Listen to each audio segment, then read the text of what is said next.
One, two, three, four, five.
Members, you are welcome to the proceedings of today, the 4th of August, 2024, the fourth day of these proceedings. To our listeners and viewers, we are starting at 8:15 because we have been in a review meeting from 7:30 this morning to reflect on what we have done so far and what is left ahead of us. I will invite the clerk to lead us in prayer. Thereafter, we have the following nominees lined up: Ali Hassan Joho, Alfred Nganga Mutua, Wycliffe Ambetsa Oparanya, Justin Beta Njoga Muturi, and Sheila Soy Langat. All those are nominees in various cabinet positions. Clerk. Right Honorable Speaker, our Deputy Speaker, the leadership of Majority Minority Party, honorable members of the Committee on Appointments, distinguished colleagues, may I request that we bow for a word of prayer. Almighty God, who in your wisdom and goodness have appointed the offices of leaders and parliaments for the welfare of society and the just government of the people, we beseech you to behold with your abundant favor as your servants whom you have been pleased to call to the performance of the important trust in this republic. Let your blessings descend upon us here assembled, and grant that we treat and consider all matters that shall come under our deliberation in so just and faithful a manner as to promote your honor and glory, and to advance the peace, prosperity, and welfare of our country and of those whose interests you have committed to our charge. Amen.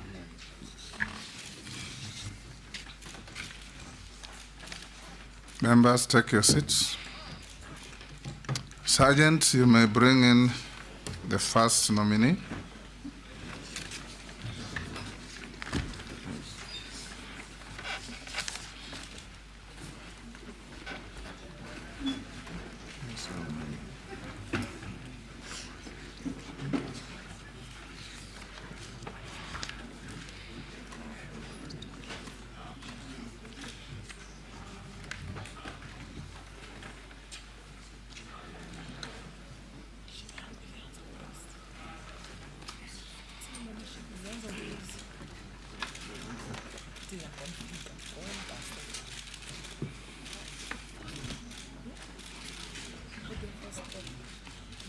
Take your seat.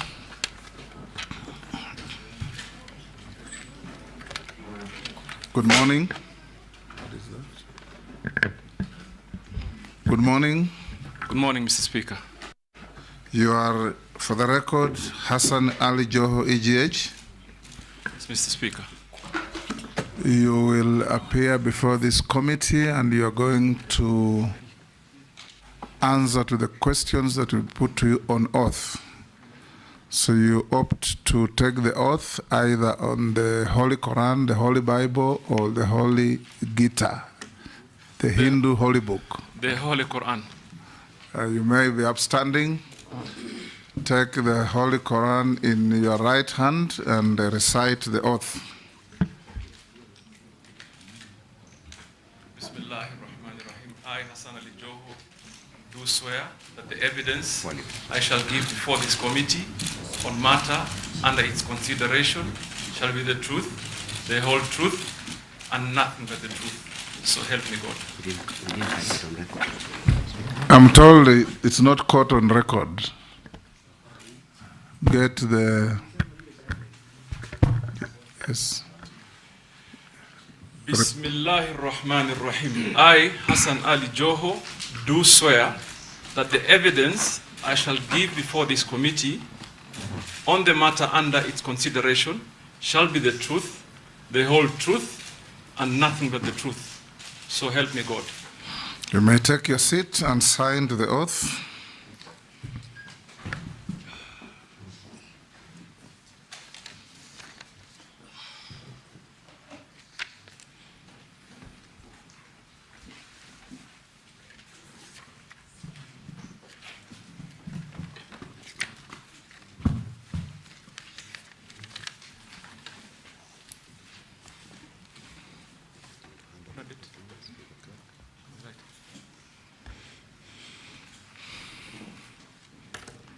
Next to that, nominee, hand your original documents to the sergeant to pass on to the clerk for verification against what we have on you.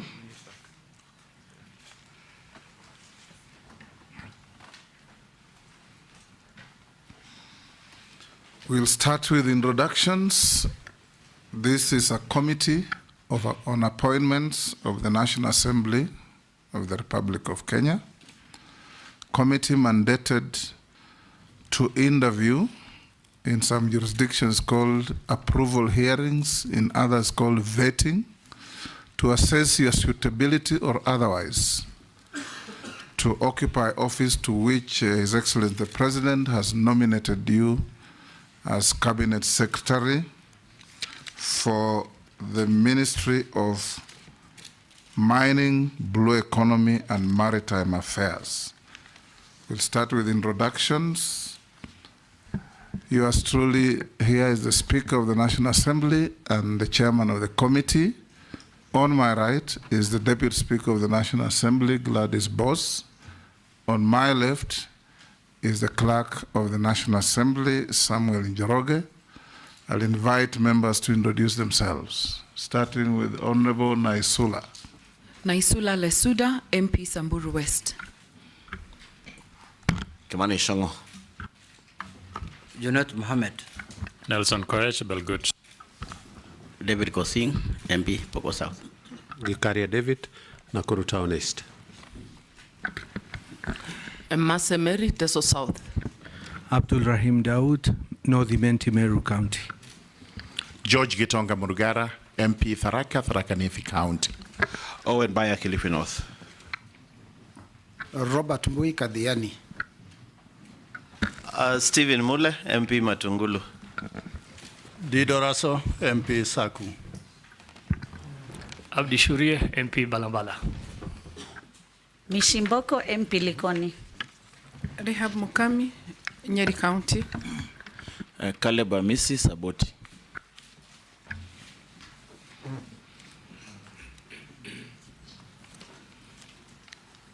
For purposes of these proceedings, you will be referred to as nominee. So every member asking questions will address you as nominee, and that's what you are before us. So we'll start in earnest by asking you to tell us your name, your educational background, your work experience, and your key competencies that make you suitable for appointment as Cabinet Secretary. You have under 5 minutes to do that. Thank you, Mr. Speaker. First and foremost, it is indeed a great honor to be in this House. Mr. Speaker, even though I must confess that I was used so much being on the other side when I was a Member of Parliament with you in the 10th Parliament. But Mr. Speaker, I want to begin by thanking Allah subhanahu wa ta'ala for the favor upon me. And also thank His Excellency the President, Dr. William Ruto, for nominating me for the position of Cabinet Secretary, Mining, Blue Economy, and Maritime Affairs. Mr. Speaker, my name is Hassan Ali Joho. I was born and raised in Mombasa. I went to Tomboya Primary School in Mombasa, and later Serani Secondary School in Mombasa. So, Mr. Speaker, I have a bit of a different approach on how I want to present my introduction, because I started work and then further education came later. So, after I finished secondary school, I ventured into business, entrepreneurship. I set up a clearing and forwarding company in Mombasa, then later diversified to opportunities in fintech, a bit of real estate, and largely logistics. Mr. Speaker, that takes about up to 2004, where I started my grassroots engagement I ran in a by-election that was not very successful, but taught me many lessons. I became the chairman of LDP in Kisauni constituency. Then in 2006, I embarked on a journey to acquire my first degree. So in 2006, I did a bridging course to enable me to join university teachings. I did a diploma in 2007 and eventually graduated from Kampala University in 2013. Thereafter, Mr. Speaker, I did another degree from Gretsa University. And then I enrolled myself. Gretsa University is in Thika, in Kiambu County. Thereafter, I enrolled in Harvard Kennedy School of Government for a program known as Public Leadership Credentials, which is basically a pathway to attain mid-career master's degree on public administration. Mr. Speaker, I am the pioneer governor of Mombasa. I got elected in 2013, but before that I was a member of parliament for Kisauni, the 10th parliament, where I served in different committees.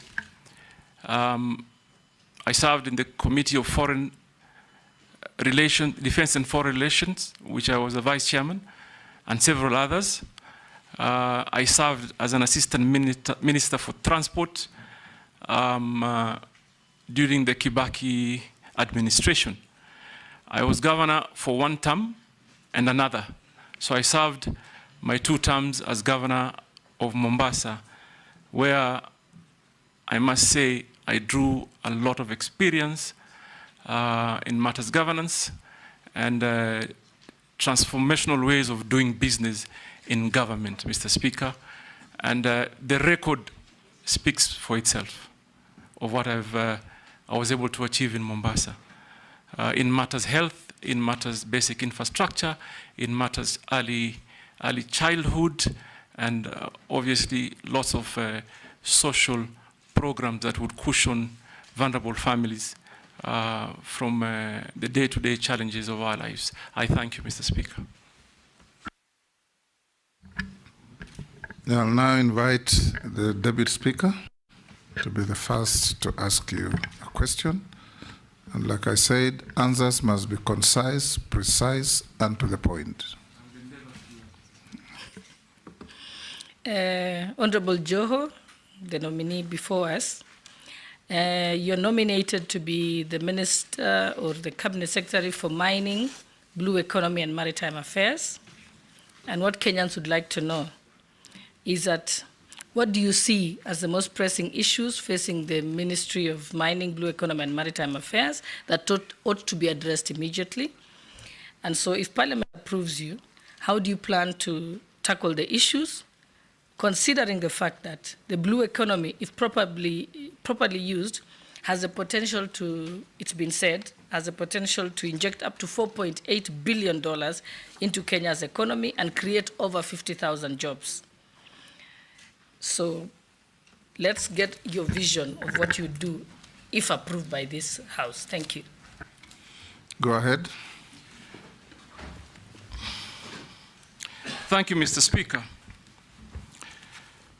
Mr. Speaker, I must say that after I was nominated by the President, I took a little bit more time to do some research. And I want to state before this honorable committee how I see mining and blue economy and even maritime affairs. Probably that should be our focus. It actually should be our new economic frontier, Mr. Speaker, I saw, for example, that the mining industry contributes slightly under 1% of our GDP. So that led me to do some quick research that leads me to tell you what I think we should do. Mr. Speaker, we have to find, first of all, ways to generate confidence to investors and the Kenyan people. Mr. Speaker, I want, if you nominate me, if you approve me, I want to be a CS that listens. I want to listen. And I have learned that if you take time and listen to stakeholders, there's a lot of information and data that will enable you to make the right policy decisions, create legal frameworks that are responsive to the demands of the moment and attractive to investment. So what will I do first? Listen. 2, involve stakeholders. 3, do an audit of our HR capacity. We do our technological capacity audit and relook at our legal frameworks and our policies. Are they attractive to investment? And if they are not, I must embark quickly on coming up with the proposals and policies that do respond. Because, Mr. Speaker, there is absolutely no way that our neighboring countries have surpassed by far the 10% mark on GDP contribution. Yet there is a lot of, I want to call it speculation for now, because I don't have the data, neither do I have the real information of the kind of geological minerals that this country have. And I'm looking forward, if I get approved, to get the real data. So there are certain quick things that we must do to ensure that Kenya becomes an attractive point of investment, particularly in the area of mining, blue economy, and maritime affairs, Mr. Speaker. I thank you. Majority Leader. Thank you, Honorable Speaker. CS nominee, let me begin by asking from your academic credentials that clearly looking at them bottom up. And having said how you began your journey for getting your degrees all the way to Harvard Kennedy, it's Kennedy what? Kennedy School of Government. School of Government. What would you tell young Kenyans who may have started off life like you in terms of being able to pursue academic credentials later in life? That would be 1. 2, you come from a region where the blue economy, as you say, holds very huge potential to create employment.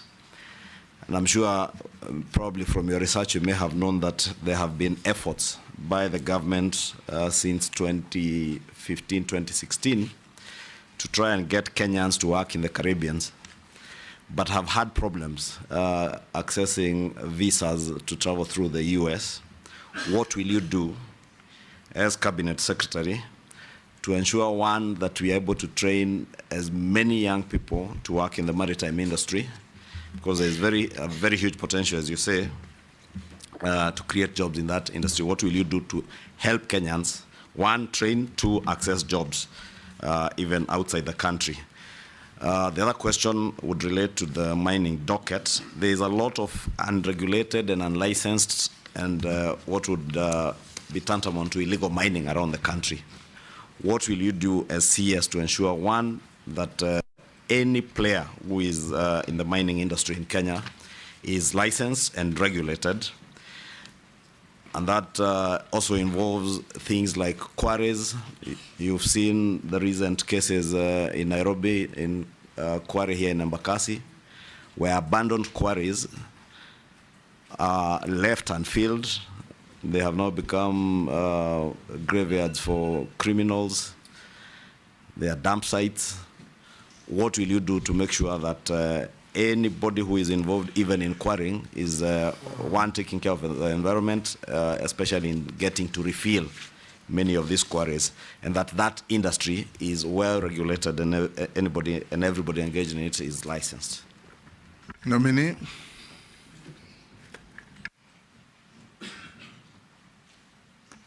Mr. Speaker, I would have been completely surprised if I was not asked the question of education. Yes, Jeanette. Okay. Let me add something. We can go on and ask your question. Oh, okay. Take those two. Yeah, Mr. Speaker, I want to ask the nominee two questions. The first one, Mr. Speaker, just to add to what the majority leaders asked, this issue of the education background. Mr. Speaker, I think the nominee needs to, he has alluded to that now he's in the Kennedy School of Government at Harvard. We want to ask him to clear this matter, because this matter, it comes up during elections and goes down after elections. It comes up during elections, goes away after elections, you win the election. We want to slay that ghost today here. Can you share with us from the beginning to the end how it went? And my second question is that where I come from, Lake Victoria is next to it. What do you think what will you do as the Minister for Maritime to improve the lives of the people there in terms of fish industry? The fishing industry is almost collapsing.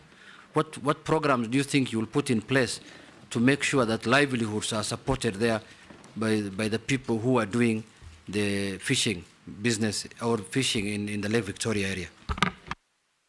Chair, maybe since he had begun answering that one on academic credentials, besides what you would say CS nominee to young Kenyans, and from what Junet is saying, it's clear that many people who serve in public office suffer certain prejudices from Kenyans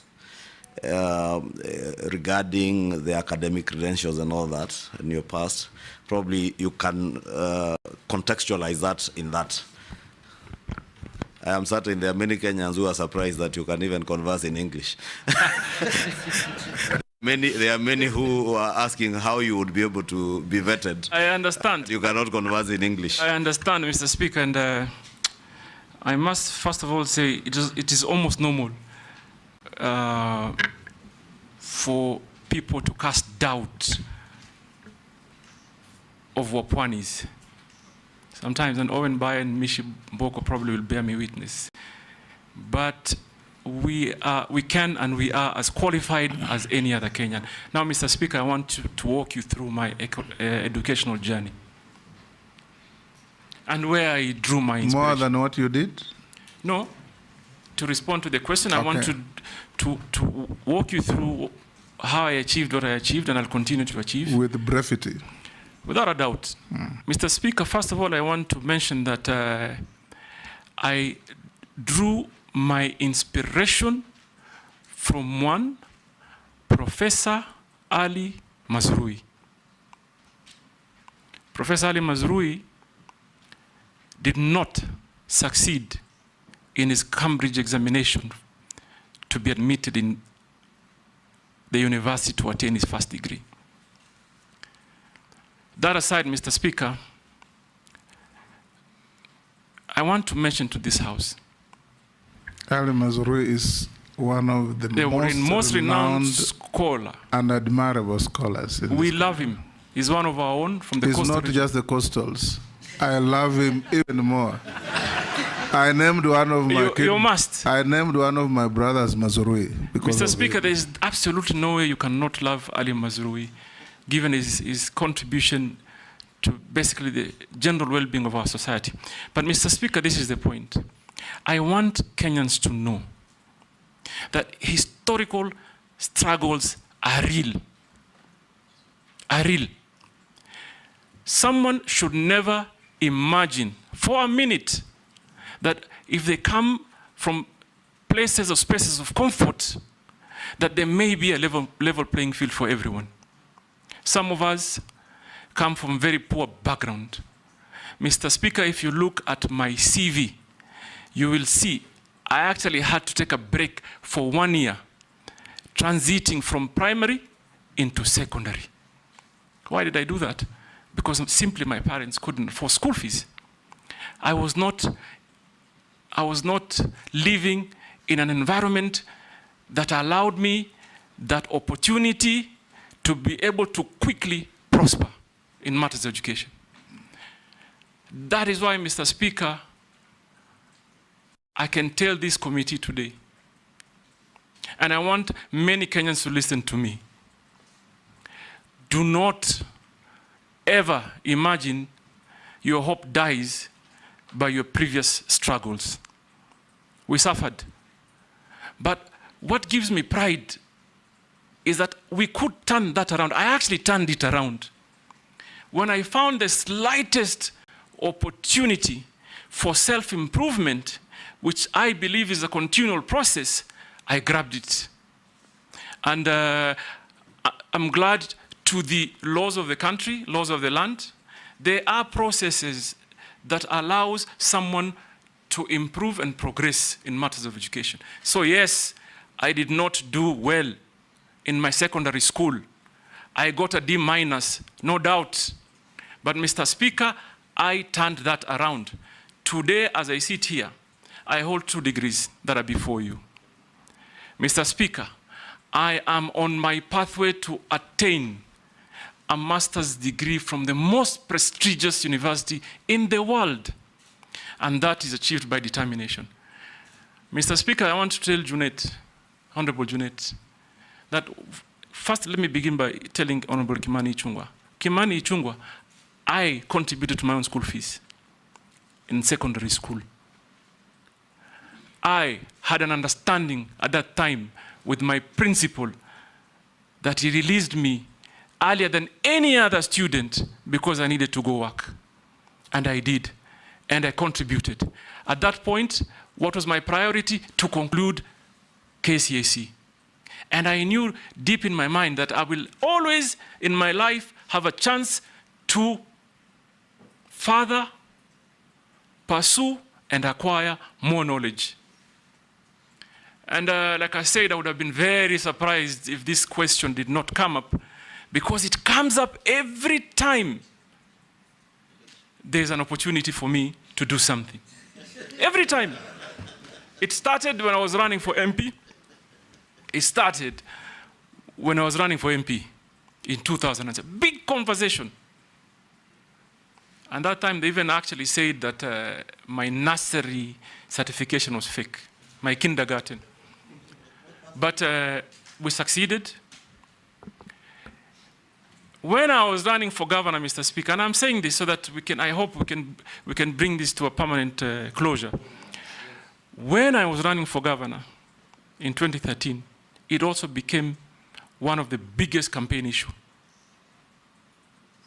I know there were even attempts to bribe some people in the institutions that I was with. Somebody once told me, someone came to me and told me, Bana, we've been told to suspend your degree. To purport, we're undertaking some investigation, just to not to allow me to meet the required timelines to submit my papers. But we overcame that and moved on. Then, Mr. Speaker, you also will remember, because it is a matter of public knowledge, the administration of President Uhuru Kenyatta, particularly the first term, had quite some issues with me. So again, there were those who felt that they may have an opportunity now to permanently remove me from the political equation by dealing with my education credentials. So, Mr. Speaker, I report before this House, there is no government institution, be it Higher Learning Commission, DCI, EACC, even a judicial process that has not investigated my credentials. And I commit before this House. In fact, they should be looking at this space. Probably if we succeed, if you nominate me, and we do well, the next, if I'm approved, the next vetting, you should see a PhD, Mr. Speaker. I'm telling you, watch this space. If I come back here, if God wills, you approve me, we do some real work, better the lives of the Kenyan people, you'll call me Dr. Hassan Joho, the next one, sir. Mr. Speaker, on the other matters. Hold that. What was the outcome of the judicial challenge on your papers? Mr. Speaker, they lost. And I actually know who sponsored the process, but they lost. You cannot take what is rightfully mine. It's as simple as that. Go on and answer the other questions. So they lost. And I know, unfortunately, there's an old man there in Mombasa, an 82 old man, who keeps sponsoring people to pursue the, and I'm sure probably... Focus on your suitability. Mr. Speaker, yes. I want to answer the question by Honorable Kimani Ichung'wah on the blue economy. And I want to combine it with maritime affairs. And I like the fact that you particularly picked on the job opportunities. Mr. Speaker, this ministry is a wealth creation ministry. This ministry is a great employment creation ministry. Now, just to give you some statistics, today, the global demand on seafarers is almost at 1.9 million. We in Kenya are contributing barely 0.2%. So out of, basically what I'm saying is out of the 1.9 million, we have just about 4,000 Kenyans that are getting into the industry by way of employment. Now, what are we going to do to change that? Number one, we must redesign our training program to fit into the demand of that opportunity. And I know there's quite some work that was done previously and continues to be done, but we may need to have a conversation. And if approved, I'm going to be running back quickly to this august house to engage honorable members on realigning the policies around training to be able to fit the demands. And I pick particular example. If you train someone to board a vessel, how you earn or how you get opportunity to be employed is almost similar to that of a pilot. So even as we see today, we have probably a good standard of training issued or undertaken at the Bandari Maritime Academy. But Mr. Speaker, everybody that graduates from Bandari Academy does not automatically qualify to get a job because they don't have something called sea time. They don't have sea time. They have no avenues to get sea time. So that for me is a matter of urgent intervention to ensure we combine our training with sea time, even if it's just basic. Nobody will employ you if you have never been on board a sea. So that is one area of policy realignment that I'm going to have to engage this Honorable House. The other important area, Mr. Speaker, if you look at the statistics today, countries like Liberia are carrying 100 or plus more folds of their flag in vessels. We in Kenya, we're just about 5. From what I've heard from private sector, I've engaged the shipping industry, and I have been told, Mr. Speaker, the vessels that are carrying our flag are just about 5. What this therefore means is that our young people cannot get an opportunity because there is no level playing field. What do we need to do? To look at the policies. What is Liberia doing that is right that we can't do? What is it? Because we have so many vessels calling into our ships. What a local flag means, Your Excellency, is that the revenues generated, first of all, from the vessel will land in Kenya. Priority in terms of job opportunities will be for Kenyans, and opportunities to even design some internship program for attaining sea time. It is easier to take to Kenyan companies, and I'm going to do that. I think, Mr. Speaker, and I'm clear about it. Let me say I'm clear about it. If you approve my nomination, I will hit the ground running. It certainly shall not be business as usual. It will not, because I see. And by the way, Mr. Speaker, so that I give you the context on how and why it is urgent that we quickly realign policies that conform to the needs. It is because seafarer, by all standards, qualifies to be a prestigious job. There's no seafarer, at whatever cadre, there's nobody who earns less than $1,000. So, Mr. Speaker, I'll quickly run. The other question is on the fishing folk, and Mr. Junet, Honorable Junet, talked particularly on the lake areas, and I'm imagining he's looked at the demography well, because I was just looking at some statistics. And I looked lake areas from Muhuru Bay, you pass Siaya into Soiport, Sioport in Busia. And the numbers that are produced, nothing justifies that our neighboring countries are processing more.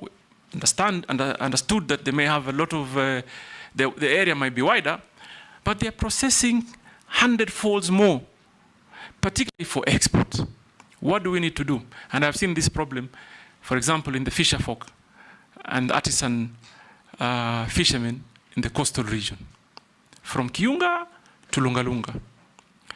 And government has put some effort. Let me just acknowledge.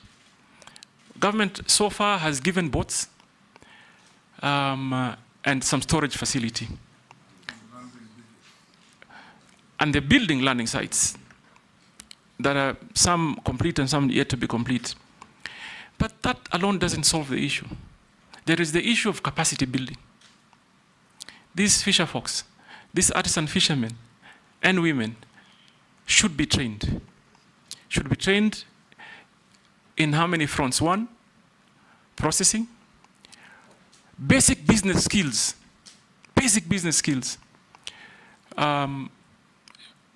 Storage and value addition. Mr. Speaker, growing up in Mombasa, I used to see a company that used to be called Wananchi Marine.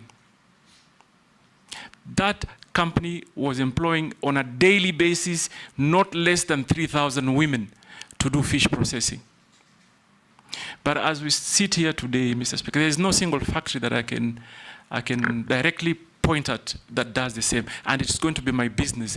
Number one, to create a lucrative environment for investment. You have to combine private sector investment, government support, and people's participation. And idea number one is, for example, if we want to help the fisher folks and fishermen generally, we must develop strategy like creating collection points. And I tell you, Honorable Kimani Ichung'wah, why I say that, because one boat goes out, comes with possibly 20 kilos, and they are likely to be possibly around maybe 100 boats of such capacity.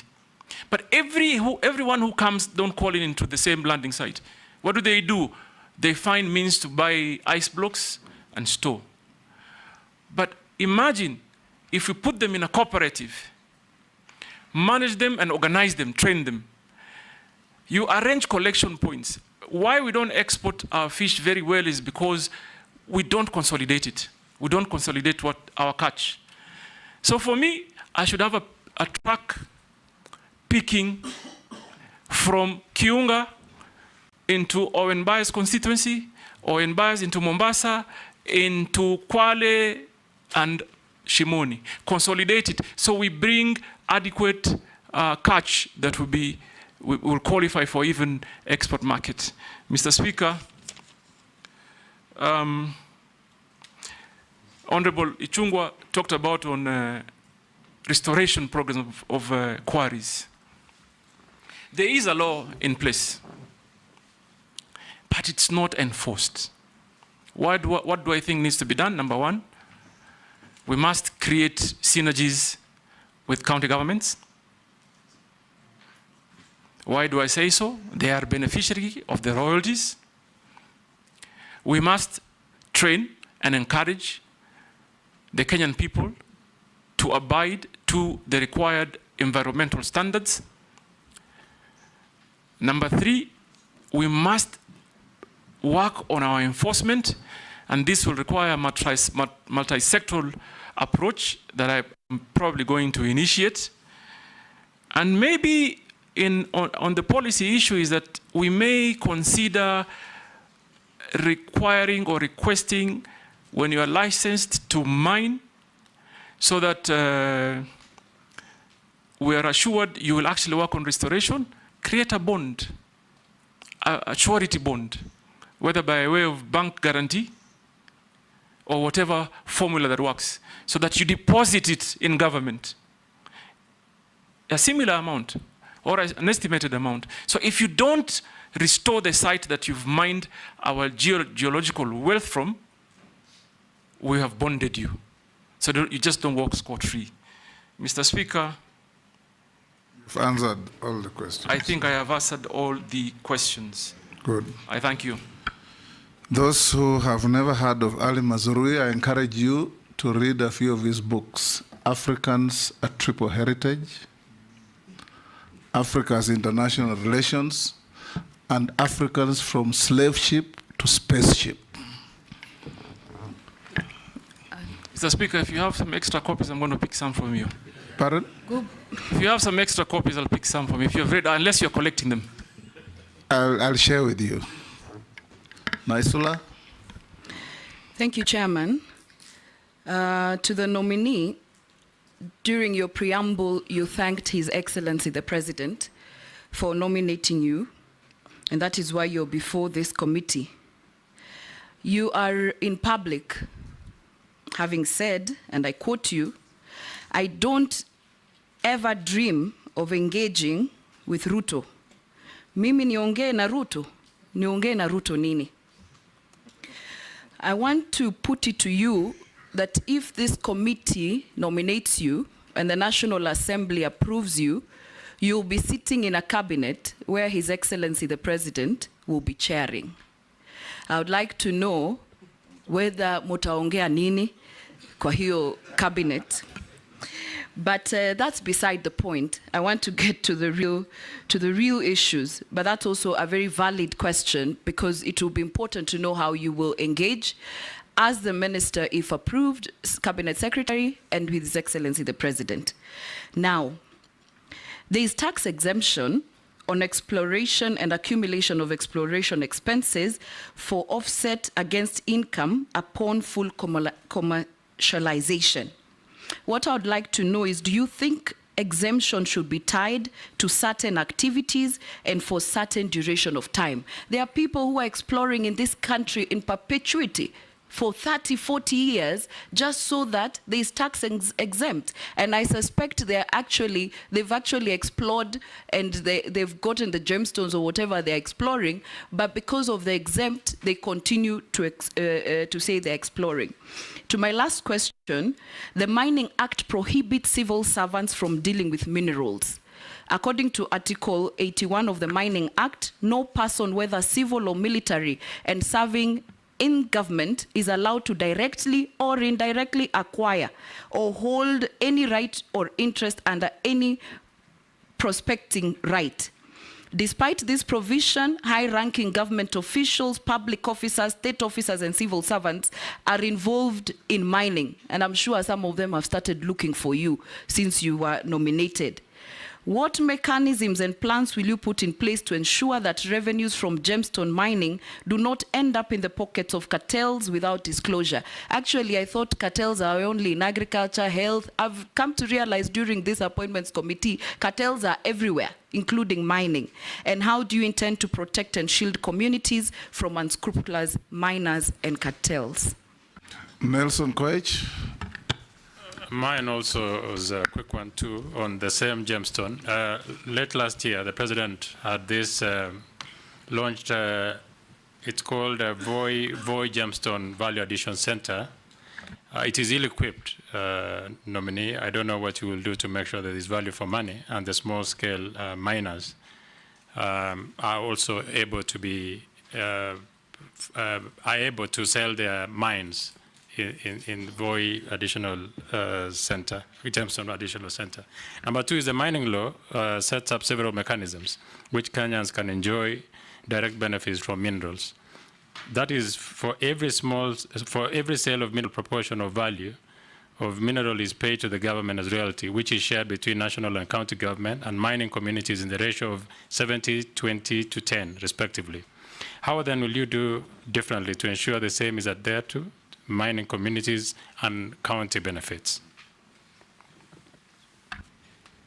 Nominee.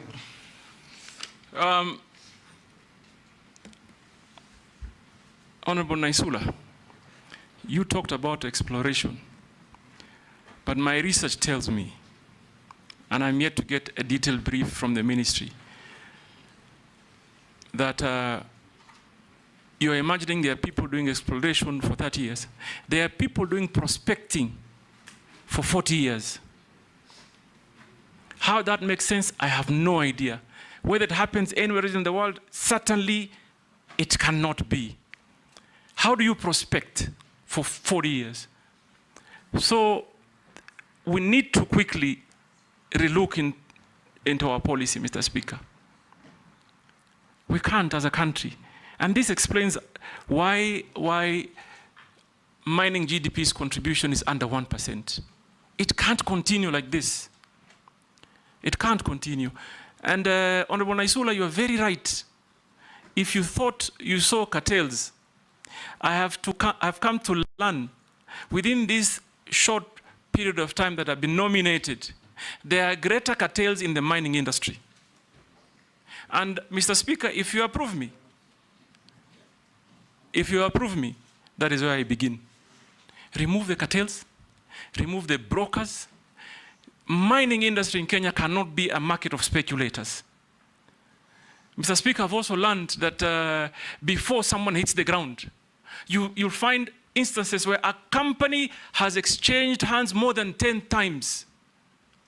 Someone has gone, applied for a license, given a license, sold it to the speaker, then sold it to Naisula, then sold it to Owen, then sold it to some farm in Canada, that one sells to China. All that time that they're speculating and gaining profits, the Kenyan people are losing. They are losing.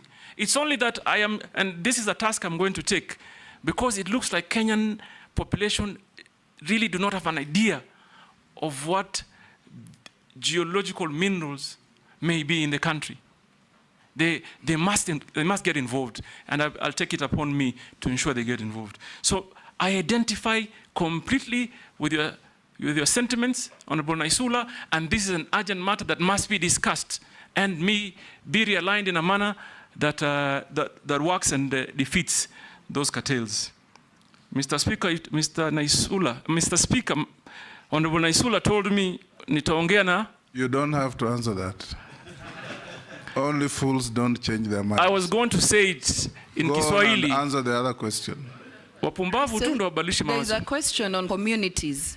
Yeah, I'm coming to that. Yes.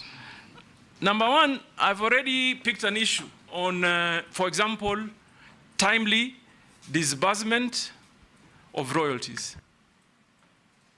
Mr. Speaker, I was talking to some people from Taita Taveta County, some community, who told me they have not received their share of royalties on a certain mine for the last 7 years. That can't work. What we need to quickly do is to ensure we create systems that function. And number one priority is that the Kenyan people primarily should be priority in terms of receiving their royalties and benefits. Mr. Speaker, we also have to have a conversation. I am looking forward, for example, to quickly engage the counties. the counties, according to the current law, receive a good chunk of royalties. Maybe we may need to look at our legal framework on how we can also cushion the communities in the counties by ensuring that we maybe ring-fence some of the resources to development. Why do I say this, Mr. Speaker? You know very well. Geological minerals do get depleted. There are generations that will come many, many years after us, and this country must have something to show. We can't, it just can't be a story that Kenya had this and there's nothing to show. So, Mr. Speaker, I am going to engage and create working synergies with the counties and formulate, create a framework that is efficient in disbursing royalties. And also, if I go a step further, these communities must be organized. We must organize them. We must encourage them to get into cooperatives. We must encourage them in some instances. And I like that question because it gives me an opportunity to address something that we call back home as ancestral interests. Many of our populations, and it's not only in the coastal region, as squatters, Mr. Speaker. I saw that during the SGR. When they were constructing the SGR, Mr. Speaker, many people were compensated, but the title holders and the residents of certain areas were completely ignored. So there are certain regulations or laws that we must, and I'd be happy to come and engage the community to see how we can improve on them. Mr. Speaker, on Honorable Koech, I haven't seen the Gemstone Center at Voi, but I'm looking forward to see it. But what I think the mining industry needs to do is to focus on private sector investment. Government should not be in the business of competing with its citizens. So there has to be concerted effort and specific focus to encourage private sector investment. Why do I say so, Honorable Koech? Because they will meet the global standards. I am not sure whether the Gemstone Center in Voi is properly equipped to test and process what they get. That is an urgent business for me. And I'm going to look into it as soon as I have an opportunity of possibly if this honorable committee approves me. So that we even are able to test, identify what minerals should be allowed for export, what should be kept home for value addition, and what should be put in the market and what values. And I have seen it. I've seen people from Voi coming into Mombasa with a small packet of many, many gemstones and almost sell them at wholesale price. Someone else picks them up, some foreigner will pick it up, go to Hong Kong, go to Thailand, and make double or triple the money that, that Kenyan ordinary man would. So I will look into that as a matter of urgency, Honorable Koech, and I'm hoping that I see the passion. We'll work together. Posing, then Gikaria, then Emase. In that order. Take those three. Thank you, Honorable Speaker. Honorable Joe, I hear you talk about policies and systems. Should you get the favor of the House, my proposal will be concentrate on the actions. If you live in these policies and systems, you will leave that office with systems and policies, having not even approved. So that's my advice. But my question is, the governors who have been ministers, Honorable Joe, have not gotten a good rating from where I sit. They have been accused of being desk ministers, governors, former governors. I don't know whether they got a lot of comfort when they were governors or they became two bosses when they were governors, and therefore they are not actually seen in the field. What will you convince this committee to believe in you? And particularly, I think I like the word you said, that what we lack is confidence I think it's true, because I come from a mineral county, which is West Pokot. Confidence of investors coming to invest, and also confidence of the people accepting investors. What will you convince this committee, Honorable Joho, that you will be in these mineral counties in building confidence, and for both sides, the investors and, or you will go to Mombasa, because now blue economy in Mombasa, will you also be in mineral counties to build confidence? Thank you, Speaker. Can I? Thank you.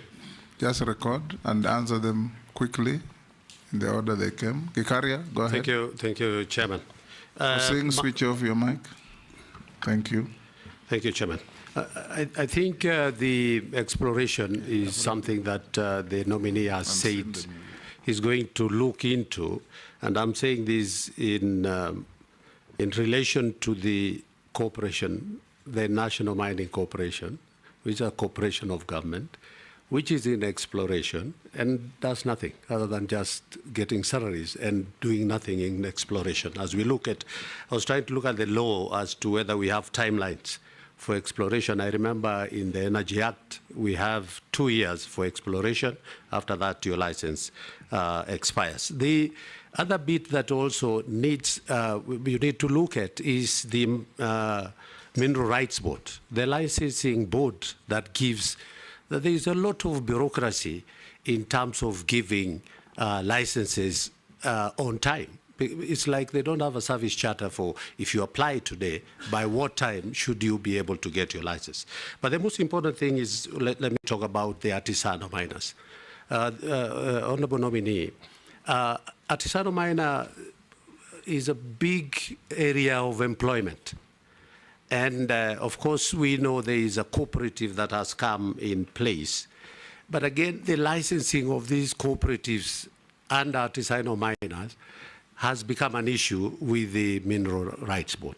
So what are you going to do to help our young men and people who work in doing artisanal mining across the country, who do the illegal mining per se in quotes, but who have been applying through cooperatives, and then it takes forever for them to be able, and getting very, very bad prices or bad for the product that they get from the mines. Thank you, Honorable Chairman. Mary Massey. Thank you, Speaker. Nominee, my first one's a comment. It's good that you mentioned about redesigning our training programs. Through you, Speaker, recently the Maritime Authority advertised for jobs for Kenyans to work in the vessels. And the requirement was just basically training in hospitality, front office, and a foreign language, which is German. But I put it to you, they could hardly raise the numbers that were needed. So seriously, it is an area of concern because we are losing out on opportunities as Kenyans, yet we're talking about unemployment. So, Honorable Nominee, if approved, I think that is one of the areas you need to seriously focus on to ensure that we're training in all disciplines related to maritime so that we can benefit from the opportunities. So my question is, and this is from a Kenyan, in 2010, the then Internal Security Minister, the late Honorable George Saitoti, tabled a list in Parliament containing 4 members of Parliament, including yourself as a suspected drug trafficker. The US Embassy also stated that Kenya Anti-Narcotic Unit suspected that you were involved in narcotic trade. Are you aware of these grave allegations and the effects of drug addiction in our nation? If so, kindly shed some light on that. Thank you. Answer those 3. Honorable Kosing, my record speaks for itself. I was not in any way a desk governor. I am a ground person. I am a ground person. That is why I left Mombasa County with the best cardiac center in the country and possibly in the continent. I left Mombasa County with state-of-the-art cancer treatment center. I left the county with a lot of social development programs that are on record. So I'm just picking a few. Mr. Speaker, today if I have a cardiac issue, I want to tell you, and I will encourage all of you and those that have visited Mombasa, if you have a cardiac issue, Coast General is your place. Because they have the state-of-the-art cath lab with well-trained doctors that constantly do open heart surgeries, fix cardiac issues quickly, and that was my leadership. So I provide leadership, and I will.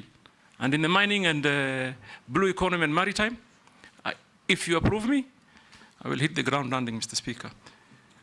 On matters of licensing, I don't know whether this committee understands the process that is applied on licensing, but I'll quickly share from what I found out. And I'm saying that this I found out from the private sector. Number one, you go to the potential area and engage either the landlord or the communities or the county. Then you get a consent. Then online, there is what they call the cadastre that covers the whole country in potential areas in matters mining. Then once you have the consent, you peg on the cadastre. And then at that point, you do a physical license application. And I've already heard of many instances that people have falsified documents to peg on the cadastre. That is number one hindrance on efficiency on issuing license. Because then therefore, a true potential, and this basically mostly is done by speculators. So the true potential investor does not get an opportunity to even apply. So we first of all must fix how we handle the pegging. We must have technological means of ensuring that whatever is used to peg a site meets the standards. I have had, for example, someone would just upload a newspaper, and that acts as a consent, because the technology currently doesn't have the ability to authenticate some of those documents that are uploaded. So what do I say? I say we need to digitize end to end. We must digitize end to end. And Mr. Speaker, let me put it this way. Even in our own country, I know for sure, for certain, there are young people with enormous capacity and potential to help us develop. I must also say that I was taken by surprise when during Mandaman, there are some young Kenyans who quickly developed and designed a communication program. And people are communicating like an app overnight. It tells you our young people have the capacity. And for me, Mr. Speaker, if I'm approved, my urgent and priority first step is to involve the young people. They can help us grow. They can help us fix many things locally. Like, for example, I believe something like a cadastre, where it holds a lot of information that is very strategic for the country, must be fully hosted here. Cannot be hosted, for example, by a competing country. So for us, what do? We invest in technology end to end. Right now, I'm informed that they have done it, but there's quite a human interaction phase that we must try and do away. It will create efficiency. It will also deal with corruption issues. So I hear you, Mheshimiwa, and I can tell you that that will be my priority. And also, I want to talk on the artisanal miners and licensing.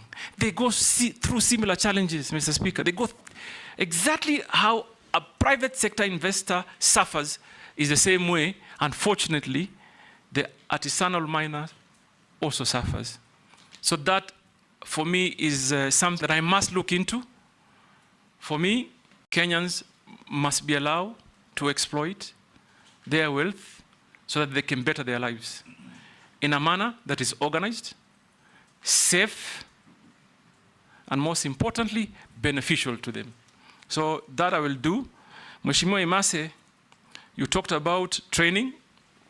I couldn't agree more that we must design our programs or the architectural of training in a manner that fits the needs of the players.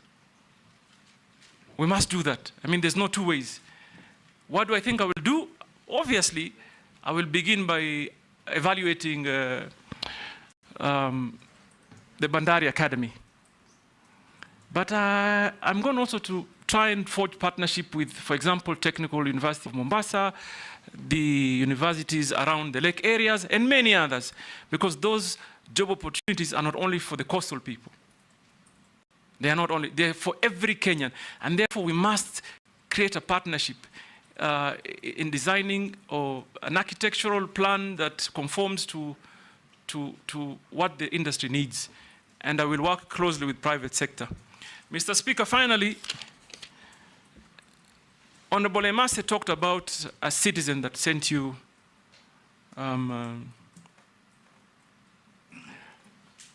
SMS. A question on SMS. On the drug baron issue. You know, the irony for me is that when you want to pick records selectively, that is what challenges me. The quagmire for me is I don't understand if you come and table a report. Obviously, there must be some subsequent actions. And I want to also, this is one matter that I really hope we can put to permanent closure, Mr. Speaker. When I was campaigning in 2013, in Mombasa, there were billboards put up. Don't vote the baron, vote change. Mr. Speaker, let me begin with that report. Yes, I thought he tabled the report on a dossier that he was given, that was passed to him through the American embassy. What normally happens is that when you table or pass a dossier, it is investigated, I believe. It is worked on. So that happened. The late Honorable Saitoti, may the Almighty rest his soul in eternal peace, came back to Parliament with a report. He came back to Parliament and tabled a report of investigation and the outcome. And it was a multi-agency, almost international investigation that clearly stated, and I'm going to only speak for myself, that no iota of evidence was found against me. Mr. Speaker, let me put it this way. I'm not a fool. I come from a family that is blessed with businesses. And I'm thankful to Almighty for what I have. So number one, that investigation was concluded. Number two, Honorable Emasi, first term as governor, I was the greatest critic of the Jubilee administration. Had lots of personal altercation. They came after me in businesses, in many fronts. Don't you think for a minute, if I was involved in any illegal activity, I would have survived that regime? They would quickly have used it to, like they say, I remember, I'm sorry, Mr. Speaker, just indulge me a minute. I remember at that time, the president came to Mombasa and said, "Tutamalizana na huyu." They would have used it. So please, Kenyans, I want to assure you here today that I do clean business. Visible, that can be audited, can be seen, physical, and therefore, please, Mr. Speaker, if anybody talks about a report that was tabled on the dossier, also talk about the report that came after that, that cleared us. And I am particularly interested because first point for me to call and try and interest investors to come, I am planning to go to the United States. They are known for big investments in mining, and it is my plan to go and engage them, interest companies from the United States. The same Americans gave you a visa to accompany me as foreign minister to the US. Exactly, Mr. Speaker, just after that. In fact, just after the I went. Immediately after that. And I've been to America many times, and I intend to continue to go to America, because America really, Mr. Speaker, I think we're going to be looking that way to get investors to come and invest, particularly in the areas of mining. So, Mr. Speaker, that matter, again, I hope it comes to permanent closure. Because it's all like education, it comes up only when they're seeing an opportunity. But don't be pigeonholed to America. There are even bigger mining countries like Australia. No, in Canada, Australia. Others, yes. And even here, by the way, Mr. Speaker, I don't know whether you know, I've just found out, in fact, just yesterday, that Kenyans have invested heavily in mining in Tanzania. So even here, we have them. Are you talking about me? Daud Murugara, order nominee, no altercations with members. Daud Murugara, then Owen, in that order. Thank you, Mr. Speaker, sir. To the nominee, Honorable Joho, what you have said about cadastral and all that, your predecessor, when he was there, Honorable Vuria, when he came for vetting in 2022, he talked about the NIS doing prospecting for all the minerals in the country. And there are minerals in Meru County, by the way, in Beo. But unfortunately, even by the time he left, he never visited Meru. So my first question to you would be, like what Honorable Posing has said, you may be a desk CS if you are approved. What will happen, I hope, because you know Meru is cold and Mombasa is hot, and you're used to the hot weather, you may feel very cold in Meru. And the same thing, on the same, there has been exploration of copper and gold in Meru. But unfortunately, the company which was prospecting, a Kenyan company, Goita Mining Limited, has been bought out by Avira Resources Limited of Australia. So my question would be, do you think that we as Kenyans will benefit, or will the benefit be for outsiders who come prospecting in Kenya and taking away everything what is there? The second question, because that was one question, Mr. Speaker, there is a question from one of our viewers, and he says, the Auditor General, that is now for the time you were as a governor in Mombasa, that there is an Auditor General report about garbage, a 1 billion shilling garbage tender, which was given to some of your relatives in Mombasa. And there is even talk that it is not Ali Hassan or Hassan Ali Joho who handled Mombasa County. It was a relative of his. I would not mention him for, it would not be right, but it was not you who were running. You were running the political part. The other part was being run by somebody else. Can you confirm or deny? Thank you. Thank you, Mr. Speaker. Nominee, make a distinction between Meru and Tharaka Nithi. He's been talking about Meru. If I'm to say anything, it will be on Tharaka Nithi. The two are separate and distinct. You are actually vetting the nominee on behalf of the people of Kenya. No. Not your constituencies, not your counties. Mr. Speaker, sir, we have questions to ask. Ask the question, we have to draw that distinction. But avoid the temptation to appear that you are vetting nominees on behalf of your constituencies or your counties. I agree, Mr. Speaker. But, Mr. Speaker, some questions are relevant. We have to draw. Sir, I'm not curtailing you at all. Go on and ask. Thank you very much for the distinction. Nominee, You began when you were responding to a question by stating that what it is that Liberia gets right and we get it wrong. And here you were talking about maritime affairs, the sea vessels. And I don't know whether you know the historical background why Liberia is actually the largest flag carrier in respect of ships.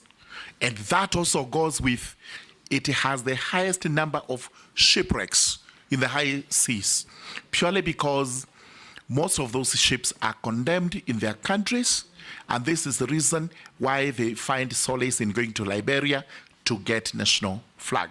So I do not know whether you wish Kenya also to take that route and emulate. That you respond. Number two, a question from a viewer who wants to know really whether the nominee is familiar with the minerals found in the country and where those minerals are to be found, including my own county, Tharaka Nithi, and my constituency, Tharaka. Then the third one is on fisheries. We have what are known as Kenya Marine and Fisheries Research Institutes spread across the country. Some of them are stored. They started building, but halfway they collapsed. If you are approved by this House, nominee, do you confirm that you would embrace the policy of completing those institutes, because some of them are actually meant for marine research in the hinterland? Thank you. Thank you, George. Don't feel like I curtailed you. I was just giving direction to everybody. Owen? Thank you very much, Honorable Speaker. Honorable Speaker, I would like to request the following information from our nominee one. Listening to you, Honorable Ali Hassan Joho, you come through as a hustler that has come from the bottom up, bottom there, coming up through many struggles. And there are very many lessons that we learned from your interaction in this committee. As you sit, if approved by this committee, if you sit in cabinet, how do you help to encourage the hustlers, especially in the mining, in the fisher? The fisher folks in in Kenya are basically hustlers who are trying to make it in life.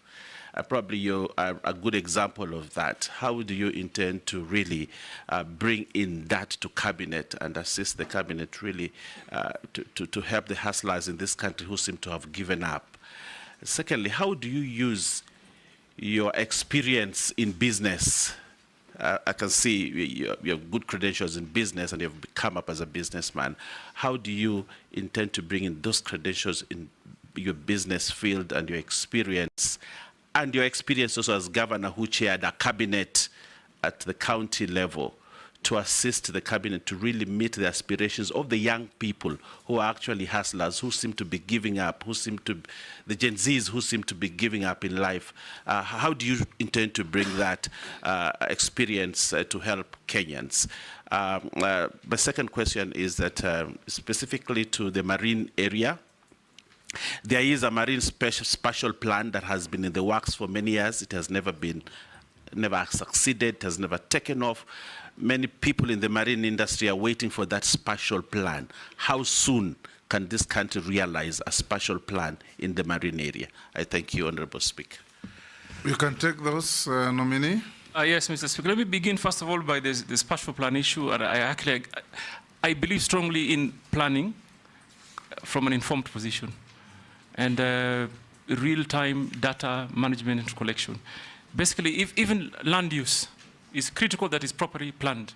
So this, for me, is urgent, and I'm going, if approved, to ask that it be expeditiously done, because it is important. Honorable Owen, sorry, I'm starting with you, Owen. My experience as a businessman and as a public officer, and I am glad that I've served in different spectra. I was once an assistant minister, got a lot of guidance at that time from the Honorable Speaker. He was my mentor, actually, in Parliament. I participated strongly in matters of legislation. I remember the NTSA formation was done under my watch at the 10th Parliament, Mr. Speaker. And the acumen stature of business I got is for literally experience. And Mr. Speaker, I've run quite fairly big business, and I bring that on board to be able to capture the ideology of a business sector, combine it with public sector, so that we can be able to deliver on behalf of the country. Mr. Speaker, I want to assure Honorable Owen, those wavuvis or fisher folks or artisan fishermen, they need help. They need help to be organized. They need, for example, we must find means, whether by way of partnership or government funding or private sector. And this, for me, is an area of interest because I am aware of the Go Blue conversation. Many young Kenyans have been sponsored, but we need really now to start sponsoring them for deep sea fishing. Because even if they use what they have today, they can achieve that much. But if we get them to go deep sea fishing, then now for me, that will be the game changer. And that is what I will undertake to do if this committee approves me. Mr. Speaker, on matters of stalled projects, government should not have any stalled project. You must plan well. Mheshimiwa Murugara. Government should not have stalled projects. We must develop plans that do work. So that when you start something, you must finish. And like Owen asked, I gained that experience from private sector practice. Value for money and timely delivery is critical. So expect that we'll have a conversation. First of all, I'm not in a position today to say I know all the stalled projects, but we will have a conversation and develop a clear plan to be able to complete the stalled projects. We don't want a situation where we embark on new projects and we leave the old ones stalled. My brother Dawood, you talked about NIS prospecting report. I'm not in a position right now to comment about it. But I have an issue on communication that must improve. And I would urge even my colleagues in other ministries that ministries must help the president to communicate to Kenyans. If we had a clear communication plan, you probably wouldn't need this opportunity to ask, what do we have in the country? So I will go to the ministry if approved, learn what they have, and I promise I will communicate to the Kenyan public of what they have. Mr. Speaker, Honorable Dawood asked on exploration of gold and copper in Meru, and the fact that the miners or the mining company exchange hands. I think the fact that companies do exchange hands doesn't mean the law on royalties change. It should remain. And they should continue to pay royalties, both to the communities, county government, and national government. So I doubt if the government will lose. The only thing that I am concerned about, and I think we collectively should, is the testing of minerals. Whether we have that capacity in the country. Because I'm told, I took some time and called some minister friend I have in another country that's very successful in mining. I'm told in instances where you mine copper, you are very likely to get good deposits of gold. But what the miners do is that they only report copper. So therefore, we urgently need to enhance our testing capacity and ground truthing. And I will happily visit you in Meru, in Tharaka, in Migori. I'll go to Suna. I'll go to Kikuyu. I'll go to Turkana. Turkana has the potential of exporting large quantity of what they call mango tilapia. Huge market for mango tilapia in DRC. I have to go there and see how we can improve on that. I will go to Busia for gold and value addition. I'll go to Kakamega and the larger Western.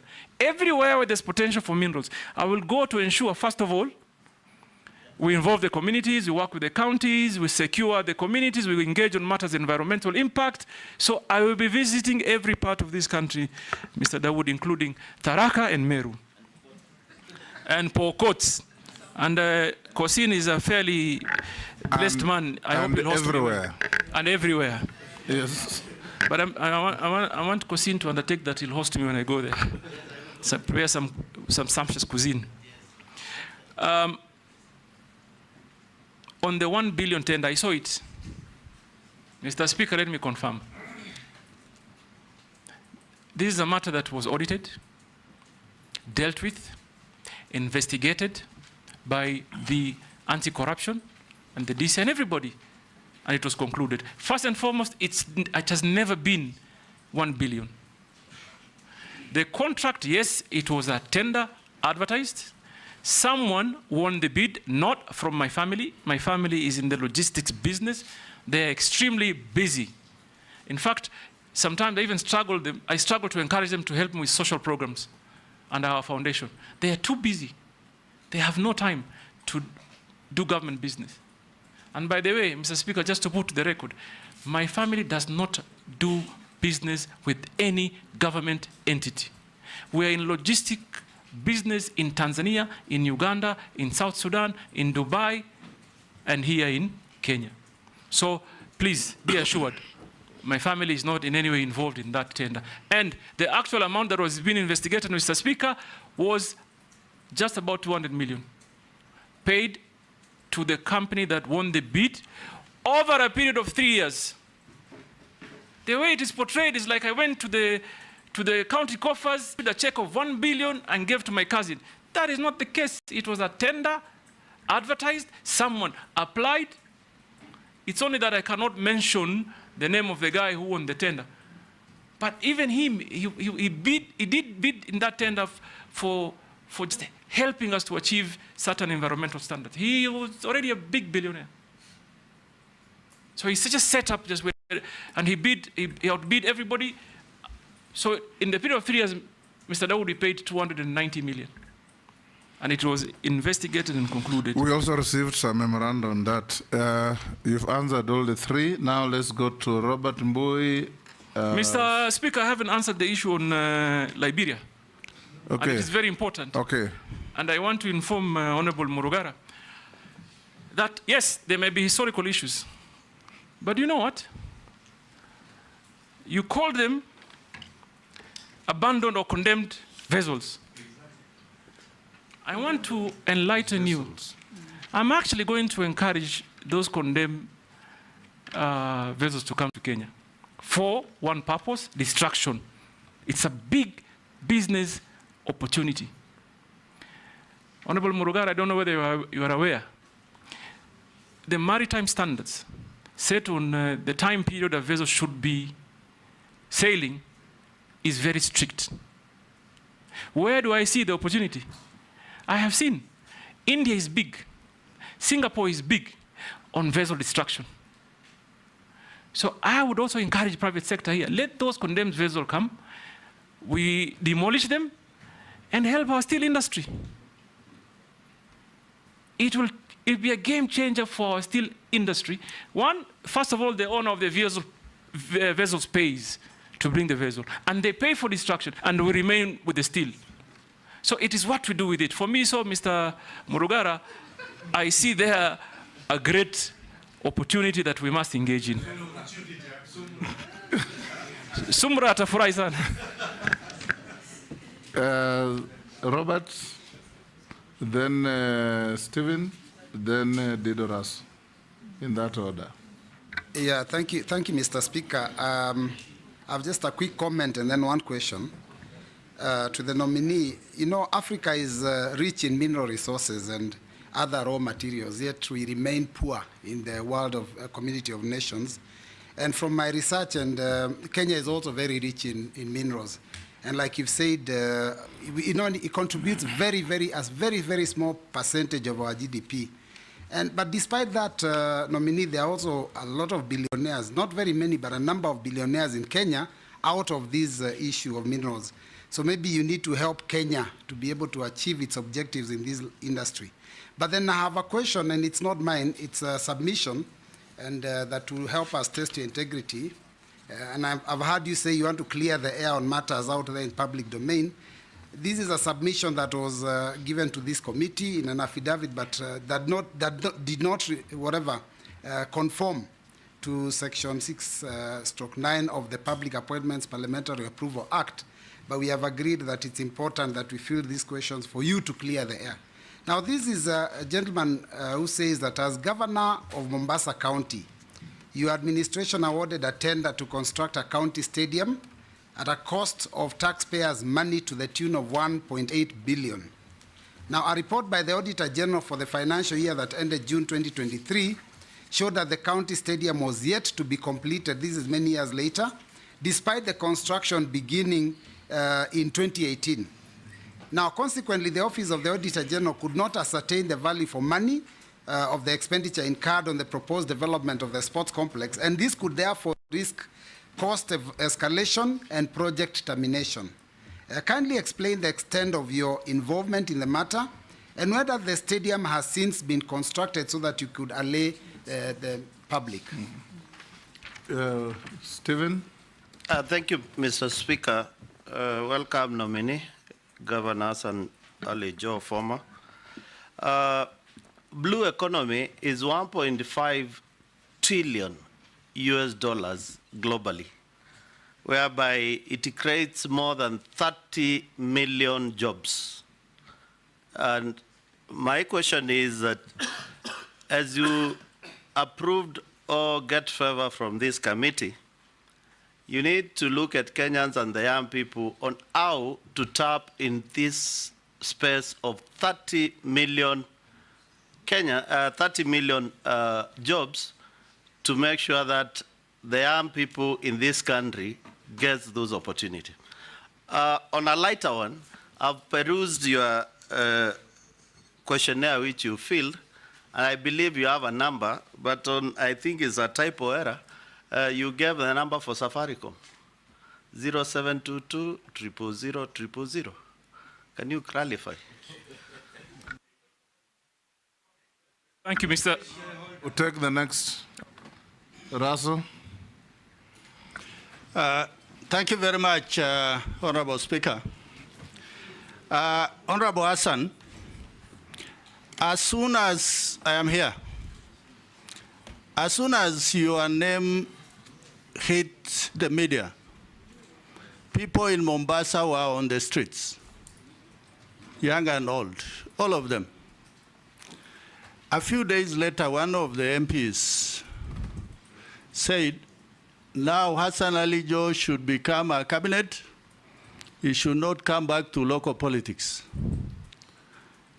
My first question is there potential of conflict that you want to be a cabinet minister and also interfere with local politics in Mombasa? You need to clear the air. The second question, Honorable Speaker, Honorable Hassan Joho is a businessman, and you deal with many things, logistics, jewelry, all of that. We are giving you mining. Mining today is done by the locals in Navakolo, Ikolomani, Homa Bay, in Moyale and Marsabit, where they do gold and other minerals, and they eke out living through that. Tell us, we as Kenyans, you are looking for private investors. Do we see the potential that you get private investors so that the locals, the communities, will be locked out? Thank you, Honorable Speaker. Nominee, answer those three. Thank you, Mr. Speaker. First of all, let me just clarify that my family is not in jewelry business. We are in logistics, obviously diversified a little bit in real estate and trading. Let me ascertain that we are in this industry that is called service industry. We don't work with government. We've never worked, my family has never worked with government. We don't do business with government. We have a straightforward business, and I assure you that we will not do business with government. We have enough already, as it were, to deal with. On the question of the comments by the Honorable MP, no, in Mombasa, on the same one, on the comments. I want to tell you, I now serve the nation. And in fact, I will make efforts to even unite those that are in Mombasa. I must help the president unite the country. And therefore, I must rise above local, divisive conversations. Every Kenyan must be served equally across board. So if there's anything I'm going to do, is to actually endeavor to unite Kenyans and even leaders even more. So be rest assured, politicians have their space, they can say what they say, but if I'm approved, I serve the nation, and I want to assure this House I will do anything to see a Kenyan that is united. Mr. Speaker, on my telephone number, let's begin there. I wonder the kind of calls that I'm going to get today. But you missed out on a digit, so I'll tell you later. Because I can be salimiwad. But yes, it has those many zeros. I may have gotten some shares maybe from on a light note, Mr. Speaker. So I want to also say that I agree with the Honorable Stephen on the space in the blue economy. And Mr. Speaker, if there's one thing that this country needs to focus on, is mining and blue economy. I believe if we take the right strategy, we deploy the right strategy, we can even remove ourselves from the hole of debt using our own resources. We can. We can. And we should. And therefore, I'll make it my business to ensure systems that work are deployed, processes that are efficient are used, so that we also can help this country move from the burden it is in today. And I believe strongly that this ministry is a ministry of wealth creation and employment opportunity. And that will be my focus if you approve me. Mr. Speaker, someone touched, Honorable Roberts, you touched on Mombasa Stadium and the GDP contribution. By the way, from what I read, when I was doing my research, I saw that Kenya was reporting 1% contribution to the GDP. But that included Base Titanium, which was actually the largest mining company in Kenya, which closed shop and left. So even if you remove now what Base Titanium used to contribute, we could be even lower to maybe 0.5%. And there, we quickly need to start moving so that we embark on getting real investment and in real time. Finally, Mr. Speaker, is the stadium. I saw that, affidavit. Now let me tell you what Mombasa was planning to do at that time. The idea of building a stadium was conceptualized around 2019 towards the end. We designed, we wanted to build a world-class stadium. Designed, put it up for tender. The tender was won by a Turkish company in partnership with a local company. So the stadium that we had wanted to build in Mombasa was a modern stadium that is built mostly by steel. And that is why physically you may not see the work done when you go to the ground. But I want to assure this House, and this has been a matter of investigation.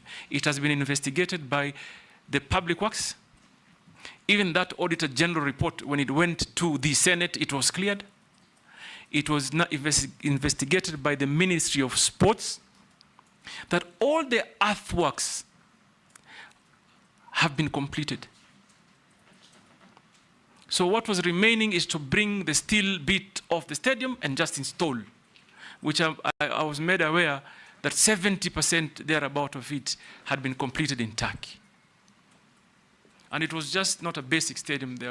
In there was multi-purpose hall, amphitheater, Olympic-sized swimming pool, and the rest of the facilities. Now, where we faced the challenge, 2019, we award a contract. 2020, hit hard by COVID. And obviously, as a leader, like many of you did, is to first of all find means and ways to cushion your people. Mombasa, at that time, announces 50% waivers on all levies because of COVID. So a sudden drop, significant drop of our local revenue. Then, subsequently, the Revenue Allocation Commission re-engages on a new formula that made Mombasa lose 2 billion shillings. 2 billion shillings. We moved from an allocation of 8 billion to 6 billion. So that completely ruined every single plan we had to complete even that. I even remember I placed a call at that time to the president and informed him that we have awarded a contract that is 1.7 billion. COVID has forced us to waive levies to cushion Kenyans. Our allocation is lost by 2 billion. How are we going to pay for this stadium? And I invited at that time the national government, please come on board and help us to complete this. Because it's already, as I speak today, I'm aware it's already completely done in Turkey. If we have resources, we pay and they install. If they come within 2 months, you have a stadium up and running because all the earthworks are completely done. So I assure you, first of all, it's not 1 billion that has been paid. What has been paid for earthworks and part of the steel, and also 30% of the steel is already in Mombasa. If you visited the stadium today, you'll see they've already put up one side of the stadium as a sample. So, first of all, amount spent, no, not 1 billion, just about 400 million. Earthworks are done. 30% of the steel is in Mombasa. 70 is in Turkey. And I hope, and I want to encourage even my current governor to engage. And I know he's doing it. He's talking to national government because they're still struggling with the resources. So that allegation, be rest assured. Tender was done above board. Money, value for money for certain.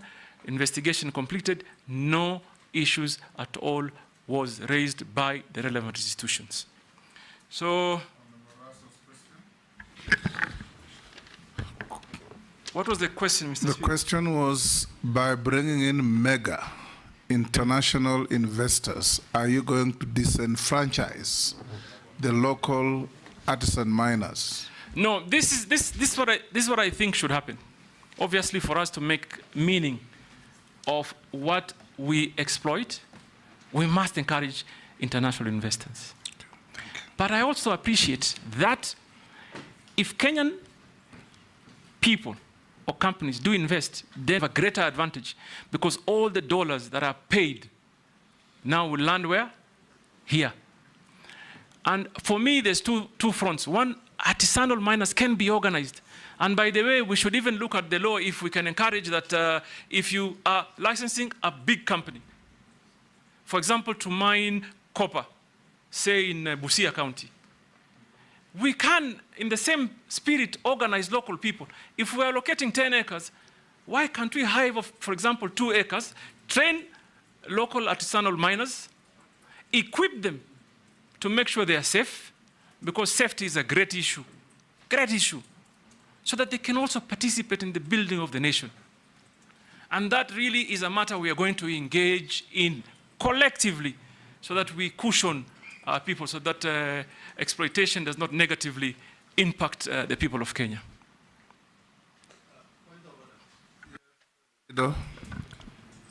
Thank you, Honorable Speaker.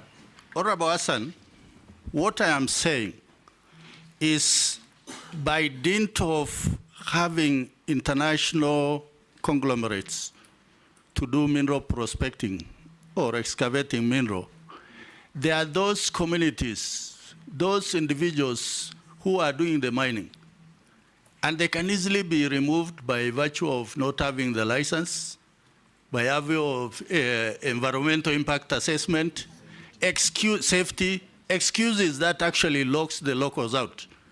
The reassurance I want is locals should not be locked out. Thank you, Honorable Speaker.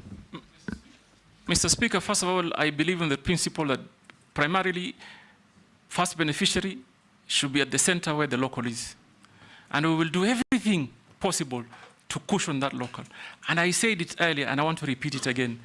We must equip them to be able to do real business. Number one, train them in matters mining, equip them, matters of safety, and even give them basic business skill so they know value for money. For example, Mr. Speaker, in Migori County, the artisanal miners, they go for small collection. Somebody just wants to collect enough to eat for the day. They go in very dangerous or hazardous environment. When they think they've gotten what will give them that meal for that day, they go home. Don't you think there's a need for us as a country to engage them, to tell them if you do it in a much more organized way, you can actually change your life for a long period of time. So, Mr. Speaker, I want to assure the honourable member that... Point of order. I was hoping that you would say something like this, that you'd promote a legislation, like happens in many countries, that if a foreign investor is coming in, they must have a component of local shareholding, so that we don't only benefit, because when an investor comes in, we only benefit from their investment and employment and tax in Kenya, but they repatriate the entire amount of their profit. So we should be looking towards that, or else the country will be owned by foreigners. No, without a doubt, and I take your comments very, very seriously, that, this requires a very deeper conversation with all of us, and I'm happy to assure you that we'll take it on. Like other countries, like you've rightly said, other countries do. Even though we are a liberal economy, we'll find ways to ensure we cushion the Kenyan population. We have a law on local content, and if you apply and improve it, if an Australian or French company comes to mine here, and they make $1 billion profit in a year, that is money out of our economy. If 40% of that money goes to local shareholding, that is money into our economy. The most important thing is to structure such that the local content is not used to create a cabal of a few super rich against the rest of Kenyans. The local content could be a county, could even be government shareholding through parastatals in your ministry. The government also has a duty and a right to incorporate companies on behalf of the public and have them be shareholders in those mining activities. If a foreign bank makes 30 billion profit in Kenya, that is money out of our economy. If a local bank makes 10 billion profit in a year, that is money into our economy. We'll take the okay. I think, Mr. Speaker, I couldn't agree more. And probably that may be the reason as to why the National Mining Corporation was formed, one of the reasons. And because National Mining Corporation is not fully functional today, and Madam Boss, this, first of all, will be the first area of potential. Get them to partner with other investors so that they can achieve that local content. And I will strongly propagate that it happens. In fact, before I call Shurie, at independence, nominee, the government had ICDC that was a shareholder for the government and the people of Kenya virtually in each and every international investment that came in, be it Coca-Cola, whichever you name it, and they were holding this on behalf of the people of Kenya and generating wealth for the people of Kenya. Now we'll take the last 4 in a row, Honorable Shuria, Honorable Mishi, Honorable Mukami, and Honorable Caleb Amisi in that order. Thank you, Mr. Speaker. Mheshimiwa Joho, there are numerous abandoned mines and quarries across the country that are a danger to the people. What measures will you implement to ensure the safety and rehabilitation of these sites? I thank you, Honorable Speaker. Shimbogo. Thank you, Honorable Speaker. Honorable Speaker, just to know that the nominee today used to be my governor for 2 terms in Mombasa County, but today I'm here as a member of the Committee of Appointments, and I'm being governed by the rules and procedure of vetting. My first question to the nominee, although the nominee has talked about training, but I want to pick one particular component on training on the seafarer or regarding maritime studies. This is what is abbreviated as STCW, meaning Standard of Training and Certification of Watchkeeping. Most of our seafarers, they're educated, they have the qualification, but they don't have the certificate for STCW. And that is why most of them, when they want to acquire jobs to the vessels, it becomes an impediment. I know the ministry has reduced the payment for such training, and now it's at around 15,000 Kenya shillings. But still, most of our formative groups, and those who are vulnerable, those from the minority, the marginalized, the youth and the women, they still can't afford to pay that money for that training. And yet His Excellency has really been talking about working on ensuring that we create employment, because unemployment is a threat now to this country. I'm asking the nominee, what will be your immediate and short-term intervention to ensure that at least we cushion these affirmative or rather vulnerable groups, that they can acquire this certificate or STCW so that they can be employed in the vessels, the fish vessels, tourist vessels, so that they can earn some employment and assist their families. My second question, Honorable Chair, I'm going to do it in a Kiswahili language. Mheshimiwa nominee wetu wa leo, mara nyingi au mara kadhaa katika taifa letu la Kenya ama serikali yetu ya Kenya kumekuwa na miradi ambayo inahusu kuchimbwa zaidi kwa bahari. Ile Kiingereza tunaita dredging. Kwa mfano kama mradi wa Lapset, kulifanyika mambo ya dredging, hivyo basi kuathiri wavuvi wetu katika sehemu ile. Katika sehemu ya Dongo Kundu Special Economic Zone, ambapo kutajengwa port itakayoitwa Dongo Kundu Port. Pia kuna mambo ya dredging ambayo yamefanyika ama uchimbwaji zaidi wa bahari. Katika harakati hizi tunapata wavuvi wetu wanaathirika, haswa kwanza ikiwa uvuvi ndio kitega uchumi chao cha kuhakimu katika maisha yao. Na ile fidia ambayo wanapewa huwa ni fidia duni, na wengi pia hiyo fidia pia hawaipati. Na hata sasa kuna kesi ambazo zinaendelea za wavuvi kulilia serikali juu ya fidia kama hizi. Je, iwapo utabahatika kuweza kukubalika kufanya kazi katika wizara hii, utaweza kuweka mikakati gani ama utaweka mbinu gani muafaka kuhakikisha kama taifa tutaangalia wavuvi hawa wetu ambao wengi wao wanatoka katika familia ambazo ni maskini ama katika maeneo ambayo ni maskini. Mwisho kabisa ni sheria za kuwasaidia hawa wavuvi katika wakati wanavua. Ni katika swala hilo mheshimiwa. Unajua mimi natoka sehemu ambazo kuna bahari. So nakuomba msamaha mheshimiwa, nimalize hili la mwisho. Wakati mwingi wavuvi wetu wanapovua wanashikwa.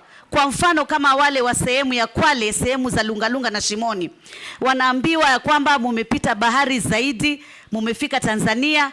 Wale wa Migingo wanaambiwa sasa nyinyi mumepita Uganda.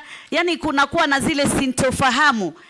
na sijui kama kuna mikakati ya kuwa kuna masomo ambayo wanaweza kufunzwa kuelewa hii mipaka, ama kwa Kiingereza territorial boundaries ziko vipi, ndio ya kwamba wasiwe kila mara. Manake mimi kama mjumbe mara kwa mara napigiwa simu, mheshimiwa, tumeshikwa, tulikuwa tunavua, tulikuwa sehemu za gasi, sasa tumeambiwa tumeingia Tanzania, tumeshikwa, tuko huku Tanzania. Swala hili naomba mheshimiwa nominee aweze kutueleza njia ambayo ataweza kusaidia wavuvi wetu katika swala hili zima. Asante sana mheshimiwa mwenyekiti. Mheshimiwa Mishi, kwa Kiswahili sanifu, huyu ni waziri mteule, sio waziri nominee. Mukami? Mheshimiwa Spika, nominee ndio hiyo, mteule ni nominee. Yaani umekuwa wewe ulisema utauliza swali kwa Kiswahili. Umeteuliwa. Sasa Kiswahili sanifu ni waziri mteule. Ali Spika na mfunza Mishi Kiswahili leo. Leo nafunza Kiswahili. Yes, Mukami. Thank you, Honorable Speaker.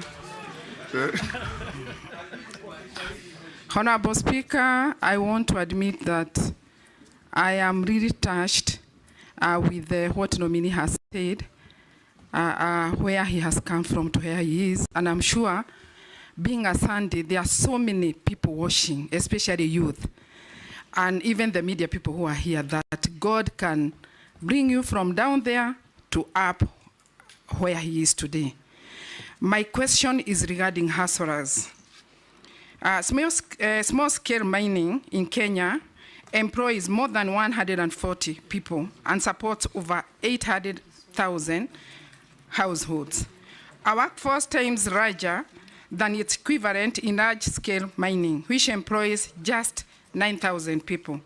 However, several constraints limit its economic potential due to informality, poor health, and safety standards, a shortage of access to geo-data, and financial challenges.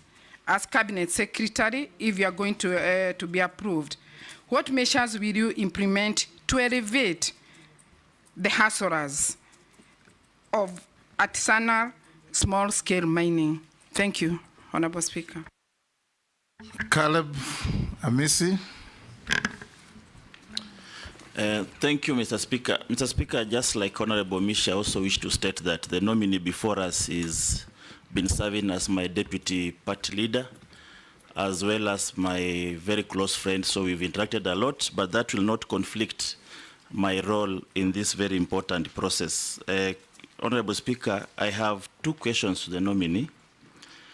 One, marine, you are aware that there exist marine resource utilization contracts between Kenya and other fishing powerhouses around the region or even beyond on the use of marine resources.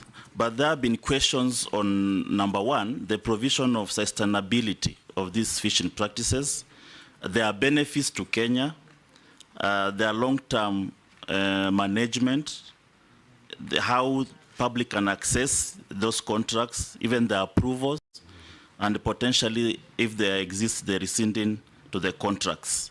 What do you say about it, if you know about the contracts and how you will make Kenya benefit? And then secondly, Mr. Speaker, allow me to ask this because in my second term now as a member of Parliament, I've served in the Committee of Defense and Foreign Relations, where I had an opportunity to vet, I think cumulatively close to 60 ambassadors, high commissioners, consular generals, and state representatives to the international organizations.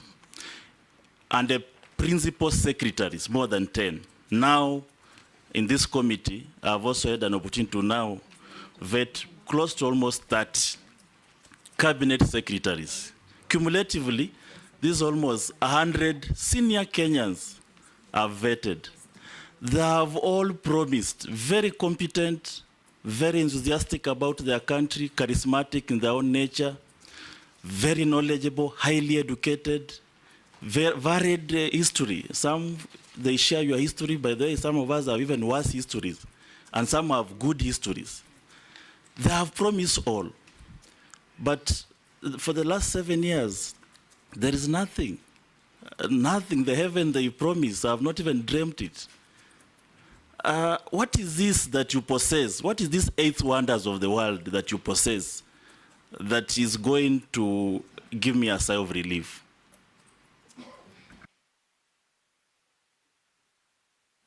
Nominee, answer those. The question from Honorable Shuri actually had been asked by Chungwa and somebody else, but answer that.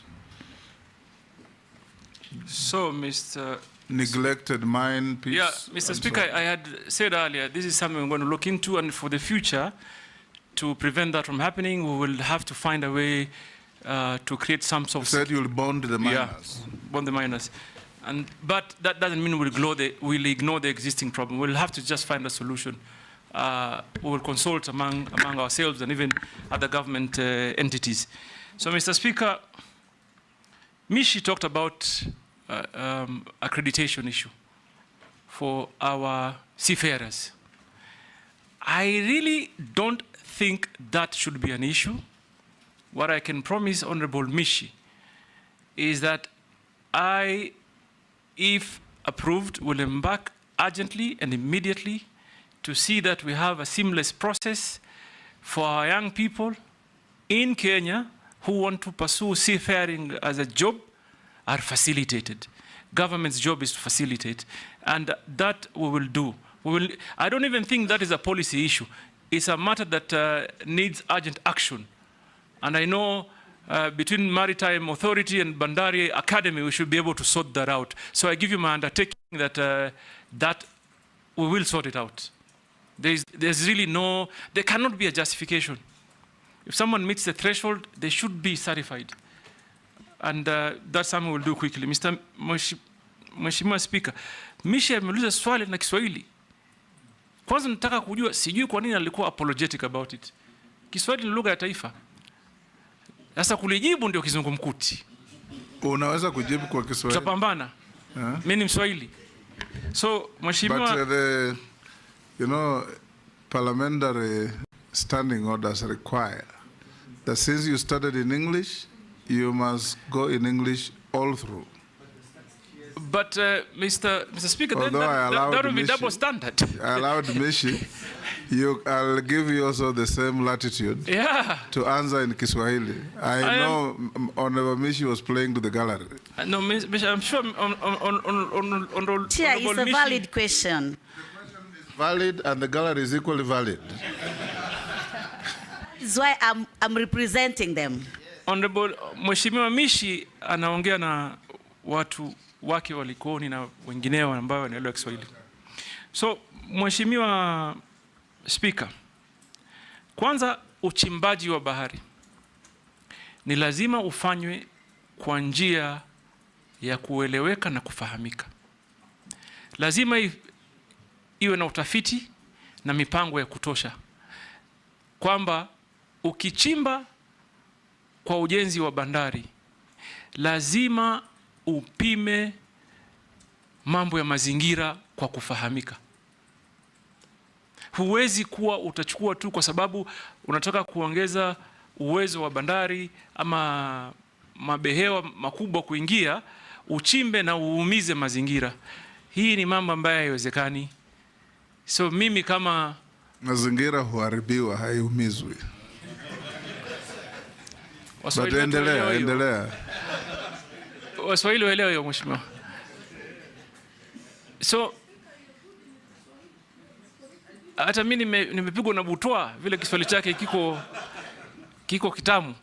So Mheshimiwa Speaker, mazingira lazima yalindwe. Na sababu muhimu ya kulinda mazingira ni kwa sababu mazingira yanasaidia katika eneo la uchumi la wananchi. Na mimi nataka niseme, hata nikimaliza nilikuwa nimeandika pointi 10 ambazo nataka kuzisema, nitakwambia, ambayo naona vile tunafaa twende. Lakini haiwezekani kwamba ubora huu ushinde ubora mwingine zaidi. Lazima kuwe na balance, uwiano na usawa. Yaani tunasema, Mheshimiwa Speaker, katika hali yanayofanyika lazima kuwe na uwiano na usawa hasusan katika mapato, na hakuna mimi nafahamu vile pale Mheshimiwa Misha natoka, wavuvi walikoni wakati Dongo Kundu ilikuwa inachimbwa, hata ile terminal mpya ya bandari sahihi, wavuvi wengi walipoteza mapato ya kiuchumi, kwa sababu mchanga ule uliotolewa pale ulitupwa mahali ambao wavuvi wanavua. Na Mheshimiwa Spika, sijui kama unajua njia ya uzazi wa samaki.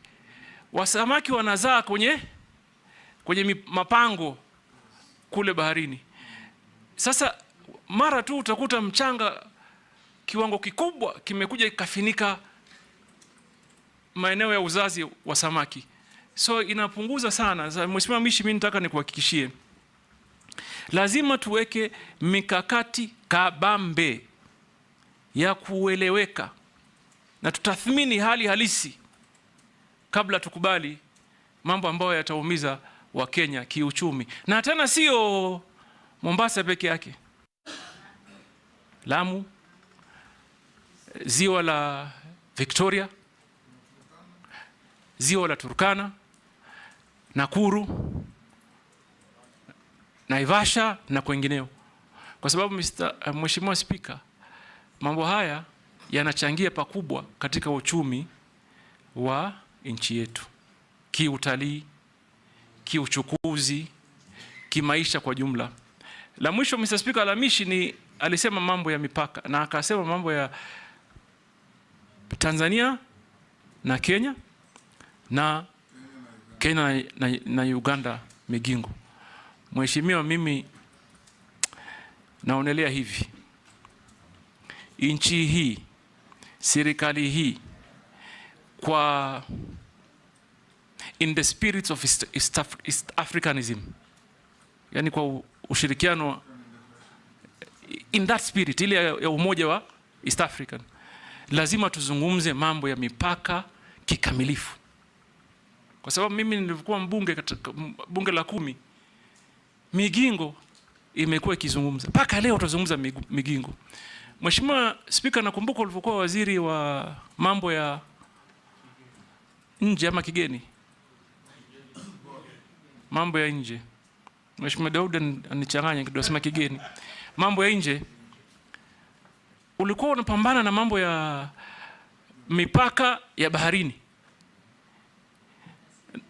Na nakumbuka tulisongeza zaidi ya nautical mile 300 na almost. Tulipima na tukazongesha kutoka mile 200 mpaka 450, na hizo stakabadhi nikazipeleka kwa Umoja wa Mataifa. Sasa, New York. Sasa Mheshimiwa, mimi maoni yangu ni kwamba kama nchi ni muhimu tuzungumze kikamilifu mambo ya mipaka, Migingo, Tanzania, Somalia, Uganda, na popote pale ambapo panatuhusu mambo ya mipaka ni muhimu. Na umuhimu wake uko wapi? Hiyo utalinda haki za Wakenya wa siku za usoni, hasa ukisikia kwamba kuna madini, kuna rasilimali, conflict inaanza. So Mheshimiwa Speaker, tutaka tufanye namna hiyo. Mheshimiwa Mukami, you cannot, if you are government or in government, you cannot ignore a sector that employs 140,000 Kenyans. You cannot. That requires us to quickly develop a strategy on how we will sustain them.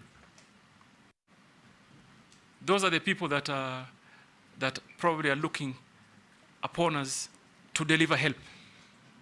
So what do? We need to come up with an actionable strategy on cushioning them, training them, like I said earlier, and creating market for them. So I will work closely. First of all, I will go to them.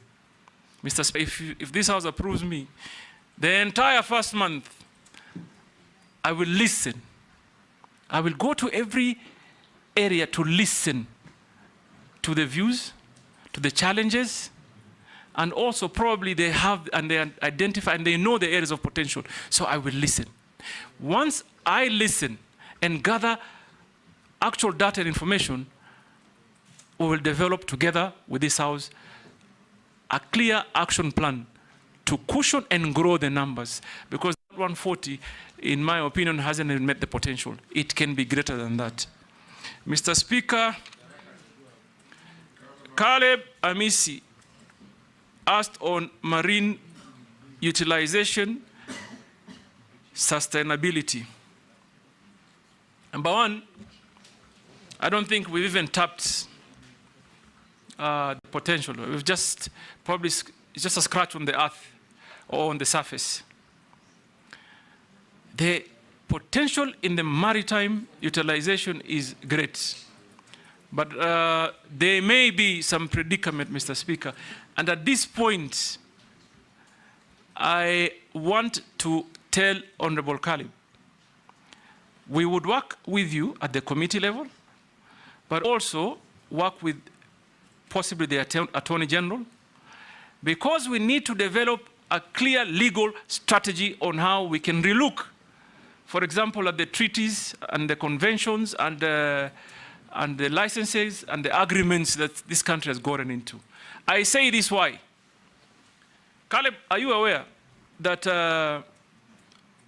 the Kenyan coast is an important corridor for tuna, yellowfin tuna? It is. Are you also aware that our allocation for yellowfin tuna, our quota for yellowfin tuna, is 3,000 tons, yet the EU has 76,000. So there are great legal issues, but we must get into them. And therefore, we may need to develop a strategy between this Honorable House, possibly the Attorney General, because there'll certainly be a lot of litigation issues.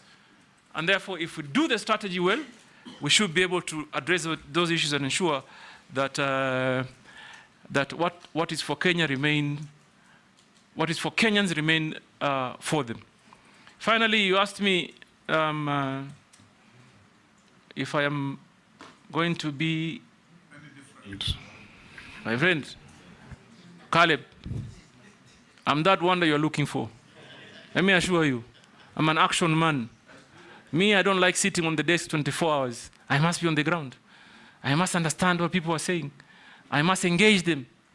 So for me, I have a plan. This country needs to push mining to contribute more into the economy. This country needs to create employment to the young people. This country needs to involve the young people in decision making and ensure they participate in every process and they feel that this government is theirs.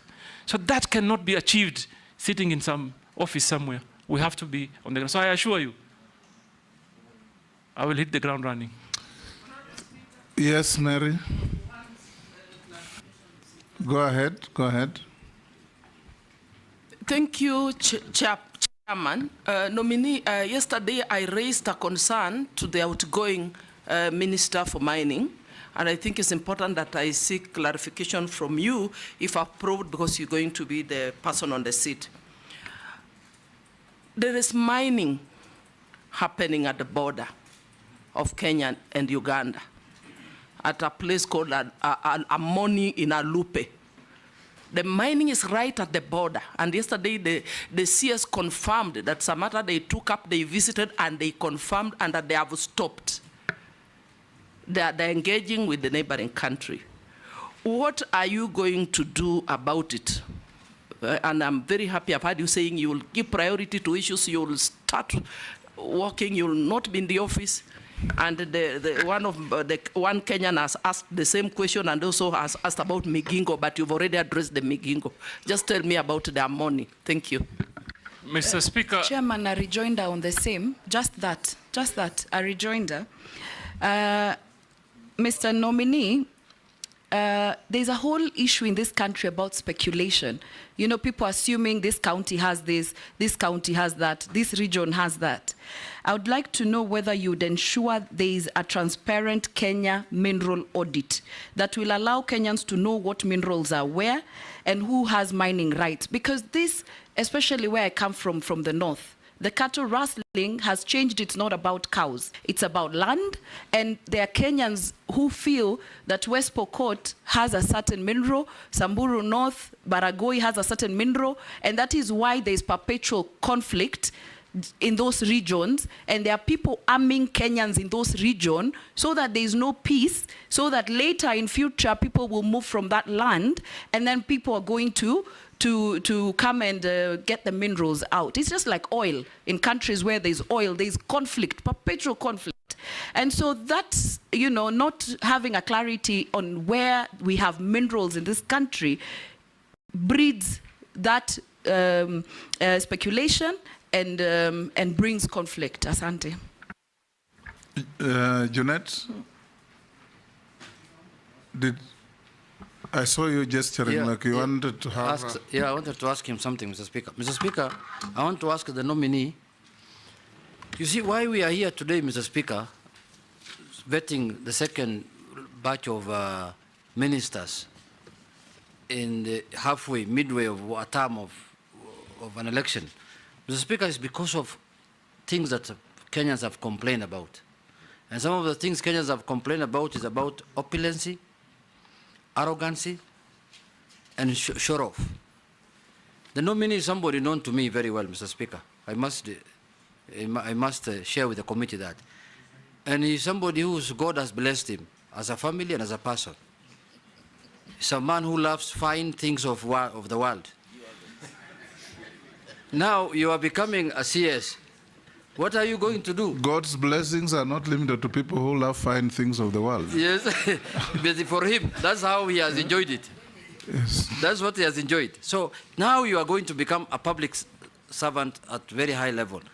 How are you going to define that line of your private life and your public life? Because Kenyans don't want any opulence at the level of the job that you are being interviewed for here.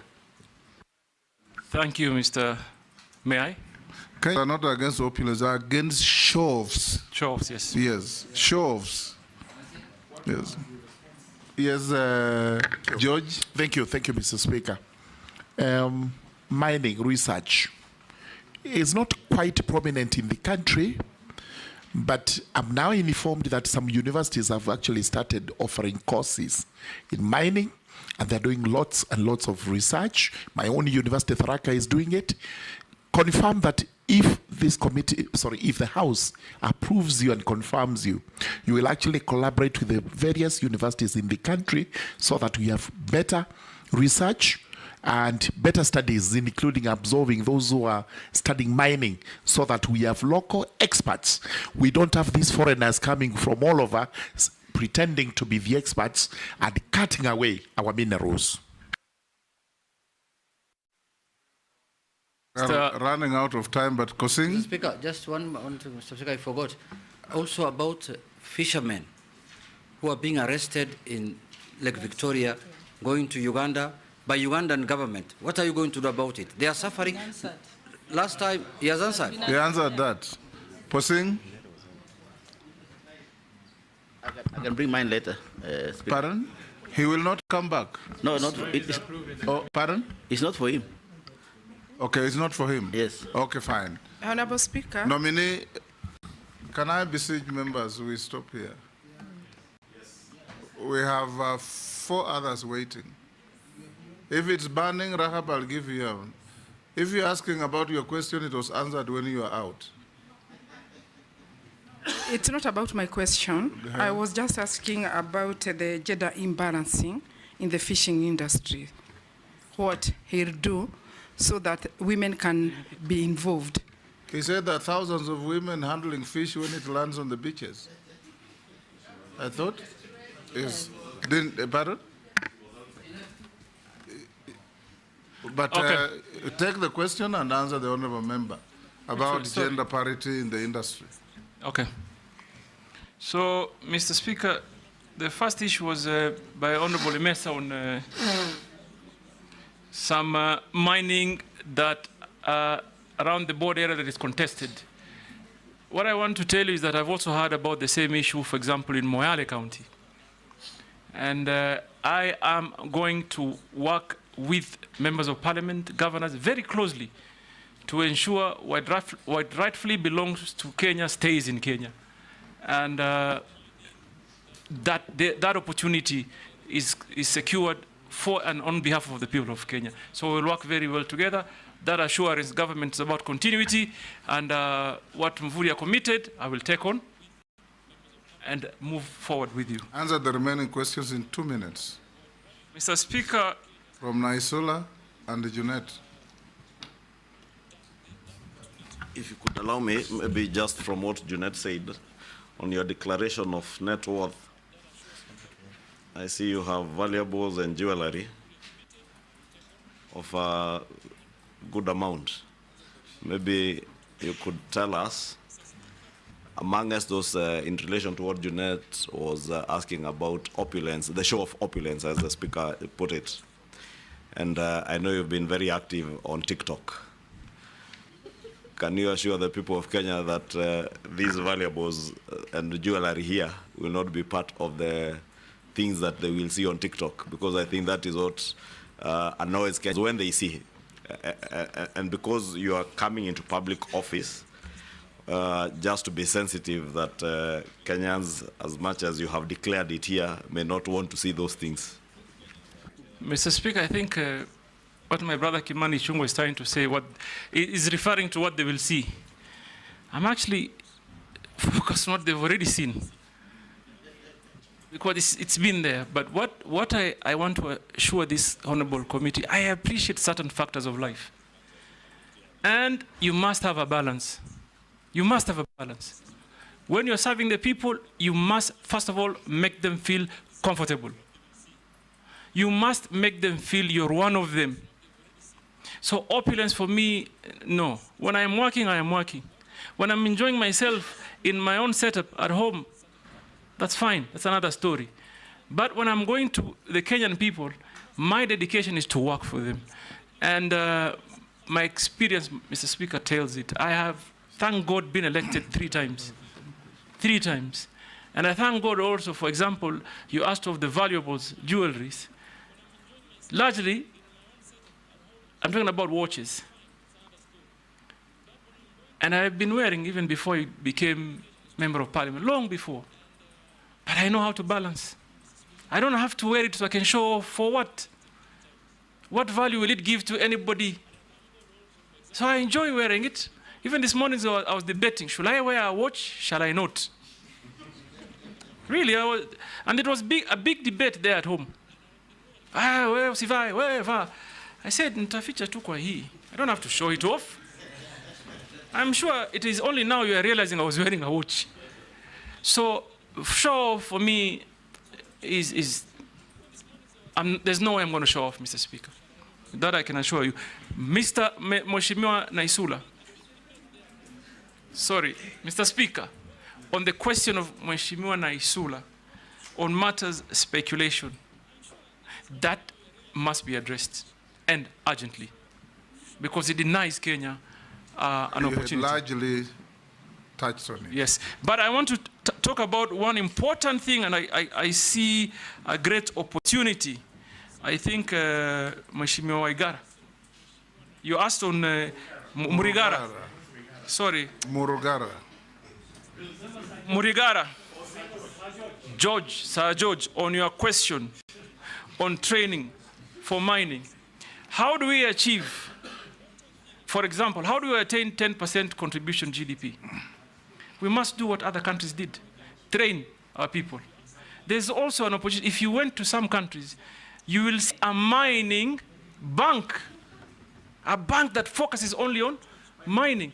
Yes. So for us to achieve all that, real work must be done. And I want to assure you, it begins with capacity building. We must train the people.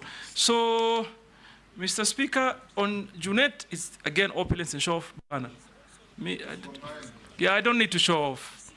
What you have, you have. What you don't, you don't. And you should be cautious of others. You should be cautious of others. We should end there. Showing off actually is a sign of inferiority complex. But I wanted to end with the one comment on Junior. I heard him yesterday say something. I heard him say that being rich is not a crime. And also I heard him say, I don't know whether Kimani Ichung'wah shared his audited account. I heard him say Kimani Ichung'wah is worth 5 billion shillings. So, brother... Kimani contested that he had understated that's what I heard yesterday. Yes. I mean, I saw it on TV somewhere. So I end here, Mr. Speaker. So I had a formal, like a point plan, Mr. Speaker. But Speaker, you must tell the nominee, just like him, I don't show off. In fact, nobody can tell that you are worth anything.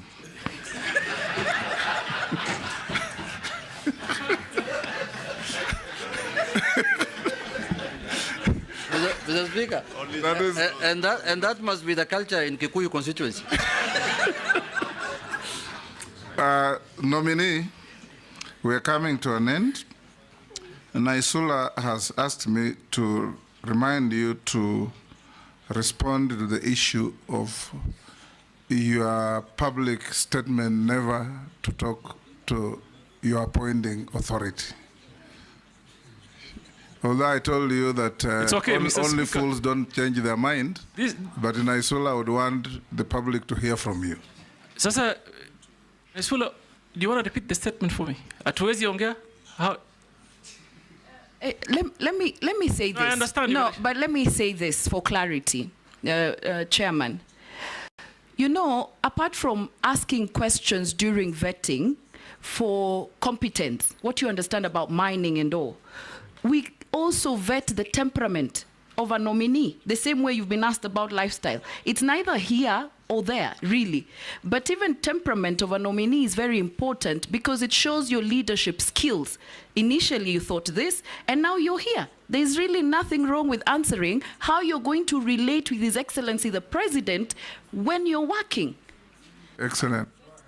So, Mr. Speaker, if I may quote, the statement went like, mimi niongee na Ruto nini?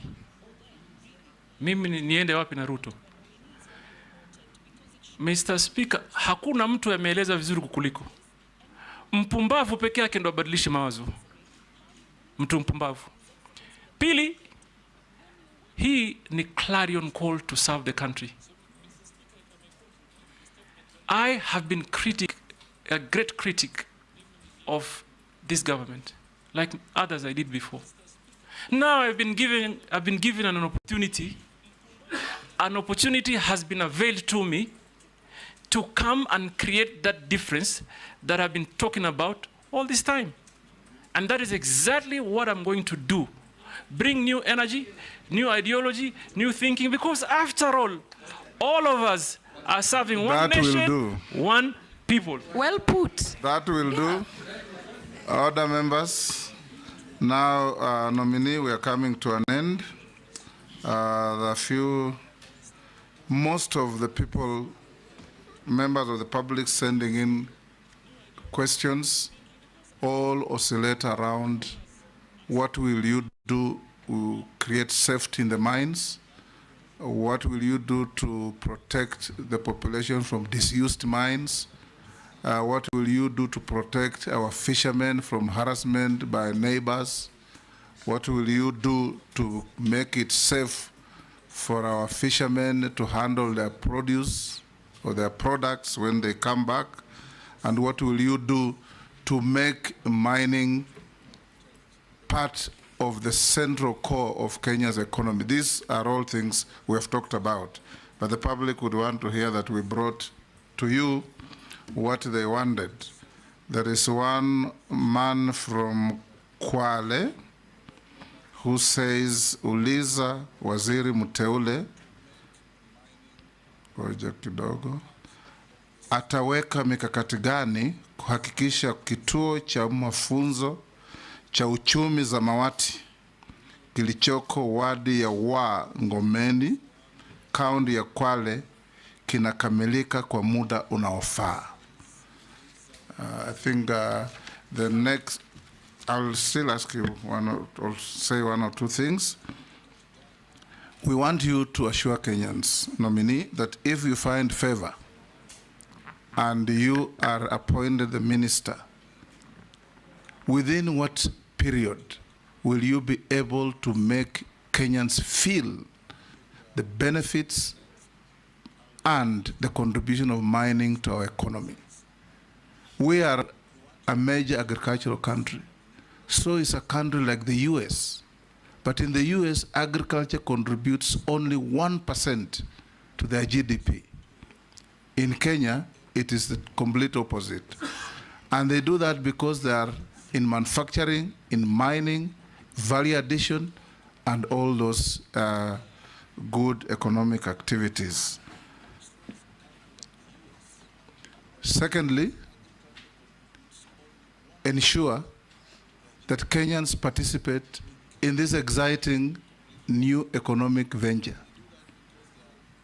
Assure Kenyans that you are not going to be, if approved, to be working for international conglomerates to come to Kenya, appear to be generating economic activities but taking away all our wealth.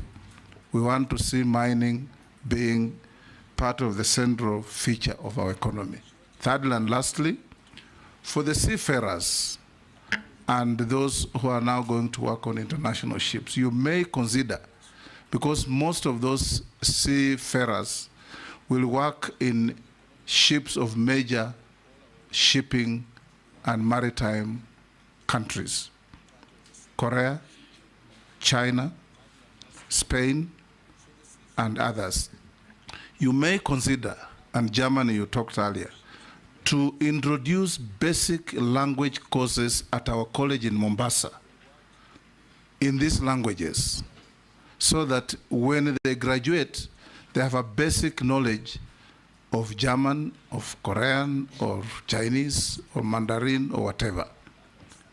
Thirdly and lastly, you may also consider sometimes if a seafarer goes to a Spanish shipping line and produces a certificate that's a collaboration between our college and some college in Spain, it gives confidence to those who are employing. So you may consider partnering our institution with as many other institutions worldwide as possible to ease the process of our youths getting certificates and being considered for employment. Finish those, then I come to... Can I say one from a Kenyan speaker? Oh, there is, okay, one yes. from Kenyan. Yes. From West Pokot. West Pokot. Yes, he's saying, don't forget to tell Joho, this is a guy of late 30s, he's working and he's in school. He just finished Form 4 the other day and got a D+. So he's saying, don't forget to tell Joho your motivation to many of us, like me in West Pokot, to pursue my education studies. Yes, before you answer, there is also somebody who said, I am really shocked that Governor Joho has 2 degrees. Kenyans know he has never been to school. This is some lady from somewhere. Now go on and answer. Mr. Speaker, the only thing she didn't write is that I'm an alumni of Harvard University. And I'm grateful that we could inspire someone. And this is a message I want to tell the young people of this country. Please never lose hope. Never give up. There is always a way out. It requires determination, focus, commitment. Answer those now. And a little bit of support. I'm just saying that because I felt encouraged that someone may take a path of changing his life. Mr. Speaker, yes. I began by saying we need to relook at the architecture of our training programs. Do they conform to the needs? How do we tap in? How is it that we, first of all, are only tapping into just under 0.2% of the demand? So we would probably redesign the entire training program. And then, Mr. Speaker, I couldn't agree more. The urgent need of collaboration between teaching institutions. We will begin by pursuing partnership between the local universities, and the government institutions, and also will encourage that we have an international conversation of getting more affiliate universities to join in. Mr. Speaker, the young brother from Kwale said that there's an institution that is to be completed at Wa Ward in Kwale. I have been to Wa in Ngomeni I know Ngomeni well. I've been there, and I want to assure him that I will go. For me, I will visit them, and I'll make sure that the projects that have begun come to a conclusion. And then, Mr. Speaker, we talked about what else? Kenyans participating in mining. Mr. Speaker, let me just say this. In Mombasa, when there was a debate on concessions, for example, I heard Kenyans saying one thing. If government wants to raise money, tell us. We can come together, 5 of us, 10 of us, and create good equity, good capital, in billions. There is that capacity. We know people that are having billions of shillings in banks. What may be the problem? Maybe they don't have the information of what the country holds. Maybe they've never understood the potential. So it will be my responsibility to pass knowledge to Kenyan people of what we have and where the opportunities may be. Some mining operations is not very expensive, Mr. Speaker. It's not excavator, 1 or 2, 3, 4 trucks. Kenyans can do that, and I will encourage them. But I think the disconnect here is they do not know. It is all speculative. Everybody is just speculating. We have lithium here, we have copper there, we have gold here, we have coal here. So we will ensure that we pass on the information so that Kenyan people can participate. Finally, Mr. Speaker, you talked about our economy being driven by agriculture. Let me assure you, if approved, the journey we will embark on immediately is to turn that around so that agriculture grows, mining either catches up or surpasses even agriculture. It is there in other countries. So you can't depend on one sector we have depended really on agriculture for far too long. It's time we diversify. I thank you. Mr. Speaker, I was going to answer something. We'll get there. Of the many nominee memoranda we received, you answered all of them adequately except these 2. A nominee, a Kenyan by the name Vincent Kipkurui Sang. I mentioned the name because it is part of the documentation. The nominee's family farm has been implicated in shillings 5.9 billion grain facility case at Mombasa Port. That one you didn't respond to. So if you have a response so that we complete the record. And the next one is there is an organization called Haki Yetu in Mombasa. I believe you probably know it. They say they went to court, obtained a court order for you to avail some documents to them, served you with the order, and you refused to give them the documents. And this was in relation to affordable housing. Okay. Those 2. Mr. Speaker, you answered everything correctly and satisfactorily. You can respond to those 2 to complete our record. Mr. Speaker, I know the organization really well, Haki Yetu. I haven't checked, but I suspect that letter is signed by someone called Maimuna.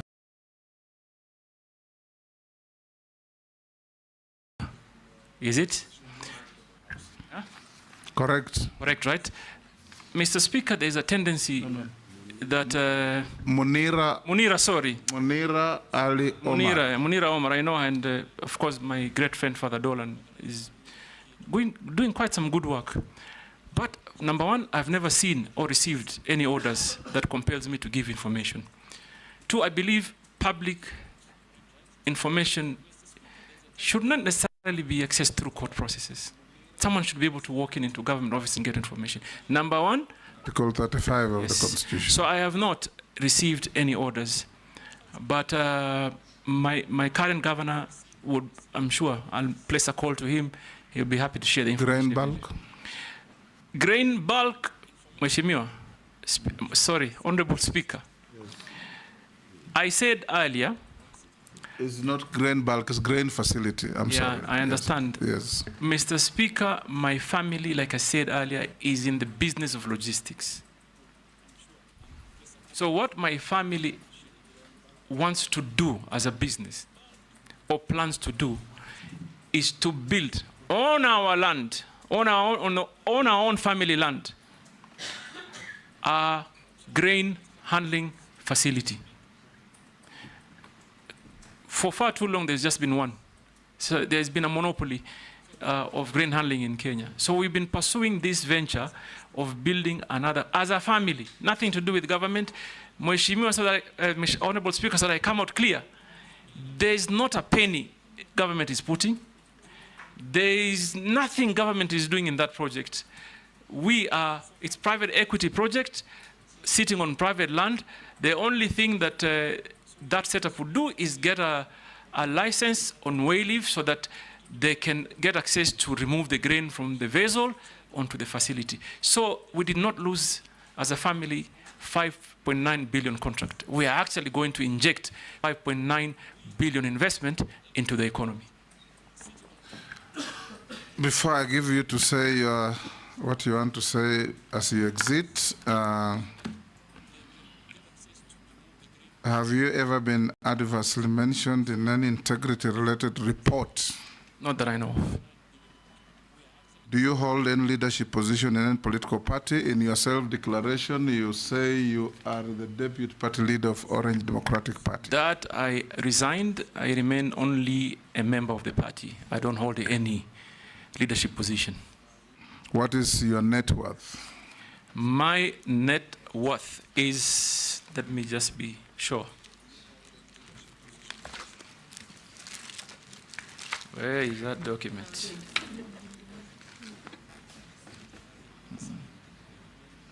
Where is it?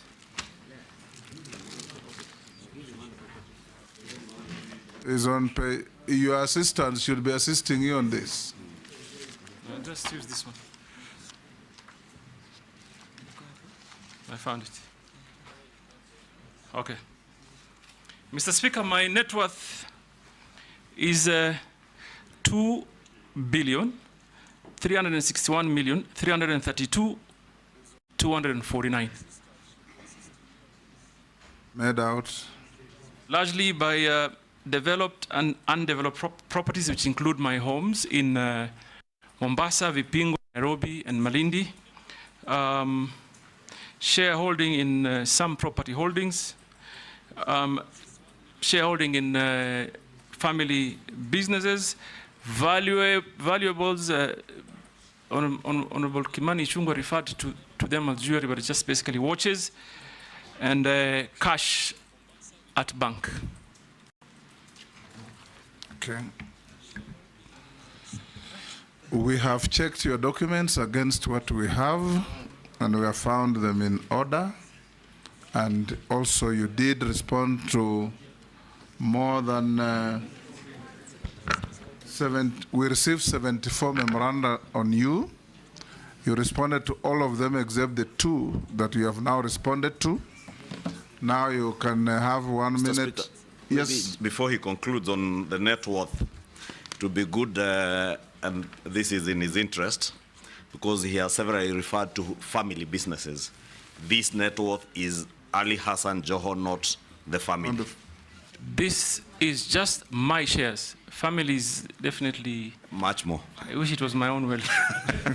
For a moment, Mr. Speaker, I wish it was my wealth, but that is now my share. Yes, so go ahead and say what you wanted to say so that we go to the next nominee. Mr. Speaker, while I was preparing myself, I came with an idea of developing a 10-point plan that I think would be useful to enhance how we can quickly grow this industry, because it is a powerful industry in our economy that is untapped, and employment. So I came, number one, complete digitization of the ministry processes. Number two, stakeholders' involvement and public participation. Number three, blue economy regulatory framework. Number four, an urgent review of the Mining Act to conform into the demands of the moment and secure Kenyans. Number five, enhanced community development agreements. Number six, international maritime organizations representation, capacity building for deep sea fishing. Number eight, improved licensing processes. Number nine, sustainability standards and certification. And finally, encouraging public-private participation. I thank you. Those are your KPIs, key performance indicators. And I thought I should share them. We have come to an end in you, and you are now released unless you are lawfully held here. Take your documents with you. Sergeant, can you escort the nominee out of the chamber? Have a good day.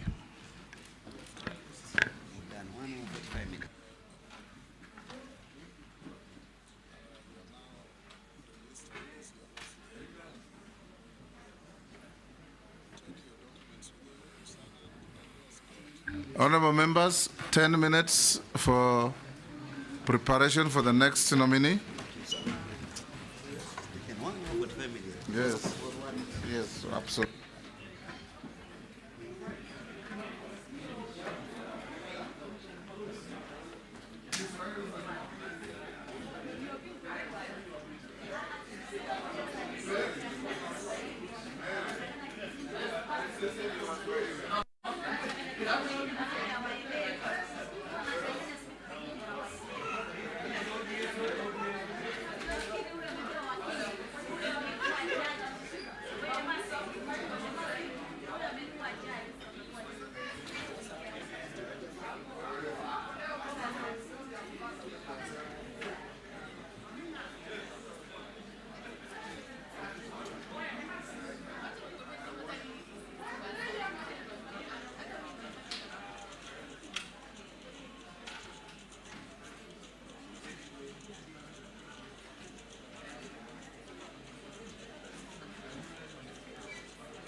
Good morning.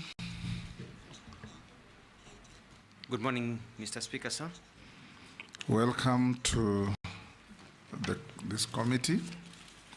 You are Dr. Alfred Nganga Mutua, AGH. Yes, Mr. Speaker, sir. That's for the record.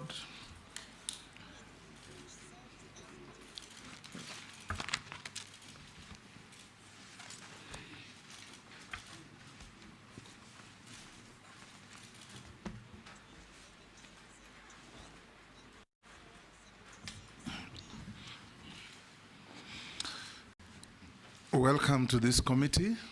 For purposes of this hearing, we'll be referring to you as nominee, not by your official name.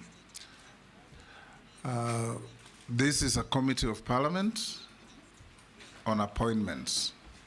You're one of those few who are lucky to appear before this committee twice in 2 years or in less than 2 years. We are here to engage you and assess your suitability to serve as Cabinet Secretary for Labor and Social Protection. You'll engage members. You are known to almost everybody here, but the proceedings will be without fear or favor. And we expect when we start, you answer all the questions precisely and concisely so that we can save a bit of time. I'm the Speaker of the National Assembly and the chairperson, as some people call me, but I'm the chairman of this committee. With me is my deputy speaker, Gladys Boss, and the clerk to the National Assembly, Samuel Njoroge. I'll invite members to introduce themselves for the record as well. Naisula Lesuda, MP Samburu West. Kimani Shongo. Junet Mohammed. Nelson Koech, Belgut. David Kosing, Poko South. Gikaria David, Nakuru Town East. Abdul Rahim Daud, MP North Imenti, Meru County. George Gitonga Murugara, MP Tharaka, Tharaka Nithi. Owen Baya, Kilifi North. Robert Mbui, MP Kadhiani. Stephen Mule, MP Matungulu. Dido Raso, Saku. Abdi Shuria, Balambala. Bishimpoko Likoni. Rehab Mukami, Nyeri. And I'm Caleb Amisi Saboti. Mary Emase, Teso South. Nominee will now be invited to take an oath. We'll conduct these proceedings with you having taken oath. We have the holy books, we have the Bible, the Holy Quran, and the Gita. I think that is the Hindu holy book. Which one do you want to swear with? So you may be upstanding, take the Bible in your right hand and recite the oath. Switch on the other mic as well. So, good. I, Alfred Nganga Mutua, do swear that the evidence that I shall give before this committee on the matter under its consideration shall be the truth, the whole truth, and nothing but the truth. So help me God. Thank you. May take your seat and sign to the oath.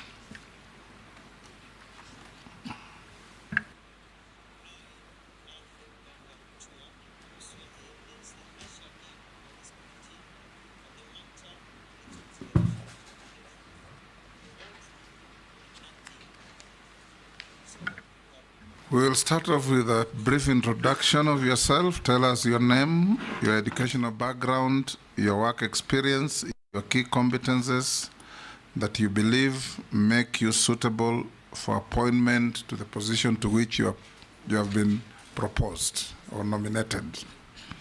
In under 5 minutes. Thank you, Mr. Speaker, honorable members. I'm very, very happy to be here and to be given this opportunity. My name is Alfred Nganga Mutua, born in Machakos, Masii, and educated in Machakos and in the counties of Nairobi. I'm a holder of a doctorate in communication and media and also a Master's of Science in Communication and a Bachelor's in Journalism. I have worked in Kenya in media houses as a journalist. I've worked various organizations overseas, also in Australia and in the US. I served as a foreign correspondent, served as an assistant professor. I was blessed to be the first government spokesperson of the Republic of Kenya, and also blessed to be the first governor of the great county of Machakos. And I'm grateful to His Excellency, the President William Ruto, for appointing me into his cabinet and reappointing me and nominating me again for reappointment for a second time. And I'm quite happy about that. I want to say that service has always been at the forefront of everything that I do. And I've always been known to be one who believes in action and not just words.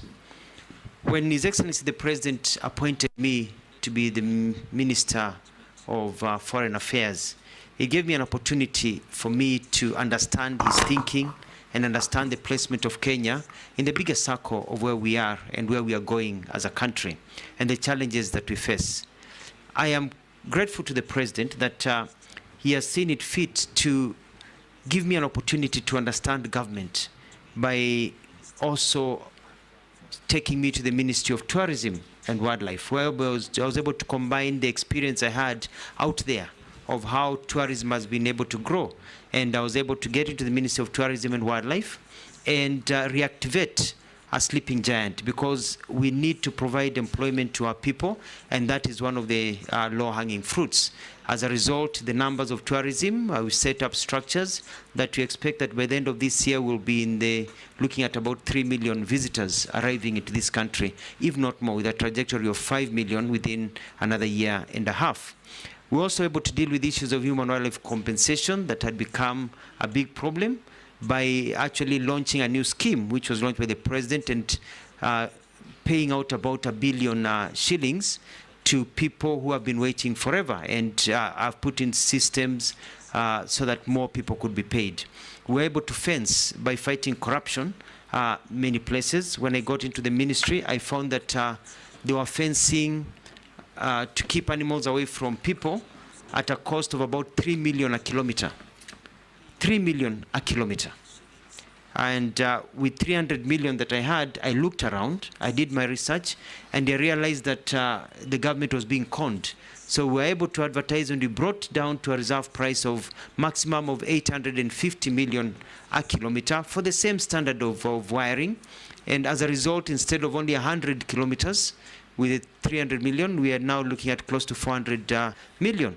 And after discussions with the President, when he was launching a fencing program, we agreed that it is possible to bring the cost down to 650. So we're able to do many, many things in terms of human-wildlife conflict, build dams, and other projects that will continue, and I believe I left the ministry at a good trajectory. I am quite grateful that the President has seen it fit to nominate me for the Ministry of Labor, and I think I understand why. Because when I was traveling as a Minister of Foreign Affairs, the issues of bilateral trade labor agreements and being able to secure employment for our people overseas and also grow the economy by bringing in business processing into our country were critical.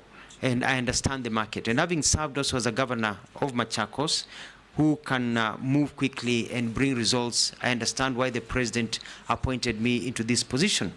We had the crisis of Gen Zs lately, whereby people were on the streets, and the main issue was employment. And we have to create an enabling environment. And I believe that I'm in a position, because of my history and service, to be able to create an environment that will grow jobs across many sectors in government, and also be able to help our people realize skills that they can work either here or overseas. In a nutshell, Mr. Speaker, is to say that from the time you exit the labor ward to the time you are ready to enter the labor market, we want to set up systems to ensure that you do not fall through the cracks. As I conclude, the issue of social protection are important. We have very many people in this country that are poor, that are suffering, that are losing hope. We have many children that are in despair. we have many systems that we've been talking about for the last 60 years. And I have ideas that we will discuss as we continue of how we can change how things are done to ensure that our people do not fall through the cracks. I submit, Mr. Speaker. Thank you, nominee. I'll now invite the Deputy Speaker to be the first to ask you a question. Dr. Mutua, as you know, His Excellency the President has been at the forefront of promoting labor migration as a way of dealing with unemployment. And also secondly, because migrant workers bring a significant contribution to our economy through their remittances. And then you have also been Cabinet Secretary of Foreign Affairs and Diaspora Affairs. So we'd like to know how you leverage on those contacts that you made to be able to promote this. But before you proceed, and while you're at it, I'd like you to elaborate on two issues that have tainted your image. One is that you are closely associated to a Miss Judith of First Choice Employment Agency. There are clips of you introducing her to the president, and she's known, and it's even come to parliament. There are petitioners from Wasingishu County, whom she owes millions of shillings and has impoverished many young people in Wasingishu because she conned them out of their money. And this is in the public domain, so please explain to us that you will not fall prey, if confirmed, to this issue.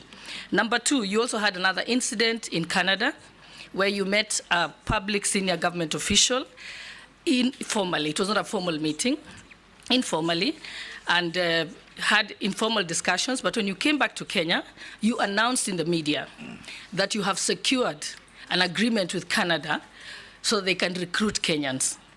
And thereafter, it was denied by the Canadian government. In fact, the Canadian government ended up spending 2 weeks at the Kenyan embassy to train Kenyans on what to say, the ones at the embassy in Ottawa, on how to behave and the things that are official and not official.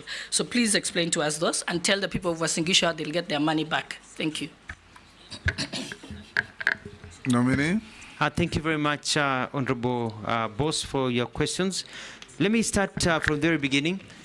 One of the things that I want to do in terms of labor migration is ensure that we have agreements. The challenge we have is that people, when they go outside this country, they go as by themselves. And at times they get abused and they don't get the right rates that they should. This is because of bilateral labor agreements. We have only signed 4, which were signed even before this government got into place. And we have another pending 16, 17. My move is to get close to 30, if not 50 bilateral labor agreements by going through the hoops. I have been able to do a bit of research, and the problem is the bureaucracy that we have within our government system. By working with my colleagues, and I'll bring it up to cabinet if appointed, if pass the vetting by this house, is to ensure that we break the bureaucracy so that we can move faster in terms of processing bilateral labor agreements so that we can be able to get into that. Now, when it comes to the issues that you mentioned of a lady called Judith, I tend to remember that we had a function at KICC where we had different stands. And the stand of Foreign Affairs and Diaspora was next to the stand of Ministry of Labor. And I'd never met this lady in my life. But she was the one who was showcasing what the Ministry of Labor, I was not the minister then, was showcasing the program that they had of what was happening. And when the president came, we were told to combine the two issues of labor because of diaspora at that time. And I was there with my PS and others, so I was introducing the president to the people who are presenting. And if you watch the clip, I didn't even know her name, and she introduced herself.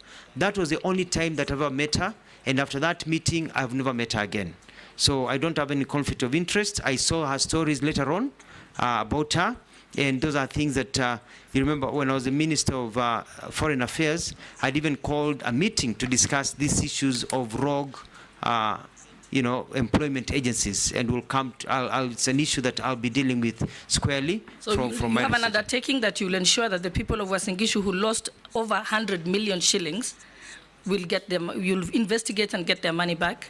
I'll give an undertaking that I will ensure that the rule of law is applied And if anybody has to return monies according to the rule of law, we'll make sure we follow the process so that people get their rights. Because it is wrong for people to lose their money through con organizations. That. Now, the issue of Canada is what I would call mischief. When I went to Canada, I had official meetings, not unofficial meetings. And we had an agreement. When I got to Kenya and announced what we had agreed on, immediately an organization, a fake, so-called fake organization that was promising Kenyans jobs and charging them jobs, put out a notice of providing employment to Kenyans. The Canadians were not responding to me. They were responding to that fake announcement to show that clearly that fake announcement quoting the Canadian government was not theirs. It was not an agreement between the two countries. Because of all that, I even had a call from my counterpart at the time from Canada to apologize for the mix-up, because the way the Kenyan media, and it was just basically, they were very clear. It was one of the newspapers, a journalist took it and twisted it. You or your counterpart? Who was apologizing? My counterpart called me to apologize that this had been mistaken, had been taken out of context. And to explain to me that that was not the intent of the statement that they issued.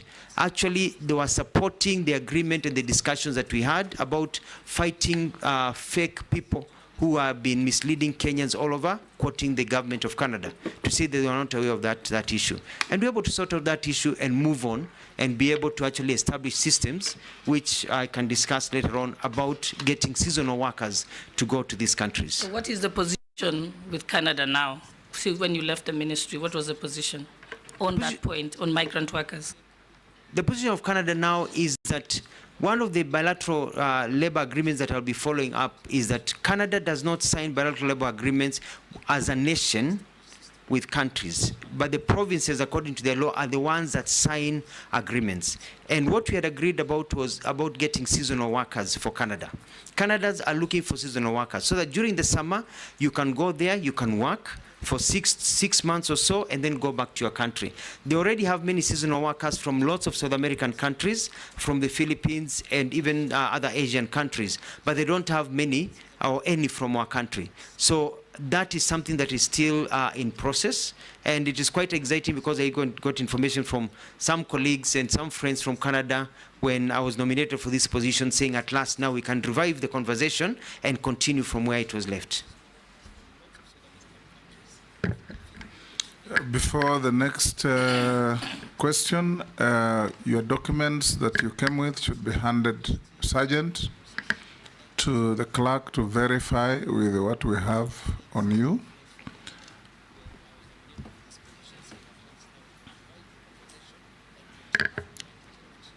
Majority Leader. Thank you, Honorable Speaker. CS, I'll just start my question from where you stopped on Canada. Because then you are foreign minister now, you've been nominated to be the Minister for Labor. And the issue that you had then was a labor issue, basically. I'd want to hear what are you going to do to now actualize not just that Canadian program, but we have since we established the National Employment Authority that has a system that is called the National Employment Authority Integrated Management System that was created to be a portal where Kenyans, young Kenyans who are looking for jobs can be able to access jobs even in the diaspora. This portal is there, but basically because of what has now been viewed as very poor communication by government, many Kenyans don't know about it. Many Kenyans don't access the jobs that are advertised there. There are some who you hear complain that the jobs that are there are low-cadre jobs in the Middle East and elsewhere, but not the kind of jobs that quite a number of our well-educated workforce is looking for. So I want to hear now, you, if approved as Minister for Labor, what are you going to do to ensure, one, that this portal has more professional and higher cadre jobs, but also Kenyans are aware and you create awareness to Kenyans on how to access jobs using this portal and other fora that you may create as Minister for Labour. And having served as government spokesperson, probably this is your opportunity now to engage with the young people, create jobs, and be able to show them how to apply for those jobs. The next, Jeanette. Thank you, Chair. Chair, my question to the nominee is, the last less than 2 years now, you have traveled a lot in terms of changes from one ministry to another. You started from Ministry of Foreign Affairs, then you went to the Ministry of Tourism, and now you are here to be vetted for the Ministry of Labour.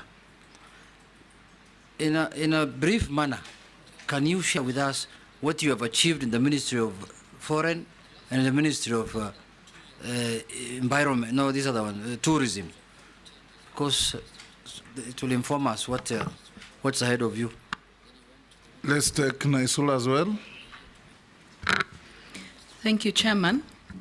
Honorable Mutua, on 1st of March 2023, when you were the Cabinet Secretary at the Ministry of Foreign and Diaspora Affairs, you made a very important communication through a note verbal, where you informed diplomatic and consular missions, UN, and other international organizations in Kenya, that it was agreed in the interest of efficiency that the missions may communicate directly with departments, different ministries in the country.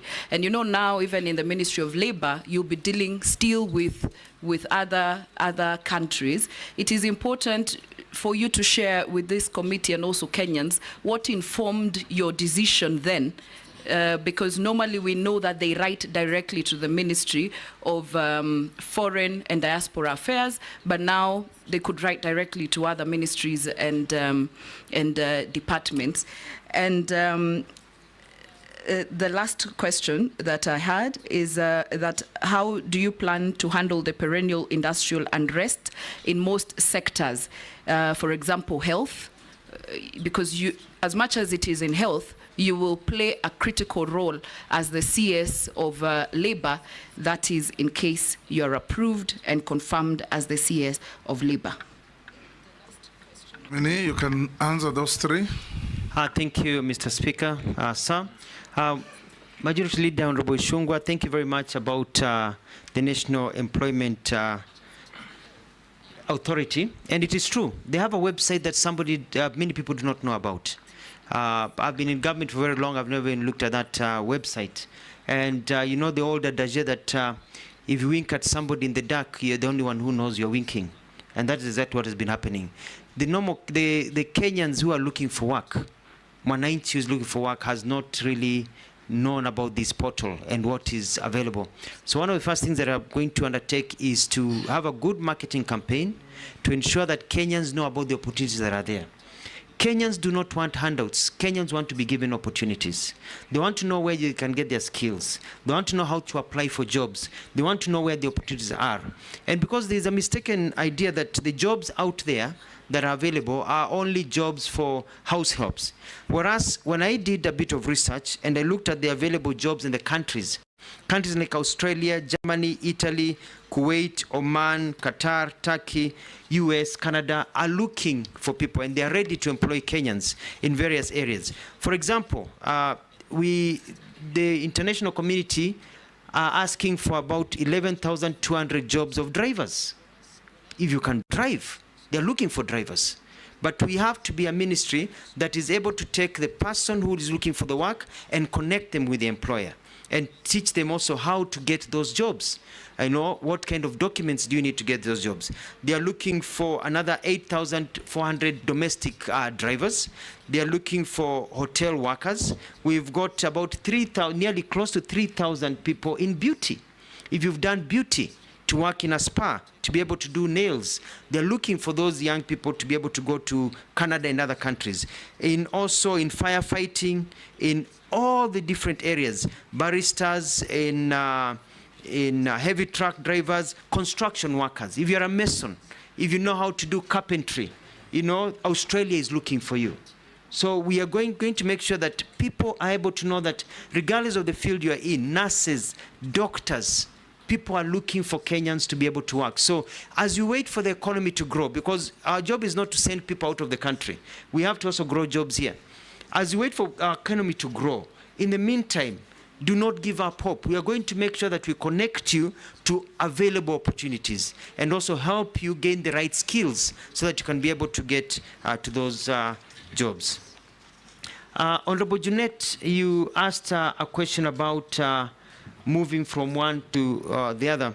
The other day, I was thinking about my good late friend, Honorable John Michuki, who quickly served in the Ministry of Communication and Transportation, as it was called then, and then transited to Ministry of Interior, and then very quickly to the Ministry of Environment. And when I look at the thinking behind the president moving from one ministry, is because that I move in, and in a very chap manner, I'm able to enact processes that are able to grow the system. For example, in the Ministry of Foreign Affairs, I was able to sort out an all-standing issue of deployment. You know, for a long time, people felt that they are deployed according to who knows who. I set up a system so that if you're in the service, you know that when your time comes, you don't need to know the minister, you don't need to know the PS, that automatically you fall into place to bring a sense of fairness. I was also able to work to get a lot of MOUs that had pended to be quickly worked on and to move faster so that we can get into all these agreements so that people can be able to move faster. I was able to also work closely with the president to prepare for trips that were not mainly just diplomatic in nature, but were also very economic in nature, because it's all about getting other people's money to come to our country, bringing money to our country. And I was at the forefront negotiating for companies to come and open factories here in this country. When I moved to the Ministry of Tourism and Wildlife, I quickly looked at where do we get our tourists from? Why are we losing tourists to other people? And by meeting all the stakeholders, I've set up a system where we are concentrating on markets like the African market and other markets that can give us the numbers that we need and the money that we need. I also, by looking at reorganization of how Kenya Tourist Board does its things, is to focus on key areas of marketing our people. So that people can come to this country. I was able to deal with the issues that I talked about, I don't want to repeat myself, about human-wildlife conflict and the arrangement of those things that were done. So I'm very, very proud of the work that we did. But I did not do this because I was sitting in the office. You know, when I got into the office, I spent few hours in the office and more hours on the ground. I started what we called utalii mashinani, because Kenya has so many things to offer. But we've only been selling the beach and the ocean. And I wanted to be able to transform and make every part of this country to be a tourist attraction site. I went to Samburu, I went to Kwale, Kilifi, Narok, Taveta, Laikipia, Makueni, Kitui, Busia. I was in Bungoma, Mombasa, Kiambu, just to mention but a few. I went across this country, and I was still going around this country to look at new tourism circuits so that tourists can keep on coming. I had a very big plan, which I hope my colleague, which I've talked to her, she can continue. And that is transforming our coastal area to be the entertainment zone for the continent of Africa, to be the Miami of Africa, to be the Riviera of Africa, so that people who are landlocked in the continent and others can come just to have a good time at our coastal area, enjoy our culture, and be able to move on. On the final question by Honorable Lesuda about the note verbal, this was done not just by myself, but an agreement after cabinet discussions of how we could cut down the bureaucracy. Because you look at, for example, the amount of money that we get as grants and loans from foreign nations, and the amount of money that we spend of those monies, we are only absorbing 25 to 30%. So here we are crying out that we don't have money for development, yet close to 70% or 65% plus of the monies from donor countries are unspent. Why? Because of bureaucracy. By the time the process goes between an ambassador to come and see a minister minister for this activation to go from the Ministry of Finance and back. It takes forever. So the idea was, can we speed up? But it was not just a blanket where a minister, an ambassador would wake up and just walk into the office of a minister. No, no, no. You talk to the minister, but you also communicate to the Minister of Foreign Affairs. And when the minister was approached by an ambassador, they communicate to the Minister of Foreign Affairs, and during their meeting, there would be an officer sent from the Minister of Foreign Affairs to sit in that meeting to take notes.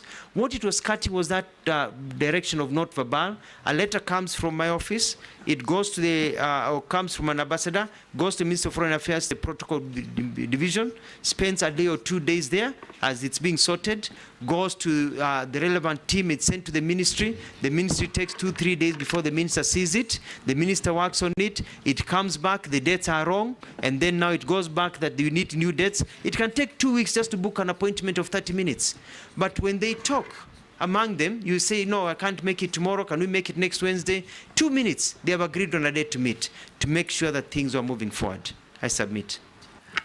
Chairman, there's a question is not answered on the industrial, the strikes, the health, I gave that as an example, but also on what he has said on the note of verbal, the same thing, Chairman, you've been saying about communication. When that was not communicated well, that it was to cut bureaucracy, it sent scares out there, people wondering whether just an officer at any department can now communicate directly with an embassy. So that's what has come out clearly here about communicating what you would like to do. And I totally concur with you, Honorable Lesuda. It's about communication. But there's a lot of pushback because people like the comfort of doing things the same way.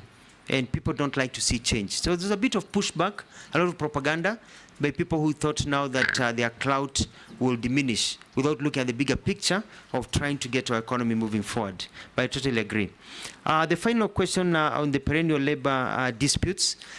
I bring experience as having served as a governor for 2 terms in Machakos, where we had issues of labor disputes. And I realized that majority of these labor disputes and the strikes occur because the problems are led to fester from a small pimple to a gangrenous leg that has to be cut off.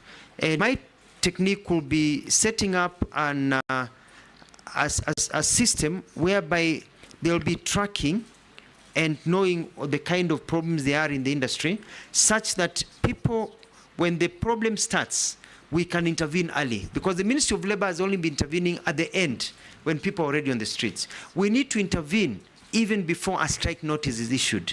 We'll be studying the landscape and like radar, looking at where is the problem, so that we can approach and try to have dispute resolutions done when the problem is still small. But Mr. Speaker, sir, and honorable members, we must realize that I want to speak having served in government for about 20 years now, thanks to God. A lot of problems, for example, with the medical fraternity when they go on strike, and they went on strike when I was the governor, even nursing, is because some of the fundamental human rights issues that need to be taken care of are not taken care of. It's usually not even the issue of big salaries. It's a welfare. It's a way of operations. It's the comfort level. It's the way they're empowered. Let's take, for example, when I go to Machakos, it was quite sad that you find that doctors would be treating somebody who has medical insurance, and that person is under their care, and yet when the doctor's child or spouse or himself or herself got ill, they didn't have medical insurance. So it is correcting some of those employment issues. And one of the things that I want to do is look at enforcement of the Employment Act to ensure that we give workers the benefits that they deserve according to the law, because when workers are work in a good environment, it increases productivity. Productivity means growth. Growth means more employment opportunities for our people. I submit. Robert Mbui, Owen Baya, and George Morugara, in that order. Thank you. One thing, Mr. Speaker, so that I don't lose it, on something that Honorable Lesuda asked on that not verbal.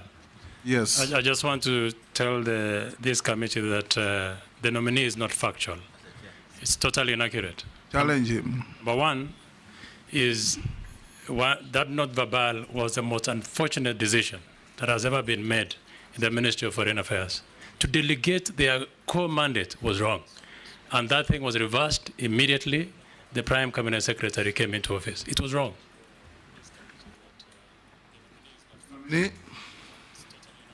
Was it the most unfortunate, not verbal? Yes, and I respect Honorable Nelson Koech and the perspective that he has given. And I was chair of the Foreign and Diaspora and Defense Committee, and we had discussions about this issue quite a few times. And it was a government policy that was passed at the time. And it fit the bill at that particular time, and it served its end at that particular time. And the good thing is that I know that, government looks at opportunities that are given and changes that are there, and you alter them according to the times and the lessons that are learned. I submit. Robert.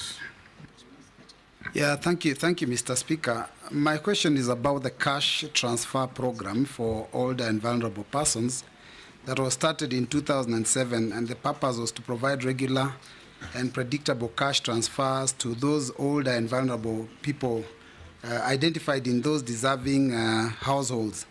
Now, unfortunately, that has not been successful because there's constant delays.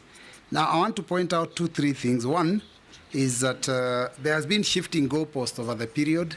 At the beginning, when I was elected in 2013, there were issues of the banks that they would get their money from. Later on, it shifted to M-Pesa, SACCOs, and every time there is a change, it of course interferes with all those people that collect this money.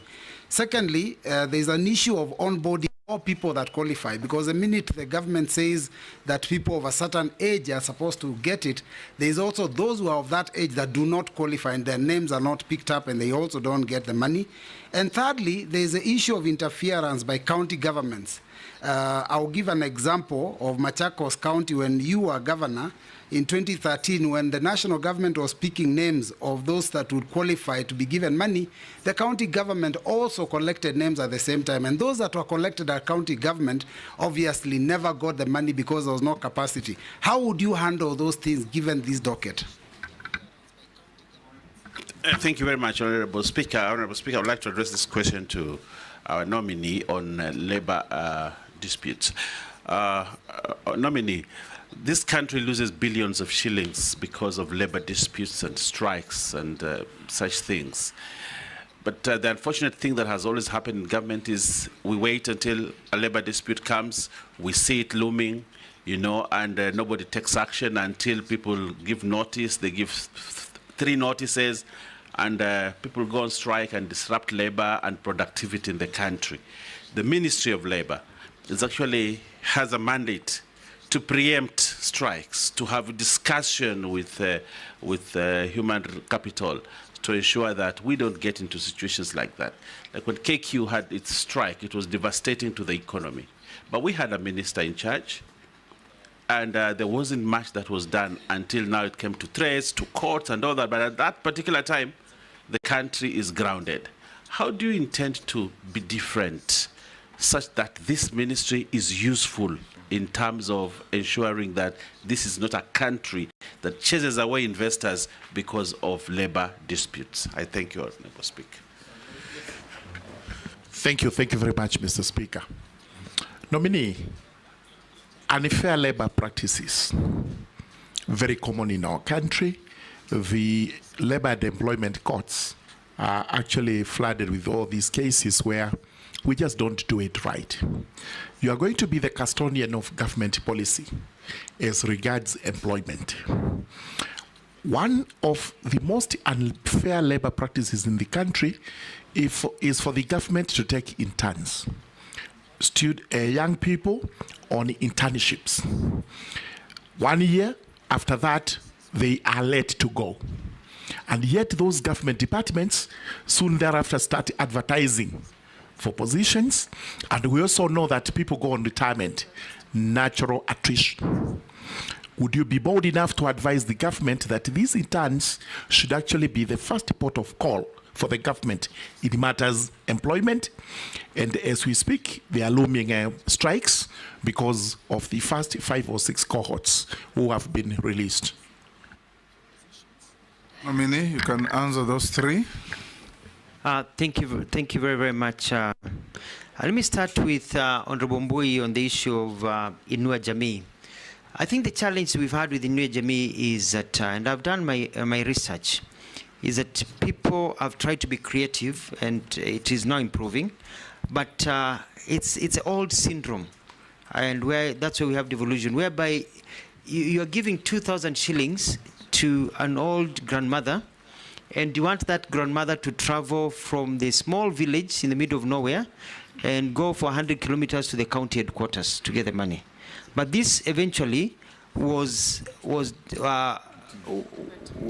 down further, even to M-Pesa and other systems. And my study is that we are still not being able to get to the ground completely, to the people who are most deserving. And one of the things that I'll do is work closely with the county governments and also with the national government system to go to the village-based system, not only for identifying the people who deserve the Inua Jamii funds, but also to collect data of the ones who exit, but also on the payment module. Why should I spend 300 shillings to travel to get my money or to the nearest M-Pesa place, because some of these old people don't have the M-Pesa monies, and then travel back, with the same money. So I'm going to find a system of getting the money to the people at their doorstep, more or less, in a progressive manner. As you know, we already have about close to 1.8 people in the system, and looking at how we can get 1.8 million or 1.8 people? 1.8 million beneficiaries, people, and now we want to move it to, according to what has been discussed in the cabinet I served in, close to 2.5, and continue to onboard them. But I'm also concerned, Mr. Speaker, about the classification of people who are suffering from various disabilities, because the monies don't go to the disabled person, they go to the household. And so you find that many disabled people fall through the cracks. If you've got 1 or 2 members of a family, then that becomes one unit. And furthermore, the disabled even have at times higher challenges than the abled. And we may need to be fair in this country and see what we can do to give them slightly more money compared to what we have. Initially, everything was pegged on the US dollar. It was supposed to be $20 US, but with how the economy has grown now, they are getting 12 to 15 US dollars, not the original 20 that was thought of when you look at the inflation and the changes that are there. So this is an issue that is very close to me. The question about Machakos, I think there was maybe a miscommunication, because the government of Machakos that I served in as a governor never collected names for Inua Jamii or social protection. The names we were collecting was for water mapping. We were doing research to find out what are the needs in terms of water delivery in the area as a marker of poverty. But our data was for county government. The national government was collecting its own data. Moving on to the second question by Mheshimiwa Baya about disputes. I agree with you. And I'm going to set up, if vetted and this committee proposes my name for appointment, an early warning system. And I'm going to look at all the sectors and have people who are confidently can come. I keep an open door policy for those members of parliament that have even come to my office to see me. I keep an open door policy for the different sectors to talk to me. Let me know what is going on, and let our systems know so that we can get and arrest them, as you said, early. Take care of this wound before it becomes problematic and before the disruptions that are there. And also when the disruptions are there, I'm very good at bringing people together and being able to bring harmony, which is one of my big successes that I did when I got into the Ministry of Tourism and Wildlife.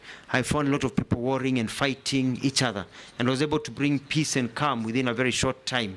I remember having discussions with Honorable Ishungwa about it, and I was able to bring peace and sanity, and I believe I can be able to do the same because of the experience that I had in Machakos.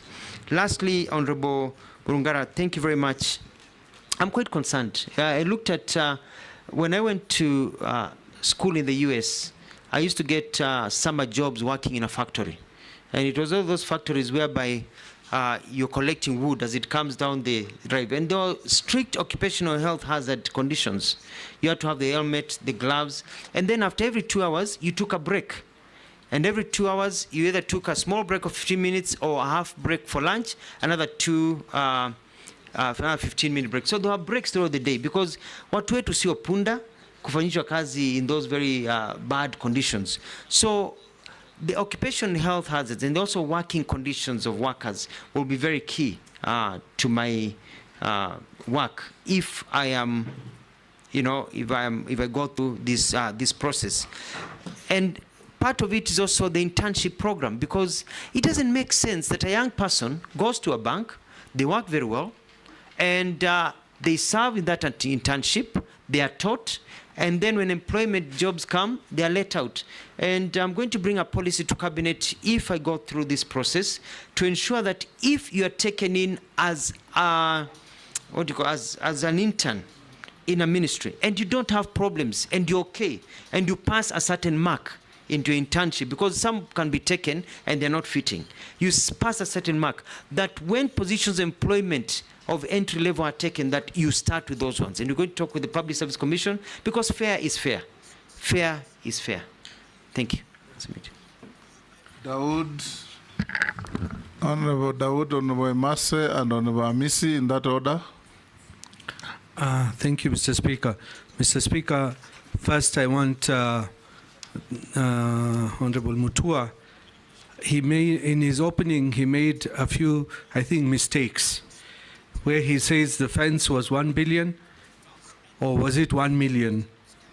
Then he says he brought it down to 850 million, or is it 850K? That's just a comment. Regarding wildlife payments, you mentioned 1 billion was paid. Yes, I have confirmed 1 billion was paid. And His Excellency the President asked you within 60 days to pay a balance of, clear the balance of 3 billion within 60 days, and that was on April 12, 2024. Could you probably tell us, within that time, the 2 months are over in June, how far have you done? And he even asked you to simplify the way the forms are done. That's what I want to know for the wildlife. Secondly, the disabled and street children. There is the National Disability Mainstreaming Strategy of 2018 to 2022 and the Street Families Rehabilitation Fund of 2003, 46,000 street families as at 2021. What have you done, or what will you do? Sorry, we have not done, but what will you do if you go to the ministry? Please give us an idea on that. The last one is, in the UK, there is you have just mentioned that you didn't know about the National Employment Authority and what it does. In the UK, there is agency of government, job centers.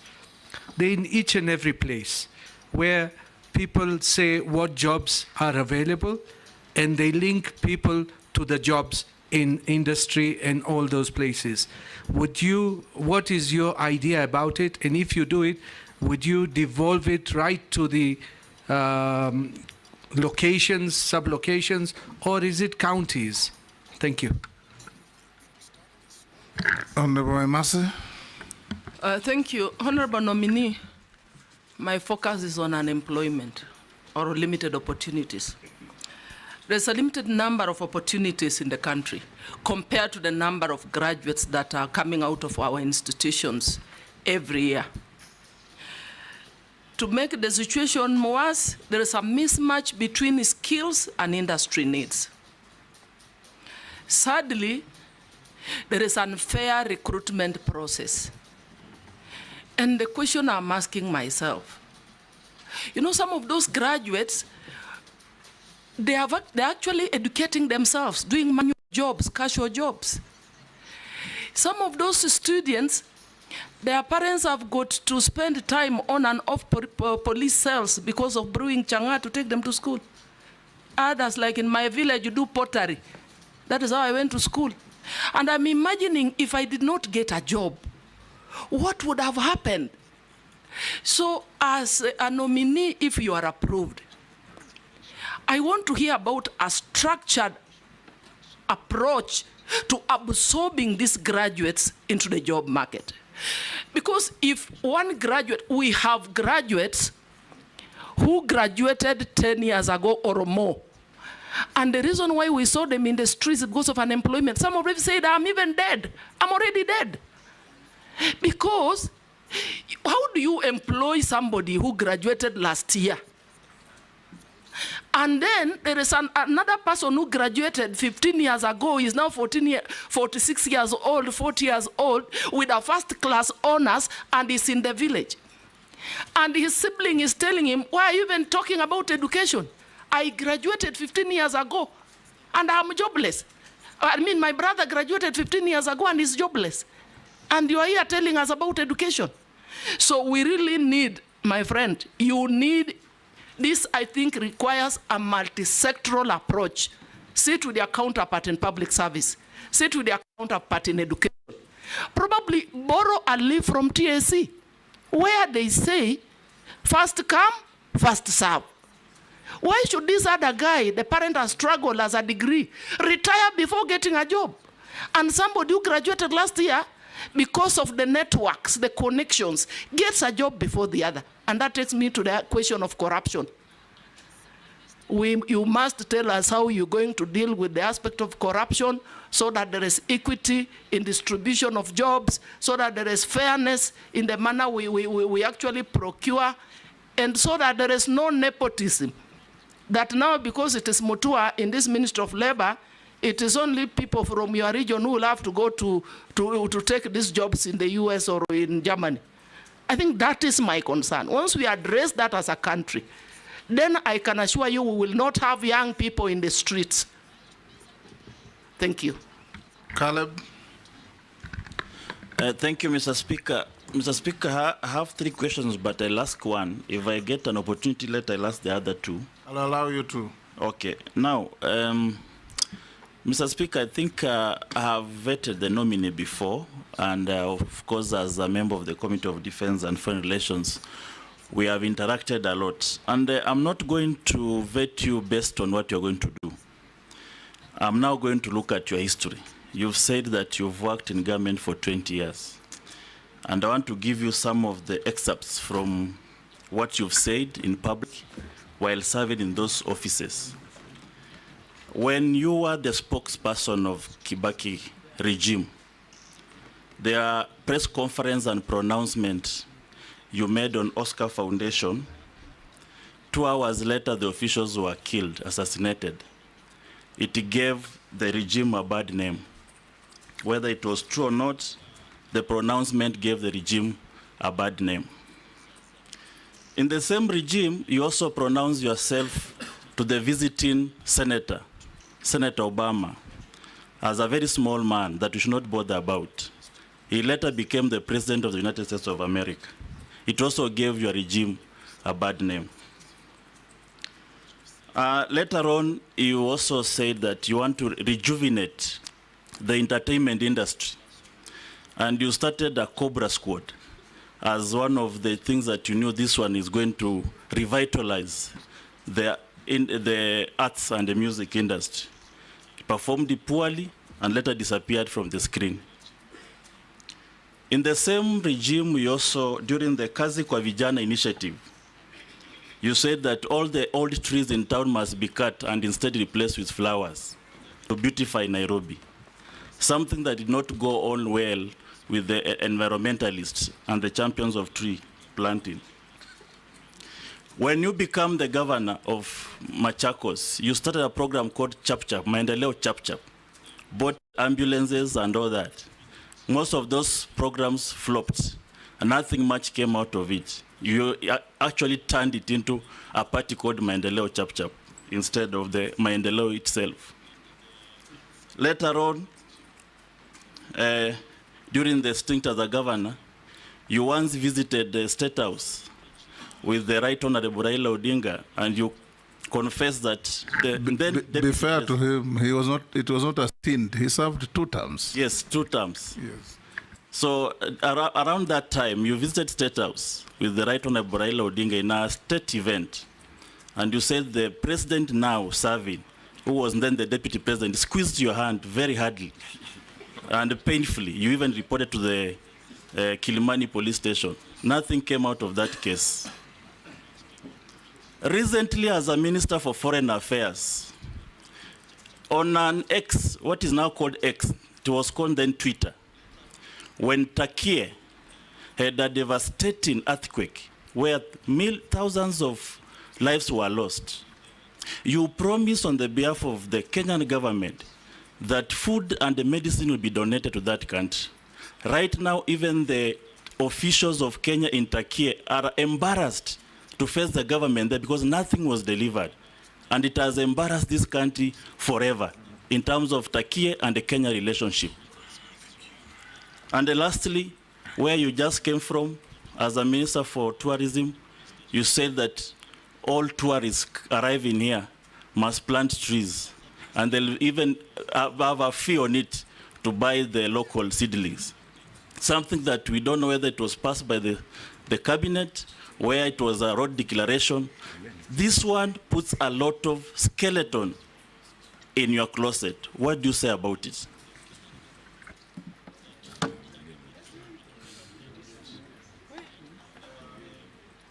Mishi? Yeah, thank you, Honorable Mishi, Chairman. you hold, I think that's quite a mouthful. Let's have those 2. We have had, it's 3, yes. Dawood, Mary, and Mrs. Churchit. Thank you, Mr. Speaker. So let me start with the Honorable Dawood. Just to clarify on the figures, is that there were Ministry of Tourism and Wildlife, especially the Department of Wildlife, through KWS, were advertising for tenders that are being given at an approximately 3 million shillings a kilometer, which means when you have 300 million as an allocation, you only have 100 kilometers. And by bringing it down to 850, instead of 100 kilometers, we're able to get 352 kilometers of fencing. And that saves money for Wananchi. About the jobs, and I'm glad because you were there during that meeting when the president talked about compensation to people. We started the process, and one of the challenges that we face in this country is bureaucracy. The president gives directives, and then they are caught in the annals of bureaucracy, treasury, through the systems going on. The process had started, and I hope it will continue. We did not meet the target because of the normal bureaucracies of getting money from here to go here, even though the money is there, but it is something that will be carried out. I like the fact that you discussed the various disability and the challenges that are there, and especially in ensuring that people are given the rights they deserve. Mr. Speaker, we give you an example. I'll never forget this. During the campaign period, I accompanied His Excellency the President, then he was the Deputy President and a candidate, on an economic forum that was held at Racecourse with members of people living with disabilities. And one lady spoke about the challenges she faces as an employee because her child has autism, and the problem she faces because she can't even take time off for some of the things that need to be done to take care of that child, and the lack of support systems, and the challenges that our people living with disabilities go through. And it was quite sad because I remember when the president stood to speak, he, for about 2 minutes, could not speak. His voice was choking. And he promised that people will not, in this country, go through the challenges they go through just because your child is disabled or you're facing a form of disability. And my mandate, if approved and appointed and sworn in, is to ensure that that promise that the president gave, that I vividly remember, is enacted. And I think we will have done our job making sure that people live well. When I was the government of Machakos, I was, I think, the only governor who enacted the Disability Act by declaring that no building constructed in Machakos or operating in Machakos could operate without, places where would be comfortable for the disabled, for example, with ramps and others. And we shut down buildings. We shut down supermarkets until they build those ramps. I want to even take it further. I'll even have my own rules, like the Michuki rules, showing people occupational health hazards, disability, things that needs to be done. When somebody is hard of seeing and they go into a building with lifts, including Parliament, why do they need somebody to come and help them identify which number? If you go to London, you go to Australia, even go to South Africa, the numbers on the keypads of pushing the buttons for a lift have braille. And so we need to standardize some of these issues so that the disabled can also live a good life. I want to reply to Madam Emasi, and I totally agree with her.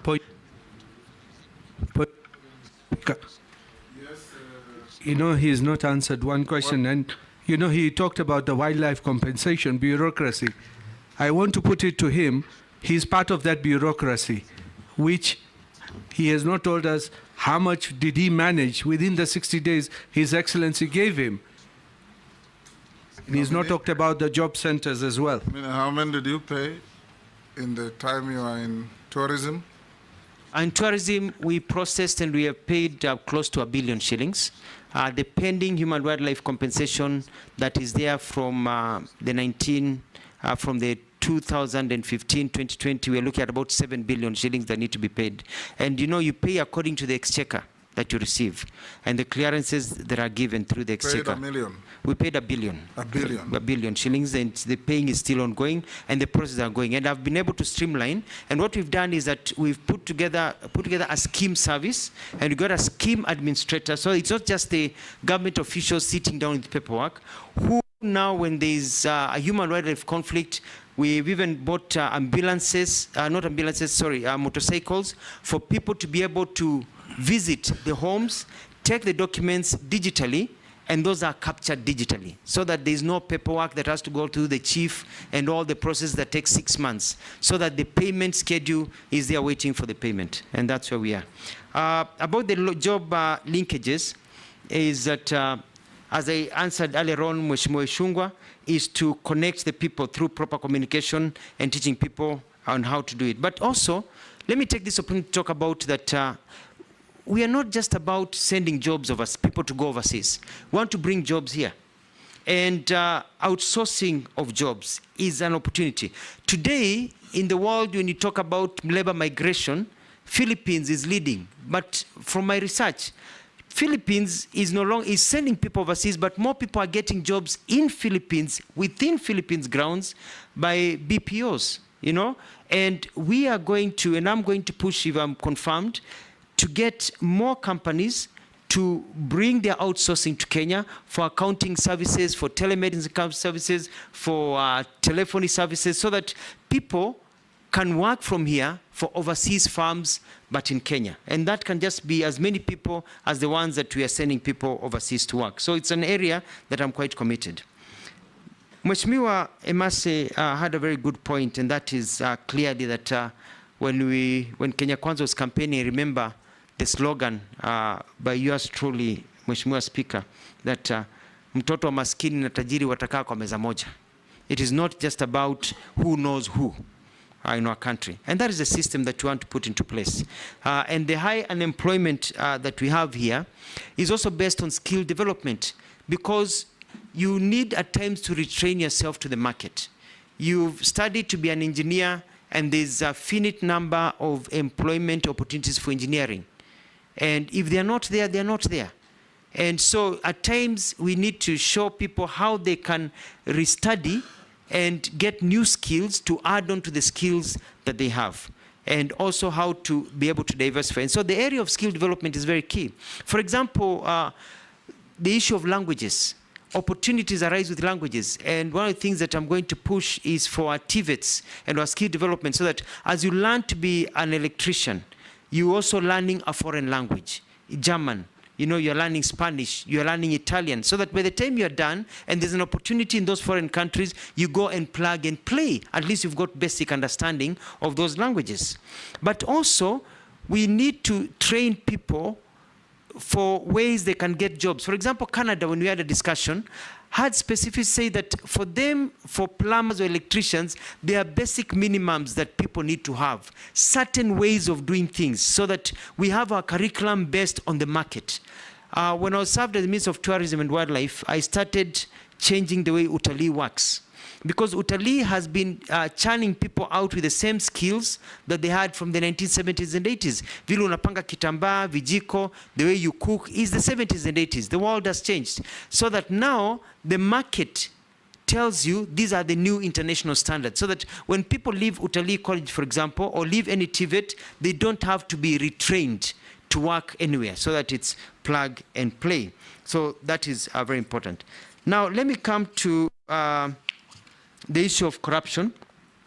And I have always been known to be very fair in terms of work and labor. And I'm going to ensure, like what our president has told us, that you do not nominate me to be a cabinet secretary if approved of Ukambani or Machakos, where I come from, but a cabinet secretary of the entire country. Because nobody sends a postcard to be born from Luya land, or from Kisii land, or from Turkana, or from Kiambu, or from Coast. Nobody sends a postcard to God. It's where you're born.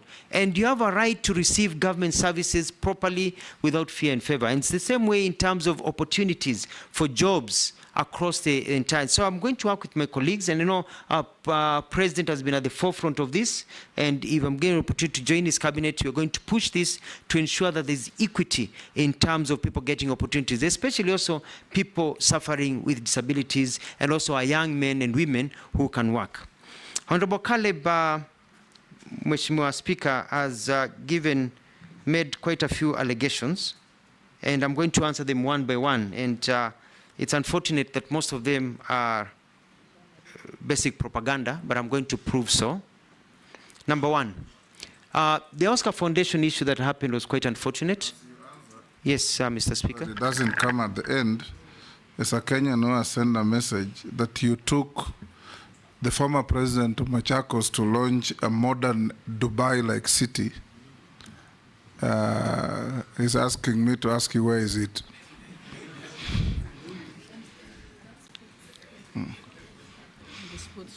Thank you. The Oscar Foundation issue, we had a security meeting in the morning, and I want this to go on record, and led by the head of public service then, police commissioner and others, as the government spokesperson, and we agreed that this was a statement that was going to be issued. The president was briefed. I issued the statement because the legal practitioner and I think the DPP was preparing documents to be able to arrest and take them to court. Later on, after that statement, we heard about the murder or the shooting right outside Parliament of the people that we had also mentioned. It was pretty unfortunate, and I had nothing to do with it. I was doing my job as agreed in a proper government system. Secondly, Mr. Speaker, you have traveled to the US, and like all houses of Parliament and Senate, when you go in as a freshman, and then you're a sophomore, and then you're a junior, and then you're a senior. So you start in the US system as a sophomore, you start at the bottom, and you work your way up, so you become now a senior senator, a senior document. So when we got the letter from the American Embassy about former President Obama coming to Kenya, the title was the Junior Senator of Illinois, which in the US is actually a positive. It means you're not a freshman, you're not a sophomore, and that you're nearly a senior, that you have graduated, you're actually high in rank. You're not a junior. You're not, you know what I mean? So you're the junior senator, and that's the American system. And I studied in the US myself, and that's a system even when you enter university. You're a freshman, a sophomore, a junior, and a senior. And so when we issued a statement, referring to the letter of the Americans talking about the junior senator of Illinois who visited. You look at my statement, that is how we were mentioning his title. And that is the title he had. It was nothing to do with demeaning Obama, who we believed in. It had nothing to do with the comments. It said it was basically his title. You are a majority leader, you are a speaker, you are a minority leader. That's how it's a title that he had at that particular time. Number 3, you asked about Cobra Squad. Cobra Squad was a personal initiative, very successful. I want to say that I bought my house in Nairobi with proceeds from Cobra Squad and went on to produce many other shows like Beba Beba, which I think you've seen it, and many other shows that my company still produce and do other things. And Cobra Squad was very successful, even across Africa. Even today, I still get royalties from it being shown in Zambia, Tanzania, and many other countries. During our second season, after the end of our second season, one of our main actors unfortunately died in the fire that engulfed the former Nakumat that was at Moi Avenue. And it was felt that we could not continue with the third season after that tragedy. And that is how we stopped Cobra Squad, out of respect for the death of one of our workers. So, Mheshimiwa Caleb, it was not a failure, it was a success, big success. But also we are people with a heart. About Kazi kwa Vijana and the tree planting and the organization, I took the former town clerk, Gakuo, together with some colleagues to Dubai to look at how to beautify our country and the national parks. And I remember spending so much time planting trees in the streets of Nairobi. I even count some of the trees I personally planted right here on Harambee Avenue and over here. And we started an initiative to plant trees and beautify. Now, a decision was made that there will be an expressway, the existing expressway that is there, and that the trees on Uhuru Highway, because the expressway was going to pass on top, had to be removed to allow for the expressway, and so that we have short bushes and brushes. And that was what was going on. It had nothing to do with cutting down the environment. We were planting many more trees and reorganizing many other things. Mr. Speaker, I'd like to go on record. Something. Just a small point of order. You said you went to Dubai to see how to beautify a city. Dubai doesn't have any trees, it's a concrete jungle. So how did you learn that from Dubai?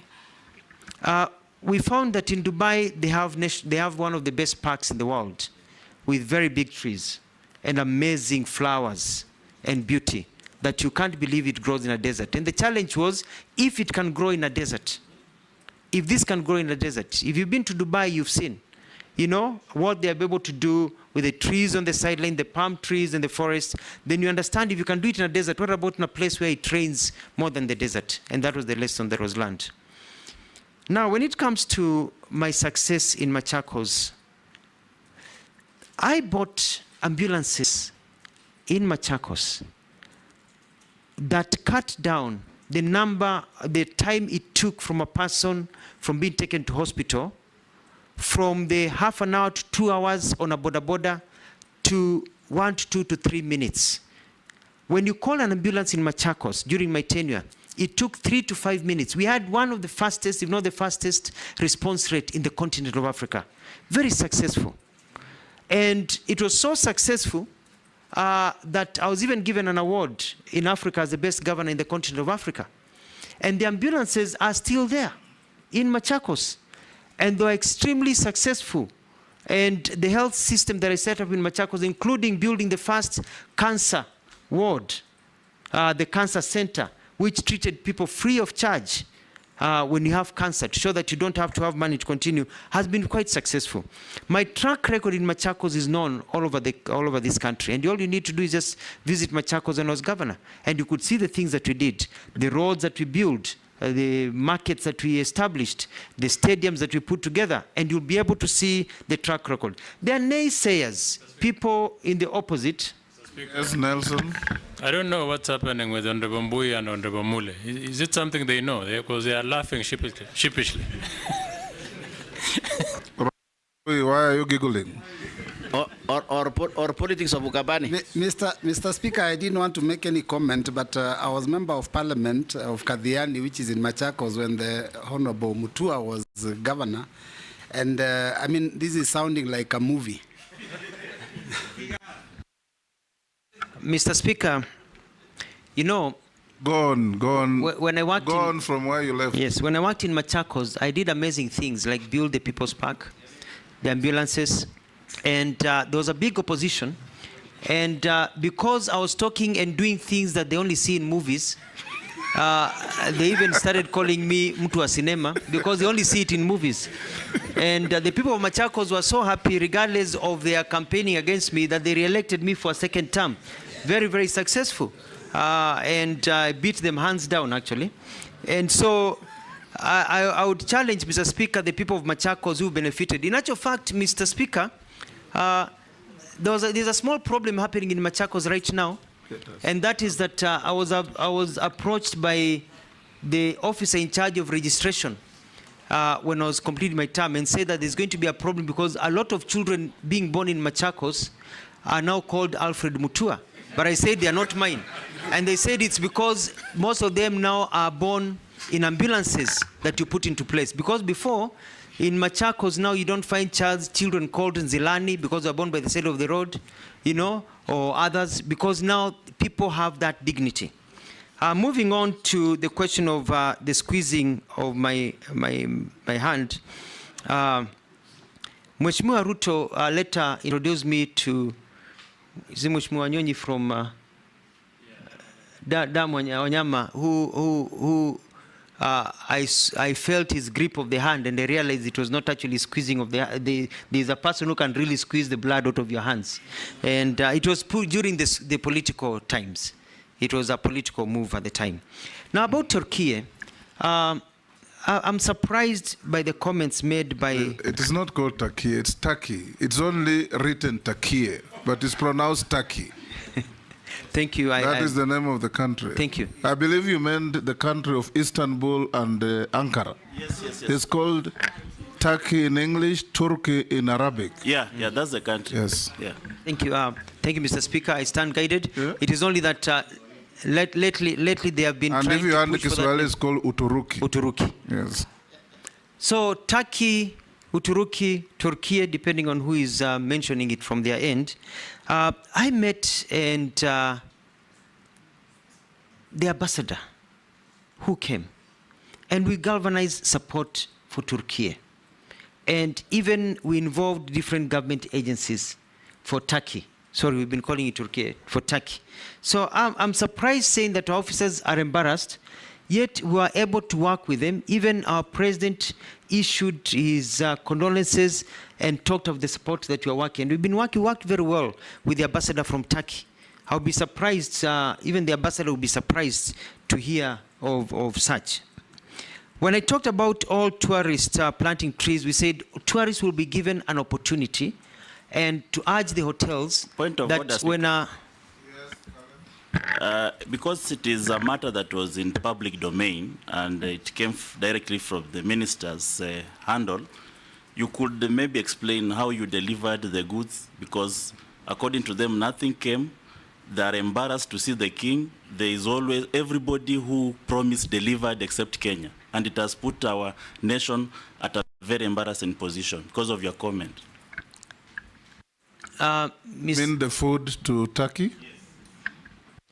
Mr. Speaker, if I remember right, we even were able to galvanize blankets and rice and other items that were sent. So I'll look into it to find out where Honorable Caleb is receiving that information from. It's a surprise to me. I'm hearing it for the first time from him, because I've not heard of any complaints, and we worked very well as a government to help our brothers and sisters who have also always stood with us. And H is that tourists to plant trees. We issued and we say that we are going to encourage tourists coming to our country and hotels. And I had a meeting with its stakeholders to be given an opportunity to plant trees, and even came up with a formula which they have actually been using, where you are asked when you come in, do you want to add 20 shillings to your bill, so that that 20 or 50 shillings is for a tree where you can plant and they can show you to plant, and that is something that now is starting to take traction as it continues. So it was not physical planting of trees, it was fundraising for tree planting. It was fundraising for tree planting, and for the ones who want to plant trees, we had even designated an area at Nairobi National Park where people could go and plant trees, because some of them are so keen on the environment to go and plant. And the idea was to showcase where Kenya is in terms of environmental protection. It's an opportunity for people, and many people are very happy to be given that opportunity. And I know, honorable members, you've gone to places where after you make a payment, they ask you, do you want to add 50 shillings for this? Do you want to add 70 shillings for this? So it was that opportunity to be able to serve. Point of order. And lastly, was that money accounted for? Yeah, that's what I wanted to ask, Speaker. When you said fundraise, was it an approved cabinet decision? And if it was, how much has been raised up to now? Sorry, Mr. Speaker, not fundraise, but be able to give people an opportunity. For example, if you come to a hotel and the hotel tells you, we have seedlings for you to be able to plant a tree. The seedling costs 50 shillings. Whether you can plant a tree or somebody plants a tree, do you want to contribute to it? You say no, that's it. You say yes, then you ask, do you want to be able to go and plant the tree, or do you want the hotel to plant the tree? So it's all about, and the government has been collecting numbers. It will be continue collecting numbers from all stakeholders who have engaged in tree planting. It's like the little change you throw in a basket in a supermarket? Something like that? So, yeah, but you're given an opportunity to say, yes, I want to be able to plant a tree myself. Mm-hmm. And many people opt to say, well, I don't have time to plant the trees, but can somebody else from the hotel plant the trees? And the hotels will be able to galvanize and say, as a hotel industry, we have planted these trees. And this is something we had agreed with the industry. So it was not just me speaking, it was about an agreement with the industry. And lastly, Mr. Speaker, and I let it go on record here, because many dreams of our Kenyans are destroyed by selfishness of leaders. And forgive me for saying this. When we came up with a program of Machakos New City, we brought investors who signed MOUs worth 2.1 trillion shillings to bring investment not just in Machakos but across the country, using Machakos land that was available and other systems. And we started the process. Mheshimiwa Johnston Muthama and the Wiper Party went to court and got an injunction against us. Point of order, Chairman. Point of order, Chairman. Because he's just named my party. Let him finish. He just mentioned my party. I'll give you an opportunity. Let him finish what...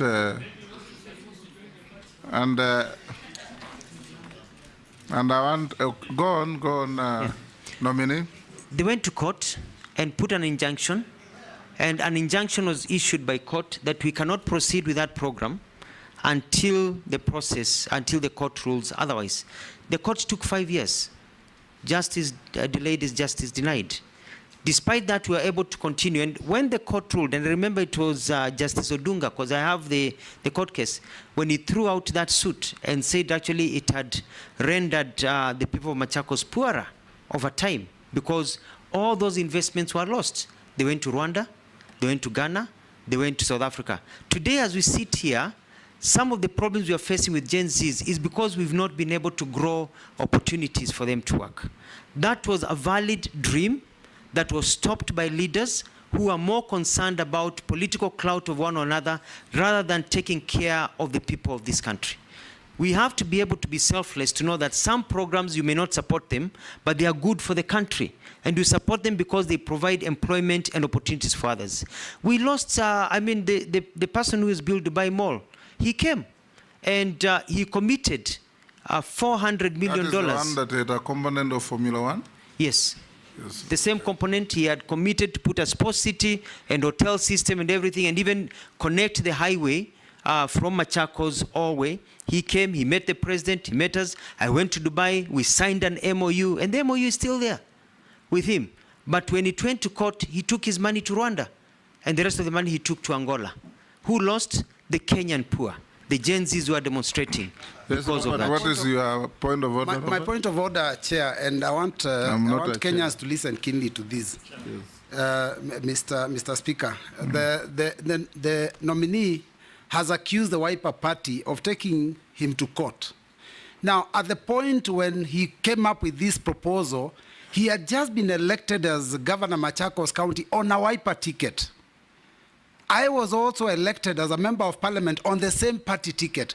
I was not involved in any issue to do with with a court case.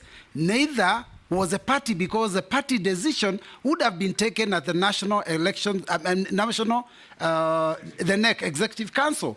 So when he says that the Wiper Party took him to court, he's being economical with the truth. I do agree that the senator of Machakos, who was also a Wiper member, may have been involved, but not the party. I would like to see some evidence that puts the party in court against him. Let's settle that the senator who went to court belonged to Wiper Party, but it may not have been the Wiper Party that took him to court, so that we make progress. Who are the parties to the case? You say you have the case? Yes, it was... who was the plaintiff?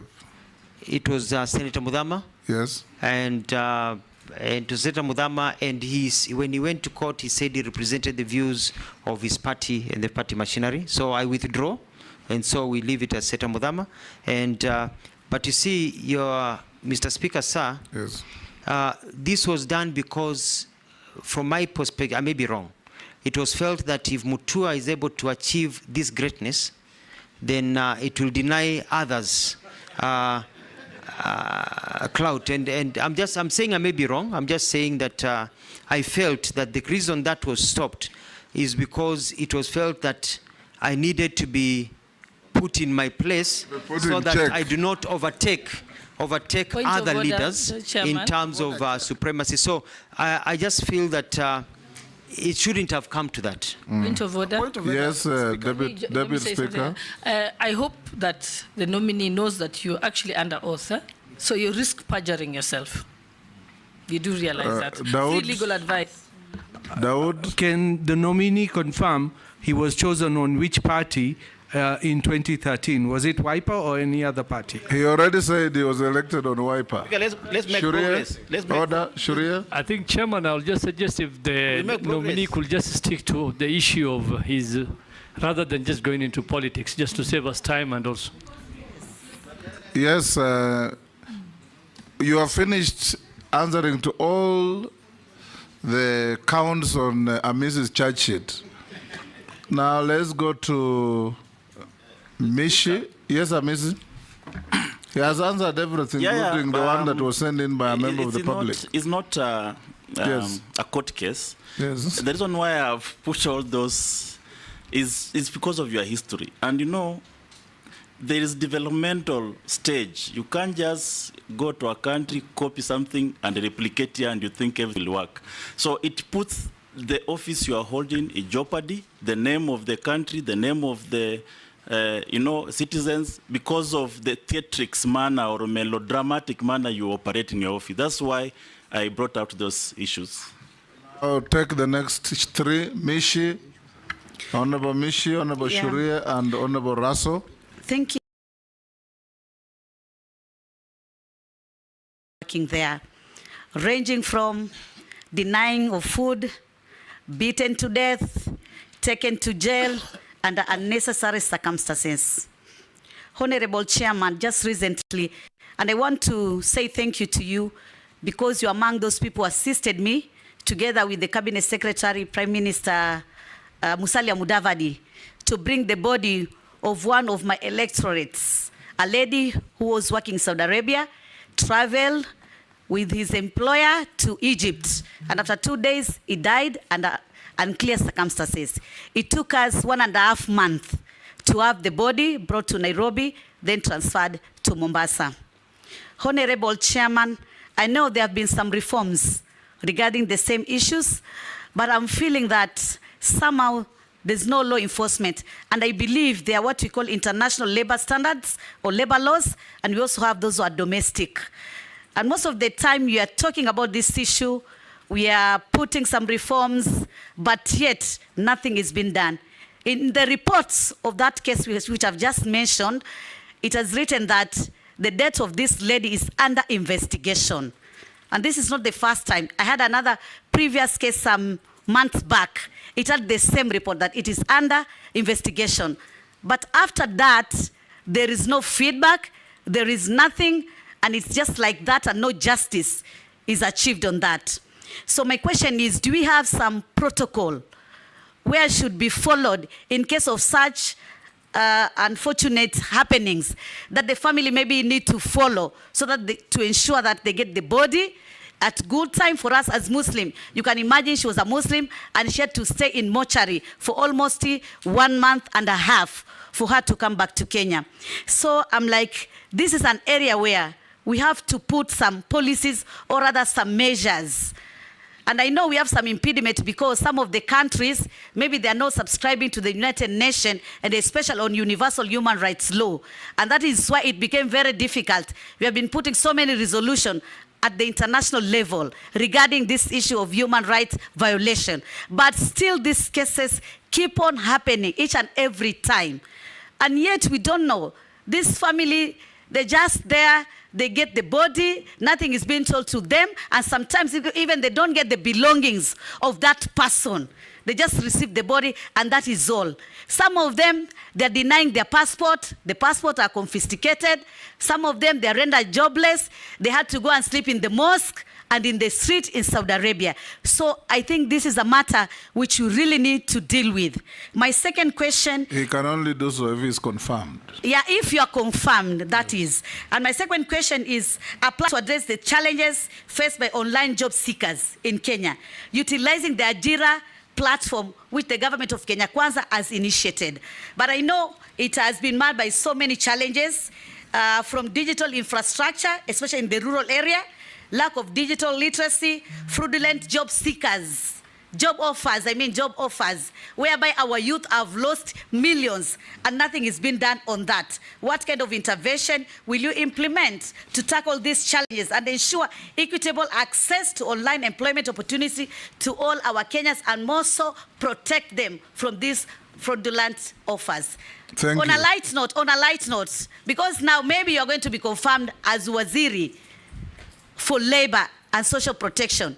Kenyans are thinking that you should minimize this drama, especially on your marital status, because somehow they can jeopardize your character or put you in a very negative situation. Because now we want to see that even our cabinet secretaries... Point of order. About opulence. Order, Mishi.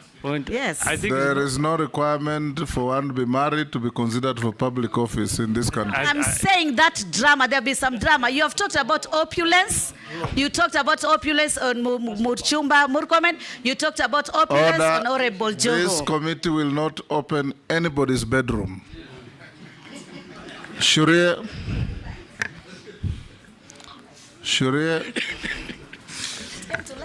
stop laughing and ask your question. I think, Chairman, it's best you protect people's bedrooms, as you said. We don't want those matters coming out here in the public. I think... The nominee, you will not comment on that. Thank you, Honorable Speaker. I think Caleb came up with a very long list, and I just want to maybe in future he might get another opportunity.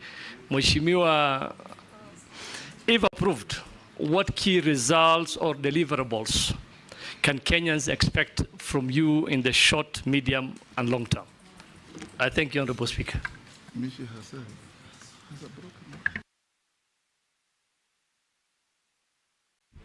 Honorable Raso and then Mule. Thank you very much, Honorable Speaker. Honorable Alfred, you are the governor of Machakos, and also you are government spokesman.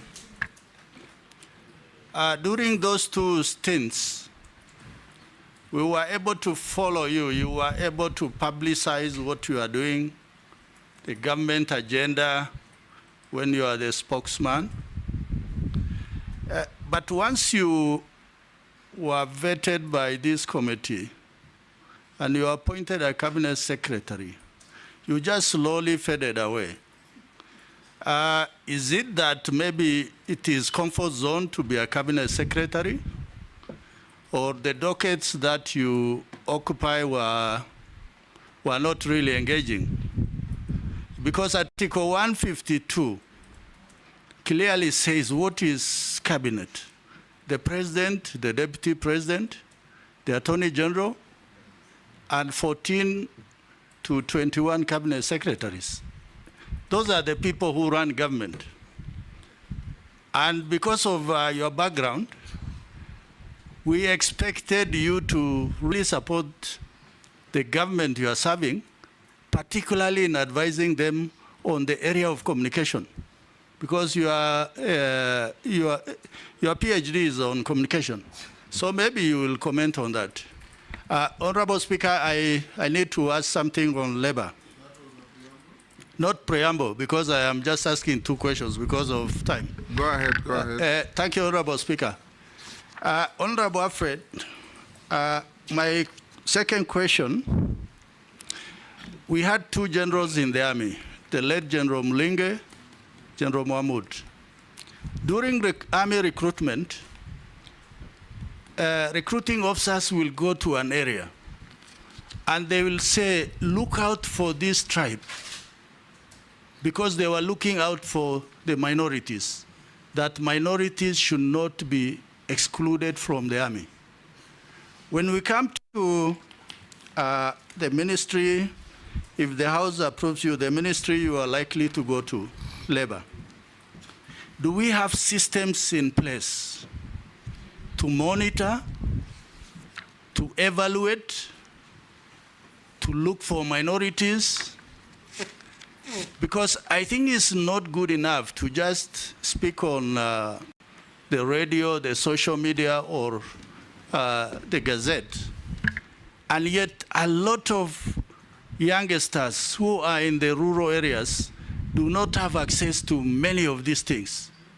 So if the House approves your nomination, what is it that you are likely to do? That there is regional balance, ethnic balance, and a lot of youngsters will be able to get opportunity in Kenya and even overseas. Thank you, Honorable Speaker. Thank you very much. And no Machakos drama. Thank you very much, Mr. Speaker. I stand guided. Mr. Speaker, I want to ask the nominee. This country, and I want you tell the civil servants in this government, there have been unrest in different cadres, doctors, nurses, lab technologists, electricians, whatever. And once there is unrest between labor disputes, there is always a negotiation and an agreement is arrived. But time and again, you'll come and hear that the same union claiming that the government is not honoring the agreements. As you get into this ministry, can you tell Kenyans what will you do to make sure that every agreement between the civil servant and the government of the day are implemented to the letter, not to leave it just to unions, not to leave it to the ministry itself, not to leave it, even, we saw the last one for doctors, whereby we have a ministry for labor, but the head of public service had to come in for negotiation. When we have a standalone ministry for labor, please, if you are approved by this committee, tell Kenyans today how you will do differently to make sure that we don't get this embarrassment to the employees of government. Nominee, you can answer those from Honorable Mishi, Shuria, Raso, and Mule. I want to agree with Honorable Mishi about the gravity of the issues. I have done my research and I've realized that our children are going to countries where we don't really have agreements with those countries about how to operate and what needs to be operated. There used to be a big problem also, because I remember I sat on this seat, Mr. Speaker, and I promised that if confirmed and appointed as a Minister of Foreign Affairs, my first trip would be to Saudi Arabia, and I did that. I went to Saudi Arabia, I met Kenyans, I met people who are suffering, and we started the process of changing, and a bilateral labor agreement is to be signed between Kenya and Saudi Arabia and some of these countries, which I will push for. One of the things that I would like to do is also get lawyers, our lawyers from the Attorney General's office, to go to some of these countries and study and understand their laws. Because we need to know what we are dealing with.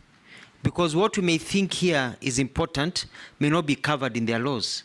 So that we can also be able to know how to navigate those countries, because we can't go and impose our laws to them.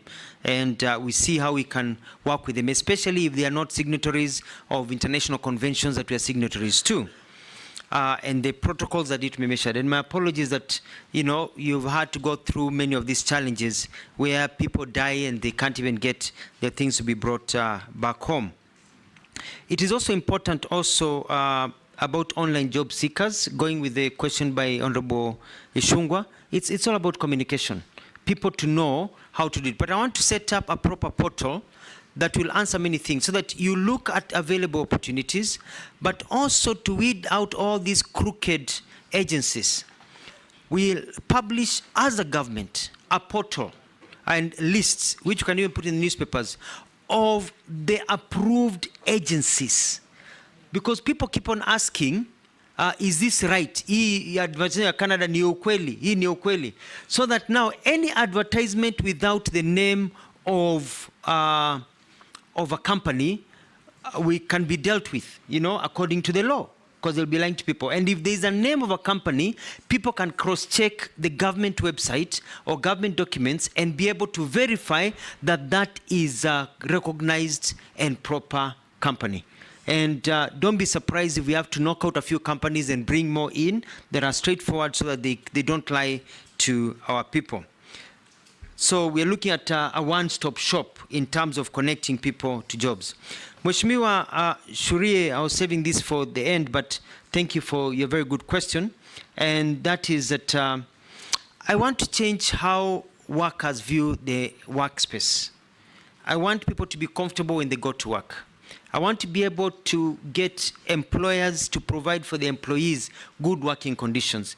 Whether you're a house help, a doctor, security guard, everybody, you should feel that you have got a system that protects you and that you work in a good environment. I also want to work with the employers so that we can see what we can do as government, remove some bureaucracy so that they can expand.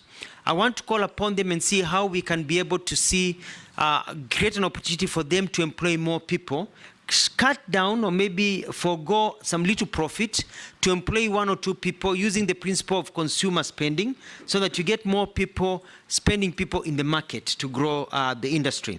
So I want to look at some of those things. The labor migration, I want to move the numbers from the ones that are there to about 5,000 a week.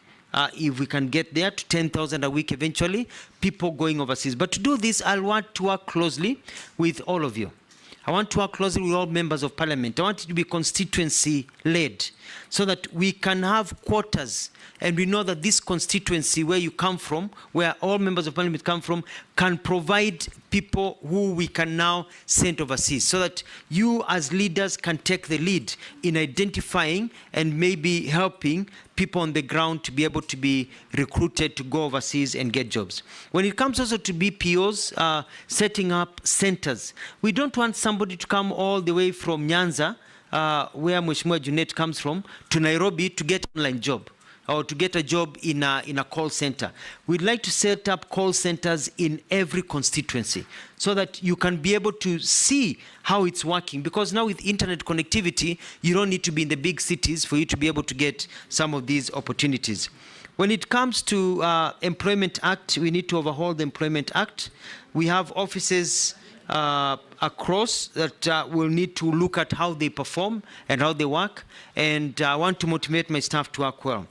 And the issues of social protection, we have to ensure that our people do not fall through the cracks. We want to be able to provide opportunities for our people so that COVID has taught us when there's hardship, there's something to be able to to fall back into.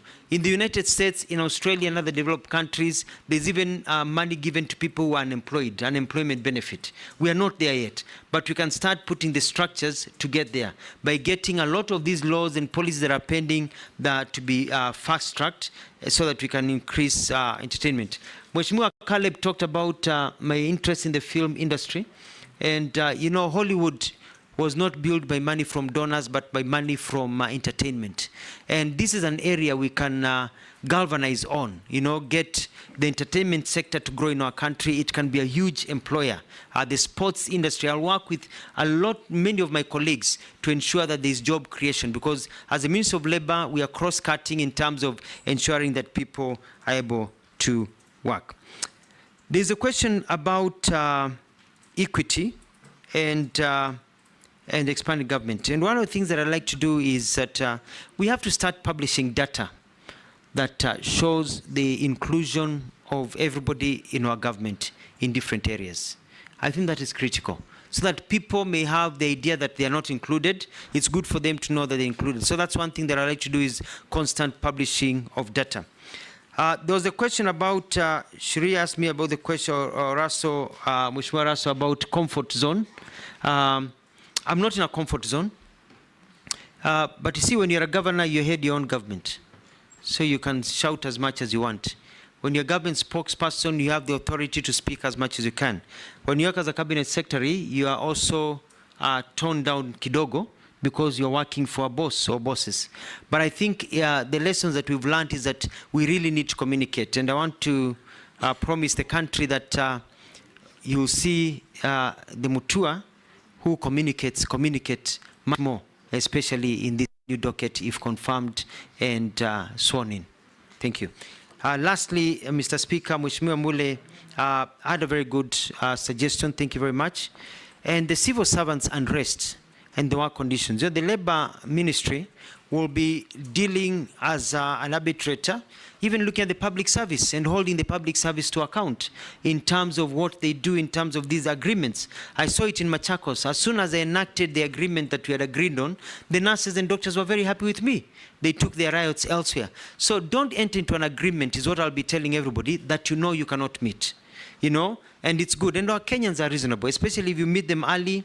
And it is harder to sort out an issue when people are on the streets. It is easier to sort out an issue before a strike notice is issued.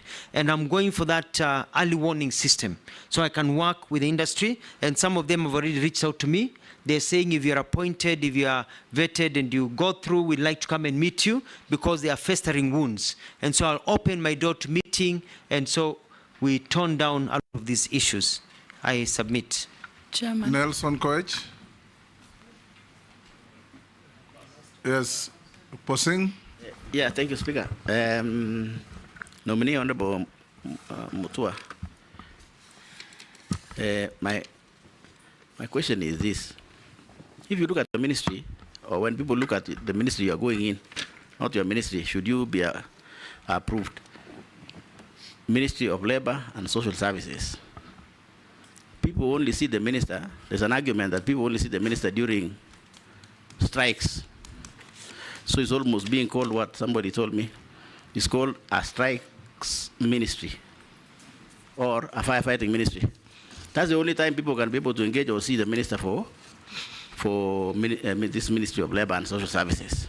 Honorable Mutua, tell Kenyans who are watching you and us and this committee to be able to look at how to analyze you for suitability in accordance with Section 7 of the Act. What else is expected of this ministry that Kenyans don't know? Maybe they have not been communicated, or Kenyans can expect from you, so that they don't see Honorable Mutua today in the vetting. Should you be approved? They only see again Honorable Mutua during what? Firefighting, when there's a strike in this country, then they see, oh, there's somebody called Mutua. What else will Kenyans expect out of you, Honorable Mutua, within your ministry that is not of strike? Thank you, Speaker. Kikaria. Thank you, Chair. There are industries that exploit workers, mostly the casual labor, by paying them below the stated remuneration rates, denying them the union rights and health benefits, exploiting them to to unsafe work, exposing them to unsafe working environment. What measures will you take to address this? And secondly, it's about the street families. Now with the new constitution, we used to have the Rehabilitation Trust Fund, but that was run under the Local Government Act, which is no longer in force. But the street families keep on growing day by day. What action will you take first to reduce these numbers or even to address, because most of these families, not that they don't have, you find kids on the streets, but they go back home, or even now find a family, a mother with children on the streets. So what are you going to do to address this very, very needy issue that we need to take our kids back to school? Thank you, Honorable Chairman. Answer those two quickly. Thank you, Mr. Speaker. I'd like to say that in terms of labor and social protection, I agree with Mheshimiwa Kosing that people only seen when there are riots. Now, I'm going to go around this country. I want to visit all the constituencies to talk to Kenyans and especially young people about the opportunities that are there. Kenyans are not lazy. Our young people are very active and very smart and very sharp, but they need opportunities, not handouts. And so I'll be traveling to all the counties. You'll see me. I'll be very heavily on media, telling to them about the jobs, the kind of skill development. I'll also be looking at the working conditions of factories. Do not be surprised if 1 or 2 or 3 factories are shut down because of poor working conditions that go even against the international tenants, because we have to make sure that our people are respected in the way they work. In terms of even employment and the benefits, there's the issue of the 6% increment that the president offered that is still pending, and it's I think it will be on my desk. I'll be able to sit down with FKE. I've had a chat with Kotu, Mheshimiwa Atwoli. I've talked to the employers. We're looking, and they have told me all the problems as I was doing my research, and I'll be able to sit down, bring everybody together, and gazette in the salaries that they deserve because of the state of the economy, and be able to improve that and make sure that those are met. So I'll be very, very active, Mheshimiwa, and I think you'll be very proud of me and the work that I'll be if I'm confirmed. Mheshimiwa Gikaria, I think I've answered the same question because it is important for us. Now, in street families, I was very active when I was government spokesperson to try and work on a system of removing street families and rehabilitating them. I want to go back to some of the programs that we started at that time in the government of Mwai Kibaki. And my investigation has shown that it has become no more, no more process. I've looked at the different acts and laws that are there, and it's all about implementation. We are going to set up a target as a country and say that by this time, we need to have done A, B, C, D so that we don't have street families, and be able to rehabilitate and even take people back to the countryside where they came from so that we can reunite them with their families, so that people can continue working with their families the way we are doing in the children's sector. Instead of taking people to orphanages, we reunite them with the families. Mheshimiwa Mbui will be very happy to know that we are building, we want to develop a model rehabilitation center in Mavoko, which is very close to Kadiani. That you are building? A rehabilitation center in Mavoko. There's 20 acres there. I'll be sourcing for funds from development partners and others so that we have a place whereby these children can go before they are taken back to their families to be trained and taught, and also growth and a follow-up system so that we remove them. It is quite sad, like now it's very cold, to find people suffering in the streets, and we'll need to put up shelters that they do in other places whereby people can go and receive some food, and that's safety net for the very poor in our country. I submit. Chairman, I have one stressing, just one, a small one, very stressing. Yes. All of us as a country. Kuna hili swala moja, waziri mteule, iwapo utachaguliwa katika wizara hii ya wafanyakazi, kuna swala nyeti ambalo wafanyakazi wa EPZ walijiunga katika chama cha wafanyakazi. Na hivyo sasa kufikia sasa wafanyikazi 1400 wamefutwa kazi katika viwanda viwili vya EPZ huko eneo bunge la Changamwe kwa kujiunga na chama cha wafanyikazi, na hata wizara yako ina taarifa hiyo. Kwa hivyo tunaomba iwapo utaweza kuchaguliwa, uangalie swala hili litaweza kutatuliwa na kuona haki za Wakenya hawa zimefanikishwa. Asante Mheshimiwa Spika. Yes, Owen. Honorable Speaker, the nominee, briefly, just tell us about your vision for the NSSF. I think it is an area that has not been touched. Daud. Thank you, Mr. Speaker.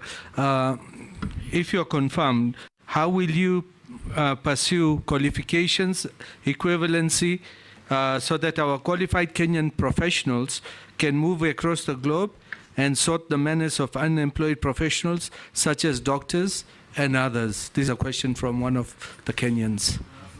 There's one. Thank you, Honorable Speaker. Just a quick one. Nominee, National Employment Authority.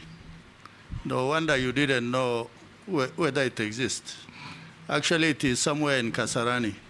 Just in case you are confirmed, it must be at a central place where all Kenyans will be able to access it. Chair. Just one, Mheshimiwa Speaker, just one from a Kenyan. On the collective labor bargaining agreements, wondering why they are never implemented, and that's what makes workers keep on seeking attention of the authorities every other day, and especially the presidential pronouncements on Labor Day. There is always an increment, but it's never implemented. Like last time is 6%, is it 8%? But up to now, it's not been implemented. So what difference are you going to make in that regard? Nice. Chair. Someone is asking, there are quotas for people living with disability in the constituencies for a certain number of people living with disability to get the stipend. And the question is, where do we take the rest in our country? Just like the old who, when they turn 70, it should be automatic upon medical confirmation, then all people living with disability in our constituencies should be taken on board. And the last question is, kindly ask Alfred Mutua this question. Upon confirmation, you should go to those foreign countries and negotiate with tech companies to allow Kenyan citizens work for them from Kenya without using VPNs and residential proxies. There are a lot of job opportunities in the tech industry, but we can't access them due to location restriction. There are very many, from transcription, captioning, machine learning, data entry, chatting, software development, etc., instead of exporting labor. Yeah, Chair. We must. Thank you. Yes. This is from a Kenyan who actually states that the nominee is excessively abrasive, especially to junior officers, and quotes an incident at the Ministry of Foreign Affairs and Diaspora where you actually threw out officers from the parking lot for no good reason whatsoever and without any consultations. These were junior officers. Is that true? Speaker, just one from the teachers. Yes, Mole. This is from the teachers' fraternity in Kenya. They are asking, let them, you tell them how you will avert the incoming strike, because you have said you want to arrest the strikes before they happen. So they want to hear the mechanism which you will use when you are approved. Then they are also saying that kindly ask Dr. Mutua, he made pronouncement that resulted up on Kenyan troops going to Haiti when he visited the US. Does he regret making such deals which later landed him in trouble with the head of state to the extent he was shifted to another docket? How true that it is, I don't know, but it's from the public. That you, Mole, you are not being fair to Mutua, the nominee. The Kenyan police going to Haiti was approved by Parliament, so it can't be his responsibility. Yes. Yeah, it's only one short one on. There's a constituents asking about what the nominee will do if approved about those rogue labor officers at who are at the ground there, who are compromised by most of these industrialists. Yes, nominee, can you very quickly respond to those? Thank you, Mr. Speaker. I'll start with the Honorable Lesuda's issue about quotas for people with disability. It is true. It is quite unfortunate, and I find it very, in my research, unfair that you're only giving to a certain percentage in a household and not to everyone. So one of the things I'll do is make sure that it is everyone that is covered. And we roll it out according to the finances that we have. It should go to all, not just few. The President has given directives that we increase the numbers by 500,000, and I'm going to make sure that these are captured in there. The other thing is to work also with Parliament to see, not Parliament, but Treasury, the monies that are recovered out of attrition, people die, so they can be rolled into other programs without them having to go back to Treasury and never coming again.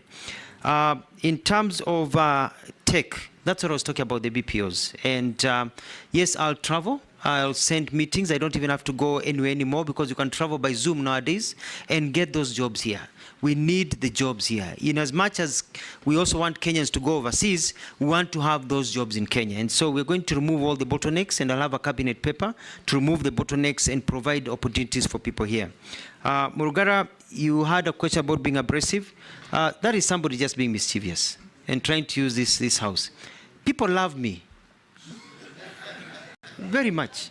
All my employees, you go to Ministry of Tourism, you go to Foreign Affairs, you go to everywhere I've worked, employees love me. Allow them to say so. I'm very, self-declaration. Yes. Because I really care. And I've always talked about the welfare of employees. One time I'm on record asking, inakuasha nini kama mwenzako anapata nyongeza ya mshahara ama anapata cheo nyingine? Inakuasha nini if your fellow worker moves forward? Why do we keep on constraining people so they cannot get promotions? Why does it, that person is a father and a mother to somebody else? So I have very good working conditions. What happened in Foreign Affairs, and Mheshimiwa Speaker, you know, you've served there, is that there are vehicles all parked outside the parking lot, such that it looked like a car park instead of an office, because they have parking lots. And I got in, I said, you cannot have the image of the foreign office where you have ambassadors coming, foreign dignitaries, and the cars are covering everywhere. Looking like a terminus. Yeah, looking like a terminus. And so we said we move the cars away, and the ministry to provide another place for the cars to be parked. And that is what has happened. But you know, people, they don't want change. They want that comfort, and they didn't understand. Now, if you try to take the cars back there, they'll fight you. They'll tell you, no, we like it the way it is now, because it looks better. So it was a good move. That is somebody who is just mischievous and trying to take these opportunities. But I remember when I left Foreign Affairs, some officers came to see me and they were crying. They were sad I was leaving. So I don't understand about being abrasive. I'm very, very polite to everyone. About the teacher strike, Mheshimiwa Mule, I'm going to call for a meeting if I go through this process and meet with them. And I want to tell teachers in this country that I will listen to you. I respect teachers and will iron out. There are no issues, because even if you do a strike, even if you do maandamano, you will still have to sit down. Why don't we sit down early and sort these issues? And I'm very fair, and I'll ensure fairness. And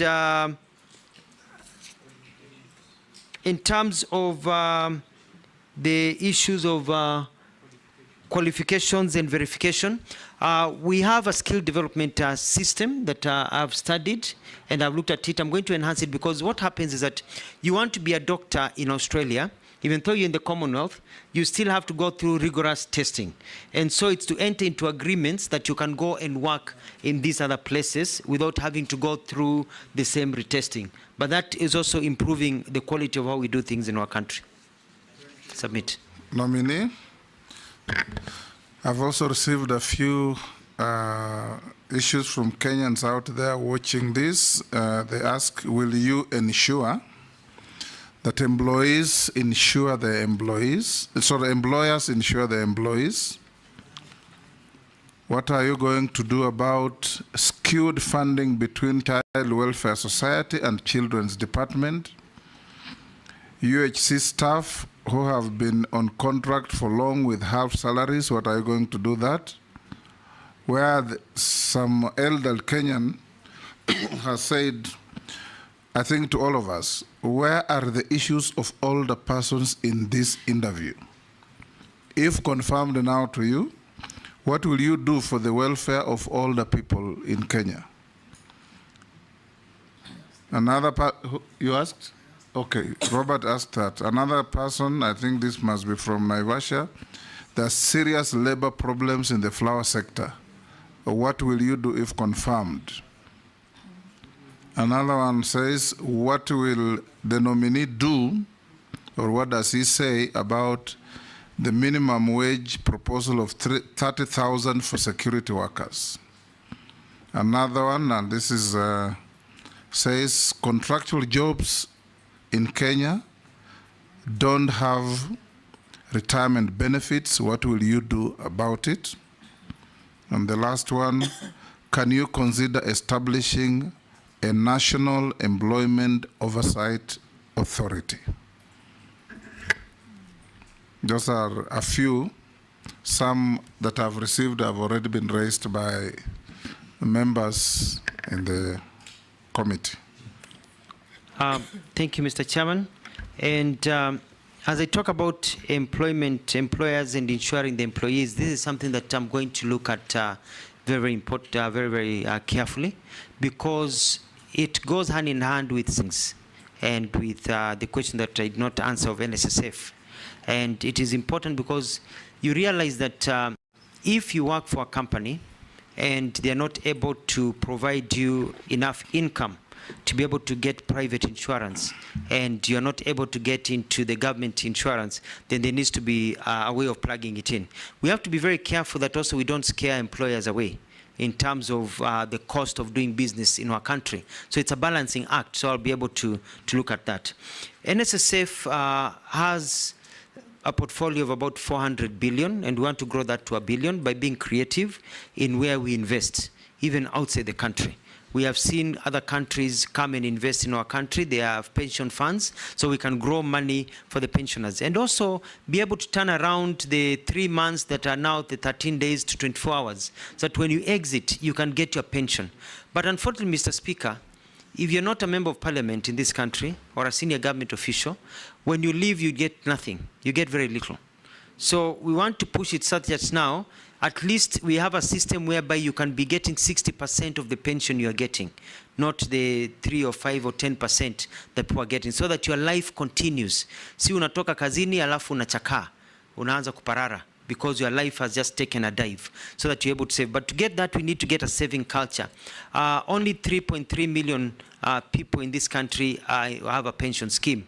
We have to get that, and there's different initiatives that are there to get the other sectors into saving. And I'm going to run a campaign of encouraging people to save, being asked, well, how much have you saved? It doesn't matter. It can be 20 shillings or 50 shillings or 100 shillings. We need a saving culture, because ujana ukama moshi ukienda urudi. One day we all grow old.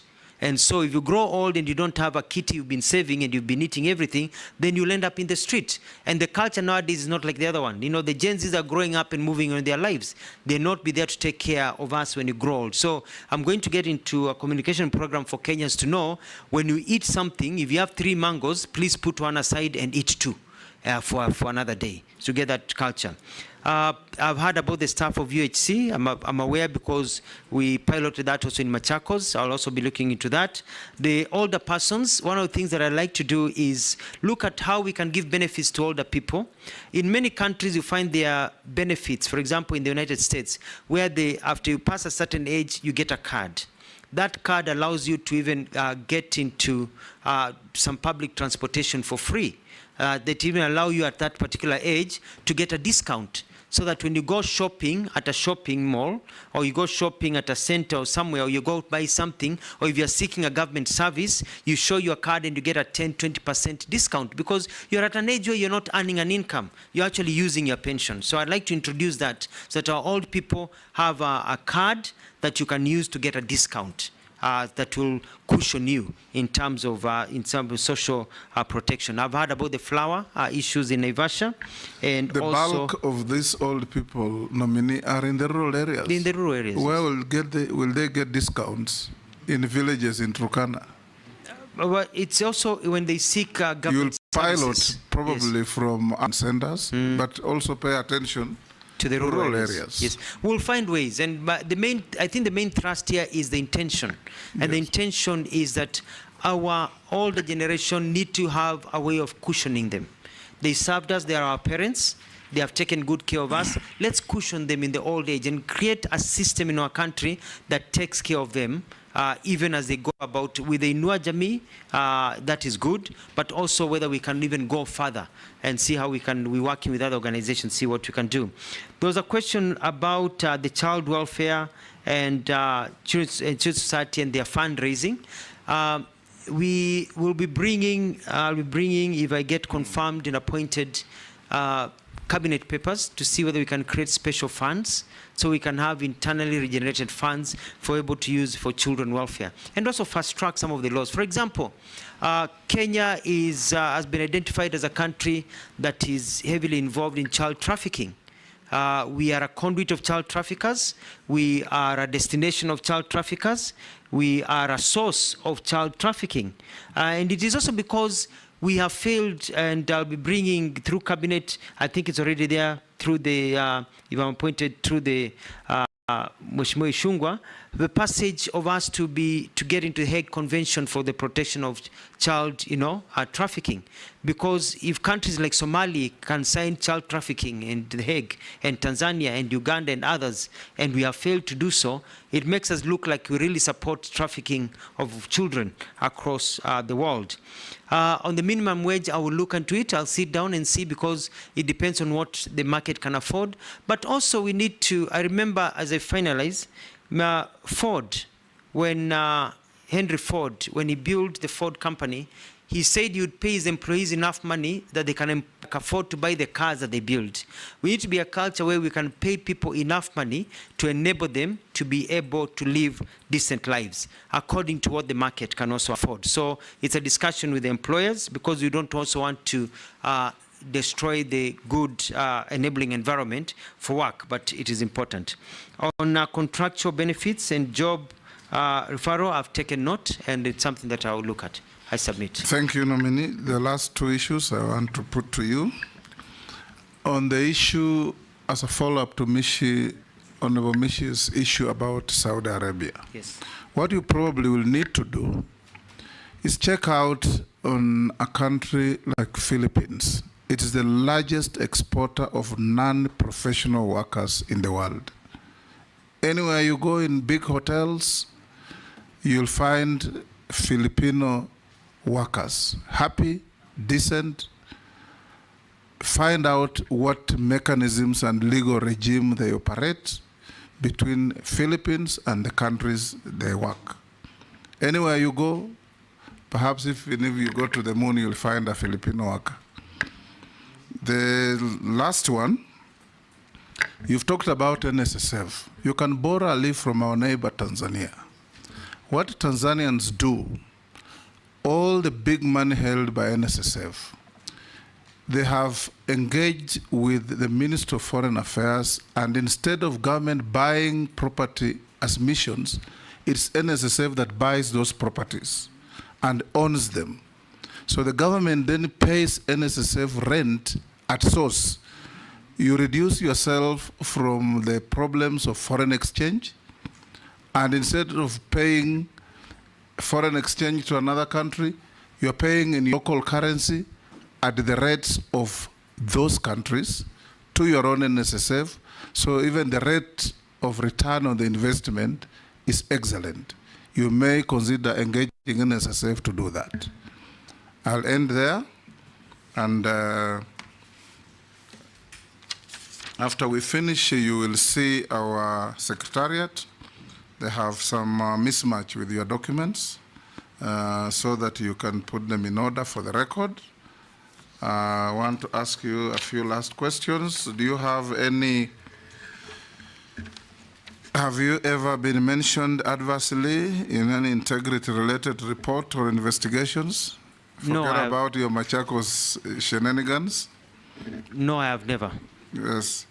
Do you hold any leadership position in any political party within Kenya? No, I do not. What is your net worth? Net worth is 462 million shillings. Made of? Made of assets that I have, like homes, land, where I do some bit of farming, and a few businesses that I have. Thank you. Thank you, Alfred. make sure before you leave, you sort out your documentation with the Secretariat. So we can release you to go back to your other duties.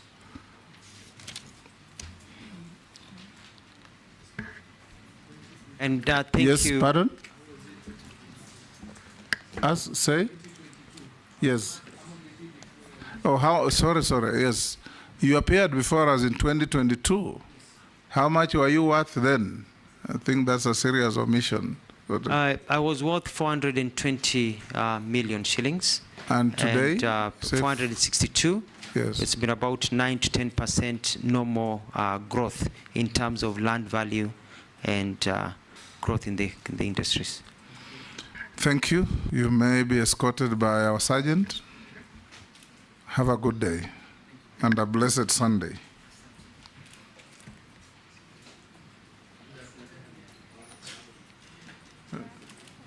Pardon? Honorable members, you'll have a 10-minute break to allow the clerks to put the documentation for the next nominee.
It's hot for all of us.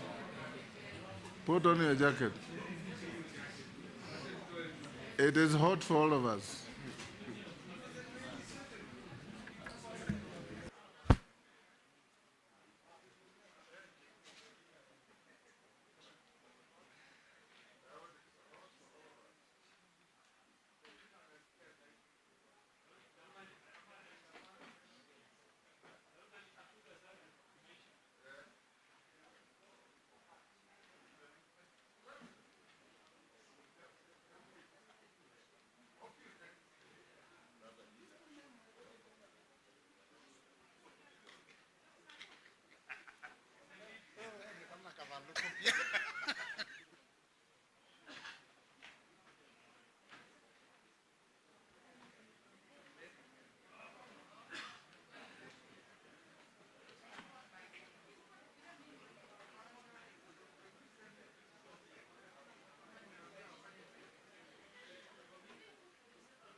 Honorable members, the meeting is called to order. Sergeant.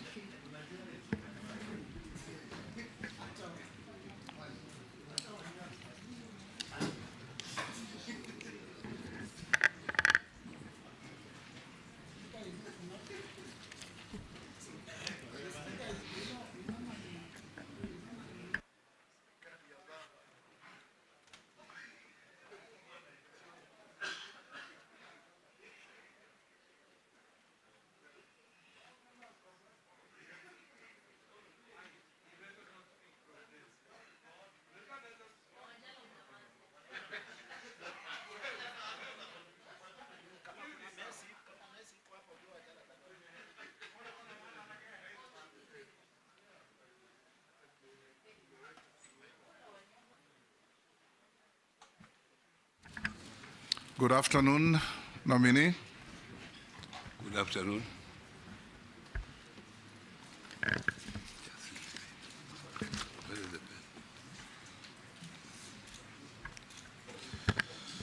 For the record, you are Honorable Wycliffe Ambetsa Oparanya, EGH.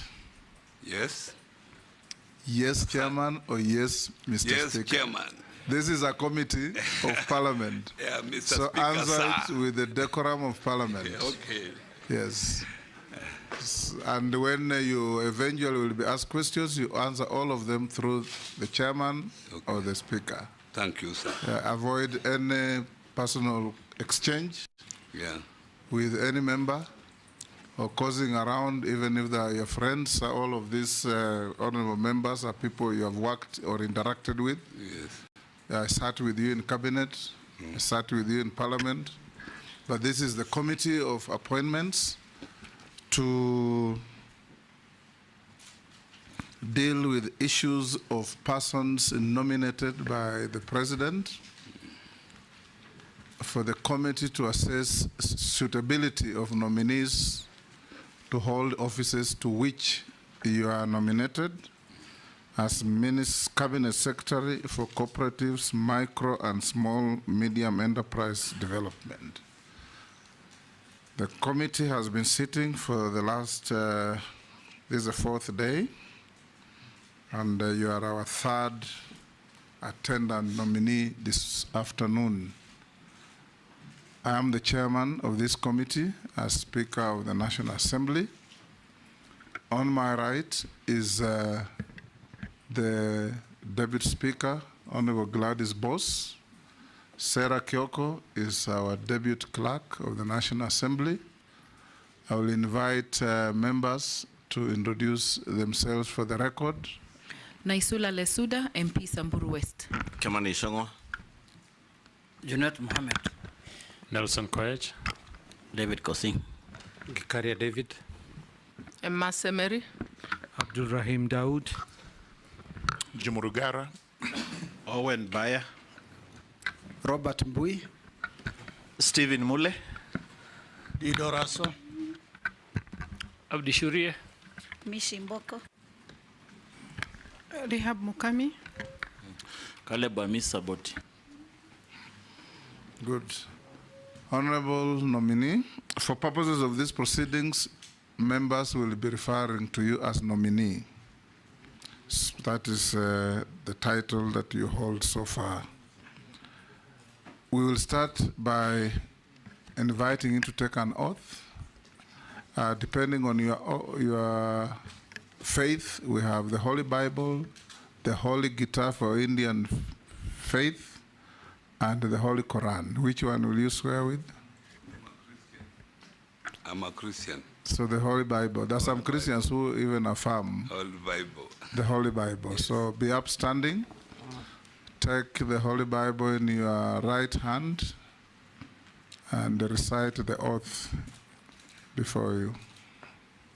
I, Wycliffe Ambassador Oparanya, do swear that the evidence I shall give before this committee on the matter under its consideration shall be the truth, the whole truth, and nothing but the truth. So help me God. You may take your seat and sign to the oath.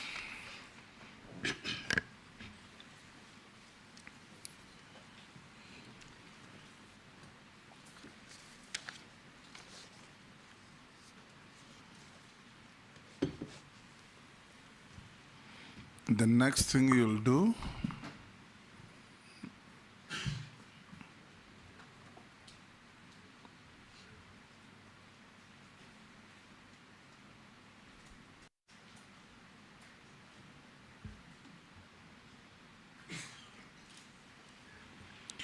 give your documents to the sergeant to pass on to the clerk to cross-check between your originals and the documentation in our possession.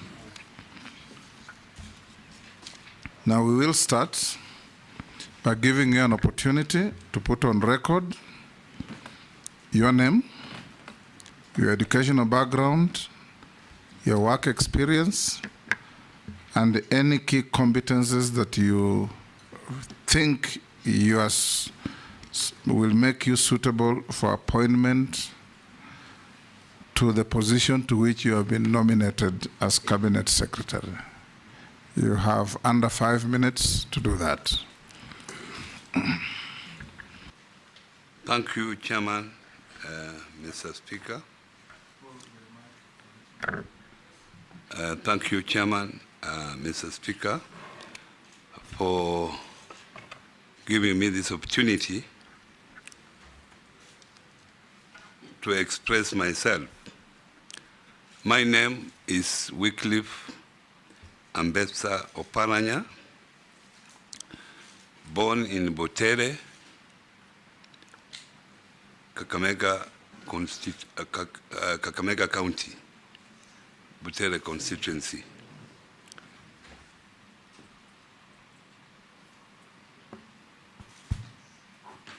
My education, I went to a secondary school, primary school in the local area called Mabole. Then secondary school, Butere Boys. Then the high school, then Kisi High School. I went to the University of Nairobi, did BCom, accounting option, and at the same university, University of Nairobi, I did a master's degree, MBA in finance option. I've also been undertaking a PhD in economics at the University of Dar es Salaam, of which I'm nearly completing. I have worked with Ernst & Young, that's where I worked longest, for 15 years. I joined as an audit trainee, then I left as a senior audit manager. I joined Kenya Aerotic, a private company, doing ground handling, aviation ground handling at the airport, where I joined as financial controller and later became finance director. After that, Mr. Chairman, I joined politics in the year 2002, where I was elected as a member of parliament for Butere constituency, 2002 to 2007. I was also re-elected 2007 to 2013. During my second term, I was also appointed Minister of State for Planning and National Development, Vision 2030, under the then President Mwai Kibaki. During that time, before I became minister, 2005, I was also a member. I was elected by the Parliament, National Parliament, to be part of the Pan-African Parliament in South Africa. In that Parliament, I served as the first chair of Finance Committee during my time, 2005 to 2007. When I was a member of the National Assembly here, Mr. Speaker, Chairman, Mr. Speaker, I also served on the committee of PIC and of Finance. Mr. Speaker, 2013, I was elected the first governor of Kakamega County, of which I served diligently for 2 terms, from 2013 to 2022. When I was governor, Chairman, Mr. Speaker, I also served as I was elected as the chair of the Council of Governors. The year 2019 to 2021, I served for 2 terms of 1 year each.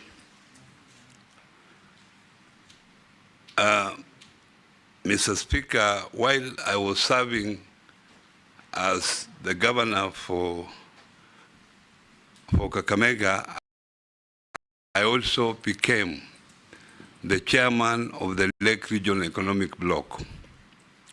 Lake Region Economic Bloc comprises 14 counties, the former province of Western and Nyanza, and in addition from the Rift Valley, we had Bomet, Nandi, and Trans Nzoia, making a total of 14.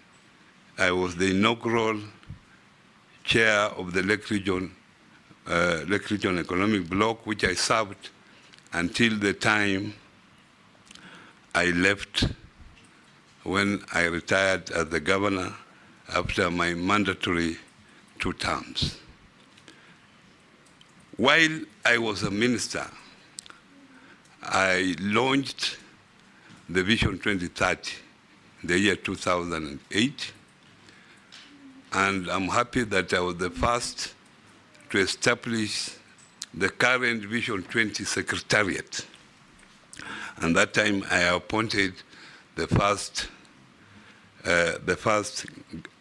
CEO of the Vision 20 Secretariat. As you know, Vision 2030 is a development blueprint for this country, and is still in force until 2030. I'm happy that while I was in that ministry, I established a very strong monitoring and evaluation section within the Ministry of Planning. And finally, Mr. Chairman, while in the ministry, I also led the first peer review mechanism to be audited, the country to be audited by the other presidents of Africa. And that review was very successful. Their recommendation actually came to pass. That's what I can say about my experience. Thank you. I'll invite the Deputy Speaker to be the first to ask you a question. Honorable Oparanya, in order for the committee to gauge your suitability, I'll ask you one question about your key achievements as governor, and then ask you to give us your vision of this Ministry of Cooperatives and Micro, Small, Medium Enterprises, and particularly on your experience at Kakamega County. As you know, the Constitution mandates the county governments to oversee trade development and cooperatives, and it's a key factor of devolution. So we would like to know what measures did you take to support that when you were in Kakamega County, and your vision for the new ministry if confirmed. But start with your key achievements as governor. Thank you. Thank you very much for that question. Unfortunately, cooperatives are not well developed in Kakamega County.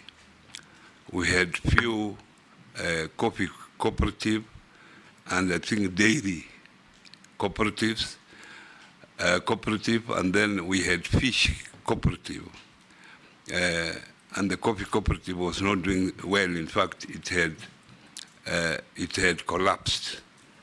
And when I came in as a governor, I found only one staff who was working, who was then working under the Ministry of Agriculture. Only one staff who was in charge of cooperative. So obviously, cooperative being a very important vehicle for economic development, I had to beef up that particular unit. I assigned 2 people to that, to the staff, and made him director of cooperatives at that time. And then from there, I made a provision in the budget, allocation, in order to revive cooperatives in the county. And that time, I made a provision of 20 million so that I could support the 3 cooperatives that were there. And after a short time, because I found cooperatives were very important, I made that particular unit to be separate under a chief officer, so that we had a proper focus to it. And as I left, there was actually a chief officer who was in charge of cooperatives. But my people had not embraced cooperatives. We could support them, then because of poor management, resources could be misused. So that's the problem that I encountered when in Kakamega County. Thank you. Majority Leader. Thank you, Honorable Speaker.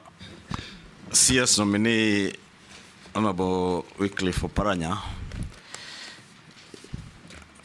as part of the vetting process, we do write to EACC, and when the clerk wrote to EACC on your suitability, amongst others who had been nominated to serve as cabinet secretaries, EACC had a reservation on your nomination as a cabinet secretary, and they said they had conducted investigations on allegations of corruption against you when you served as a governor of Kakamega County on also conflicts of interest, abuse of office, and money laundering.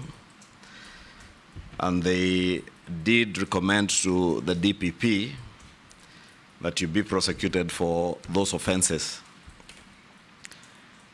They also aver that you went ahead and obtained conservatory orders from a Kakamega Constitution and Human Rights Court in petition E019 of 2023, and that matter is still pending in court.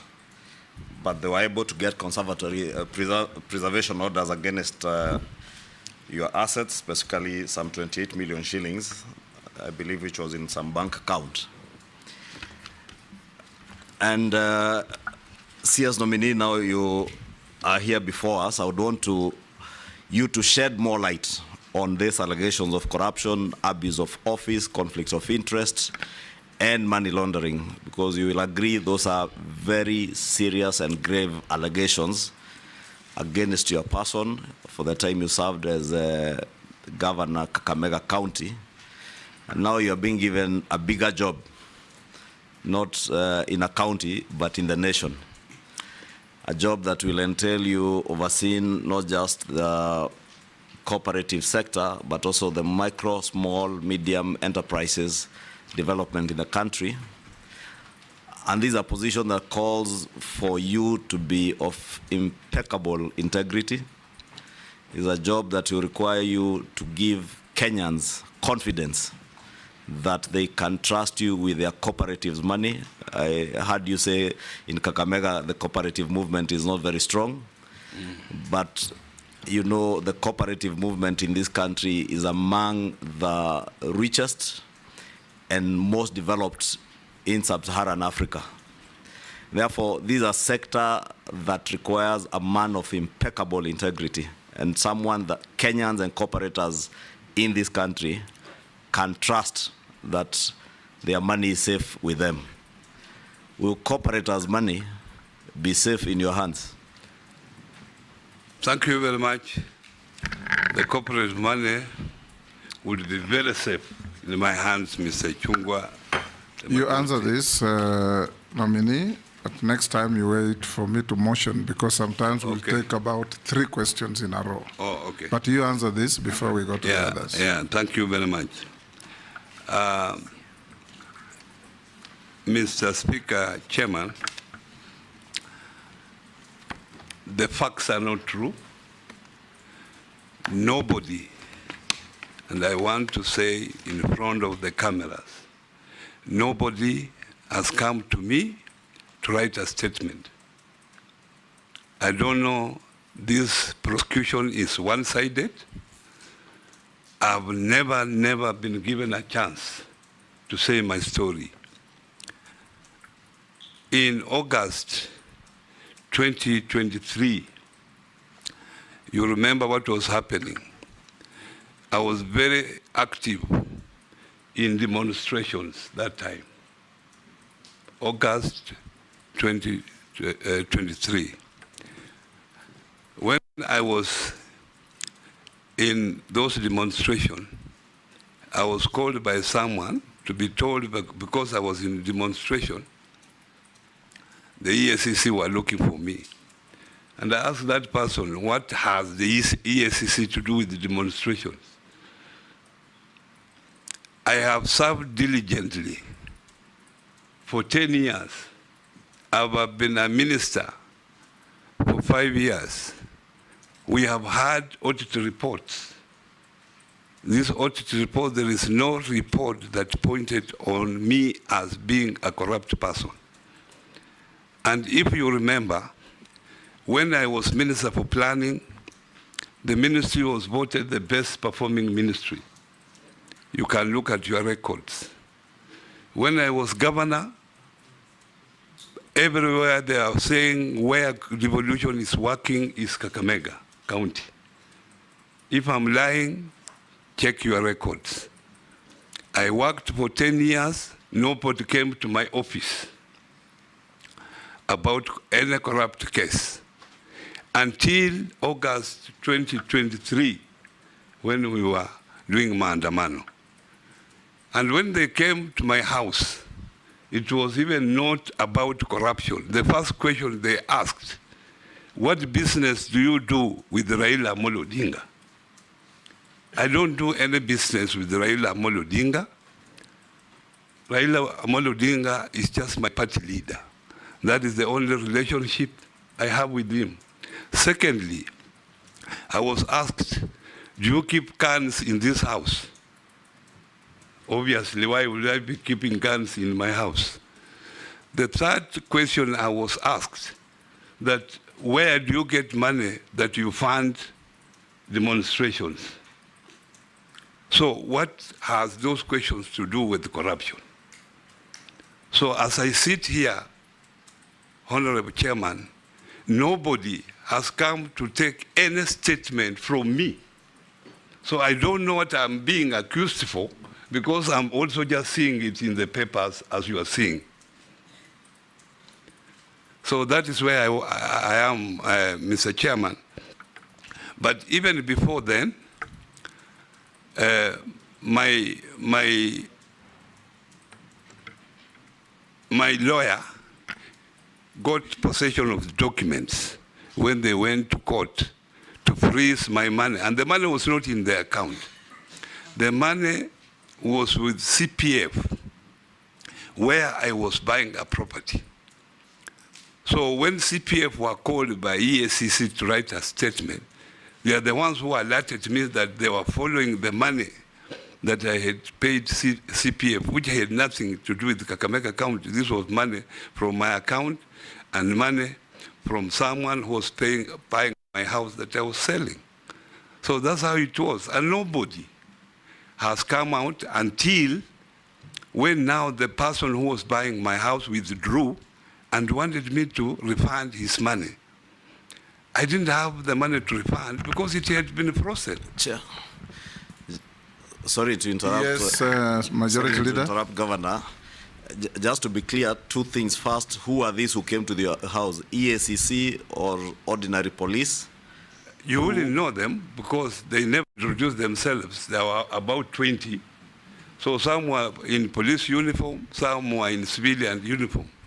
They never introduced themselves as EACC officers? They said they are EACC officers, but I can't remember their names. There was one that introduced himself. The rest never introduced themselves. Then the money you are referring to is this money that is has conservatory orders? Yeah, the money was not in my account. It was with CPF where I was buying CPF, the house. This is a county provident fund? Yes. You are buying a house from CPF? Yes. So you had transferred the money to CPF? CPF. And the conservatory orders were put on the CPF account or on your account? Yes, no, to the CPF account. Okay. Yeah. Junet, Minority Leader. Yeah, thank you, Chairman. Chairman, my questions begin from this. Mr. Nominee, these investigations that EACC is talking about, are you saying here on camera on open day that you have never written any statement? I'm saying here in the camera that I have never been called to write a statement up to this moment. So I don't know even what I'm being accused for, because if I knew, I would have explained. But I just read it in the papers like the way you read it. So this file that we are seeing that has gone all the way to the DPP doesn't have any of your statement? Can you go and check that file? I have never written a statement. It will be easier to just answer the question. Yeah. Because even if you tell him to go, he will not. Just answer the question as it's asked. I have no statement in that file as I sit here, unless I will have it tomorrow. So, these conservatory orders that you applied for in Kakamega, what made you apply for it? I applied for it because my family was harassed. Yes. And because the way these people were asking me questions about the guns, about my relationship with my party leader, I got scared. And the way they harassed my children, they took their phones. Yeah. I didn't know what was going to happen next time. So I decided, why can't I go to court to protect me? And that's why I went there. And according to the Constitution, I'm not supposed to be searched the house. It is there in the Constitution. So I was using my rights. You can be searched, but with a court order. Yeah. Yes. If they come with a court order, they can search. If they don't have a court order, it's another story. Okay. Thank you. I rest my case there because I'm really surprised that you're saying you have never recorded any statement. I have never recorded a statement. That is information that I really wanted to know. Yeah. Secondly, now my other question is, now you are going to the position of Cabinet Secretary of Cooperatives. If confirmed. If confirmed by this committee. Yes. And your profession, as you have said, is accounting, which is much in relation with that work. There is the SME, micro and small medium enterprises, which is the backbone of this economy. That is the group that drives this economy. What do you think, what measures will you put in place to make sure that these SMEs survive the current economic situation that is going on in this country of high interest rates and other things? Secondly, the famous, and unfortunately me and you are on the same line, before elections and after elections, until now we are found together in this place. How will you handle Hustler Fund? It's in that ministry. What do you think you will do? And you know the way we opposed it very well, me and you, on the streets. Chair, maybe before he answers that, in relation to the question Jeanette asked, the investigations by EACC, you say you have never recorded a statement, okay? Are you aware if any of your former colleagues or staff at the county government of Kakamega have recorded any statements with EACC? And lastly, has the Office of the ODPP, Office of the Director of Public Prosecutions, ever contacted you in relation to this matter or prosecuted you? I only know if any member of Kakamega County recorded a statement, because I'm no longer a governor. So I only know the movement of staff from Kakamega to here and back. So that one, I will not commit myself that I know. However, I know one of my colleagues who was called to record a statement. Chairman, on the same, just briefly on the EACC, have you ever been to EACC offices, the headquarters here? Yes. In October? Yes. Did you, what did you go to do there? I had gone to collect my phones because they had taken my phones of my children. My children were crying, they want their phones.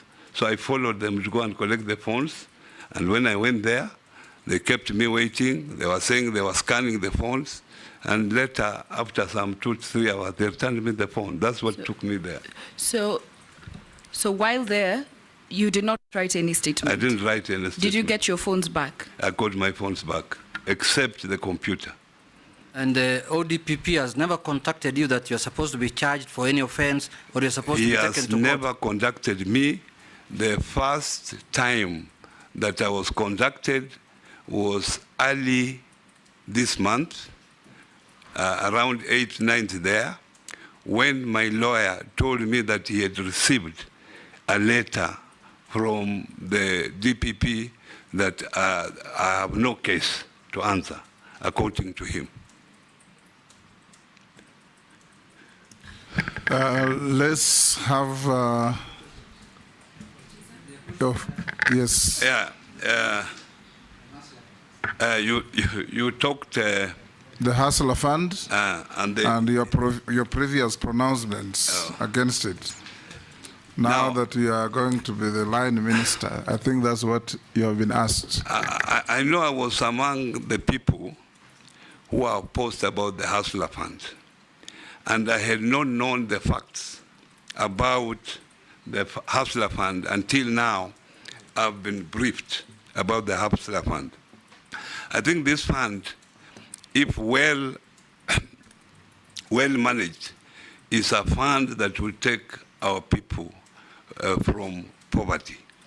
The only problem through my briefing, the only problem is that this fund was launched in a hurry without proper legal structures in place.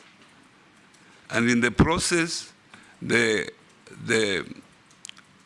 Treasury allocated 13 billion Kenya shillings. From those 13 billion, because of borrowing again and again, that figure has gone, the turnover has gone to 55 billion. From 13? From 13. And out of that 55 billion, 21 million people have been involved in the repeating borrowing. In the process, they have been able to recover 45 billion. 43 billion, sorry. It's a revolving fund. It's a revolving fund. So in the process, there is 12 billion, which has not been recovered. But they have a strong, there is a very strong infrastructure, digital infrastructure, that they are able to determine where the 12 billion is, who has the 12 billion. The only problem is that there is no legal framework to recover that particular amount. You know, Fulisa is when you take Fulisa, when you load your phone, then the money is recovered automatically. But the digital infrastructure they have does not do that. It waits until the 2 weeks. If you find favor and you are confirmed, I have not been asking questions, but just a follow-up until the end. If you are confirmed to take up this docket, what will you do then to have a better system to manage this fund and avoid leakages and losses? First thing I should admit here that the intention was very good, because this fund was supposed to address market failures at the lowest level, lowest pyramid. That person, even leave Mama Mboga, leave Boda Boda, the person below, even those people, the person who could not even afford 500 shillings. So it was supposed to address that. You borrow the money, and then you repay. When you repay, you get a credit score. So after that, then if you have borrowed like 500, you have refunded. You can now borrow 1,000 and you refund. In that process, your score improves. So you can continue borrowing until those who are borrowing properly, now they can borrow up to 1 million shillings. So the intention was good, but unfortunately, there was no legal framework. So if you approved my nomination, the first thing I will do is to make sure that there is a proper legal framework. There is a board has just been put in, but there is no even staff. So to ensure that there is staff that will manage this particular fund properly, because this fund, the goodness is that when you borrow, 30% of the money you borrow goes to savings. So it encourages savings. And at the moment, even the savings now have reached about 3.1 billion. And savings are very critical. It has also the element of retirement benefit. They have even now put there a benefit of health care. So if well managed, Mr. Chairman, this is a very useful fund. I will take a cohort of 3. Naisula, I believe the first one was a point of order. Oh, yes, it was. Yeah? It's because it was in the public knowledge that he went to EACC in October. So let I'll me give ask the you question. Yeah. Naisula, Koech, and Kosing in that order. In fact, let's go up to Kikaria. Okay. So, So Honorable you take Oparanya, note, then you'll answer them in a sequence. Honorable Oparanya, just speaking from you, what you've talked about the Hustlers Fund, as it is now, or as it was, we used to have the Women Enterprise Fund, the Youth Fund, Uwezo. And I'm actually very keen on the Women Enterprise Fund. when we move the women, and you know there are rural women who don't even know how to use these gadgets. There are some who don't even have smartphones. But the kind of business that they're doing, huko mashinani, they really need this fund. And as an MP, because we oversight these funds and we are also patrons, we've been giving them a lot of loans.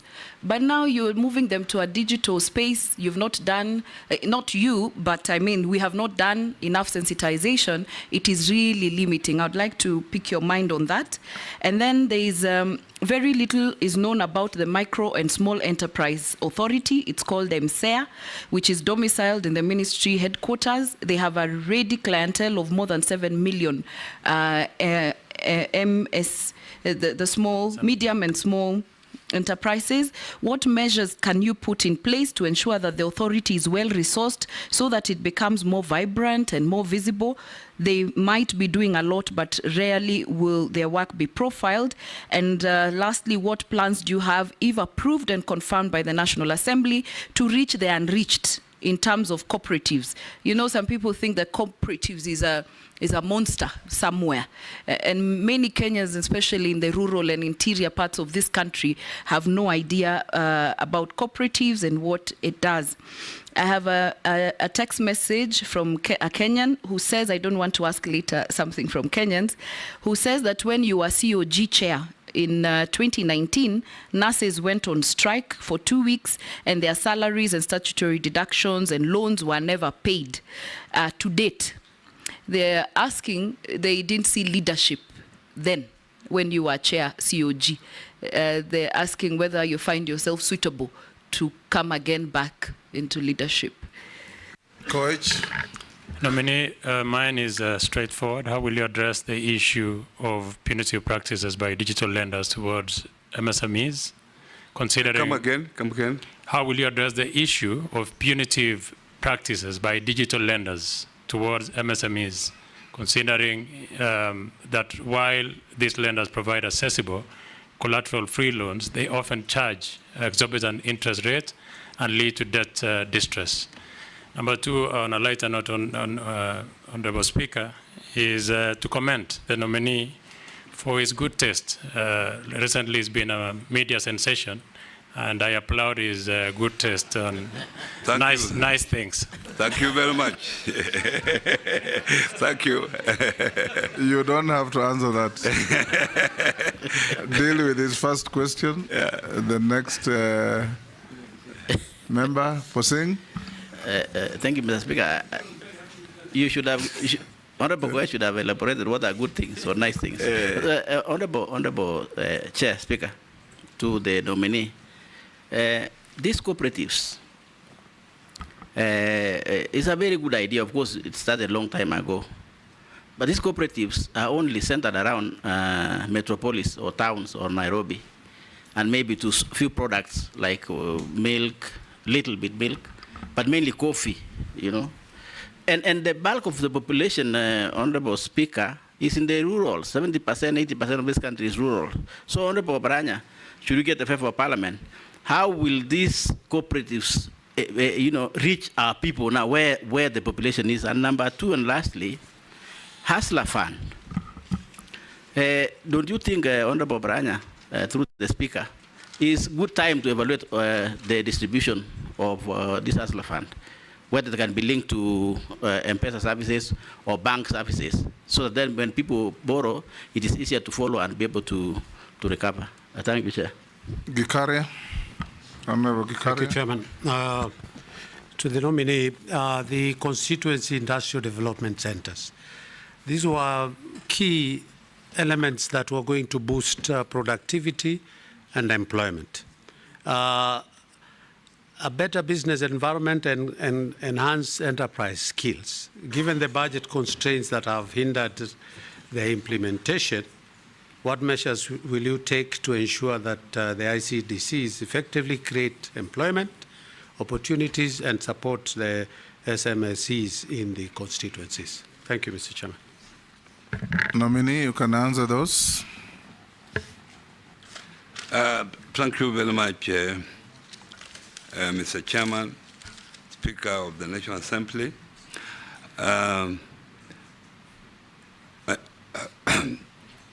You ask about the Women Enterprise Fund, that it has now been utilized. What I would say is that at the moment, I will not know what they have done on that fund until now I move in to see. But since you have now raised this question, it's one of the issues that I have to look into. But as you know, the world is now going digital. So the only thing that you can do to these women as a member of parliament, I think, is to sensitize them, let them have the smartphones, and there are organizations that can support in that area. I know because I have done that in my own county with the CHVs. They have been supported with the smartphones, and they are able to transact. But I have said I will have to check. Now, the MCs. Point of order, Honorable Speaker. Yeah. Coming? Yeah, to the nominee. Yeah. You know, the Women Enterprise Fund, that money we used to give to Mama Bogas. And those women, they don't know how to use those smartphones you are talking about. And like Nyeri County, Karatina, the women had taken up to 1 million shillings. Now, when they were told again... Each or collectively? Collectively. Each group, because they normally take that money as per, in a group of women. Now, when you say that, now again we tell those women to go back and then now start doing those applications through the mobile phone, I don't think that is going to work. And that is why even we were trying to approach His Excellency, because we were feeling those women who had already had a business of 1 million, and here you are being told now to go back and apply for 50,000, I don't think that is doable. Thank you. Lastly, a comment on that, Chairman. And in my view, I think what we are saying is that, yes, we need to move with technology, but can it be gradual? And can it be well thought out in implementing the policies? Thank you, Mr. Chairman. I hear you. And not everything is cast in stone. You have raised this issue, and if I go to the ministry, I'm going to take it up seriously. You don't need the president to be involved in such an issue. I think I can deal with it appropriately, because the president has more pressing issues than talking about women phones. Talking about women phones. Honorable Speaker, let him apologize. Women are the pillars of this country. No, I've said. He's answering an isolated question. He's not talking about women generally. I have answered specific to your question. The president should not be talking about phones. To protect the nominee. Yeah. He had not finished what he was saying. He just said women, and because I'm close to him, he said women and their phones. Yeah, yes. I was Rahab, Chairman. Don't be oversensitive. Chairman, I wanted to tell Rahab that we should leave the president to more pressing issues that affect the country. These issues of women with the phones, this one I can deal with them if you give me a chance. Yeah, why are you nominating me if I cannot deal with such issues? I can deal with it effectively. To the next. Yeah. Yes, Junet. Yeah, I agree with him, but is the nominee insinuating that the gender docket also can be added to here, or what? That is with a light touch. Go on, answer the other questions. Now, the SMEs authority, there is an authority act. And as I have said earlier, these SMEs were scattered in various ministries. You could find some intervention in the Ministry of Youth, some intervention in the Ministry of Trade and Industrialization, some intervention in the Ministry of Water, etc. This is the first time that the president has thought it wise to put them into one ministry.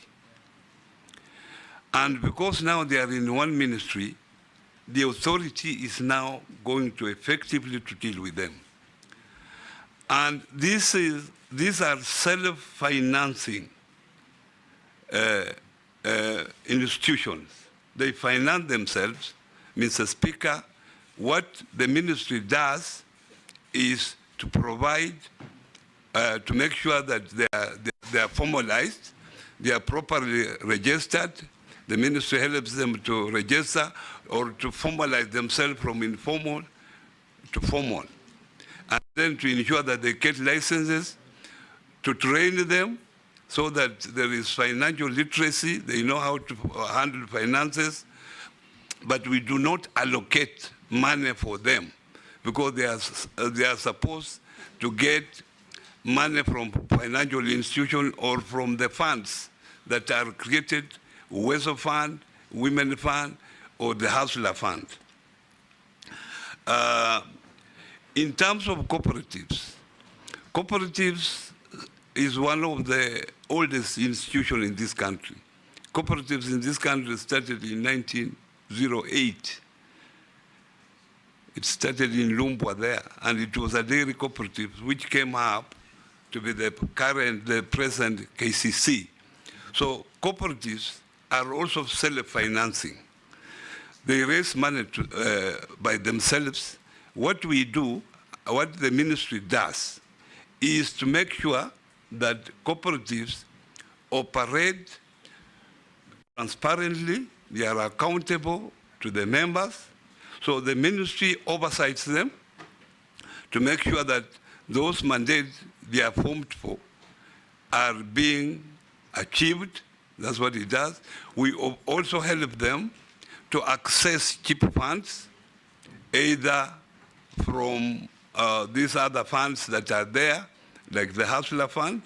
We help them also provide audit services, but they have had a problem, management problem, and that's why most of them have collapsed. At the moment, we have 30,000 registered cooperatives, but only out of that 30,000, only 10,000 are active.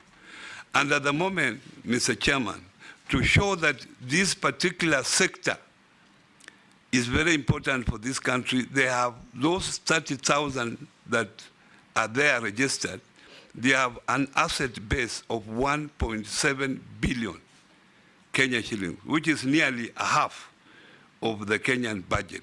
And from there, from that amount, they have been able to lend out to members 1.1 billion. And from that money, they have been able to save 1 billion, which is 30% of the total things in this country. So this movement of cooperatives is very important, and I will encourage members of parliament who are here that this is the time, if you give me a chance to serve in this ministry, I must involve you so that we are able to register more people in the cooperative, because this is the only way that will save this country. And that's why now cooperatives have become a pillar for micro and small enterprises. The cooperative is the base, and the SMEs are the pillar, because the SMEs are able to borrow from cooperatives for their, either if they are person for their personal development or for the development of the SME in question. Issues of punitive lenders as raised by Honorable Koech, this is known, it is there, and this is one of the factors that have made most of the cooperative collapse, because they access very expensive loans. They are not able to service those loans. Majority of them have collapsed because of the loans and because of course, mismanagement. And that's why the ministry is taking precautions to ensure that these cooperatives now come together and form a central liquidity facility where they all put their money, and if they want to borrow, then they will go and borrow in that central liquidity. Isn't that why the cooperative bank was set up? Yes. No, cooperative bank operates as a commercial bank at the moment. Why cooperative bank is owned by the cooperative movement, 65% of the shares, but it operates under the Banking Act. It operates under the Banking Act. So it is not treated as a cooperative as such. So it is out of that. But Chairman, because it is owned by the cooperative, it supports cooperative movements on many other issues. Now, Honorable Singh raised the issue of cooperatives are only in towns. I can assure you that cooperatives are everywhere. Now, you have to, actually cooperative, even the mamambokas come together, the table banking, that is part of actually cooperation. That is what graduates to be a big cooperative. But that kind of collaboration, whether in whichever village, and you will find this cooperation is everywhere, even in small villages. But what I think you are saying, you are thinking of a formal big cooperative. I can assure you that if you give me, you are able to vet me and you give me this chance, I will come to your constituency, West Pokot South, isn't it? And that's where I was born. And I will help you form cooperatives in that particular region. I will sensitize the people there so that they are able to form cooperative. You have talked of Hustler Fund. Honourable members, I don't want to talk much about Hustler Fund. I've clearly committed myself that as I go to the ministry, I will look at the various issues, because a fund like that losing 12 billion in a short period, and this public money is an issue that as citizens of this country, we should get worried of. The idea is good, but the problem was the way that it was implemented. So the last question that I was asked is about constituency industrial development centers. At the moment, I think there was an attempt to have all these industrial centers in every constituency. At the moment, there are about 200 of them that are completed. These centers were meant to accommodate these small businesses, small and medium businesses, so that shared facilities are put in those centers.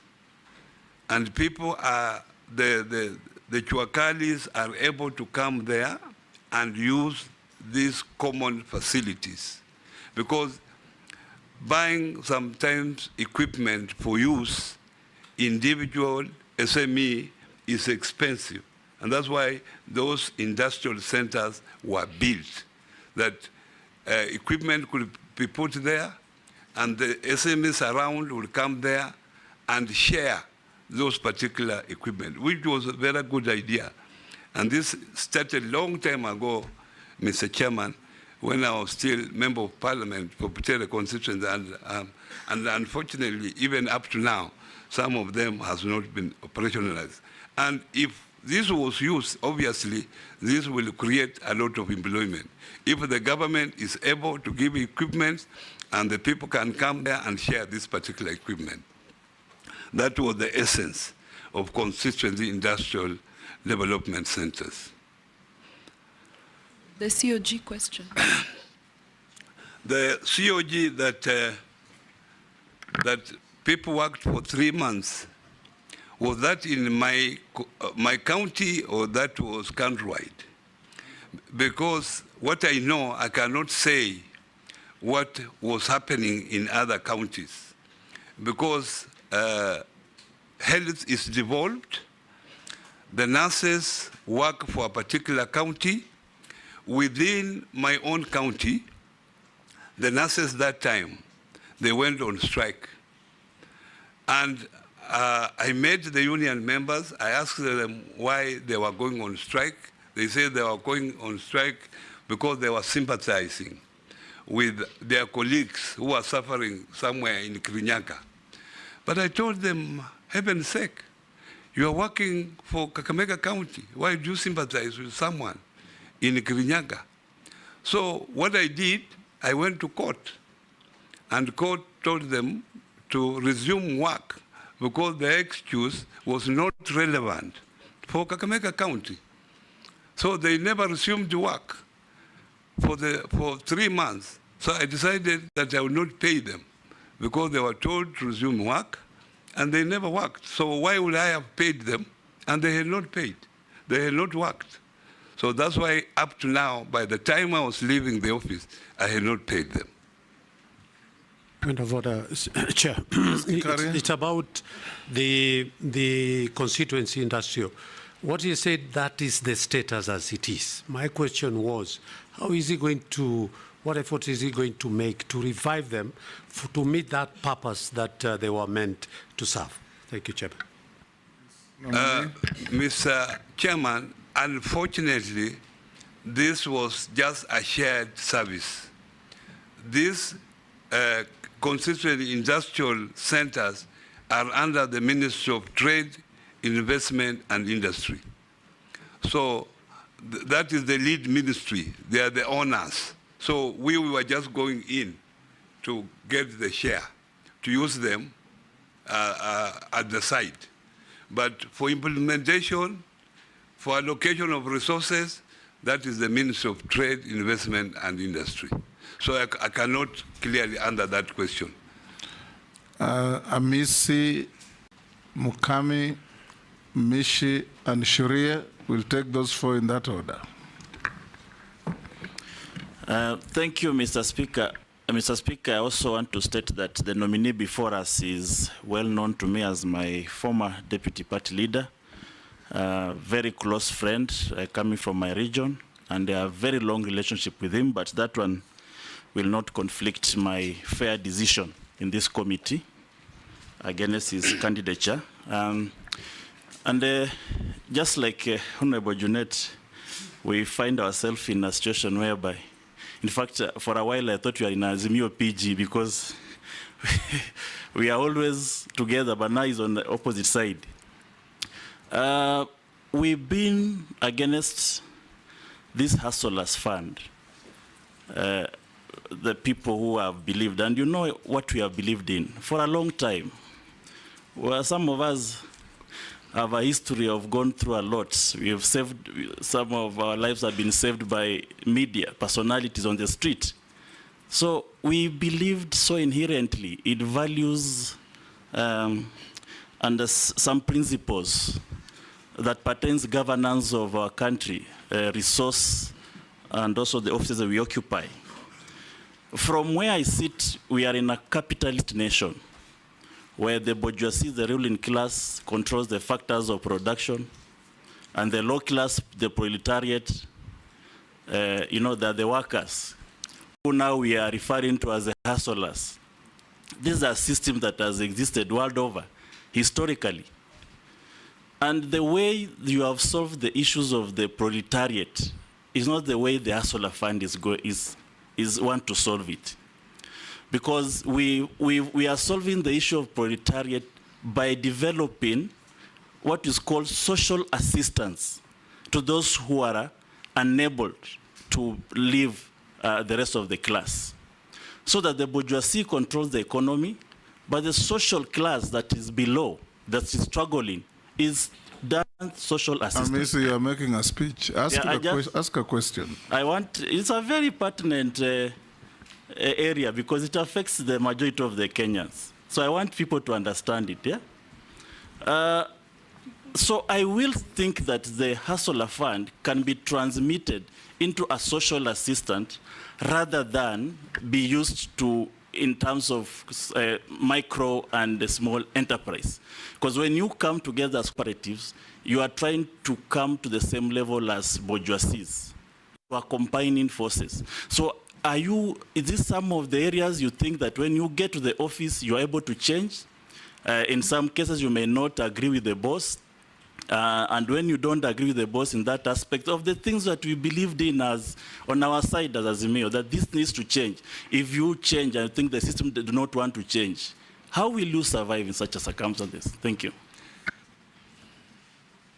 Rahab. Thank you, Honorable Speaker. To the nominee, my concern is the coffee sheriff fund. The government has allocated about 6.7 billion to support the coffee farmers.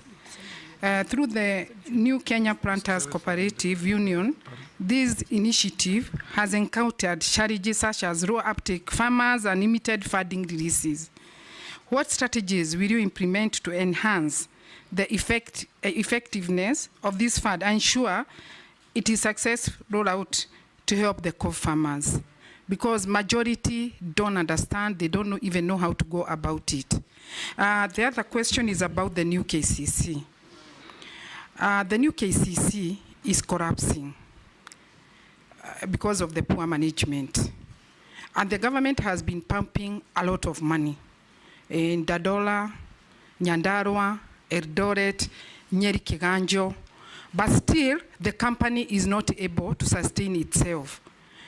Still, the other small dairy farmers, they are able to pay their farmers in time, but KCC, they normally take about 120 days for the farmers to get their money. What are you going to do? Thank you. Ms. Shimbogo.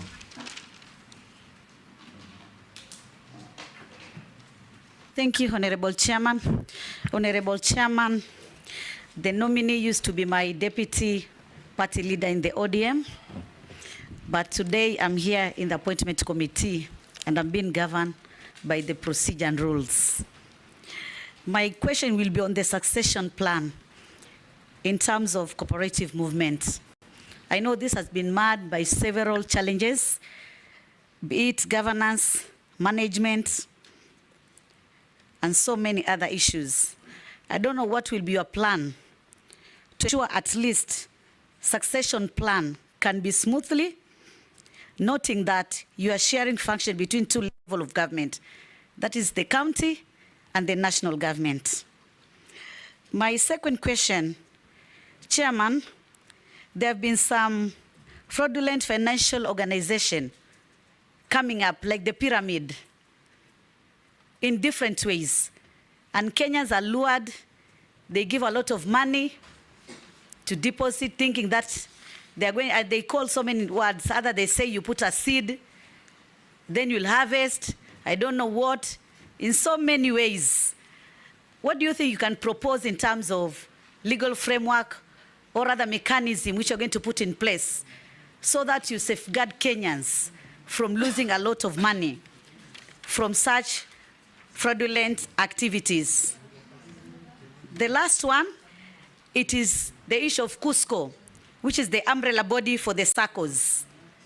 I know there have also been so many challenges and corruption cases, ranging from theft and other anomalies. What are you going to do if you are approved to ensure that this umbrella body, which carries all the SACCOs, can be doing its activities under a legal framework? Thank you, Chairman. Thank you, Mr. Speaker. Mr. Speaker, this is a question that I had posed to the former Minister for SMEs, and I think he left office before he could undertake it, Mheshimiwa Oparanya. The SME Financial Support Services, its framework is not favorable to the Muslim population due to the interest component. If approved, would you consider reforms to mainstream the significant population that feel abandoned? Thank you, Honorable Speaker. You can answer those 4. Thank you very much, Mr. Speaker. Honorable Kaleba Misi has raised this issue of hustler fund, social assistance. As a government, the government definitely is a government for the people. The government that does not take care of its people is not a government, because this government is there voted by the people, and the government, when it comes in office, it has to take care of its people. So social assistance is very critical. But Mr. Chair, social assistance is not within the Ministry of Cooperatives and Micro and Small and Medium Enterprises. Is under the Ministry of Labor. So I think someone from Labor will be able to answer this question more effective than myself. Actually, he answered when he appeared. Yeah, it's there. But us... But you can deal with his issue of now your poll moment. Yeah. Yes. But us, as a ministry,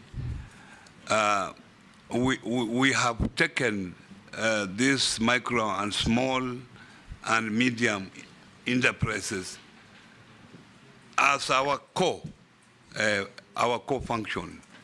And we are undertaking all that we can to make sure that this particular, because this is where we can create employment in this country. Because this particular sector employs about 15 million people. The Kenyan government, the governments, counties, and the national government put together, they are able to only employ 1 million people. And there can never be an increase, more increase in that. So where our opportunity lies, it is in these micro and small enterprises. And that's why it has become a pillar under the national government.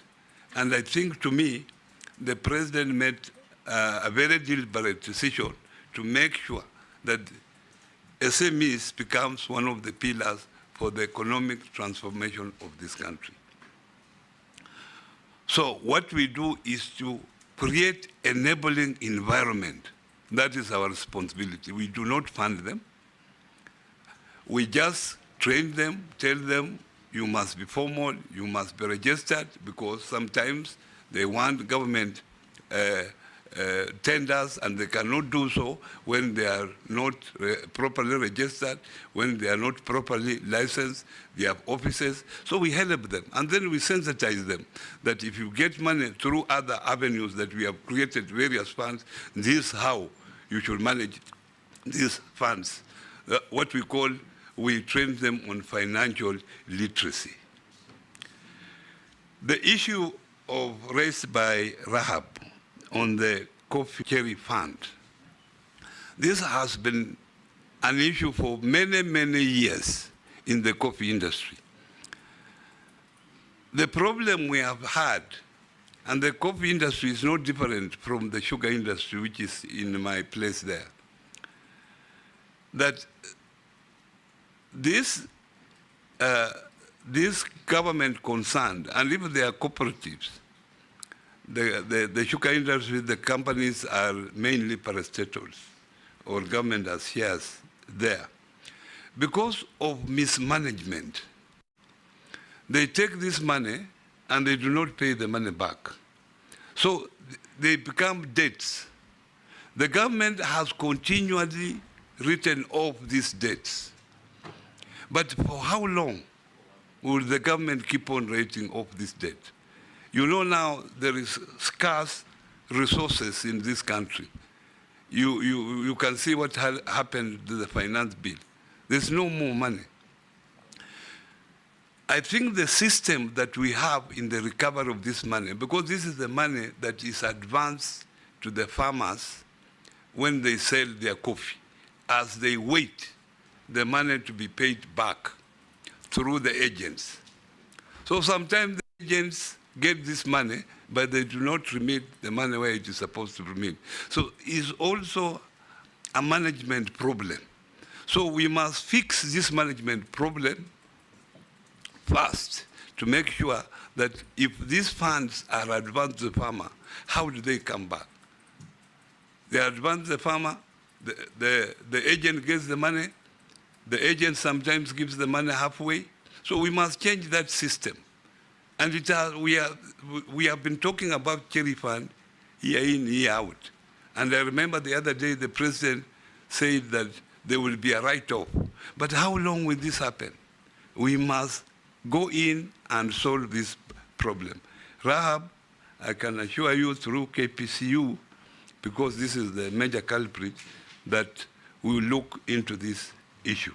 In the same way with the new KCC. KCC was a very vibrant institution, a vibrant dairy cooperative. But now it is collapsing. It collapsed first time. They changed the name from KCC to new KCC. Government has pumped in money. The other day they were given 600 million. It is again collapsing. Now maybe we'll change another name, new KCC. So this is a problem that we are having in cooperatives, and one of the issues is management. Management is a problem in cooperatives, but I would expect KCC, being a big company, it will have a proper structure that will be able to detect early enough any mismanagement in their financial system. They have not been paying farmers, but when I was nominated, I've actually been sending feelers, and I can tell you that farmers now have been paid up to June of this month. They only are owed dues in the month of July. The succession plan in cooperatives as raised by Honorable Mishimbogo is critical. As a ministry, we must come out with a criteria of how the officials of cooperatives should, one, be elected, those who are on the committee, and even the appointment. Someone is elected to be a chairman, and is a chairman for 30 years, until he goes to the grave. And actually, if he stands for election, he wins. It is like the labor movement. When you are there until you go to the grave. So as a government, we must find out what is the problem. And I was thinking very seriously that why can't we create limits? If me, I've served as a governor for 10 years, that was my limit, and as you can see, I'm still very strong. I will be still the governor of Kakamega County this moment. And in fact, I would have gone in and opposed. But because now there was a term limit, I think this term limit should also extend to... We advised your colleague in sports that the same thing obtains there. Yeah. People hold offices in perpetuity. In perpetuity, yeah. So tell us, if you find favor, what are you going to do to manage, introduce, and have succession plans in these cooperatives? Yeah, Chairman, thank you very much. You see, like banks, even sometimes, if you are managing director, you are also allowed to be a managing director for a particular period. You cannot be there forever. And that's what I'm saying, Mr. Chairman, that one of the things, if given a chance, I'm thinking is to create a term limit for even board members, and even if you are CEO. So if it's 3 years contract, you renew once and then you disappear. If you are on the board, you also serve a board for a particular period. Even if you are very good, we say that goodness of yours, take it also elsewhere, so that those people can enjoy that. So that's what I'm going to do. She also talked about shared functions between national and county government. I can tell you that according to the Constitution, cooperatives function is a function of the county governments. But it has created a challenge because there are cooperatives that operate beyond boundaries of constituencies. How do you deal with them? Because the counties can have their own legislation to regulate cooperatives in their area. And they have a right to do so. But what about if cooperatives operate beyond? Like in Western, we have the IG, Invest and Grow. You go in every county in that region, they have offices. How do you deal with them? If Kakamega has a different cooperative legislation, Vihiga has a different one, so how will which law will it subscribe to? So we are saying that those cooperatives that operate beyond their own boundaries should then be controlled by the national government. And that, even that's what we did in roads when I was the governor for Kakamega. We agreed roads that go beyond county boundaries should belong to the national government. And that's what I feel. There is already discussions between county government and the Ministry of Cooperative on how this issue is going to be dealt. As soon as it's dealt with, I will be able to advise you, Honorable Mishimboko. The issue of pyramids, they say that you plant money and you get money. Obviously, Kenyans are conned. And what they do, they give you, they say plant 100, plant 1,000, you come, you get 2,000. So they lure you. As you put in, when you put 20,000, then they disappear. That's why we are coming up with these funds.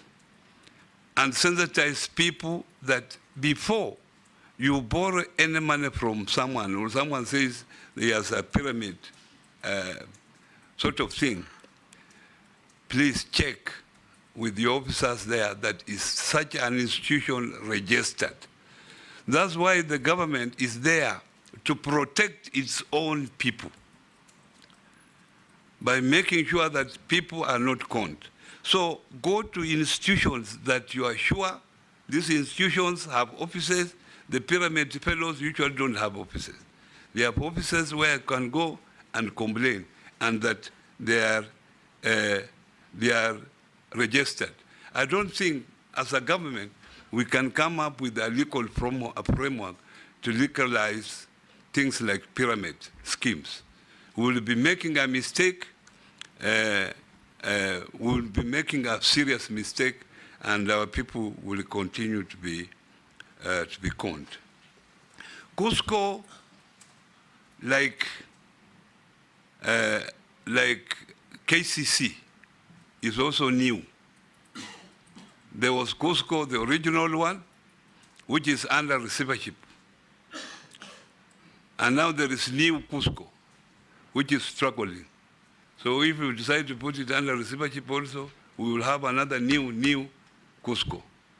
We cannot continue like this, because Cusco is an umbrella body of all cooperatives. All cooperatives have put there all the money.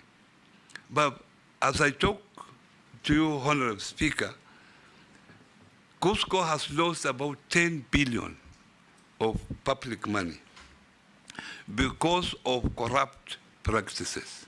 And as a government, we must come in strongly that those people who embezzled funds from Cusco are dealt with. because these people are known. The board was suspended, and we cannot just sit back because people have lost employment. We must follow up and see that this money is recovered, and this is the work that EACC can help us instead of following a squirrel in the name of Wycliffe Oparanya. This is the elephant in the house where 10 billion has been lost, and they can't go for this because they want publicity that now this is the big fish. But where the money has gone, the small fish are there. And there has also been a struggle where the board of Cusco wanted to be registered as a private company, so that they also escape. Now they come out of government control. We are saying this cannot happen until this money, which has been stolen from the people, is accounted for. That is what happened with KFA. You remember KFA was a giant company in Nakuru when it was under cooperative movement. It went under private company. As a private company, it was now changed from cooperative to private company. Now it has come a very small. It became KGGCU. Yeah. So this is the escape. Disappeared. They use this as an escape, actually, to embezzle money. But now Cusco, new Cusco, we are going to make sure, this is, when I'm given a chance, this is my first assignment, to see that I focus, because this is a very important organization. But as a ministry, we are proposing that because people have lost their money, we want to introduce also deposit protection fund, like the way it is in banks, or deposit guarantee fund, so that when institutions actually collapse, and it is confirmed that they collapse properly, then members of that particular institution have at least something to fall to. How does an institution collapse properly? Yeah? How does an institution collapse properly? Because maybe it has taken an overdraft, and because of other issues that come up, because also an institution can, because of changing environment, you know, the institution that if a business environment changes, they do not change quickly. So they are caught up because they are stuck to the old ways of doing things, and it collapses. That's what I'm saying, that it has collapsed, but in the right way, because the management looked innocent. There were changes in the environment, but they never changed. But we are now going to come up with a proper framework to see that the members' money is not lost in cooperatives. And then the last one, this is an issue that even one or two people who met me in the street asked me about the same question. And I'm happy that the Member of Parliament have asked this. And when I was getting, I was being briefed about Hustler Fund, I said that we must also have a product that will be in line with the Sharia laws. There must be a product. We want every Kenyan to feel that this country is theirs. So don't worry, we shall come up with the products that will favor the Muslim community. If I don't do it, please, I've committed myself in front of you that that is now my assignment. Yes, now let's have Honorable Raso, Mule, Robert, and Owen, in that order. Thank you very much. One question each. Thank you very much, Honorable Speaker. Yeah, I think I'll just raise one question. Honorable Oparanya, you are the Minister for Planning in the Kibaki administration, and you basically authored Vision 2030. which actually today is a blueprint and is the roadmap for development for Kenya. I don't think there's another more serious document that has come about. Governing is a social contract. And when you talk about MSCs,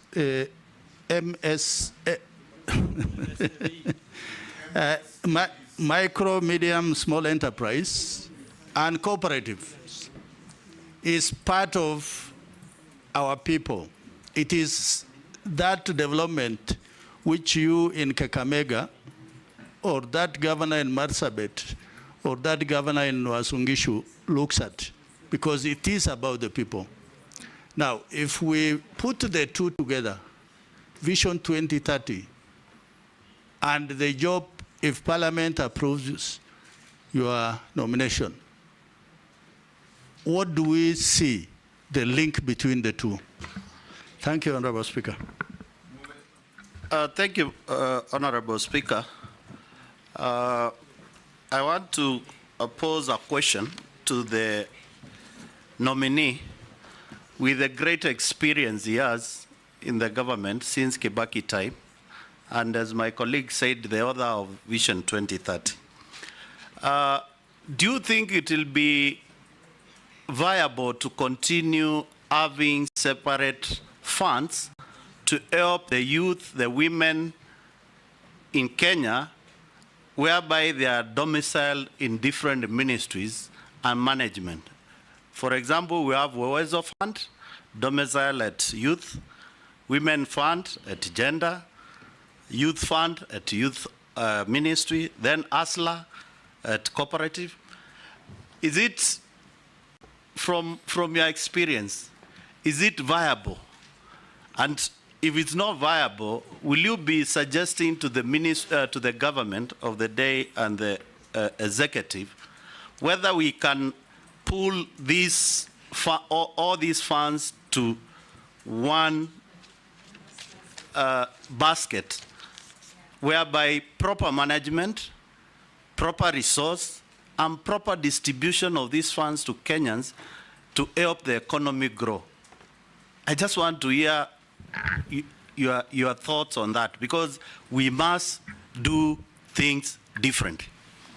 Robert? Yeah, thank you, Mr. Speaker. Now, cooperative societies are riddled in debt all over. I'll give you an example of when I was elected in Kadhiani. The coffee factories there, the coffee cooperative societies were all in debt and all kept coming to us to try and help them to raise money. I would like you to maybe explain to us how they get into debt, so deeply in debt, and how you as government can be able to help them. But Mr. Speaker, you know, interesting times listening to my leader from Azimio defend the Hustler Fund, which we were very seriously opposing. And I'm also learning a lot. But you have confessed some things here, and I sympathize with you when you talk about how EACC has actually, and you did this on oath, that EACC was actually acting as a political tool, fighting you because of exercising your democratic right in picketing under Article 37. Now, if we are approved, then you will be sitting in cabinet, and you know there's that thing we call collective responsibility. So you'll be part of government. Maybe you can tell us, how will you use that office to ensure that this persecution does not continue again in this country? Thank you, Mr. Speaker. Yes, Speaker. I would like to direct this question to the nominee. You know, there was during President Kibaki's time, there was this famous saying, what gets measured gets done. And it spoke into the realm of performance management.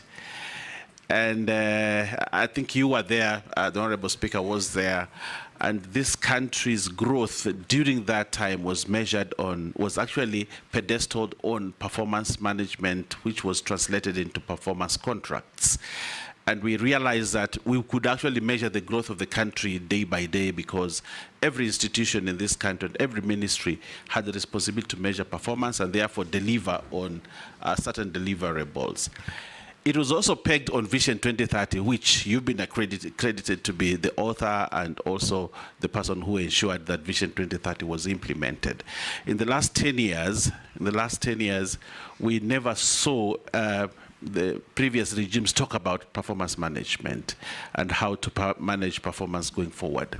As you come into cabinet with this, if approved by this committee, of course, with this knowledge, with this vision, with this experience, how are you going to bring back the good old things that were really helping in the growth of this country? Noting that President Kibaki's time, Kenya really had great performance, and your knowledge on it, your experience, now that we are bringing you in, the new people that are there, how are you going to help cabinet approve performance management, which I think is the best tool to measure performance? How are you going to help this country in that realm? I thank you. Nominee, deal with those four.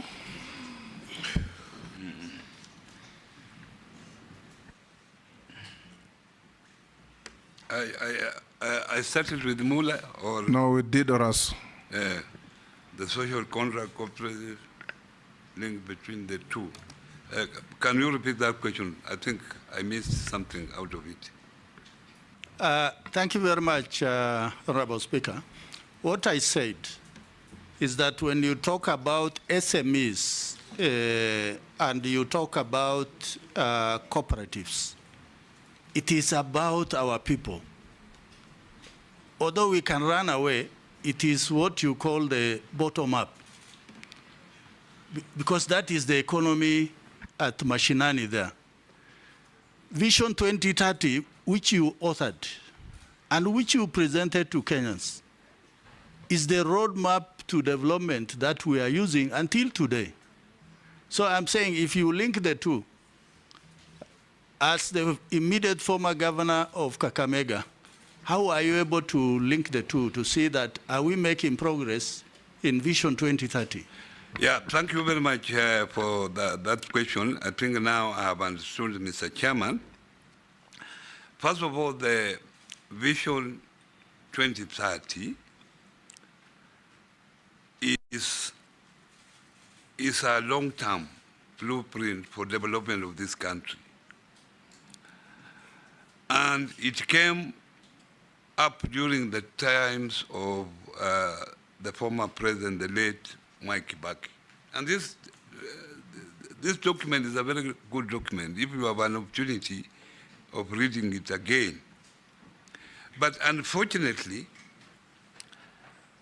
the other governments, when they came in, they tried to come in with their own things. Some of the issues being undertaken now are out of line. But that's not bad, because we had said in the vision clearly that the environment, the business environment, the economy environment changes. So you are also supposed to come up with those changes to address changes in the planning, to address those particular changes that have happened.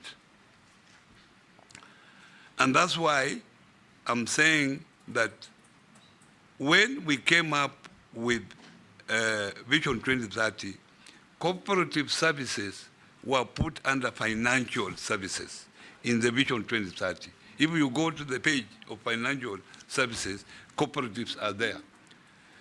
By that time they were planning, cooperatives were not given emphasis, unfortunately.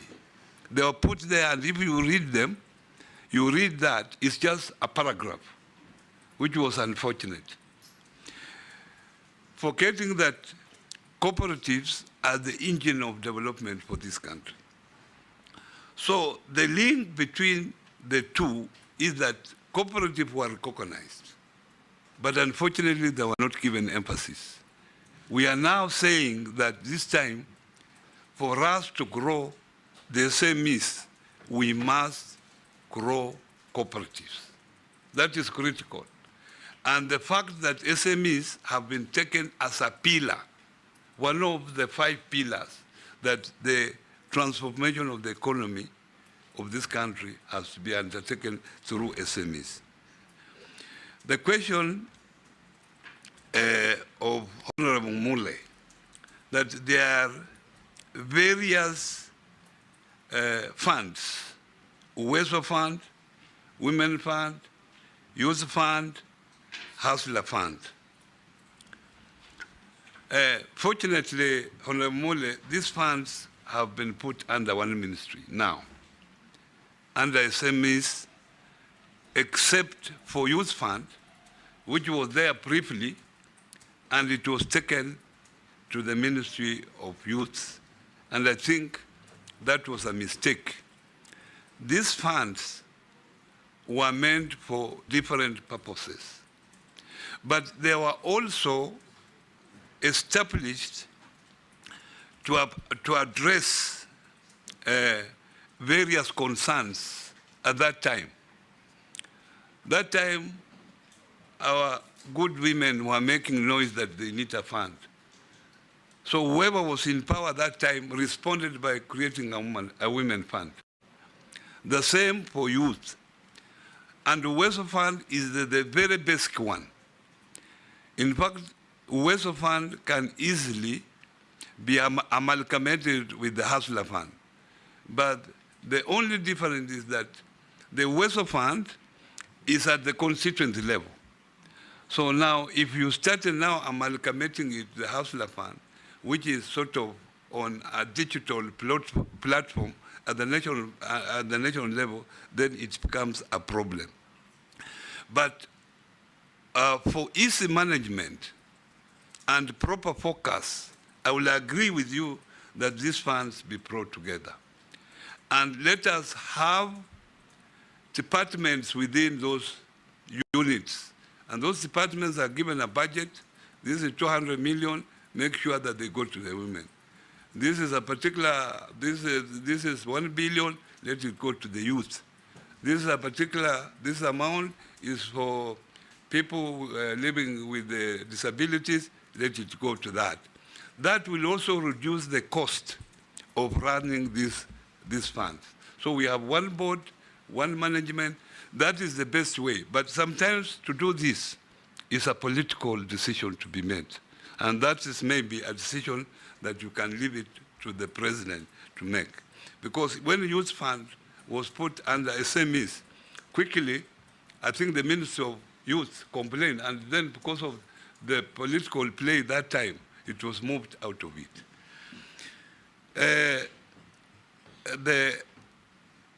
The question raised by Robert, MP for Katiani,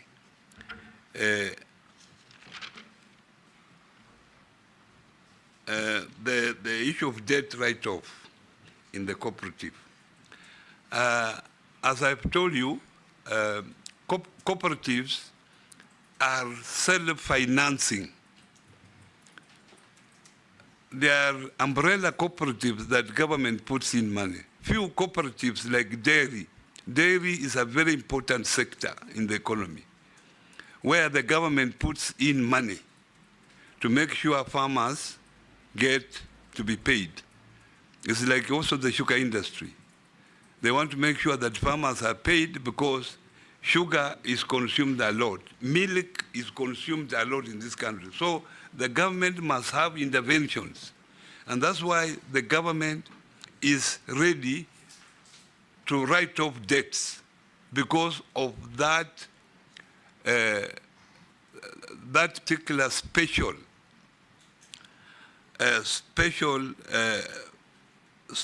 priority of that particular commodity to the people of Kenya.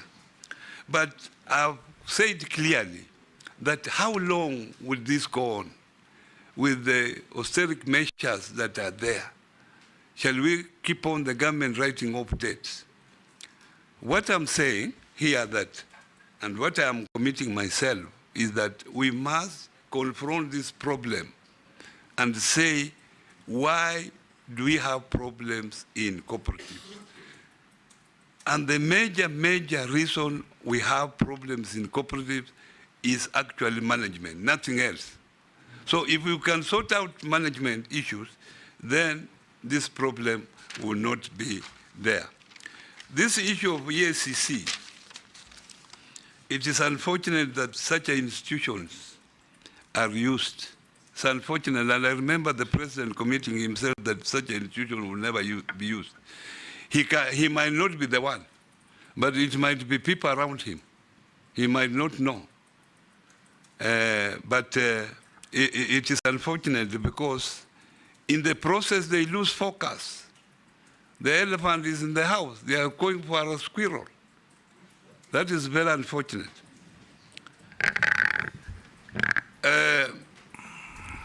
The issue of performance contract. I'm happy that, Mr. Chairman, I started performance contracting when I was Minister for Planning, and it worked very well. It was one of the Vision 2030 tech that we have performance contracting. And we wanted this performance contracting to all government institutions, to central government ministries, to parastatal, to agencies, to sagas, so that what you do can be measured. There are targets. Are you able to meet targets? People now sit in the office.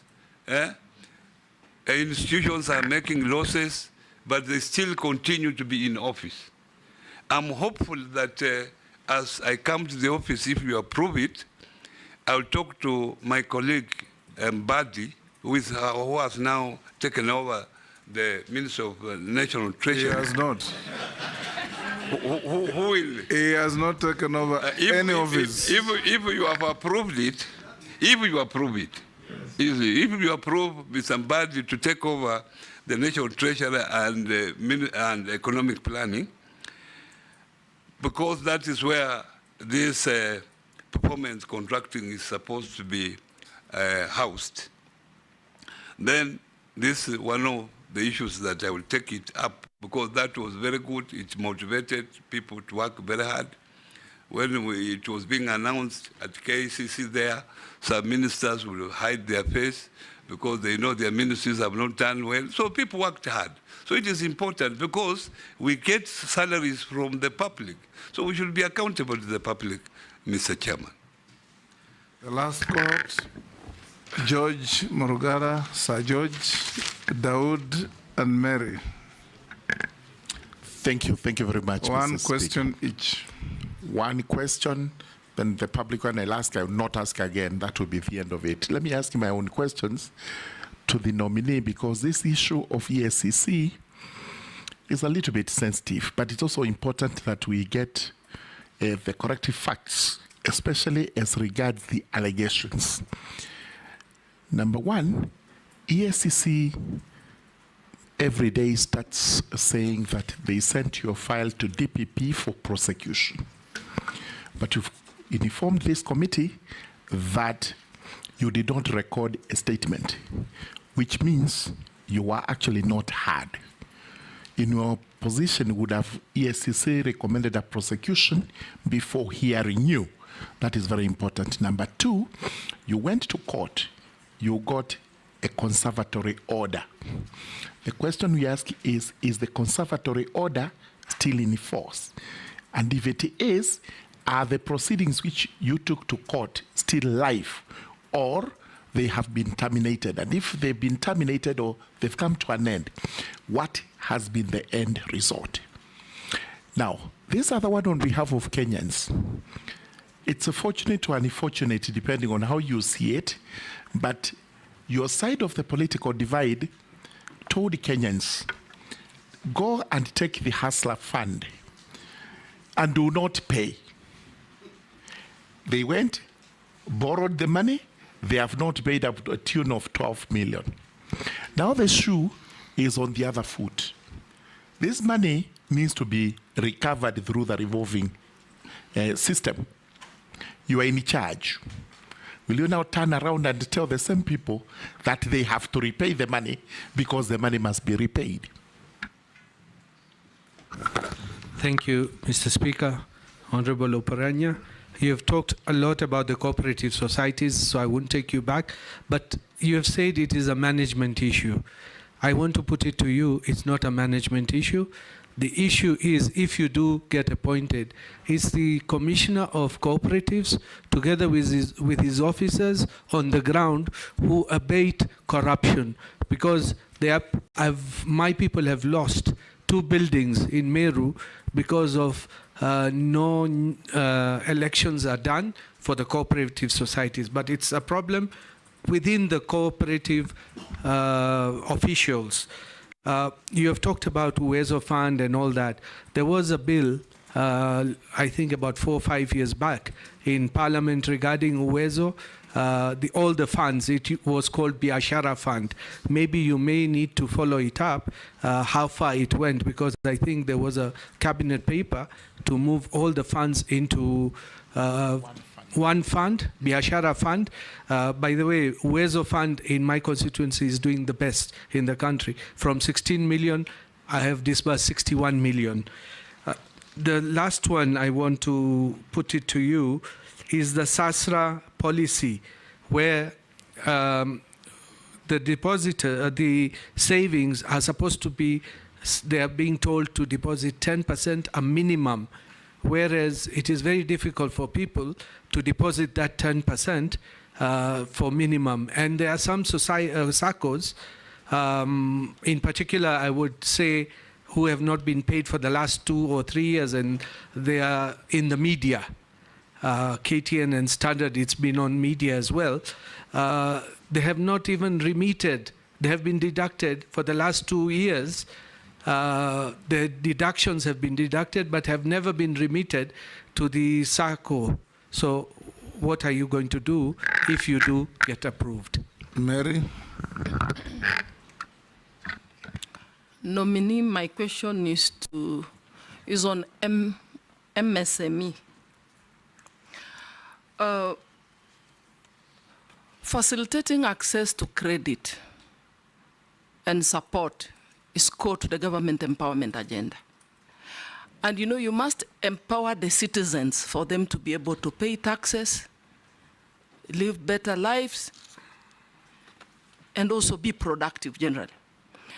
Now, MSMEs still struggle to obtain affordable credit because of the high interest rates and stringent lending mechanisms.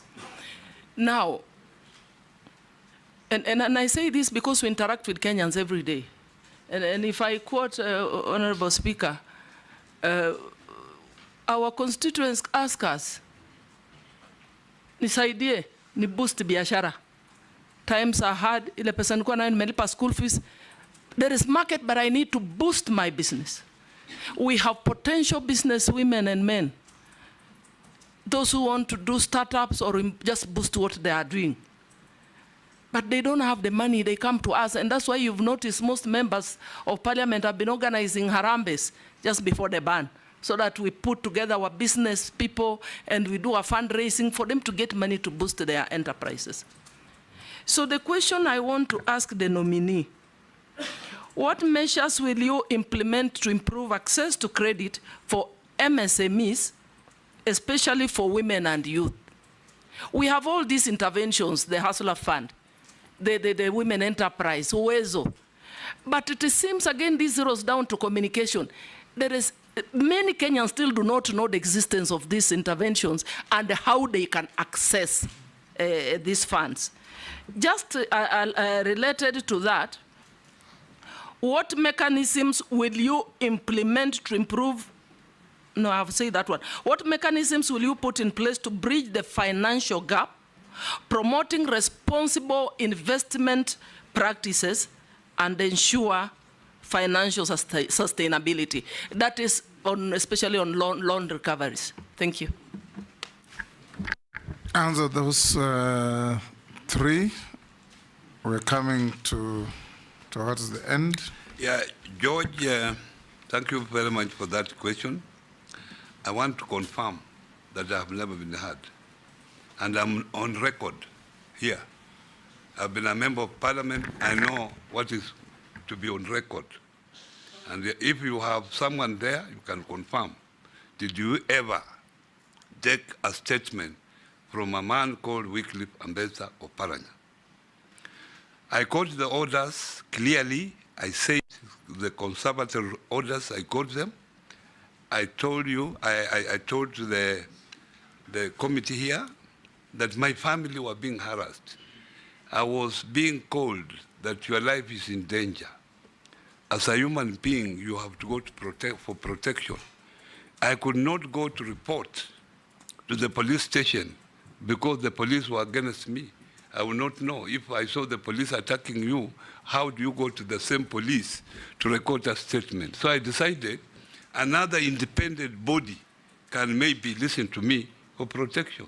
And that's why I go into court, that I'm being harassed. Please, can these people be stopped? And I get compensation for this, and you determine if the case has not been determined. And I'm ready here to say in front of the cameras and in front of you, Mr. Chairman, that if I'm found guilty that I stole money from Kakamega County, I'm ready to resign if you give me this position. The issue of Hustler Fund. Okay.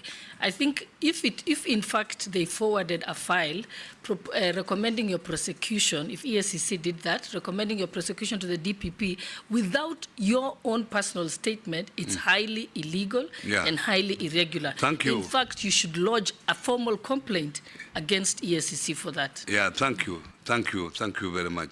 You know, these institutions are there for some purpose. And if you met me in private, I will let you know.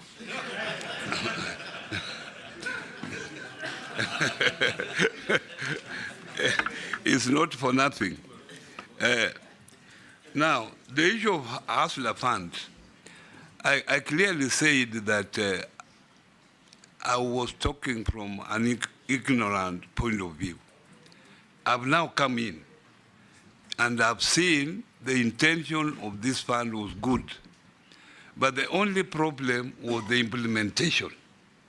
So I was out there, I could not get the records. Yes. No, I want to inform the nominee that it is for a fact, and it is in public domain, that the Hustler Fund has failed. What are you going to do about it? I have said clearly that the intention was good, Mr. Chairman. But the fact that it was implemented in a hurry without proper structures. You and already what I'm said going that, to do yes. is that I will make sure that if you give me the chance, I will make sure that proper structures are put in place, that money that is given to the people, out there to our people, it is recovered. It's a revolving fund so that other Kenyans are able to enjoy the money. Honorable Dawood, you have mentioned that the issue is the Commission of Cooperatives. Commission of Cooperatives, is, you see, is one person. I don't want to defend. I don't want to defend him here, but so many cooperatives have collapsed. Maybe yours is exceptional, if the Commission of Cooperative was involved directly. But from my study... Point of information, Mr. Speaker. It is not him alone. He's got officers. It cascades all the way to the county and the constituencies. The people under him, together with him, there is a problem. I understood him, nominee, to say that apart from the governance issues that you have said, corruption and so on, the office of the Commission of Cooperatives has not helped. It has been part of the problem. So he was asking, if you find favor, what will you do to make that office work? Obviously, I will streamline the office, but as I've said here, I don't want to have a blame game at the moment. Give me a chance to go in there and look at this particular issue so that I can address it and note down in your diary that after a month or so, if you give me the chance, let us discuss about it. Then I will be able maybe to give you the right answer. The issue of Uweso Fund, Youth Fund, Women Fund being put together as Biashara Fund. I told you, I mentioned earlier, Mr. Speaker, that sometimes this issue is political. When you want to put youth fund, women fund together, and the women are complaining, no, we want just our fund separate. The youth are complaining we have youth fund separate. But this will require sensitization.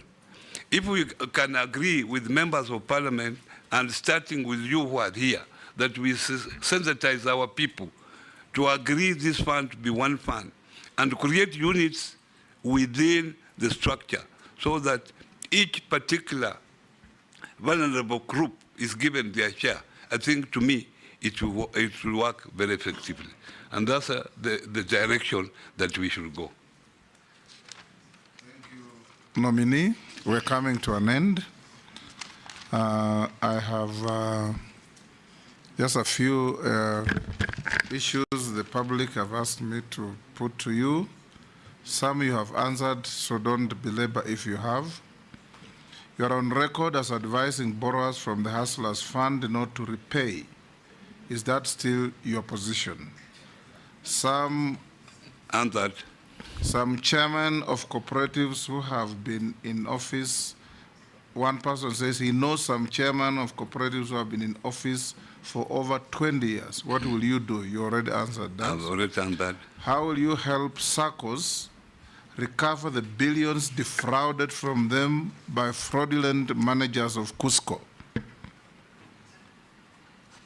Then another one says, you are on record as saying, nurses watagoma siku chache, wapate njaa, warudi kazi. Lakini the doctors have adequate money, they can sustain strikes. And the citizen says, with that kind of mentality, how will you deal with MSMEs comprising small-scale traders? I think most of them have answered, except the nurses, doctors. Yes. And the nurses, doctors, Mr. Chairman, when I made that remark, you were there. You were there, and actually it was out of context because of the facts then. It was just a comparison that doctors have a chance, even if they go on strike, to go and work in private hospital and get their money. So if they are striking, they can sustain a strike for a long time, while nurses don't have that chance.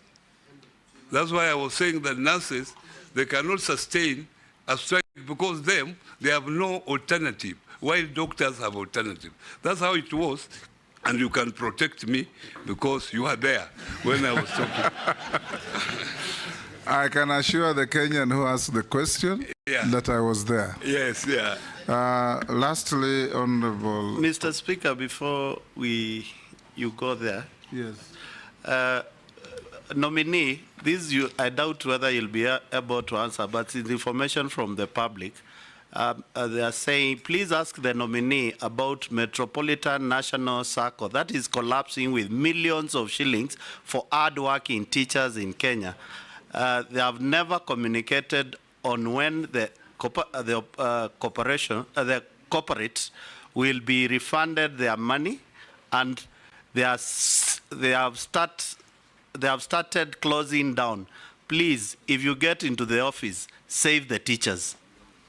Dawood, what is it? No, he has not answered about the deductions being done, but not being remitted to SACCOs.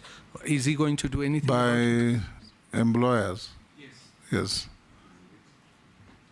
The issue of Metropolitan, I wouldn't know the right facts, so maybe Honorable Muli, I will look into that and maybe come back to you, because I don't know it even, but let me take it up. Deductions without remittances? The issue of deduction without remittance, Honorable Chairman, in fact, this is a serious issue.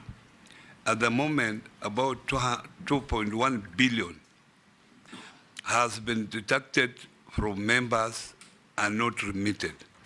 And the most culprit is the county governments, that they deduct and they do not remit. This is a serious issue, and I think it can only be sorted out when we are in, where we will involve county government and of course national government. In fact, the cooperatives were pushing that their money should be deducted at the treasury from those affected counties. But in law, that is not acceptable because the law does not allow that.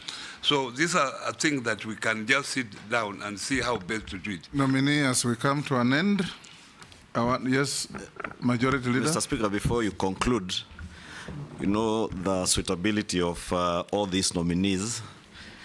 Part of it is largely hinged on integrity, in line with Chapter 6. And CS nominee, you have just said on record there that should you be found guilty, you asserted you would be ready to resign. Confirmed. Confirmed. Now, I want to ask you to flip that. That says if found guilty, if charged by DPP, taken to court and found guilty. Yes. In your view, should it be the perception that is there, or should it be on the basis of being under investigations, or should that process be at the point where you are found guilty following due process in a court of law? At what point, ideally, would you resign? Obviously, Honorable Chunga, I'm talking about a due process. There must be a due process. If there is another issue, it should be, a file should be there, it should be taken to PPP, because that is the one. So even if EACC had recorded statements from you, from other people, but you are yet to be prosecuted, it is your position then that you are presumed innocent until proven guilty? Yes, that's how the law is. Yeah. Unless you want to violate the law. Chair. Mr. Chunga, you know, I respect you very much. So I don't know if you want to violate the law. No, all due process. All questions are innocent, so don't infer anything. I just wanted to be clear. Yeah. Because in other jurisdictions, like in the US and in many other Western democracies, people, even on the assumption or the impression that they are under investigations, there are people who choose to resign. So I just wanted that clarity, that you want us and the country of Kenya and yourself to follow due process as stipulated in our laws. Yeah. Thank you, Chair. That's what I said.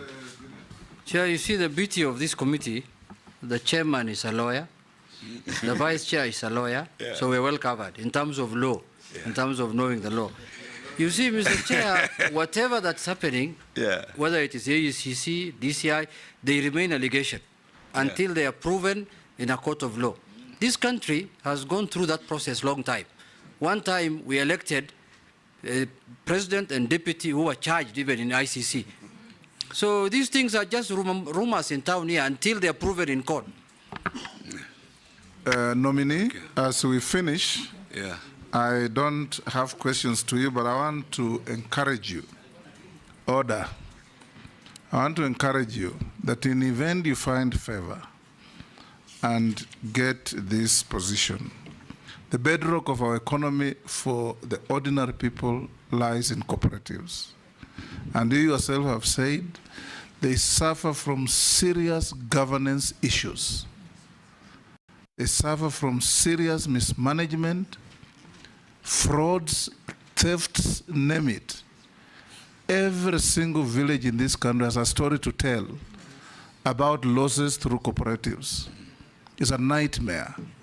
We hope and believe that in case you take this office, you'll do something different. Because since independence, we have had ministers in charge of cooperatives. And these piles and piles of theft and fraud have been going on. So we hope that you may find favor. If you do things differently. Thank you. Lastly, I want also to confirm to the public because of what has been going on in the media, that this committee instructed the clerk of the National Assembly to write to the DPP and confirm whether there were proceedings of a criminal nature as had been publicized going on against you.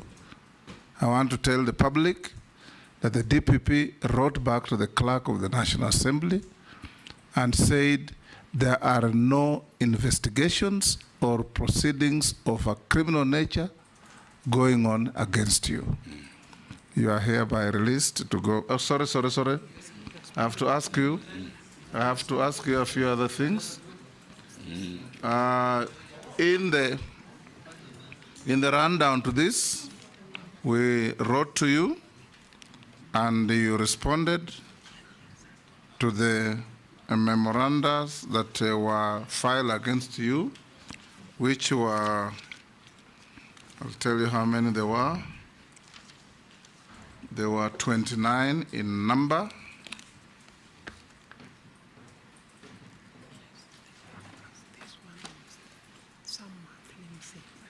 I'm being shown something, but you have answered it already about MSMEs. Yeah. Lastly, I'll ask you these mundane questions. Have you ever been adversely mentioned in any integrity-related report or investigations? No. Do you hold any leadership position in any political party? No, I held a position, Honorable Chairman, but I resigned on Friday last week. And I think there is a letter in my file to that effect. What is your net worth in terms of wealth? About 600 million. 600 million made out of? Mainly is buildings and houses that I reside in. We'll leave it there. We wish you well. And you are hereby released to go back to your other duties. Thank you very much. You will collect your original documents. We have checked and found them in order. Yeah. Sergeant, you can pass on the documents to the nominee and escort him out of this chamber. Thank you very much, Have a Chairman, good for day. the opportunity. Thank you.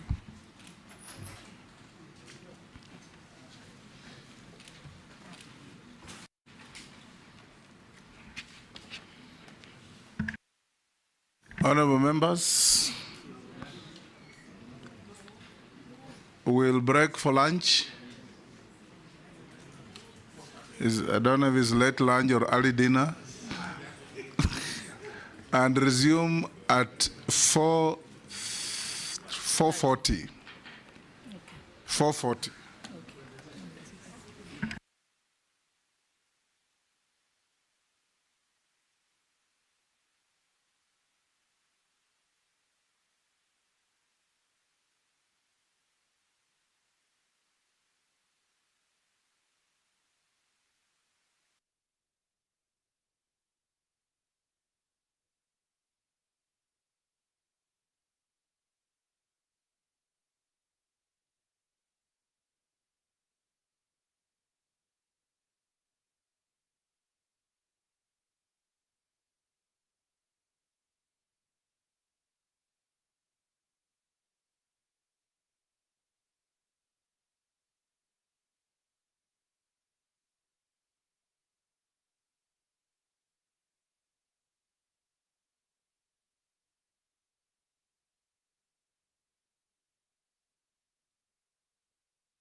1, 2, 3, 4, 5. 5.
1, 2, 3, 4, 5. 5.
President has nominated you as Cabinet Secretary for Public Service, Performance and Delivery Management.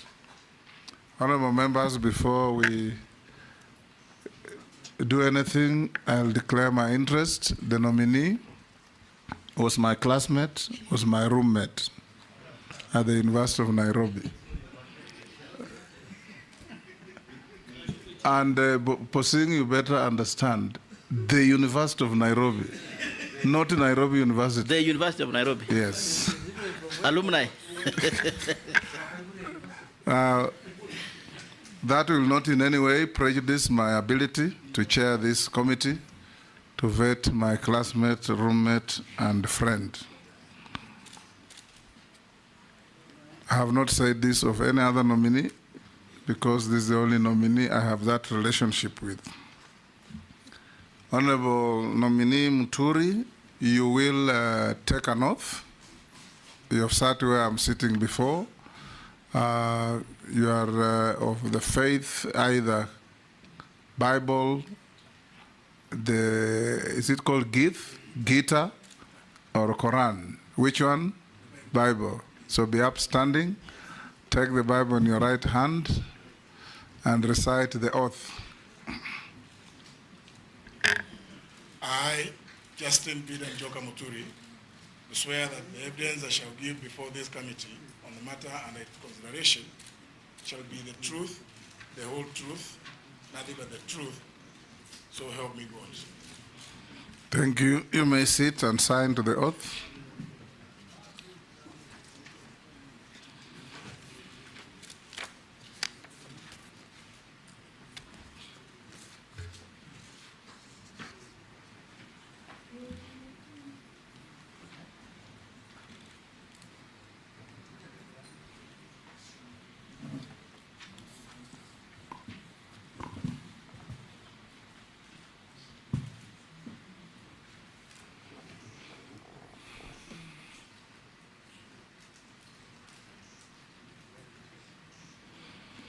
Although you are Speaker Emeritus, for purposes of these proceedings, you will be referred to as nominee. Nominee, we want to start by, for the record, introductions. I'm the Speaker of the National Assembly, Chairman of this committee. On my right is my deputy, the Deputy Speaker, Gladys Boss. On my left is Sarah Kyoko, our Deputy Clerk. I'll invite all members to introduce themselves for the record. Naisula Lesuda, MP Samburu West. Kimani Shongo. Junet Mohammed. The two speakers, Nelson Koech. Kosi. Karia David. Mary. Mase Mary, Teso South. Abdul Rahim Dawood, North Imenti Meru. George Gitonga Murugara, Member Tharaka. Owen Bayer, Member Kilifi North. Robert Mbui, MP Kadhiani. Stephen Mule, MP Matungulu. Dido Raso, MP Saku. Abdi Shurie, Balambala. Rehab Mukami, Nyeri. Kaleba, Mrs. Abuti. We'll start in earnest. Before we ask any questions, if you have your documents, give them to the sergeant to pass on to the clerk to verify the same.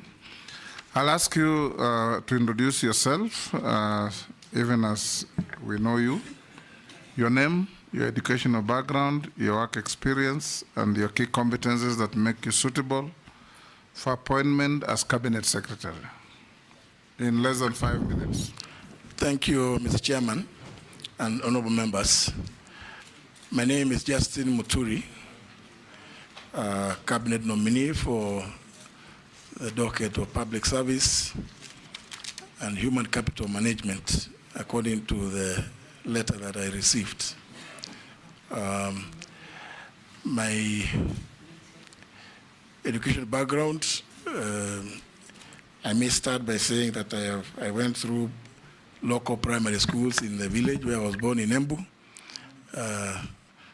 Left the village, went to Kangaroo School, and for 6 years, and thereafter to the university the University of Nairobi, where after completion, I joined the Kenya School of Law for a diploma in law.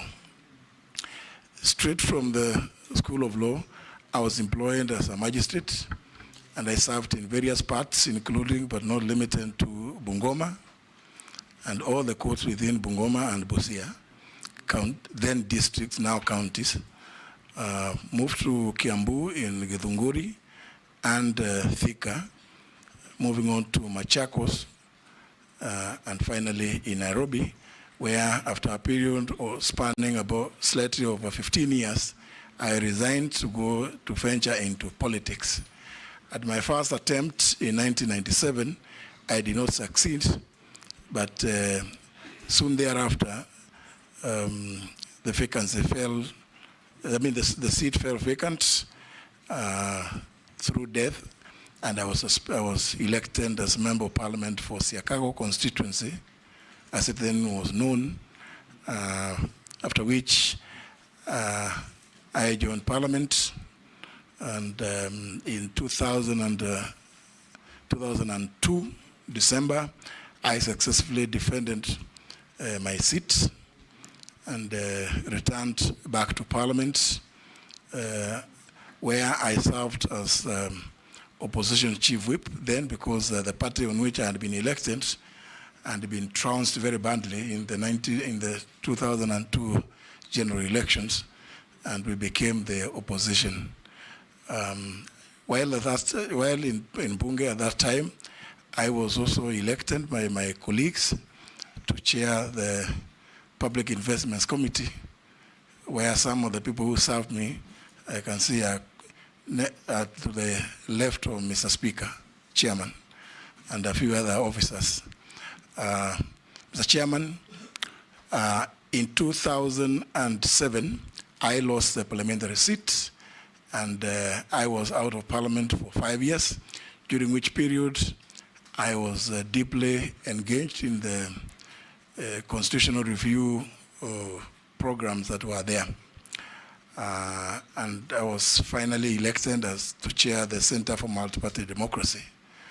After that, Mr. Chairman, in 2013, after the general elections, I was elected the Speaker of the National Assembly, a position I held for 2 terms. In the elections of 2022, Mr. Chairman, I did not run for any office, but I joined through a coalition partnership agreement with the teams that formed Kenya Kwanza, initially being the United Democratic Alliance Party, Ford Kenya, and ANC as leader of the Democratic Party. Subsequently, His Excellency the President appointed me through a nomination that was approved by this House, by this committee, recommended for approval by this committee to the House, subsequent to which His Excellency the President appointed me as the Attorney General, the 8th Attorney General of the Republic of Kenya. I served in that position for a period of 20 months and 15 days, up to the 11th of July 2022, when I tendered my resignation. Thank you, Mr. Chairman, and honorable members. Thank you. Deputy Speaker, any question? No questions. No questions for my senior. Majority Leader. Thank you, Honorable Speaker. CS nominee, there is a government internship program under the Ministry of Public Service, and many of us have messages from Kenyans, especially young Kenyans who have gone through the internship program, asking what is the plan of onboarding them as permanent staff in government, or linking them with other state agencies, for permanent and pensionable jobs. And we'd want to hear what plans you have, should you be confirmed into that docket, to make sure that that internship program not only helps the youth to gain experience, but also helps them to get linked to actual permanent and pensionable jobs. Nominee. Thank you, Mr. Chairman. Thank you, Leader of Majority, for that question. Indeed, I want to confirm to this committee and to Kenyans that I have also received well over close to 300 such messages from those interns, the young Kenyans who have gone through that program, which was initiated, I believe, with the very best of intentions. But unfortunately, I think the implementation has faced some challenges because young Kenyans have been taken through the program, post-entries, but after 1 year, they find themselves back on the streets. Indeed, it is a very challenging thing. Mr. Chairman, my personal view about this program of internship, before I come to say what I think should be done, is that it should be changed to not just a public service commission internship program. It should actually be a Kenya national internship program where both government and the private sector become active players. I believe it would have been much better if the program had involved the private sector, because the skills that these young Kenyans have are varied. They're not necessarily trained to go and work in the public service. Because sometimes you may find a university graduate that has been trained in agriculture, for instance, being taken to the Ministry of ICT. They will just be there for those 12 months and the stipends that they are given. After 12 months, those kids have really gained very little in terms of the field that they were trained in by way of experience. So, Mr. Chairman, my view is that this program should be worked, reworked, re-engineered, so that the people, the young Kenyans that are taken into it, are taken including the private sector, where indeed the private sector would be encouraged. Either government of Kenya, because Parliament gave the resources to the Public Service Commission to employ those or to engage those interns. But if we expanded it, it means that either the government of Kenya would have young Kenyan interns being taken to various places in industry, both in the public sector and in the private sector, where their skills would be much more relevant and would be much more useful. And thereafter, either it can be agreed that government will pay for continue paying their stipends, or in the alternative, those private sector players to whom the interns would be attached would be given some incentives, and indeed, perhaps if we did that, we could find that we could actually attract more Kenyan youth in the internship program than the current numbers that we take today. Moving forward, Mr. Chairman, I think it's not right to assume that governments can employ every Kenyan that has gone through school.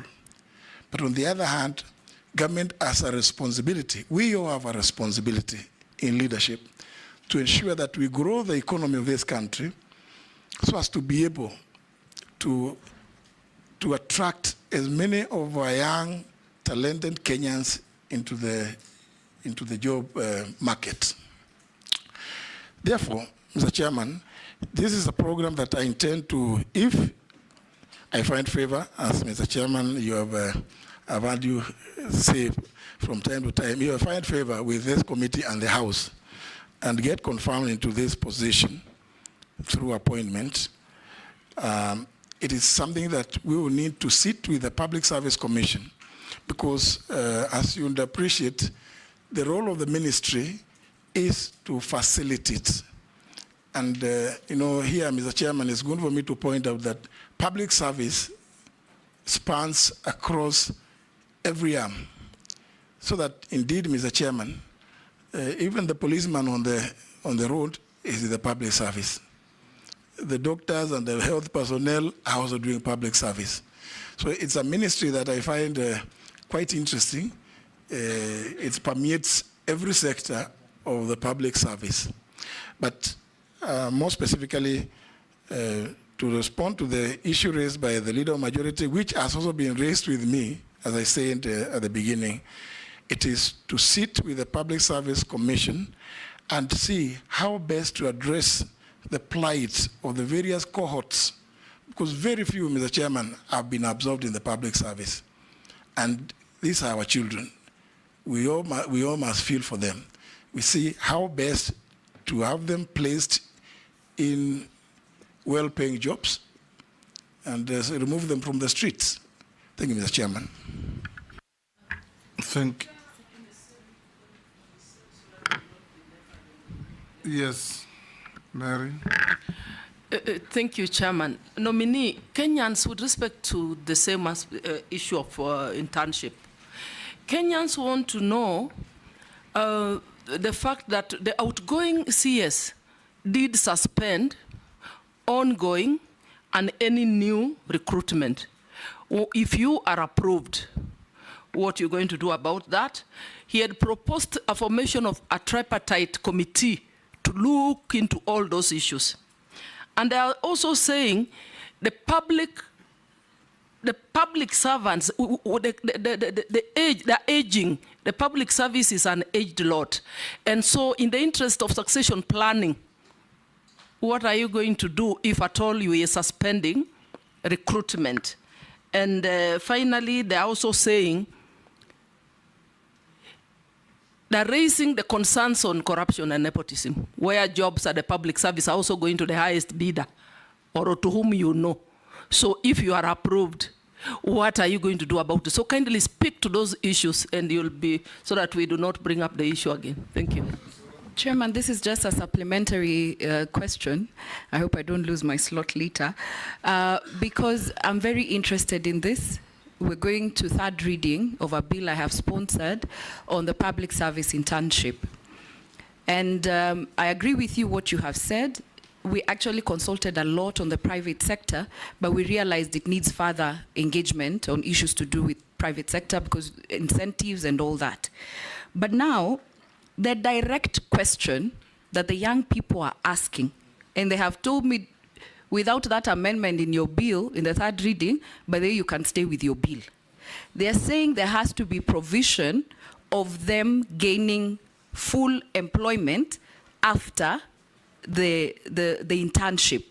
Because they're saying otherwise, if that is not there, the government and other entities are just enjoying cheap labor. And then they go back, as you have said, after 1 year.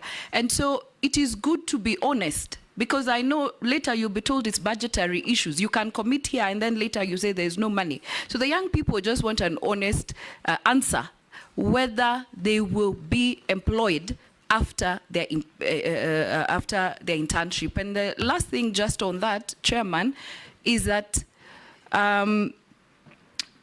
the last question, I agree with you also on one thing. Public Service Commission, and we engaged during the public participation. Internship is not a preserve of the Public Service Commission. The Parliamentary Service Commission also takes interns, the Judicial Service Commission, other commissions in TAC, which actually has a good practice where they have a merit list. So instead of advertising again for new people to get full employment, why don't we have a database of the ones who've done internship and they be given priority when it is time for employment and they create space for others to get internship? Mr. Chairman, can I? Thank you, Mr. Chairman. And through you, Mr. Chairman, I want to respond to the issues raised by the member for Teso South, the Honorable Mary Amase, where she raised the issue of a circular And let me first of all say that I haven't come across any such circular. It was a pronouncement which I think has not been secularized. The issue that I'm aware of is that, of course, which every one of us is aware, is the issue of the austerity measures being implemented currently, which have necessitated some temporary or sort of a moratorium on recruitment. It is not that it has been stopped. So it is not, I don't think whether it's right for us to say that there's been a circular. There hasn't been any, because I've gone through, it's an issue that I was addressing when I met with the senior staff of the ministry. Mr. Chairman, the issue of aging staff is true, and this also speaks to the question of succession planning. And I think it is right to point to say that something somewhere has gone wrong within the HR department, the human resource area. Because it is true, Mr. Chairman, you find, I don't know members, you find that some very, very senior people in the public service, the people that deputize, and they are almost exiting the service, but the people deputizing them are so lowly placed. I think that that is a mistake that must be corrected immediately. And it's a matter of us having to engage properly with the Public Service Commission, because people are all over. But some certain things which I believe maybe we will have occasion to discuss later, the issue of training, on-job training, seems to have taken some back seats. And that is where the problem of aging staff, people wanting to remain without people sufficiently well prepared and trained to take over their positions. I think it is a mistake. It needs to be addressed as soon as possible. The Honorable Miriam Massey, through you, Mr. Chairman, did raise the issue of corruption in recruitment. Mr. Chairman, this is, I think, a thorn in all areas of, most of the publics in the entire gamut of public service recruitments, because there's a lot of opaqueness. Positions are advertised. When people are long listed, you see names, then they are shortlisted, then you don't know what the processes that happen thereafter. And connected to this, Mr. Chairman, is if you read Article 232 of the Constitution on the mandate and functions of the Public Service Commission, among others, is to ensure efficiency in the public service. And the other value and principle is the diversity of Kenya, diversity among regions and communities. It is a value that is embedded in that Article 232.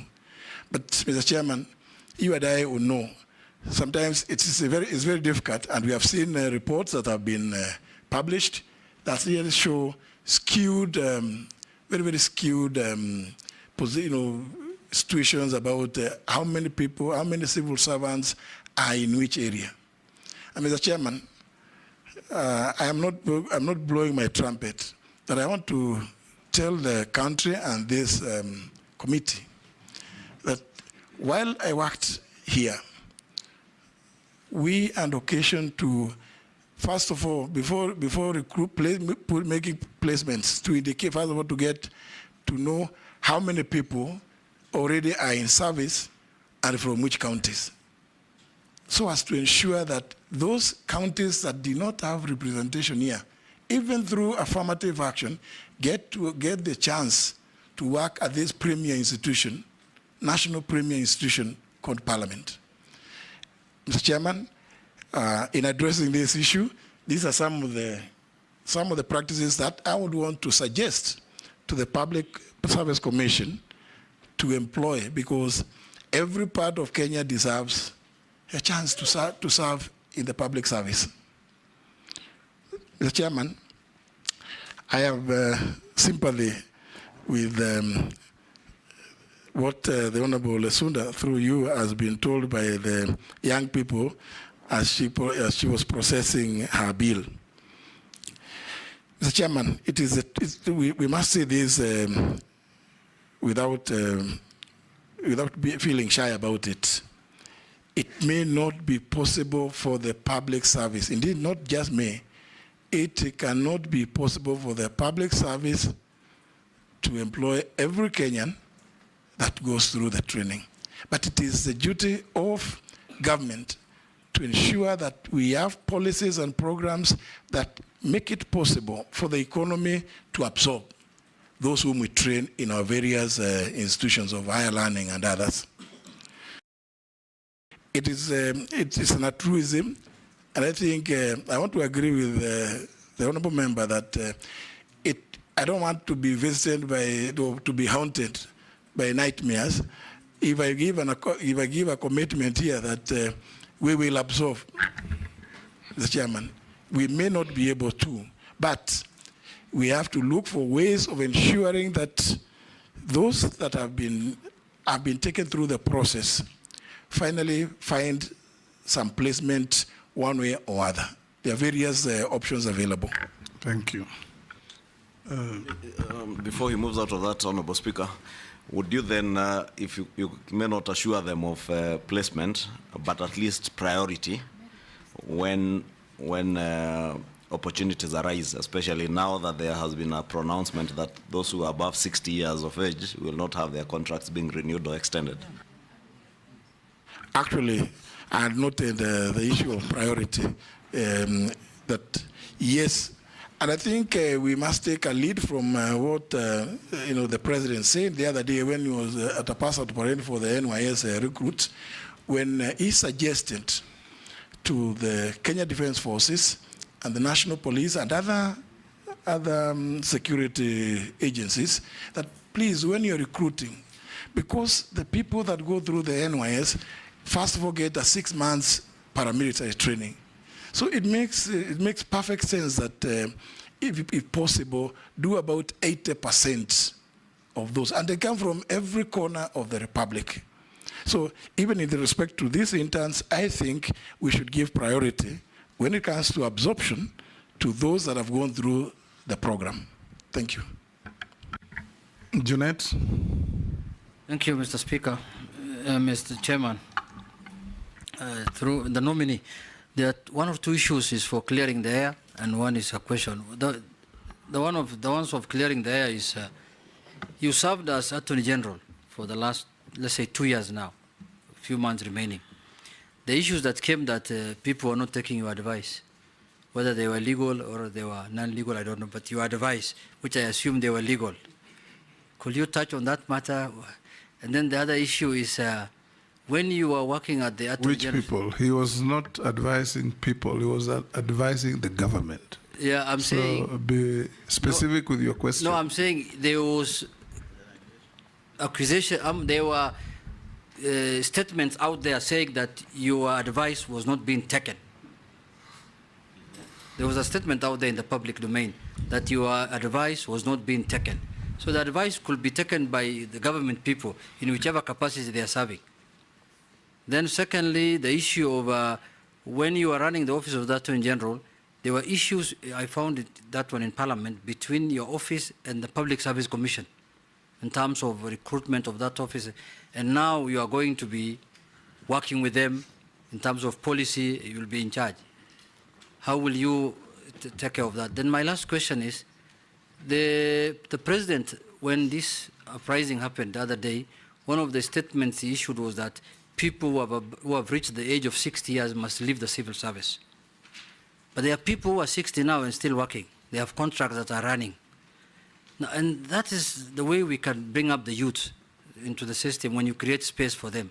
So what do you think you will do if you get favor with this committee and you are appointed? Will you create that space for the youth so that these people who have clocked the age of 80, they should leave, that they leave the civil service? Because they have 60 and not 80.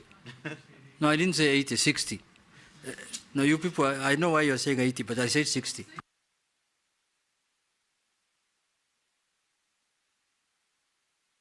Pass. Posing. Thank you, Speaker, and the nominee, Speaker Emeritus. One is, should you get favor, now that the word is popular, should you get favor from the committee and approved by Parliament? Please, what practical thing will you do? Will you audit or something like that in terms of community balances, in terms of employment in public service? Because that item, although the Constitution prescribes Honorable Speaker Emeritus, but it's being abused. Nobody follows completely. And therefore, it's very skewed. Employment of government in public service is very skewed. So what will you do, an audit or something like that? And how will we know that actually you did that? Number two is have an overlook or a compound look at the counties' public service. Public service. I think, Honorable Chair, if there are people who are, I will say, they are suffering psychologically, are almost the entire employees of counties. Entire counties in this country, 47. Why? Because when a governor leaves, another governor comes, there's a lot of sacking. Everybody's going home. You don't know what's going on. And therefore, that imbalances or lack of security or lack of known or policy makes actually compromise public service and services at the counties. So please, should you get favor and approved? I know you have the demeanor, you have you are a leader of this country. Please make sure that you have an overlook of counties. Counties are suffering. I thank you, Chair. Ikaria. Thank you, Chairman. Disciplinary cases for civil servants. Ordinarily, there is an allegation out there that they take too long for the appeals. If an action has been taken by a ministry, so when they make an appeal comes to the Public Service Commission, then it takes unnecessarily too long. And my second question is about your resignation. When you are invited to make your introduction, I heard you say that you resigned. Yes. Are we expecting another resignation after you're approved? Thank you, Chairman.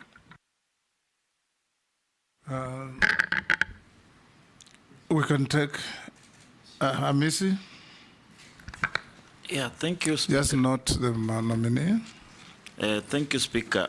I just have one question, Speaker. This National Youth Service that falls under your docket is really dear to me because of the youth aspect and the youth population bulge that most countries are grappling with. Kenya not exempted. And if you look at the history of the National Youth Council, started National Youth Service at the independence. In fact, the late director of Stare was at the center of the foundation of this institution, where Stare was schooled. And the discipline we get at Stare is the same discipline that was supposed to be replicated in those services. And the paramilitary training just came in later. But you know, the essence of it was to make youth participate in the national building. They get skills at a very small stipend, and they build national. But you see, the way we've structured National Youth Service, it's become a privilege for the who is who, that letters are flying around. Leaders, you know, taking letters across the constituency, the most privileged are getting more letters than the others. But it's supposed to be a program that consumes all our youth into a training pool. In fact, it was borrowed to, this is an issue that has faced many countries in history. US, when they had this issue of youth population bulge, they what we call the Peace Corps, where young people were being sent across the world to be, incorporated in different ways of culture, heritage, and, they learn a lot, they come back and they build their nation. This is the problem we have with the youth. We do not know how to do with this chunk of young people for the benefit of the country. How are you going to structure NYS in a way that it does not become a privilege rather than an expanded program that takes all the young people across? And don't talk about the budget, because all the problem has always been we don't have enough money. But there's a lot of wastage. That place has become a cash cow. People walk in, do tenders, and they get rich, but the youth are suffering outside there. What is this you are going to do differently in that institution, once and for all? Because we've had these talks about NYS for quite some time. What is this unique thing? Nominee, if approved for appointment, which 3 specific reforms would you give priority?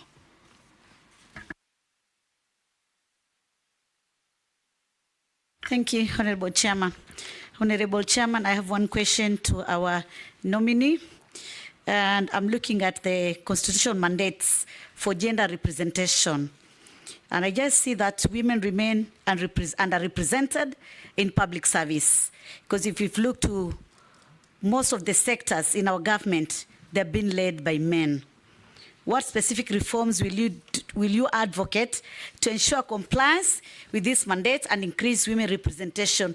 I think as a country we have some laws, but the problem is implementation or rather enforcement. I thank you, Honorable Chairman. Can you deal with those? Thank you, Mr. Chairman and honorable members. Well, let me begin with the issues raised by the Honorable Junet, Mr. Chairman. And just say one, I think sometimes our media, and we have to give it to them, are quite innovative. Sometimes how they innovate sometimes can cause you a lot of jitters.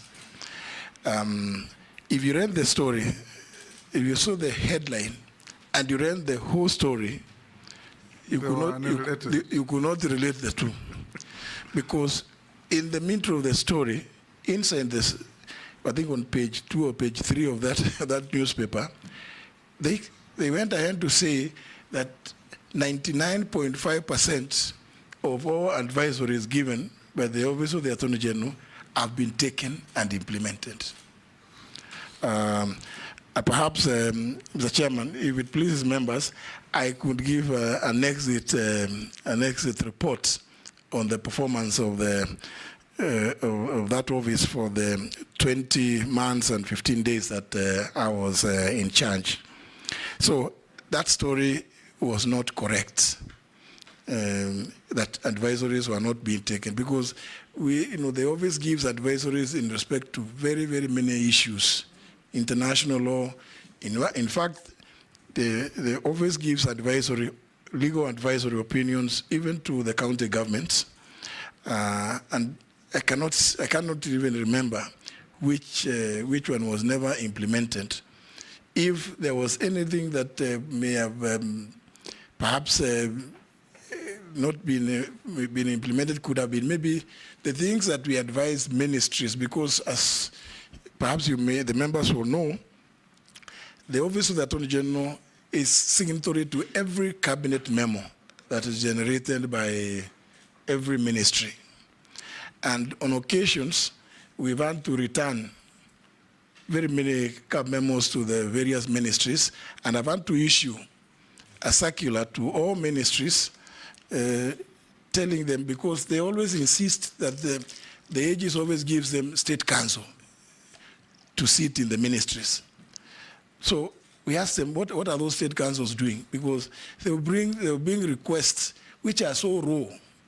So maybe those are the only ones that they can, maybe somebody could say, those may not have been taken, because there are some ministries, some cabinet secretaries who would always argue that they think the Office of the Attorney General is the mortuary where their proposals die. But they never used to die there. We would always return the half dead and the corpses to them to go and bury in their respective ministries. So maybe only to that extent. Otherwise, I must say, I've had a very, very exciting period at the State Law Office. The Honorable Junet, through you, Mr. Chairman, did raise the question of the relationship between the Public Service Commission and myself when I was the Attorney General. Mr. Speaker, Chairman, the relationship I had and the proposals that I put through, and I must, Mr. Chairman, through you, thank the National Assembly for, and through the chairman of the Justice and Legal Affairs Committee for agreeing with my proposals, Mr. Chairman, that there was need for the office to be given the autonomy it required to recruit its own personnel. The reason being, Mr. Chairman, on occasion, they would recruit people and send them to the state law office. Sometimes when you look at them, they ask them, did you know the areas where we have need? Is it in the area of public trusteeship? Is it in the area of societies? Is it in the area of companies? Is it in the government transactions? Is it international law? These ones you have brought to us. So what are their key competencies? They will never be able to answer that question. They will tell you that all they needed is to recruit lawyers, and they dump them to you. So the position I took there was not a personal, it wasn't personal. It was just for posterity and to build the institution of the state law office, to make sure that it is fit for purpose. So, and also, and you remember, when we launched the 24th annual supplement in April this year, His Excellency the President himself, off the cuff, did speak to the fact that he had assented to that bill to give autonomy to the office of the Attorney General to be able to recruit its staff. And he was speaking about that in the context of the fact that we were launching the 24th annual supplement after the 23rd one had been launched in 1995. So, and His Excellency the President did see the merit in the proposals that I had made. And since, again, Mr. Chairman, the House did agree with me, and I really must remain eternally grateful to the House. The matter ended there. It was nothing personal. It was not to give me a job. It was to ensure that that office becomes what it is supposed to be, the biggest and the best law firm for the public in Kenya. And I hope that, and I'm happy, Mr. Chairman, that I've seen the nominee is a person, again, who began a working career at the state law office and has been the secretary to the advisory board at the ODPP, which is the same thing that you as a House gave me, the advisory board. That's what we were looking for. So I believe that my relationship with the Public Service Commission should not be strained on account of what I did. In fact, if I find favor, again, with you and the House, and I'm confirmed in this position, I would want to continue assisting the state law office to develop, because even then I was actually using officers from the Ministry of Public Service to help us to develop the human resources department of the state law office. So I hope that anybody who may have been, aggrieved by the decision to give that office that capacity should not have any difficulties working with me. In any event, we are conjoined at the hip, and we must work together. And differences of opinion must never make for enmity. The leader majority did raise the issue of, is it the people age 80 or? Yes. I have done some quick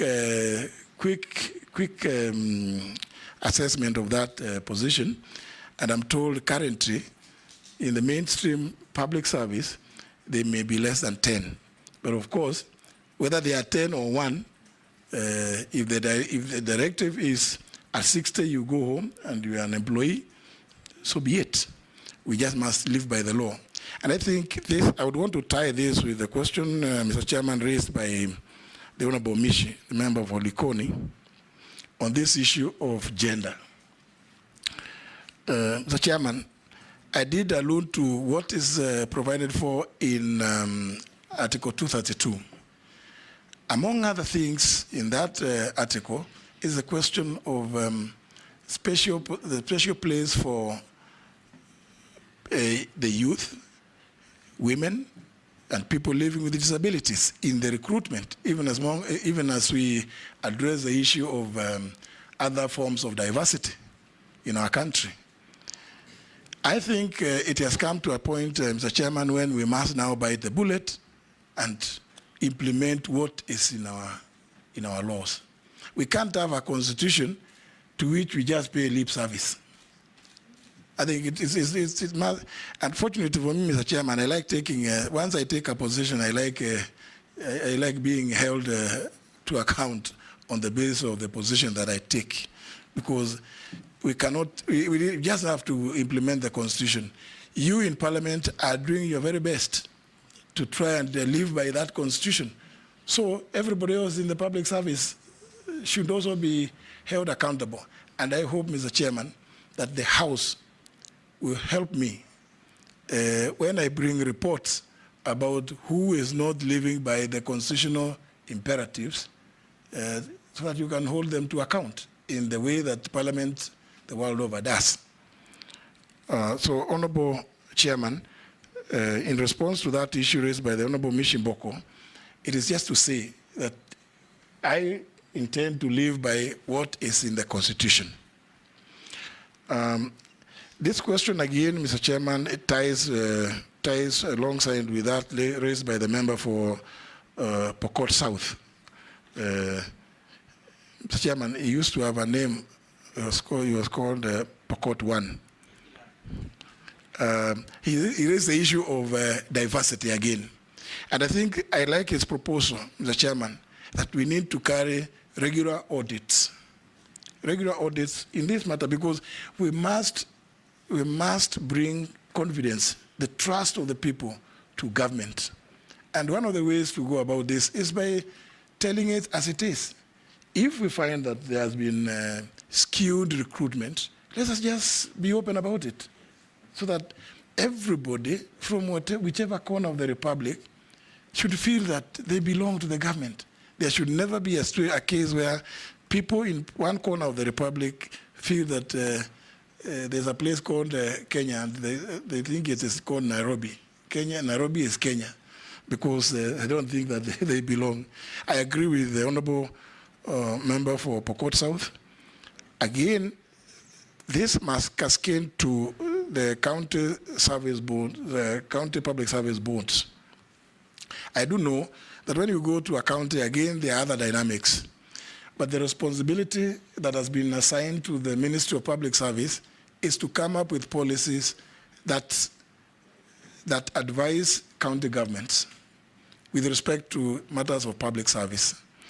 But of course, the implementation and enforcement is left to other agencies, other bodies like Parliament and other institutions. Say, for instance, Kenya National Commission on Human Rights, which is a constitutional body. Then Gender and Equality Commission, and the Commission on Administrative Justice. We also have, of course, the Public Service Commission is in the Constitution also mandated to assist county government through the County Service Board to come up with policies, public service standards that should be implemented at the county level. So that would be my response to that. Mr. Chairman, there was, through you, there was the question raised by the Honorable Vikaria, the member for Nakuru Town East, if I still remember his constituency, about disciplinary cases taking far too long to resolve. And this is a matter, fortunately, Mr. Chairman, I can speak to this one for quite at great length, because I have had occasion to deal with disciplinary cases within the Public Service Commission. It is the procedure that is used that is too long, Mr. Chairman.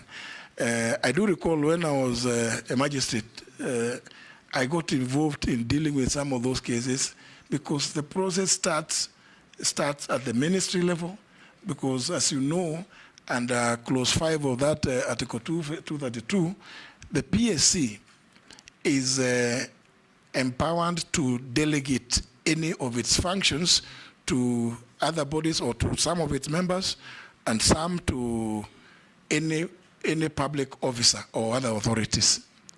One of the functions that they have delegated through letters they write to people called authorized officers. It is that issue of the HR function. And I think, Mr. Chairman, my own experience is that it has not been carried out properly.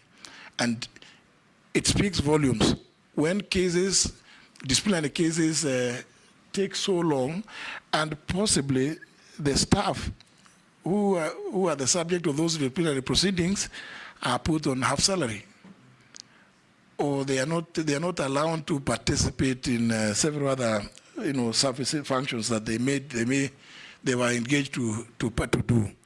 So it's a matter that I think we need to streamline the procedures so that matters can be resolved. And at this point in time when we are all talking about leveraging on technology, I think these are matters that should be resolved much faster. On the question of resignation, if I got the Honorable Carrier properly, he said that he saw that I had resigned. That's what is in the Kenya Gazette. It is true indeed that I resigned, and there were reasons.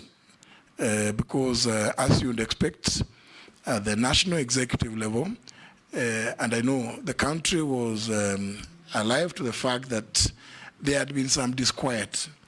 And the only honorable thing at that point in time to do was to take a position through a route that is provided for in law to allow His Excellency the President opportunity to reorganize his government as he desired. So rather than allow a situation whereby you tie the president with the fact that certain things have not happened, or this or the other as provided for in law, I took the option of assisting the president to make the decision to do the alignment. Honorable Chairman, there are two other areas. Well, the issue raised by the Honorable Caleb Amisi about the NYS, and he did give examples about the American Peace Corps. I think those are very positive remarks and comments.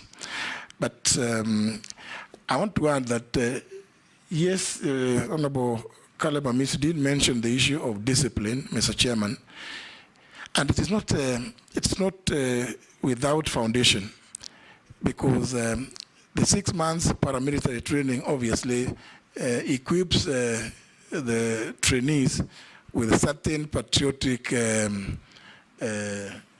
norms that ordinarily will not be found in an environment that is not such as the one we find ourselves in the NYS training camps.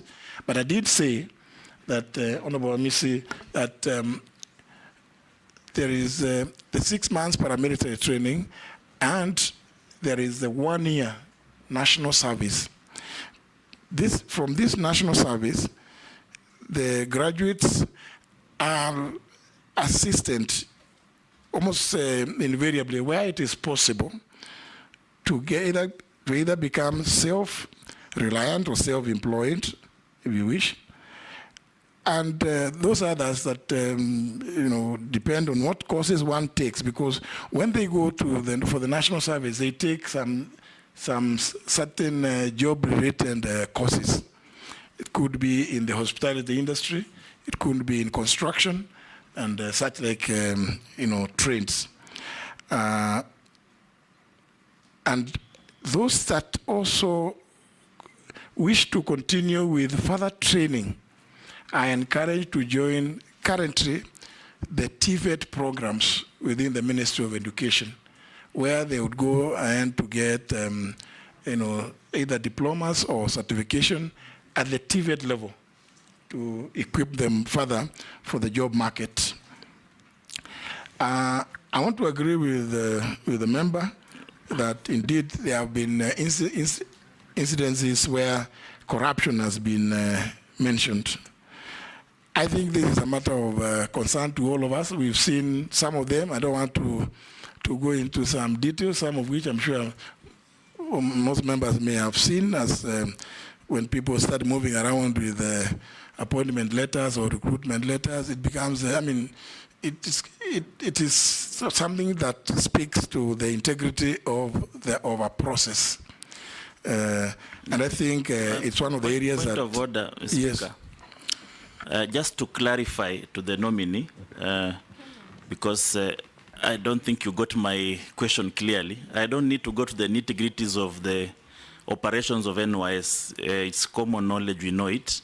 My question was that this good program that has undergone a lot of mutations, that's why there is now the paramilitary being introduced.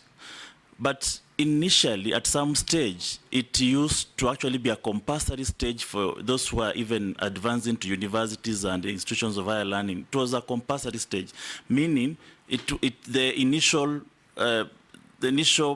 perception of this was to incorporate all youth towards a compulsory stage before you advance to the other programs. So how can we expand it so that it stops being a privilege for the few, that letters are now being floated, it becomes gold for you to get an NYS letter. How can you expand that program more or less the way it was? That's the question. Well, that's a governance issue, Madam Deputy Speaker. It just speaks to lack of order, and lack of discipline, because it shouldn't happen that way. But we do know that it has happened, and it does happen. But of course, the corruption that you mentioned about, other than this one of recruitment, this can be addressed, because we just have to be, everybody to play their part. There are those of us who will be charged, and in this case, Parliament with oversight. And I must say that recently I watched some debate at which the House properly expressed itself with regard to some of these processes that have been happening. And I think that is the route to go, so that everybody knows that even as you undertake certain or any of the processes that you are enjoined to undertake, there are others who are watching, and there are others who will hold you to account for your actions. But with regard to the other corruption that the honourable member mentioned, I want to say that when that problem came up, and I think all of us would recall, starting around 2017, that's when reforms were initiated within the NYS. And that's how by 2018, we came up with the National Service Act of that year, which, among other things, introduced a council as an oversight body. And I think as Parliament, through the various committees, you are at liberty to call, to summon the council, and because they play an oversight role. But it is the National Assembly that has got general oversight over all national state organs and state officers. So indeed, I think on this, we play together. Whenever there is an issue that is being raised in this field, I would want us to be summoned by the relevant committee of the House, so that everybody be held to account. The Honourable Member for Nyeri, Chair, didn't raise the issue of the priority reforms that I would want to undertake. And what comes to mind immediately is the institutionalization of the performance management program, so that even as we do performance management, we hold people accountable for what they have undertaken or contracted to deliver within specified periods.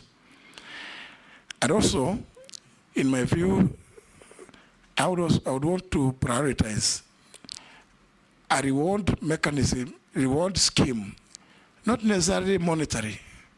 And I've seen this, Madam Chair, in the judiciary. Almost every quarter, you find who is the best performing judge in terms of how many cases they are able to clear because of the huge backlog that were found in the judiciary. How is it that we cannot do the same in the rest of the public service? Let us reward and recognize performance so that even promotion, even the areas we are talking about the succession planning, it also has some basis. You see people who exert themselves, apply themselves so diligently. I think it's only fair that there must be a way of recognizing that kind of performance, and that improves delivery of service to the Kenyan people. The other one that has been, if you allow me, Speaker, just to speak into the issue of performance management. I'm a big supporter of performance management because I know what it can do. And during the Kibaki time, you could actually, I used to work in a university as a registrar, and we put, during that time, universities were assigned into performance management. And you could actually see the university grow, how many papers it has published, how many papers each professor has published, A&A, how it has been ranked in. You could actually see the growth because of performance management. As you take up this position, if approved by this committee, and this is part of public service, we'll be very happy if we initiated performance management through performance contract or any other form of performance management tool to actually be able to evaluate workers, their output, how much government is putting in and what is the output, so that we can see real growth, and this contributes significantly to GDP. Thank you. Did you finish answering? Did you finish? Just that area of performance management, and I'm happy that the Honourable Member for Kilifi North has actually just got it, nailed it, because of course the public universities are they're still part of the public service, and we've had some in recent times. We've heard of complaints from students complaining that they start examinations and they have not received their results. You wonder, in that university, there's a lecturer who is involved in delaying those results. There is a head of department, there is a dean, and there is a vice chancellor. Surely, when these kind of complaints come, if we were implementing, if we are properly institutionalized, and I agree with the Honourable Member that this is something that is the route to go, but we are paying lip service to it. We are not actualizing what it's supposed to mean, because it is also service delivery. Those students are part of they are children of this country. When you hear students complaining that they start examinations and for 6 months down the road they have not gotten their results, and what, surely those students must have gone to raise those complaints with the lecturers, with the heads of departments, with the deans. I mean, surely it means something somewhere. There is a breakdown in the way we implement these performance contracts. Management and the delivery is not correct. Another area, again, to respond is how we communicate government programs. There has been all manner of communication from all quarters. Sometimes you see some of the communication, if you happen to be awake by midnight, you find there's still communication through some certain medium. And, we just need to institutionalize it and make it work properly. This is another area of priority, Mr. Chairman, that I would think we need to implement alongside the reward, merit-based reward system, either on a quarterly basis or on a monthly basis, as the case may be. We must recognize industry and merit in the delivery of public services. I think that may be all. I'm told you've done all that cohort. Sharia, anything? Mr. Speaker, if you allow me, I have a question from a constituent. Thank you. Mheshimiwa Justin B. Muturi, the question goes, despite the clear guidelines outlined in the scheme of service, there has been a noticeable trend of officers remaining in the same job group for extended periods. This stagnation not only demotivates employees, but also hampers overall efficiency and progression within the public service. How do you plan to address and rectify this issue to ensure compliance with the scheme of service and promote a more dynamic and motivated workforce? Thank you. Chairman, I have one simple question. I did one. I have one. Just one which is pressing. It is on the abolition of permanent and pensionable terms in the public service. Do you support or not? What are the advantages and disadvantages? What? Terms.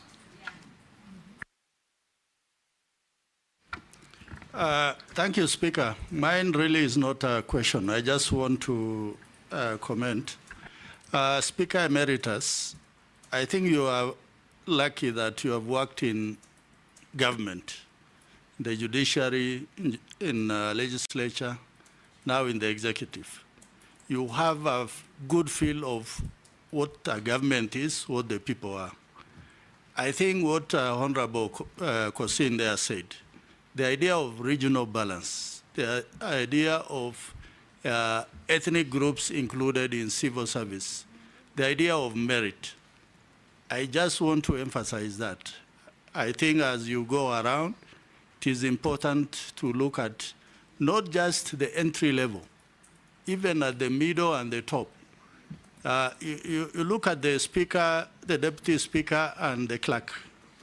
That is the sort of Kenya we want to see. Thank you, Honorable Speaker. Point of order, small one, Speaker. Because you are mentioned, it becomes a point of order. Under your guidance, Speaker. Okay.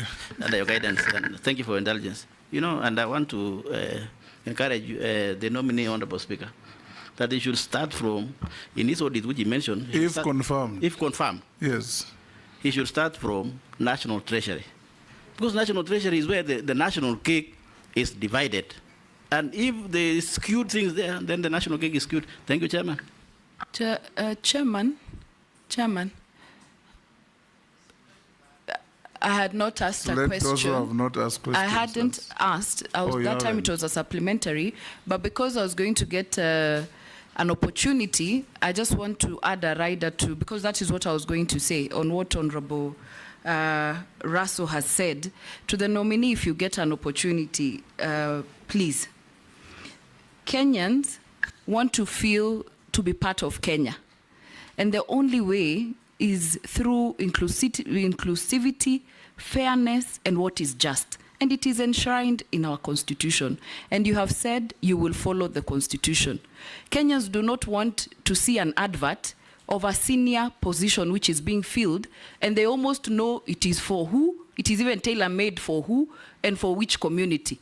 If a certain person exits public service and he or she is from a certain community, it is almost certain they have to be replaced by someone from the same community. Let us have fairness and encourage merit. That is all I wanted to say. A good comment. Mule, you pass?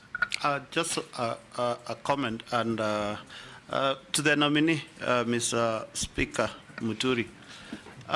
Do you think we, as a government, we have a mechanism to monitor the efficiency, apart from the performance contracting of civil servant, to monitor efficiency and to increase transparency in government departments using electronic systems?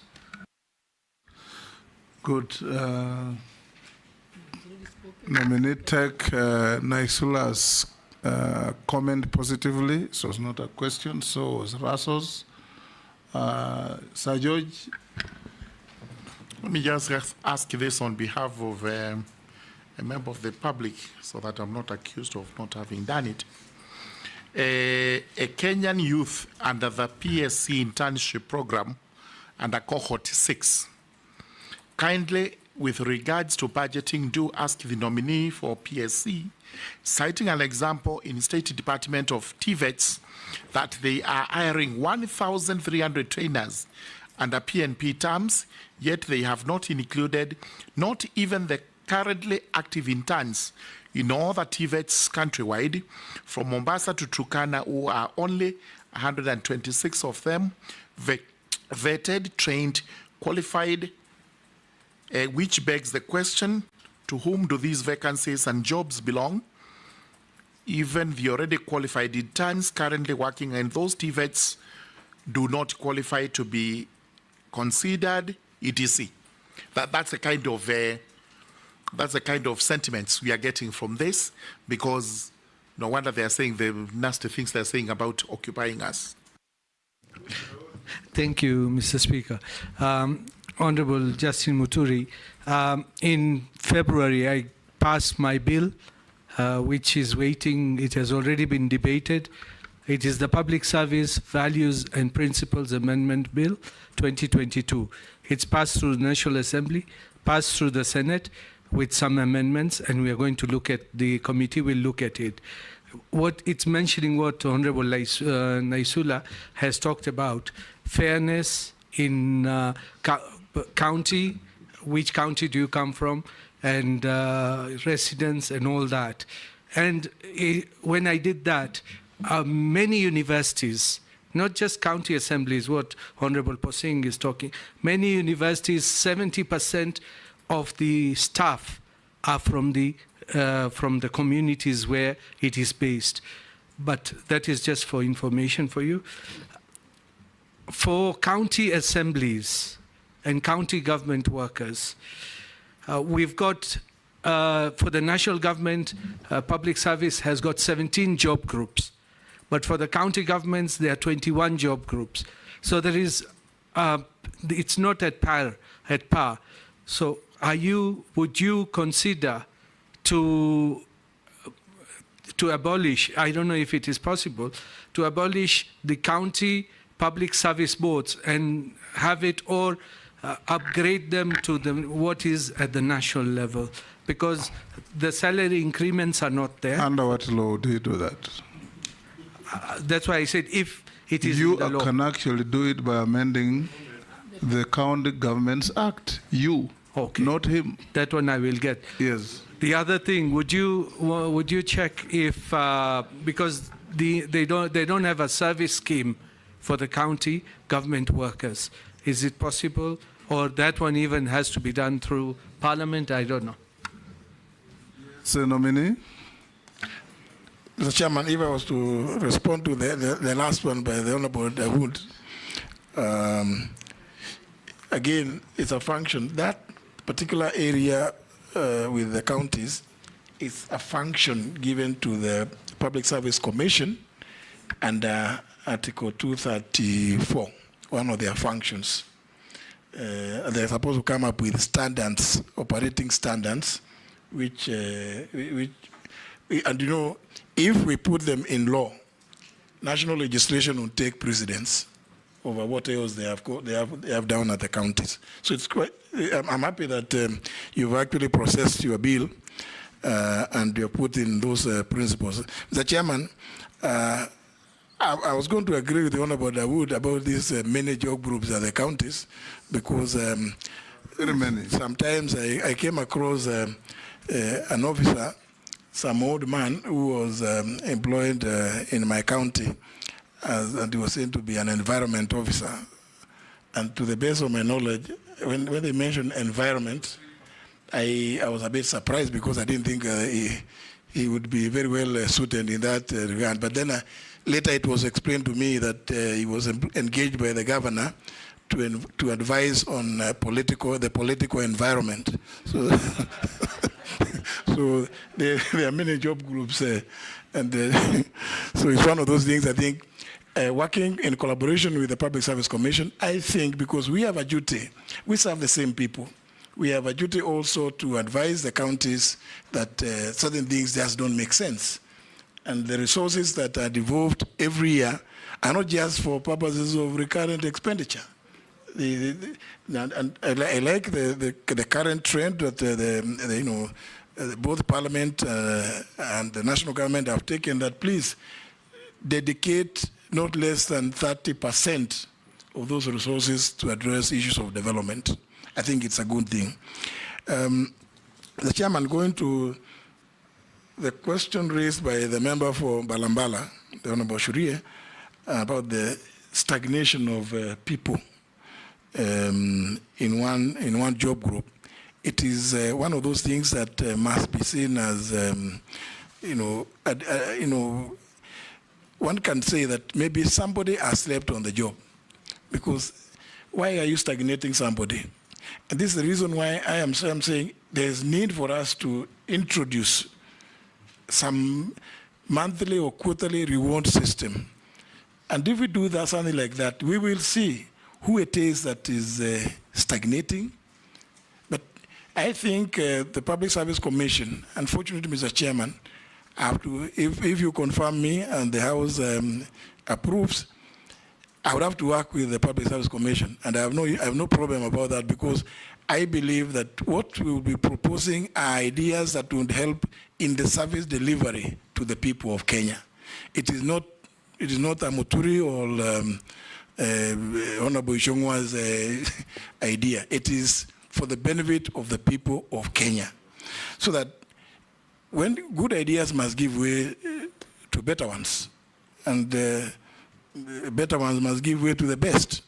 So the schemes of service, I want to confirm, do exist still, but I think they are being implemented in very skewed ways, or they are not even being implemented in some cases, and therefore you find people stagnating in one place. And I think it is very, very demotivating, very demoralizing. You may find that some of the people stagnating are working, industrious people, but maybe because of some certain idiosyncrasies between the supervisors and others in the chain of command, they have been meant to stagnate. I think these are some of the things that we need to begin addressing. If I find favor with you, Mr. Chairman, and the committee and the House, these are things that I promise I would want to undertake. Mr. Chairman, through you, the Honorable Member for Likoni did raise the issue of permanent and pensionable vis-a-vis contractual terms or engagement. Mr. Chairman, the public service in any jurisdiction, as I know, is indeed really the soul of the nation. And I think I say this because you look at certain jurisdictions, Italy stays for sometimes up to 6 months without a government. But because the civil service is well structured, these things we are talking about, people stagnating, people being favored because they come from this region or the other, those things are not there. That's why the civil service in a country like it, Mr. Chairman, even Britain, sometimes they change prime ministers 1 month, 2 months. A time in 6 months. Yes, but those countries are held together. Delivery of service is done because there is an efficient and effective mechanism by the public service of those countries. Same can be said about countries like Israel. Therefore, there is merit also in the question in having people on permanent and pensionable basis, while at the same time, there exists merit at certain levels. I mean, Mr. Chairman, very, very punishing to engage a tea girl on contract terms or sweepers. You would be changing them so many times. I think some of them are clerical officers, but at certain levels, senior levels, there is merit also in having people on contract terms. In any event, members of parliament are at a very high level in society, and they are on contract. They are on 5-year contracts. So why should we also engage some of those people on contracts? I mean, for me, I think we can have a where we appreciate that at a certain level, P&P has its own place. And then at certain other levels, contractual of public servants would have some benefits. That would be my reaction to that issue. Thank you, Honorable Russell, Honorable Kosing, through you, Mr. Chairman. There's were comments to encourage, and I take it in my strength. I think, well, it has been said that we must begin by addressing the National Treasury. And I think the Honorable Member has a point, Mr. Chairman, because you know, we have read stories about what is called budgeted corruption. By the time documents are delivered to the House, so much has been done, so much has been planned for. Sometimes when you try to read through those documents, and we are told maintenance of plant and equipment, which equipments are these, you know? Sometimes we don't know which is which. And the same would go to how we recruit people also. Mr. Chairman, I want to give this committee some real example where 11 drivers were recruited and posted to the state law office. Only 4 of them had an idea how to to drive, and they were on salary. So I said, oh, what, did you make a mistake? I thought this could only do sweeping or some other menial jobs in the office, but no, they are employed as drivers. Mr. Chairman, I have some examples which make me feel very passionate about actually, if the House approves me, want to go to this docket, because there are too many things, too many glaring things that need to be addressed. Well, the Honorable Member for Matungulu raised the issue of the monitoring mechanism available in the implementation of various programs in the public service, particularly even performance management. This is one area that requires very close attention because, as I said earlier, Mr. Chairman, because Public Service Commission, in exercise of the powers given to it in 234 clause 5 to delegate.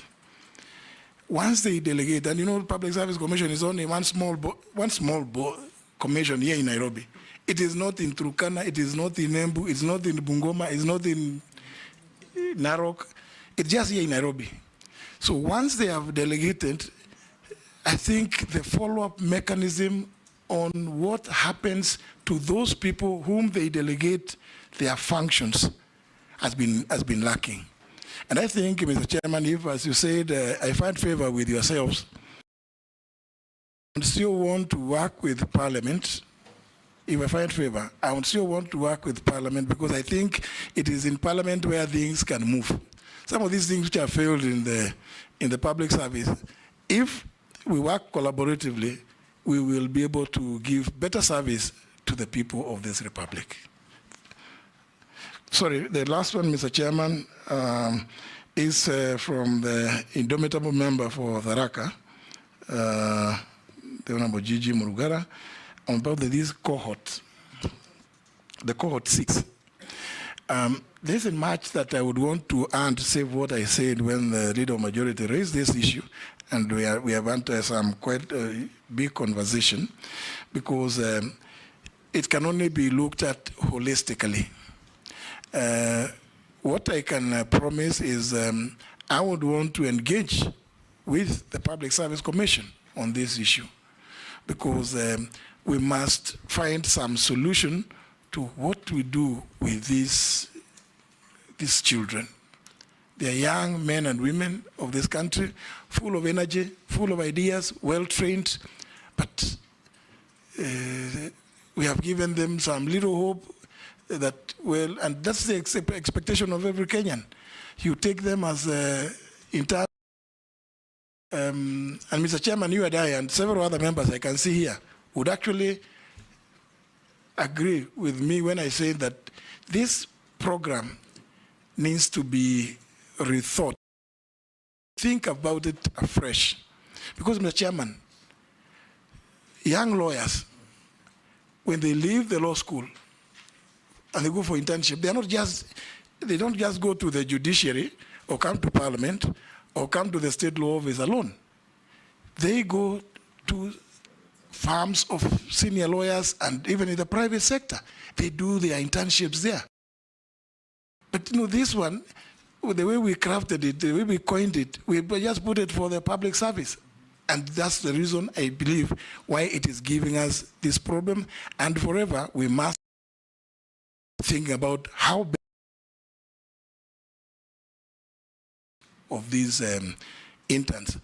Never forgetting, Mr. Chairman, that the proposal this year was that I think we take about 20,000. I don't know if we go that route without, first of all, re-engineering this program, we are just going to create more anger in many more Kenyans. Mr. Chairman, then the next thing, they will be saying they want to angukan with everything. They say, anguka nayo. This time they will anguka na wewe. If you approved. So, Mr. Chairman, I just think that we need to think through this process collaboratively and involving many more stakeholders than just people at the Public Service Commission. As I've said, it is a small commission of nine commissioners. What the kind of staff they have, they are not outside Nairobi. So surely, I think they don't even have the capacity to go around to see what other areas of our economy we could think of people interning in. Thank you, Mr. Chairman. Everybody has had a go. You have not asked my question. You did. It was just a supplementary. It's a question nonetheless. Supplementary on intervention. Just one, it's a comment. Actually, it's not a question from the public. Nominee, there is a Kenyan who is saying that the period between advertising for the jobs, interview, and onboarding by Public Service Commission is too long. That if you are successful, look into it. Another one is saying to quickly ease the pressure on unemployment, that 30,000 Kenyans expected to retire, public servants. If you could quickly replace them once they retire. And the last one says, what plans do you have for thousands of support staff in Kenya secondary schools who are earning as low as 5,000? Is it possible for you to absorb them in Public Service Commission? And as I conclude, probably in your first cabinet meeting, could you table a paper proposing for kazi kwa vijana? You can look for this money from some development partner or whoever, and let's ease the pressure on unemployment. Thank you. Yes, Nominee. Thank you, Mr. Chairman. And she said there were comments. So she talked about, but Mr. Chairman, the Honorable Member for Teso South has raised a very important issue about those people working in schools. It just shows that if the question is directed at me, then that Kenyan actually appreciates public service is not just here in Nairobi. So if I find favor again, Mr. Chairman, then the Kenyans know that they will find me even in those schools, because those head teachers, those they called principals, are your agents? They are my agents, because they are also employing Kenyans in public. In public. So, and of course, Mr. Chairman, as I wind down on this, if you walk through into any government office, including police stations, you find very well written service charters. But they are just there on the wall. You'll go, you find somebody, even in hospitals, public hospitals, very nice service charters, vision, mission. It's just like Nyayo House. This is a corruption-free zone. I said, oh, this signboard has found is misplaced. Even Avia House. And then others, you see, no smoking zone. Then you have to find the people who are there. So I think, Mr. Chairman, public service cuts across so many sectors, and I'm happy the member for Tesco South has raised this issue about people working in schools. Indeed, all those people are managers. They are people who are supposed to help us, because even when they mess in those schools, it is the government, and not usually it is the national government that takes the flak. So, and you know, you go to a police station, a citizen is reporting an issue. The way they are addressed, they start cussing why they made the decision to go into the police station. Surely, is it not possible that in the 21st century we can offer public service with a smile? Please, the person who has come to a police station, surely, he is not a mad person. They know the power that that you have. They know you have guns. They have come for help, for service. Mr. Chairman, I would just want to say that if, again, I find favor, yes, watch this space. Good. You know, if in that messaging, for a long time, almost 10 years, at the Minister of Health, there was a big sign there. This is, cigarette smoking is not permitted on these premises. And there's a Kenyan who used to go and stand next to it and smoke bangi, because it's not a cigarette. You know, tell them also to do their messaging properly, you know. Now, we've come to a near end. I have a few issues from the public. Some of them we have already dealt with. But since the public is watching, we have a duty to pass on to you. Why is the PSC employing UHC staff on contract terms and paying them only half of their salary, even though their pay slip shows a low salary for the work they do? This question was also put to Alfred Mutua, isn't it? This goes against the constitutional principle of equal pay for equal work. Will they compensate for the underemployment? Please ask Honorable Muturi the fate of 46,000 JSS interns. They were employed as interns last year and haven't yet been confirmed. Most of these are also parents and graduated as early as 2012, and therefore the stipend of 17,000 cannot sustain them. Some interns have ended up being depressed. Please give a way forward for them. There are some public servants who stagnated for more than 10 years. How are you going to help them if appointed? I think you asked this. Please ask Honorable Muturi for his views on the current state of mental health among public servants and the plans he has in place to address. I think that you should speak to. What plans does he have, if appointed, to ensure that the staff morale across public servants is improved? While serving as chairman of the Parliamentary Service Commission, the Commission had attempted to usurp the role of the SRC by purporting to adjust the salary of members of Parliament. Does he still hold the same view? Does he think SRC oversteps its into the mandate of other constitutional commissions such as PSC, TSC? Let him explain the nexus between his role as CS for Public Service and SRC. And the many others about retirement age, stagnation. There are almost 20, 30, but you have already touched on them. Thank you, Mr. Chairman. If I start with the one of the universal, is it UHC? Yes, universal health coverage. Yes, okay. Staff being employed by the PSC. Well, Mr. Chairman, as I've already demonstrated, it's really the function of the PSC.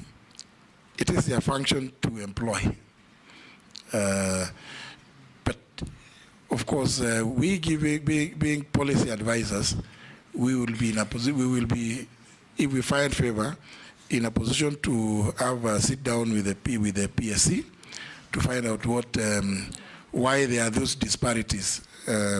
As they say, some people are getting being employed better than, or being paid better than others, yet they did the same job. Mr. Chairman, on this issue of the JSS,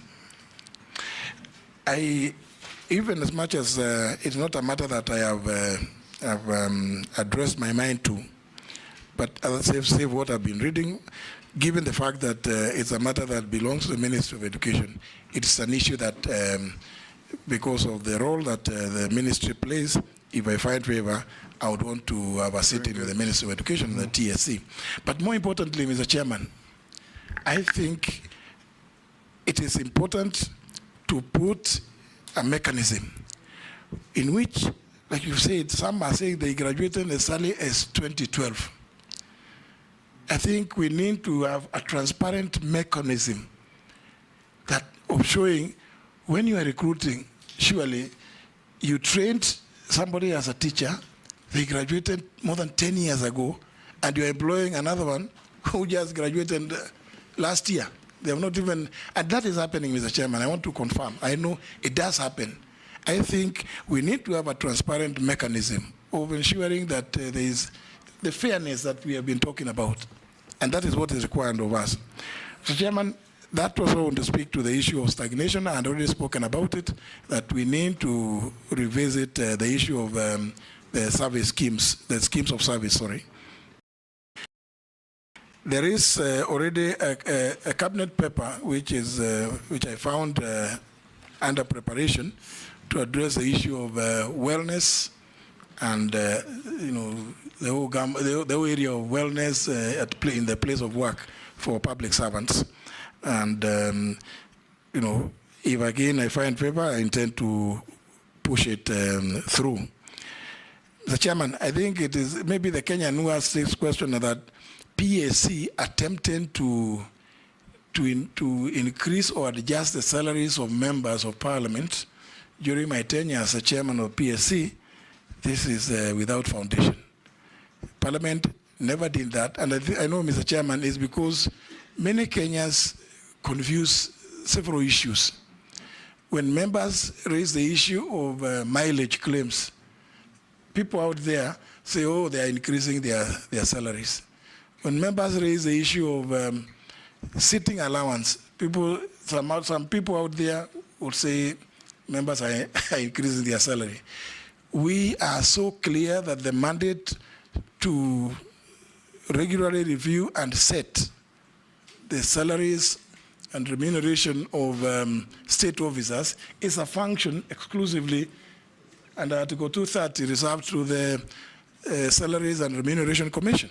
So it's not possible that we ever did anything like that. I'm sure maybe that is a bit of misinformation. The same would apply the issue about the CS for Public Service Commission vis-a-vis the SRC. We know the clear, delineation between what the SRC is supposed to do with regard to advising on the salaries and remuneration of people serving in the public service who are not state officers. So again, there can be no area of overlap or confusion between the CS for public service and the SRC. Mr. Chairman, thank you. The very last, the issue of civil servants with fake documents or fake certificates. If you find favor, what are you planning to do to eradicate fraud in public employment?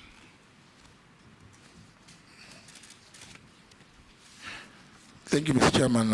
I think this is a matter that I think I've seen already some reports that indicate that there were a number of public servants who are found to have secured employment fraudulently using forged documents, academic or otherwise. Mr. Chairman, I think this is criminal.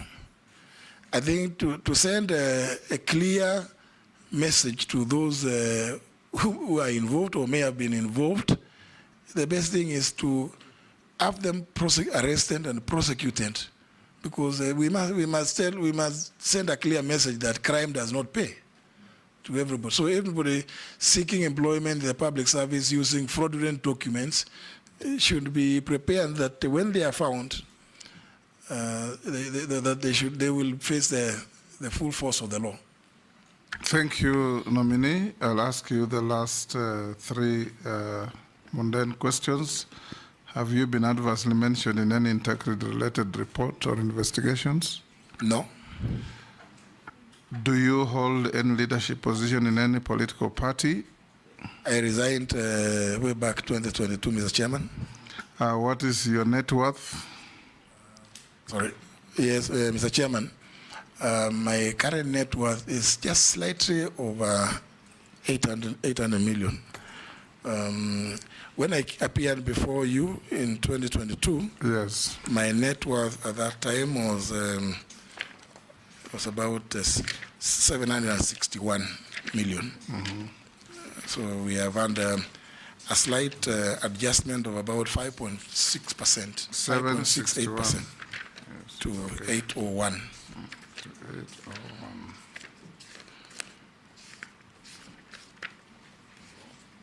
That is 761 to 801. To 801. Yeah. Yeah. Speaker. Yes. Yes.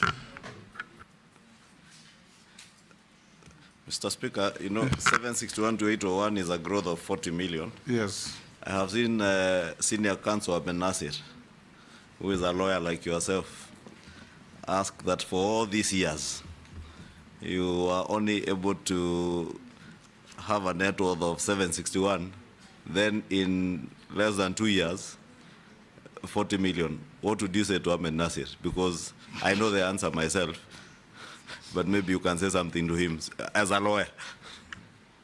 No, because I haven't been practicing, I cannot even answer it in that regard. But of course, we began in very, very junior levels on the public service. Do you know how much you were earning? 2,400. Yes. You remember? Yes. That was our take home. Yes. We were appointed on the same day We were as appointed on the magistrates. same day with the chairman. And yes. As magistrates. And, you know, that's what we used to take home. So when somebody looks at the length of time that we've worked, part of it, and I did indicate that I put in a cool slightly over 15 years when we're earning those kind of meager salaries. Yes. So, well, for me, I think, Mr. Chairman, it's just to show that I've been a very modest civil servant or public servant. Chair, maybe Yes. what I wanted my former speaker to tell the Senior Counsel Ben Nasir, that even with your 2,200 salary then, a property you bought in Kanyuambora then at maybe 12,000 is today worth close to 60 million shillings. There's time value for money and values keep changing. Even this is just adjustment. Most of it is just adjustment in the valuation of some small property that I have in the village, and some little bit of farming activities that I do. Okay, Speaker Emeritus and Nominee, we are done with you. We have checked your documents and found them to be in order, corresponding with what we have. We'll ask the sergeant to pass them on to you, and unless you are, I think also the memoranda sent out to you, you adequately responded to all of them. So unless you are otherwise lawfully held, you are discharged to go to your other duties. And face the mountain and pray to find favor. Honorable Speaker, you know when you speak The chairman, I just wanted to give, this is gratuitous. I just wanted to give, for the benefit of stuff, something I call an exit scorecard of my 20 months and 15 days at the state law office. Give it to us. And hold on, Majority Leader was saying... So. I was saying on a light note, I can confirm the Honorable J.B. Muturi does not pray facing the mountain. He's a very good Anglican. He does not go to the mountain. There are other people who are known for the mountain, not J.B. I pray to only one God. Morogara has a different knowledge.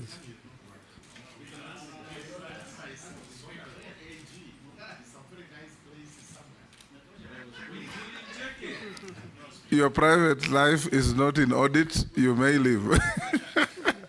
Thank you very much, Mr. Chairman and honorable members. Yes. I've enjoyed this engagement, and as you said, Mr. Chairman, should I find favor, I will still be ready to come back to the House and account for what I'll be doing. Thank you very much. Thank you.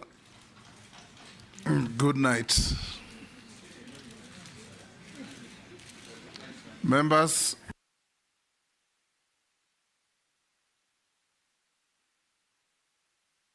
the clerk needs 10 minutes to change files. So you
Sawa. Nimeweka piketi yangu. Ulirudisha huku, ulirudisha hapa nikaingiza. Nani?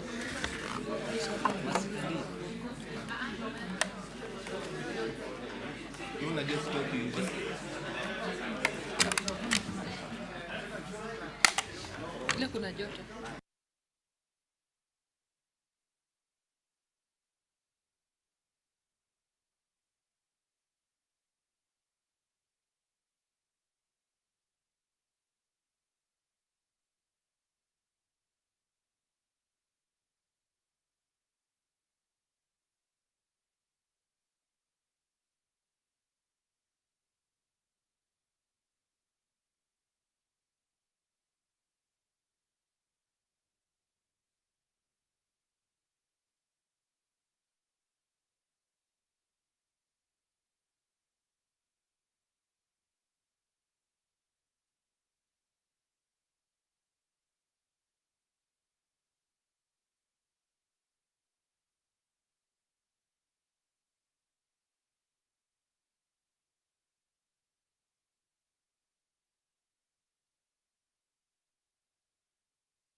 Sergeant, bring the nominee.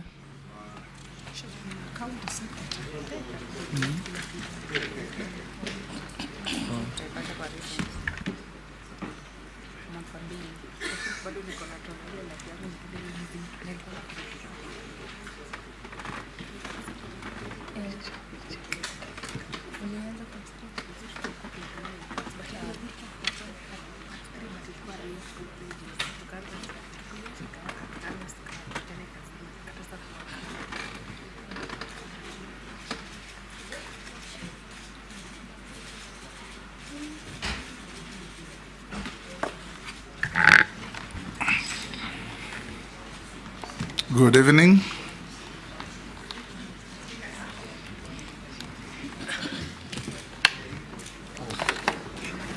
Welcome to this committee.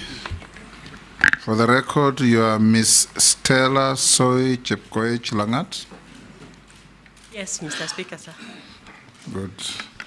Welcome to this committee on appointments, charged with the responsibility of engaging persons nominated by His Excellency the President to hold public office, including cabinet secretaries. And we have a communication. You are nominated for cabinet secretary for gender, culture, arts, and heritage. And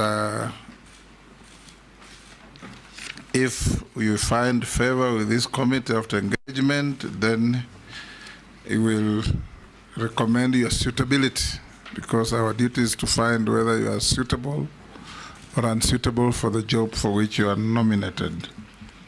The committee consists of members that you can see here. And before we engage, we'll ask you to take an oath. You are going to give your statement on oath. You may choose to take an oath on the Bible or the Holy Quran or the Holy Book of Hindus. Which one do you choose? The Bible. Bible. So be upstanding, take the Bible with your right hand and recite the oath before you. Can you move to closer to the mic so that you can be heard on record?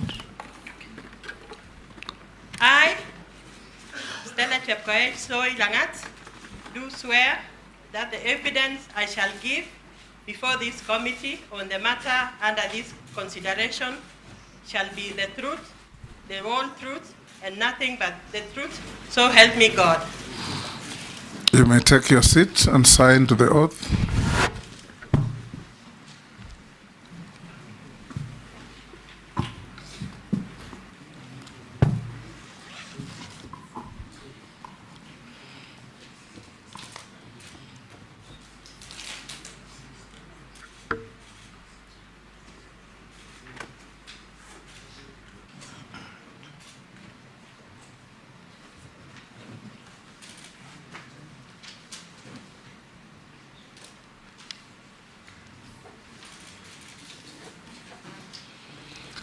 I'm the Speaker of the National Assembly and Chairman of this committee.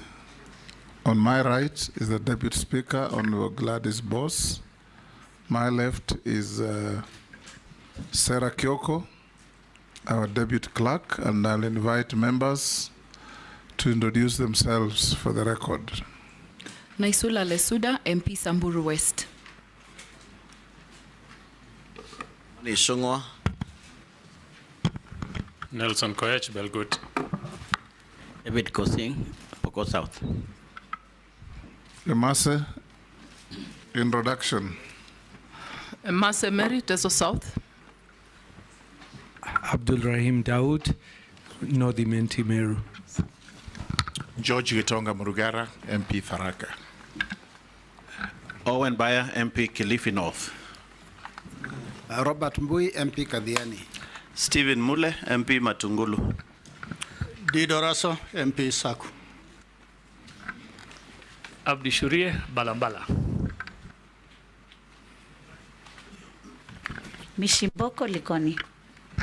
Rehab Mokami, Nyeri County. Caleb Saboti.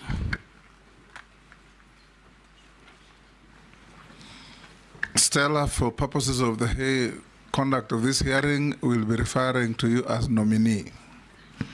All right? We will start off by inviting you to introduce yourself, but before that, pass on your original documents in your possession to the clerk to cross-check with the documents we have on you. So start by introducing yourself by name, educational background, work experience, any key competencies that make you feel you are suitable for the appointment to which you have been nominated by His Excellency the President.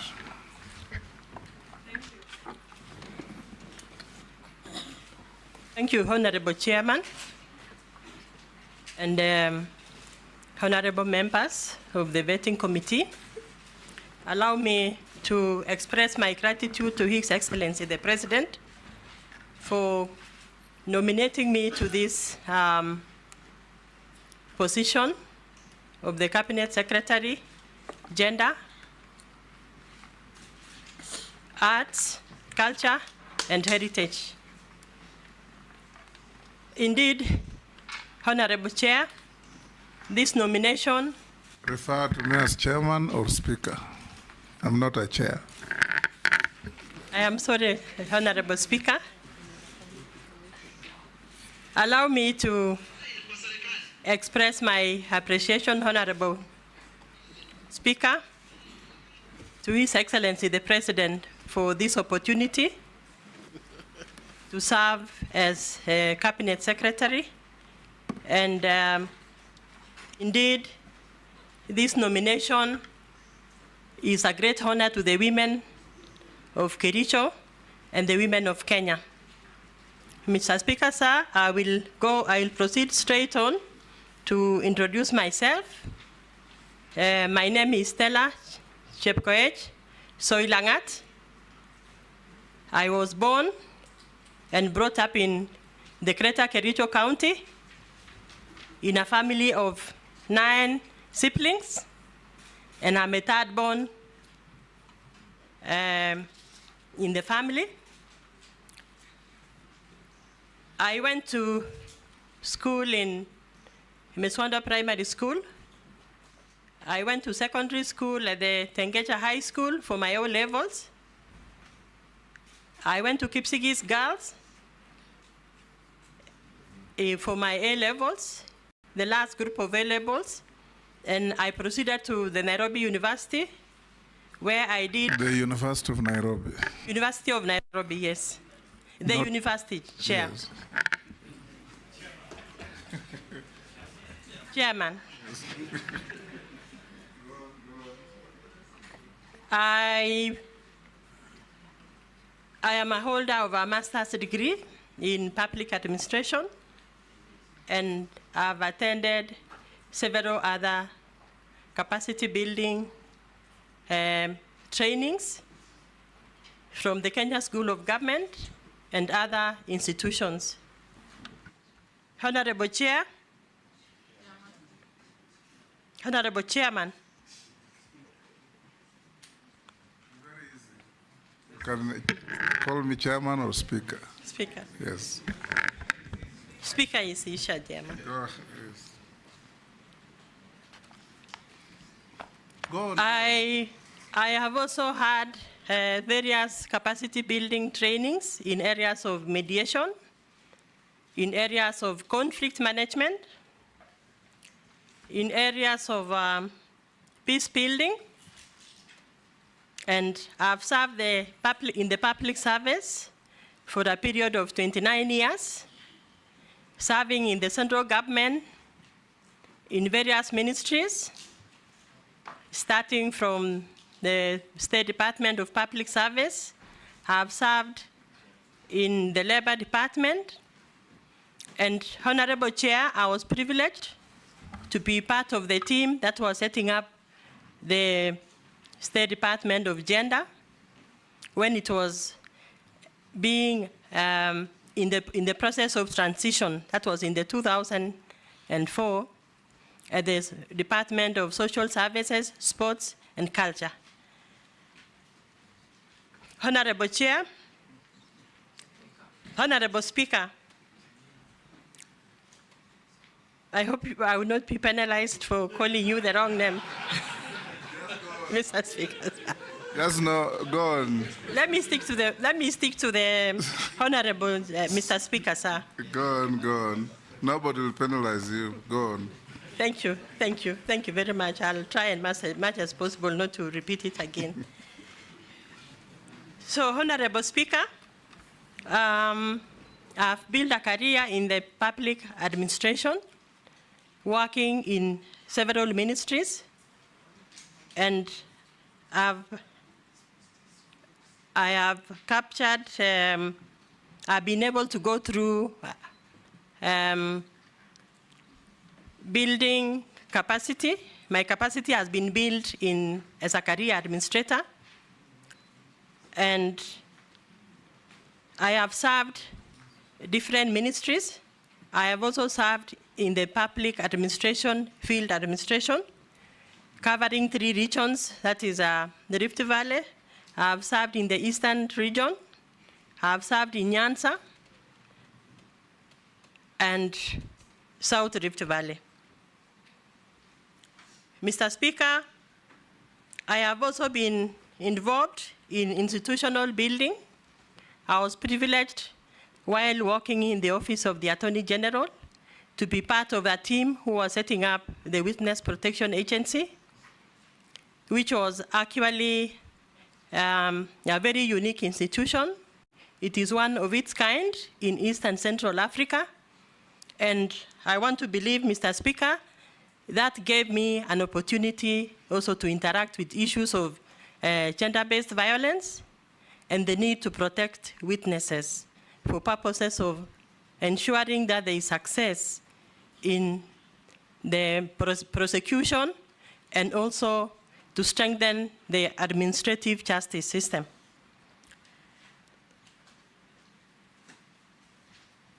Mr. Speaker, sir, in my journey of duty, I've been part of the team who was setting up the county governments. I was privileged to be the first interim county secretary for the Narok County government. I also participated in strengthening the structure and function of the county government in Bomet County. And I have also participated in issues of ensuring that cults are protected from repugnant cultural practices while serving in the county government of Bomet, while setting up the Bomet East sub-county. And those experiences, Honorable Speaker, have given me, have assisted me in building resilience and also interacting with the environments where gender-based violence is rampant and where interventions are required to strengthen the fight against gender-based violence.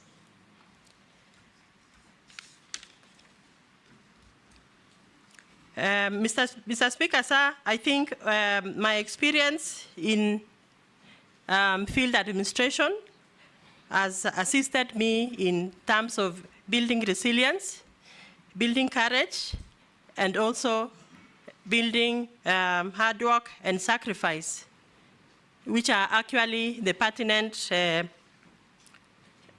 ingredients for leadership in this particular field that I am nominated to serve. Thank you, Honorable Speaker. Excellent. Nominee, now we'll invite members to ask you some questions, starting with the Deputy Speaker. Okay. Ms. Langat, I would like to ask you just one question, which has been something that has been a subject of debate among the women of Kenya. And this is on the implementation of the two-thirds gender principle, which has been very elusive, despite several attempts to pass the law in the country, in the parliament has not succeeded. And I know that your predecessor also had it on her desk. How do you think you will approach the ongoing challenges in implementing the two-thirds gender principle to make it a reality for the women of Kenya? Thank you. Thank you, Mr. Speaker, sir, and honorable member. The items on two-third gender rule are actually envisaged by our Constitution under Article 27, where the Constitution considered that for successful mainstreaming of gender in leadership, in electoral positions and appointee positions, there is need for the government to come up with legislation to facilitate and to operationalize what is provided under the Constitution. Mr. Speaker, sir, the particular item that we are discussing on the two-third gender rule is a big challenge, and the State Department in which I have nominated have come up with initiatives. And as we are sitting in this room, Mr. Speaker, sir, I am aware that there are initiatives under the Gender Inequality Commissions and proposals to initiate issues on amendment of the Constitution to address the caps which have not been addressed under the legislation. Mr. Speaker, sir, I am aware also that the issues of two-third gender rule is a big challenge, especially in leadership under the National Assembly and appointee positions, because we are lacking the legislative platform where operationalizing the two-third gender rule is supposed to be guided through. Under the county government, we are advantaged because of the provision of the County Government Act, which gives very, very strict guidelines on how to mainstream issues of two-third gender rule under the county government. So, Mr. Speaker, sir, I believe the members seated in this room will be persuaded to assist the department where I'm supposed to go and serve, if approved by this committee, so that we engage in terms of coming up with relevant legislations that will assist all of us to mainstream two-third gender rule, not only in the elective positions, but also in appointive positions, like where I have been as a career public administrator. Thank you, Chair. Just something, Honorable Chair. I was hoping that you would tell me something more radical, like that you'll advise the President to dissolve Parliament, since there is already a live advisory opinion from Justice Maraga, the former Chief Justice, on the President's desk for failure to do this. So maybe you need to crack the whip. Thank you. Can I add something, Chair? Are you sure you want to dissolve the people vetting you? Sorry, Mr. Speaker, sir. That's a joke. You don't have to respond to it. I just want to mention something, Mr. Speaker, sir, if you will allow me. What the Honorable Member has mentioned about the dissolving the Assembly, Mr. Speaker, sir, there is already existing goodwill from the top leadership in the executive. And this is actually demonstrated by the number of women who have been nominated to participate in this current cabinet. So I think the goodwill is there. What we just need is to go deeper and engage with the honorable members in the National Assembly to give the President support in actualizing the two-third gender rule. Thank you, Mr. Speaker. Majority Leader, you'll pass. Coach. Mine is on FGM and early marriage, Madam Nominee. And given the persistent nature of social cultural norms that perpetuate harmful practices, such as FGM, forced marriage, and child marriage, what specific strategies and policies do you propose to challenge and dismantle these discriminatory practices?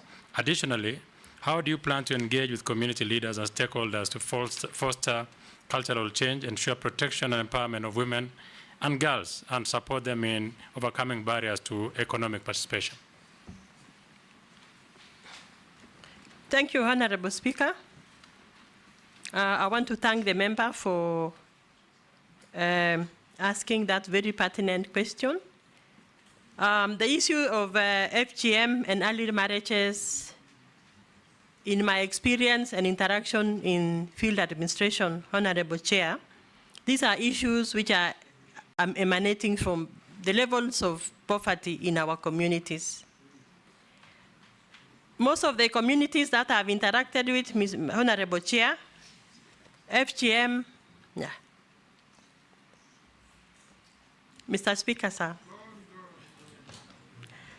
Most of the communities where FGM and early marriages are rampant are communities where the poverty index is very high, and girls are actually considered as an investment. So, Honorable Speaker, to address the issue of FGM and early marriages, we need to address poverty in our communities by empowering men and women, and more especially the men, because for a successful girl, to progress and grow to be a person to be dependent on by a society, it takes a man. I'm a daughter, Mr. Speaker, of a mechanic, and I can assure you, Mr. Speaker, without the support of a father, a male figure in a family, women cannot do much in terms of empowerment and protection of girls. The second thing, Honorable Speaker, is addressing the issue of facilitating the girls to ensure that there is access to education by ensuring that each community have a school which the girls can be able to access, and also supporting the girls by giving them the required items like sanitary towels, so that they are able to transit from puberty to higher levels in education. Honorable Speaker, also we need to strengthen the women who are actually, they are the women who are actually earning a living from being the perpetuators of FGM, by giving them alternative means of income through economic empowerment. And one area where we can help these women is to allow them and to access funds through the normal arrangements that we have right now under the Kenya Kwanza administration. We have Hustler Fund. We also have women Women Enterprise Fund. So we can empower these communities so that they get alternative sources and forget about our girls, because the only way to protect girls are to protect the perpetrators who are using the girls for economic gains. And finally, Honorable Speaker, is to create awareness among the societies, the communities where FGM is rampant. And I'm counting on the members in this room. As I listen to the introductions, I could assign every community where girls are experiencing the FGM, so that we have concerted efforts and help these girls together through the bursaries that the members sitting in this room are administering, so that we bring down the rates of early marriages and FGM in our country. Thank you, Honorable Speaker. Thank you, Nominee. We'll take Honorable Speaker, yes. I have a follow-up question regarding the two-third gender rule, and I want to ask the nominee, are you aware there was a report in the Parliament and the multi-sectoral working groups on two-third gender rule, and the report is already in the Parliament? Are you aware about that? Because I didn't hear you mentioning that. Thank you, Honorable Speaker. I am aware of the task force that was working on, I believe the Honorable Chair is talking about the NATCO report. Is that the one, Honorable Chair? Maybe that, if that is the one, I'm aware. And I thought it was an item which was still under discussion. And maybe the leader of business in the National Assembly will be able to share the same.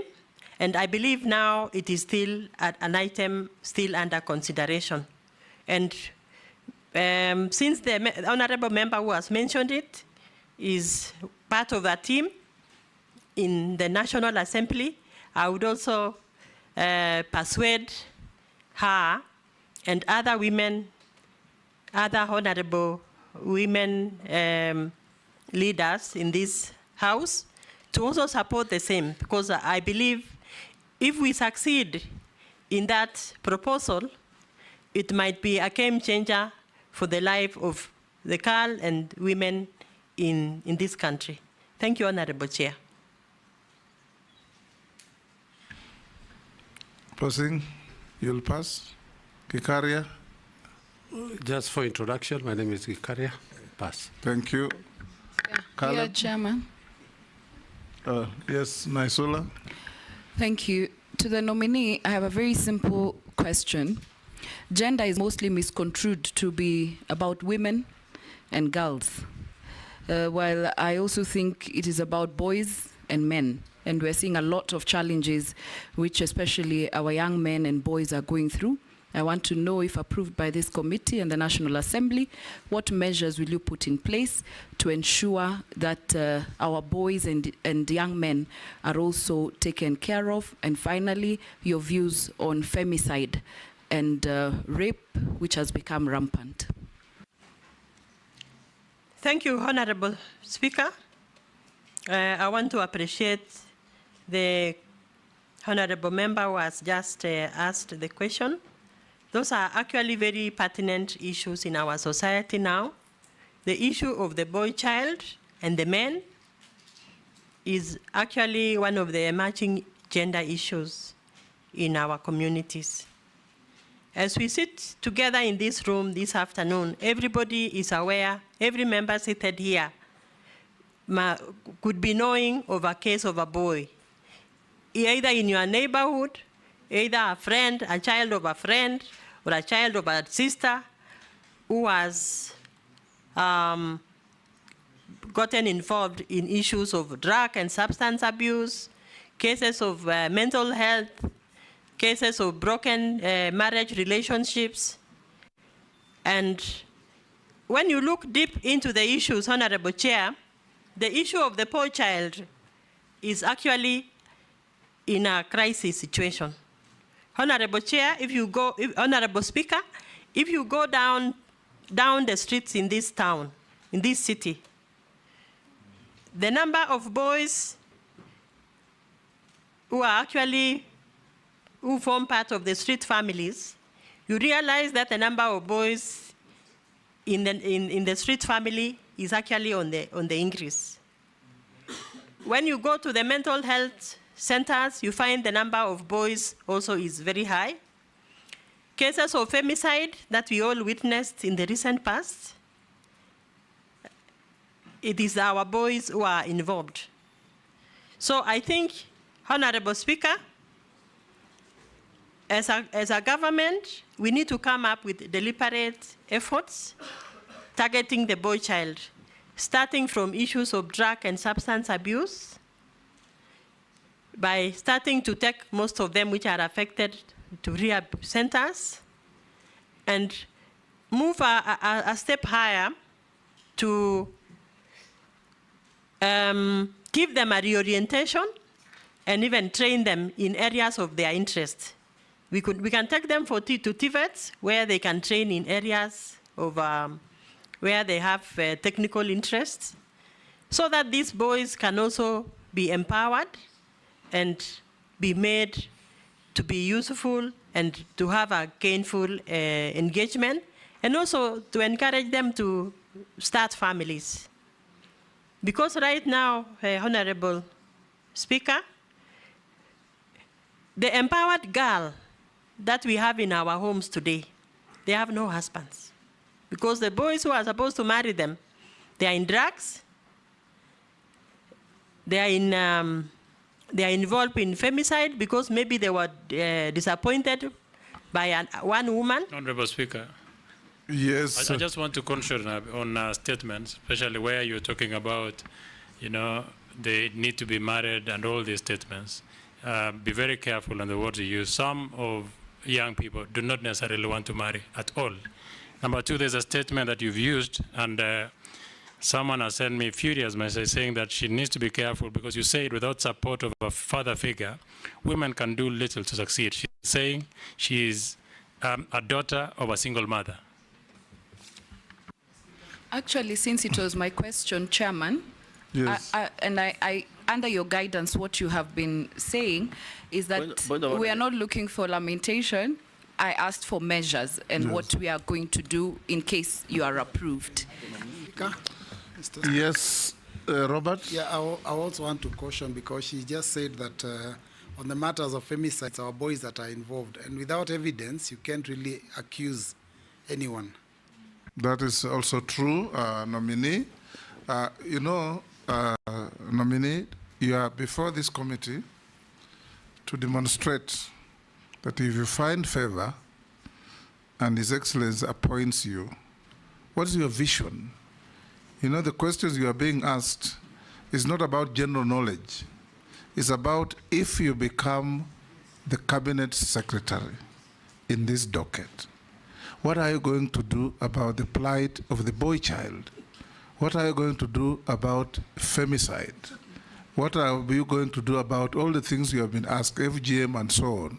So people, members of the public and this team are looking to you to demonstrate your vision for the country and what you can do to improve the space to which the president has nominated you to be.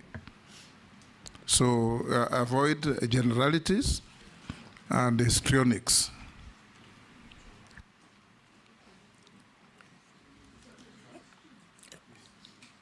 Thank you, Honorable Speaker, and sorry for the deviation. I want to just add something, Honorable Speaker, that most of the areas that honorable members are asked, they are areas also of research, which I might not have information, I might not have the data, but I could be having general knowledge. And since, Honorable Chair, I'm not an expert, I withdraw my sentiments, and I beg the honorable members to give me an opportunity to continue with the presentation. We'll go to Owen. Just a quick one, Honorable, so I can also give guidance. I think, we would like to see what are the policies, what are the policy gaps in the gender sector? What are the legislative gaps in the gender sector? And the other areas that you've been nominated to. You're not just in gender, you're also in culture and something else. Culture, arts, and heritage. Yes. The heritage part is quite important for this nation, but I haven't heard you actually say anything about heritage and what are the issues that we need. Probably I need to ask you, what are the issues in heritage? How are we going?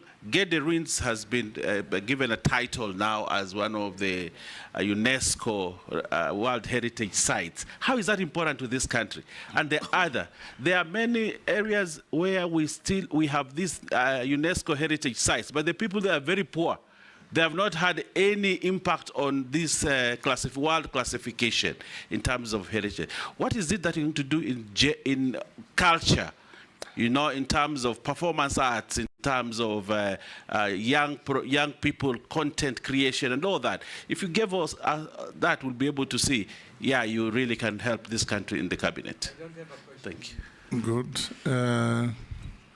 George, no? Mary, you'll pass? You'll pass. Robert? Yeah, thank you, Speaker. As a nation, we have toyed with the idea of a national dress for a very, very long time. But we are still stuck in formal wear that is foreign, even during our national events or social engagements. In fact, you can see that when we are doing all this work, we've all been in suits and ties. And even our parliament, we have to be in suits and ties. What do you have to say about that on issues of dress, the Kenyan dress?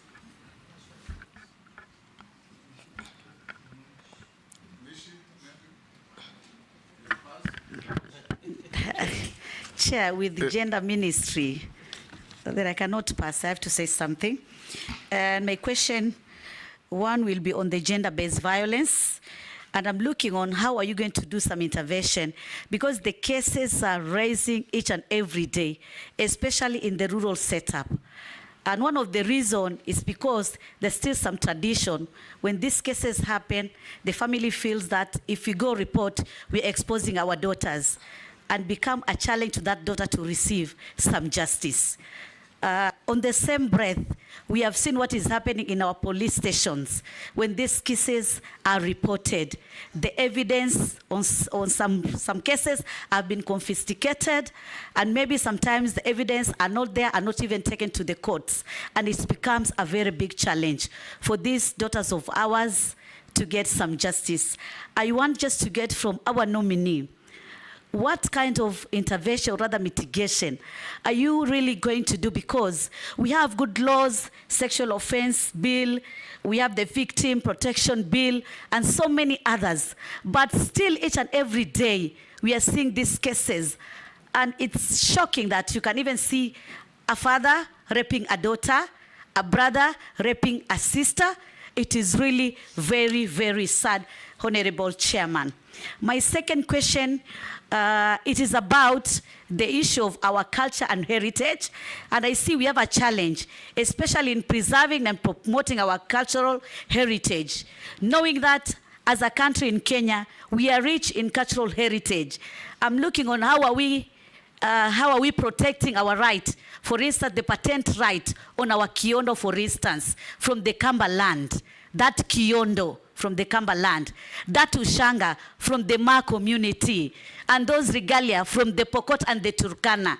These are all culture. This country is high time that we need to know, how are we showcasing our culture? Do we have a cultural day? Maybe so that all our communities can just come together. We have like a celebration and we showcase where we came from as Africans, as Kenyans, and where we are. Because this is one way even to promote tourism. Because I mean, people will just come on that cultural day and just come to see what Kenya has. So I want to say that we need to tap those available opportunities in terms of culture, art, and national heritage. I thank you, Honorable Speaker. Yeah, I had not prepared to ask, but Speaker, no, just a moment. I wish you listen to me, Speaker. I said I did not have a question, but I just had an opportunity to peruse a CV and I noticed something very unprecedented with the civil, the officer in public office. The nominee, you've not gotten... On which page? From page 13, basically on her experience and the position she has held, all the way to 21, actually all the way to 23. Not arranged in chronological manner, but from 23, she has served in so many positions across so many ministries, county governments, parastatals. There is no any promotion in one single ministry. So it begs the question, why are you not promoted from where you are? You are always going to another organization, another office, another either county government. Sometimes you are exchanging. Yeah, so I just wanted to know why. No, I think you're reading it wrong. Yes, because if you look at it from page 20, if you start with page 23, which is the father as far back, she was a personnel officer. Then she rose to a district officer 3. Then she rose to assistant secretary. Then she rose to assistant secretary again in the finance division. Yes. And then I think Caleb never worked in the public service, so he doesn't understand it. No. I think you didn't get my question. At least if you work in the Ministry of Interior, for example, you will rise up. If it's Division 1, you go to Division 2. My question is that all these organizations, there's no any single workplace you've risen up. You're always going to the next. If Assistant Secretary 1, and then at the Ministry of Defense, she was a senior assistant secretary and personal assistant to the permanent secretary. That's a rise. You could and undersecretary is a rise. No, I think you're being disparaging of women. Then let the nominee respond. It's just a simple question. Chairman, point of order. Chairman, just to add on what Caleb has just said, I've also observed that she has been working on a very short period of time. Short period. If you just look, maybe we need to understand why, for instance, Minister of Labor 2005 to June 2008. And there's one, no, there's one which was very short. Be fair to the nominee in public service order. Yeah, we just need to understand maybe that trend. We just need to understand. In public service, Honorable Mishi, we need to understand. I'm not defending the nominee, she will answer. But in public service, no servant chooses where to work. You can be rotated around anywhere. I was a magistrate for only 8 months, and I worked in 5 stations. I don't know what you would say about that. Nominee, you've had the questions, including Caleb Amis's question, that you seem to have been marking time in your positions of appointment, and you suffered regular transfers and change of places of work. Thank you. Thank you, Chair. Yes. Thank you, Chair. Thank you, Honorable Speaker. I beg to start from the last question so that I clear the air. Honorable Speaker, maybe also to shed some light on the operation of a public service, where I've served for 29 years, Honorable Speaker. In the public service, there is what we call rotation of staff. And in the career, as a career administrator, you can only work in one station for not more than 3 years. I believe that one is clear, Honorable Speaker. Yes, go on. And that is a career that you don't just move from one level to another. There are requirements to move from one job grade to another, especially in administration. There are required training, capacity building for you to be allowed to move from one grade to another. So, Honorable Speaker, I started working as an assistant secretary, which is equivalent to DO3 in field administration. I rose to the level of Assistant Secretary 2. I moved again to 1. I moved again to Senior Assistant Secretary. I moved again to Under Secretary.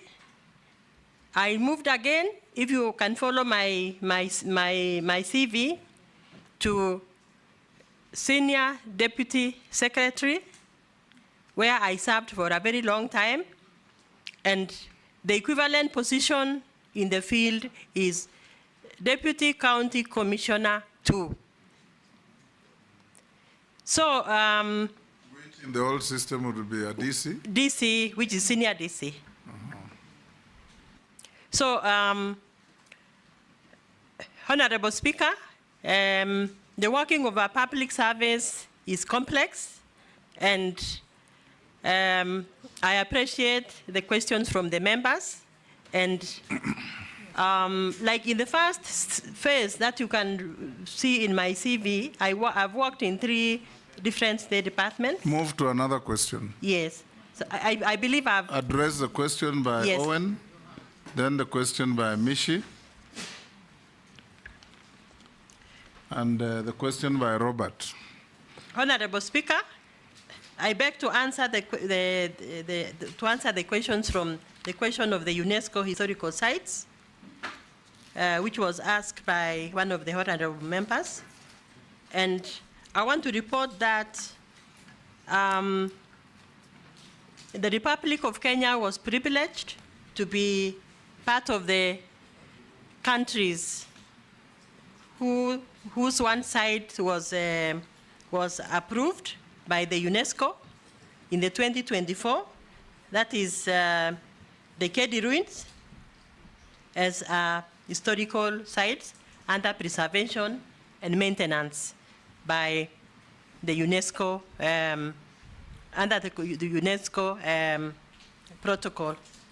So I wanted to just add also on issues of performing artists. Performing artists in the Republic of Kenya are actually assisted through the Kenya Cultural Center, where we have the National Theatre with a comprehensive setup of other facilities which are assisting our performing artists to be able to exploit their talents and develop them and be able to have a gainful, they are able to participate in the economic field where they are able to exhibit, they are able to perform locally and internationally. Our Constitution, Honorable Speaker, recognizes culture as a foundation of our nation and also as an area where it needs to be preserved and promoted by the nation.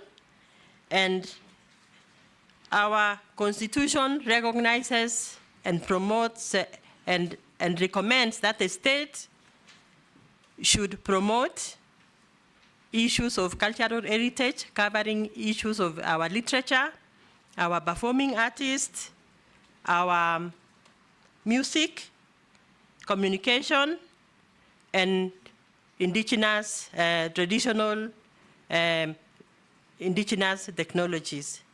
It also recognizes that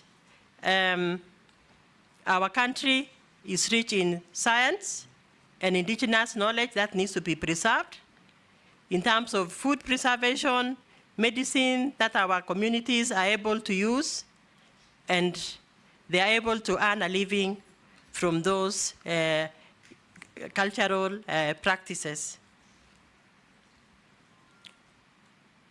Honorable Speaker, there was a question also on the national dress. I want to report that the issue of the national dress is a very key item in building Kenya and promoting our local industries and also promoting our culture. The issue of national dress, Honorable Speaker, is one of the items that were presented in the meeting under the State Department during an Naivasha meeting, which was held last year. And there was a report, and there is a task force that has been constituted to be able to come up with a national dress through a consultative process where we can be able to have a national dress that can be acceptable by all the communities of this republic. And because the challenge that we have had in this past, Mr. Honorable Speaker, is having a national dress in a very diverse community, with very diverse communities like the ones we have in our republic, is a big challenge. So unless we have concerted efforts, it will not be possible to have a national dress that belongs to one community. I think that is what I submit for that particular question, Honorable Speaker. Go to Honorable Mishi. Mishi, was it on gender-based violence? Yes. Yes, on gender-based violence. Yes, Honorable go ahead. Speaker. Thank you, Honorable Speaker. On gender-based violence and the interventions that I would be able to bring on board if approved by this committee. Honorable Speaker, gender-based violence in our republic is still a very big challenge, and currently we are doing around 36 and 47% cases are reported in our republic arising from issues of gender-based violence. Honorable Speaker, to be able to stabilize and create an environment, an equitable environment free from discrimination and violence, it is our priority, Honorable Speaker, to empower the communities by creating awareness in our villages to all men and women, through our village elders, through the Council of Elders by shaping the perceptions. Because most of the areas that we are having issues of gender-based violence are areas where we have issues like female genital mutilation, early marriages, dropouts of school. Chair, maybe on a point of order, maybe the nominee did not really get what Mishi was asking. There are so many cases even of femicide. You must have seen the case in Kware here in Embakasi, where the target were basically young women and largely younger women. You've seen the one in Ruiru, you saw the one in Roysambu, the cases in around the Airbnb space where young girls are being enticed to come into apartments and they end up getting hurt, some getting killed.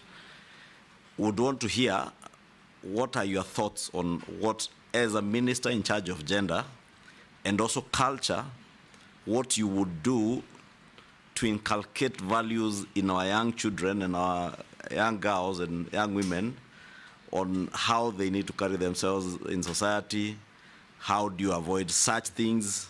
That's what we would want to hear, your vision of how you would want to carry out that kind of work to make sure that nobody is taking advantage of young women in this country to go and harm or kill them. Thank you, Honourable Speaker. I want to appreciate the member for making interventions. And I want to say this, Honourable Chair. The recent cases of femicides is an area that really needs research and documentation because it is happening at different areas and it is perpetuated by different persons. So issues of mental health is one area that research needs to be done. Issues of empowerment, issues of counseling of young people, and issues of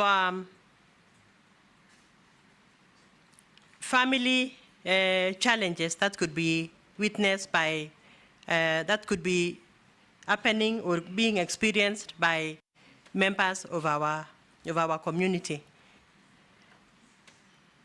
So, Honourable Chair, Mr. Speaker, sir, I want to, given an opportunity, I would wish to strengthen the investigative arm of the police, where we are having gender desk cases being reported, so that cases of femicide or cases of gender-based violence can be dealt with, and also strengthen the role of the Witness Protection Agency, because this is a very gray area where we could even be having people who know what could have happened, but since there is no strong protection system for witnesses, it can also be a challenge to get investigation and get to the root of the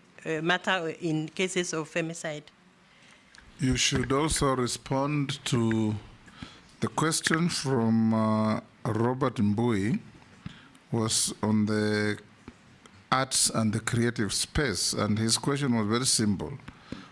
If you get favor and you become the cabinet secretary, what will you do to support, promote, and protect our artists? Isn't that your question, Robert? Or who asked that?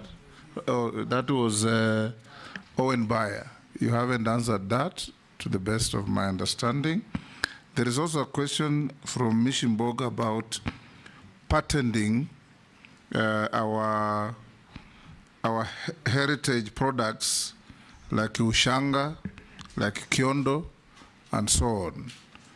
If you find favor again, what will you do to protect our local innovations that reflect our culture? Mishi, that was your question as well? Yes, that was my question. Yes. And maybe, Speaker, you'll give me time. Just maybe let her answer those first, It is on the same perspective, the one which I asked about when the cases are being taken to the police, because that is the first station. You report the cases of GBV. She said she'll strengthen police investigations. No, I just want to say something very crucial, yes, which has just happened recently. I cannot see properly, but just recently our CG Kome had opened two courts at Siaya and Kisumu, and specifically for gender-based violence. And he also instructed that we need to have specialized police officers who are going to be fast-tracking some cases of GBV. So I just wanted to put that information. There is already a police policy that if a young girl who has been brutalized goes to the police station, her report and statement is recorded by a female police officer and not a male police officer. But gender desks. Go on and answer those questions. I'm not the nominee. Thank you, Chair. Thank you, Honorable Speaker. Thank you for repeating the question again. And in every police station, under the gender mainstreaming program, we have gender desks where all cases of gender-based violence are reported.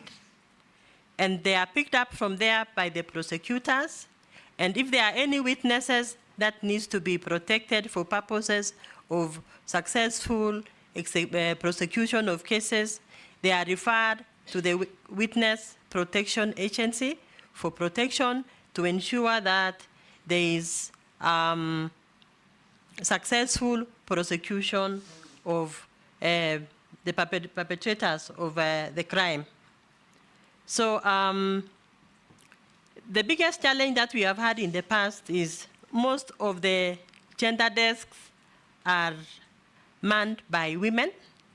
So when we have cases of men, it becomes a challenge.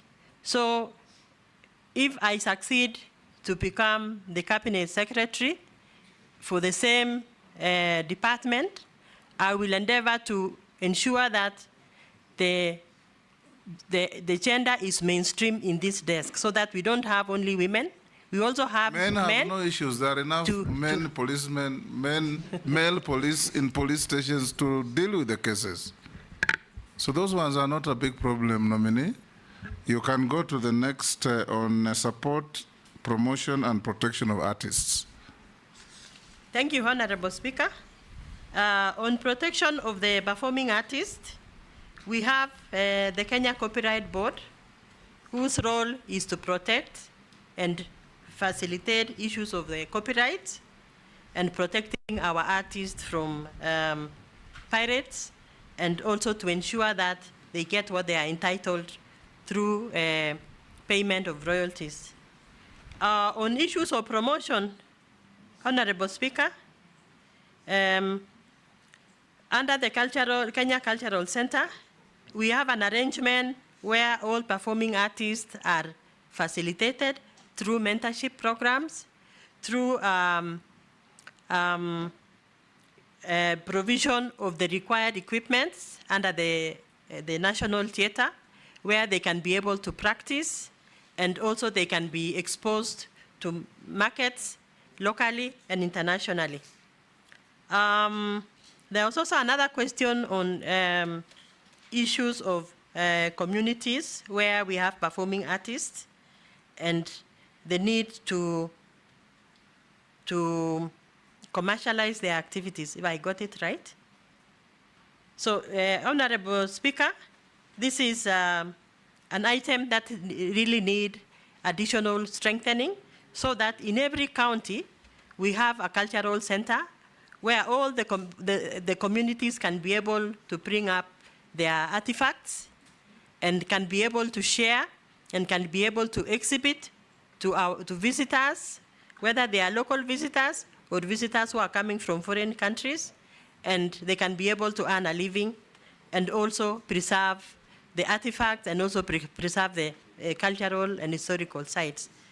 Thank you, Mr. Speaker. A matter of interest, nominee, how many, apart from Gedi ruins, how many other World Heritage Sites do we have in Kenya?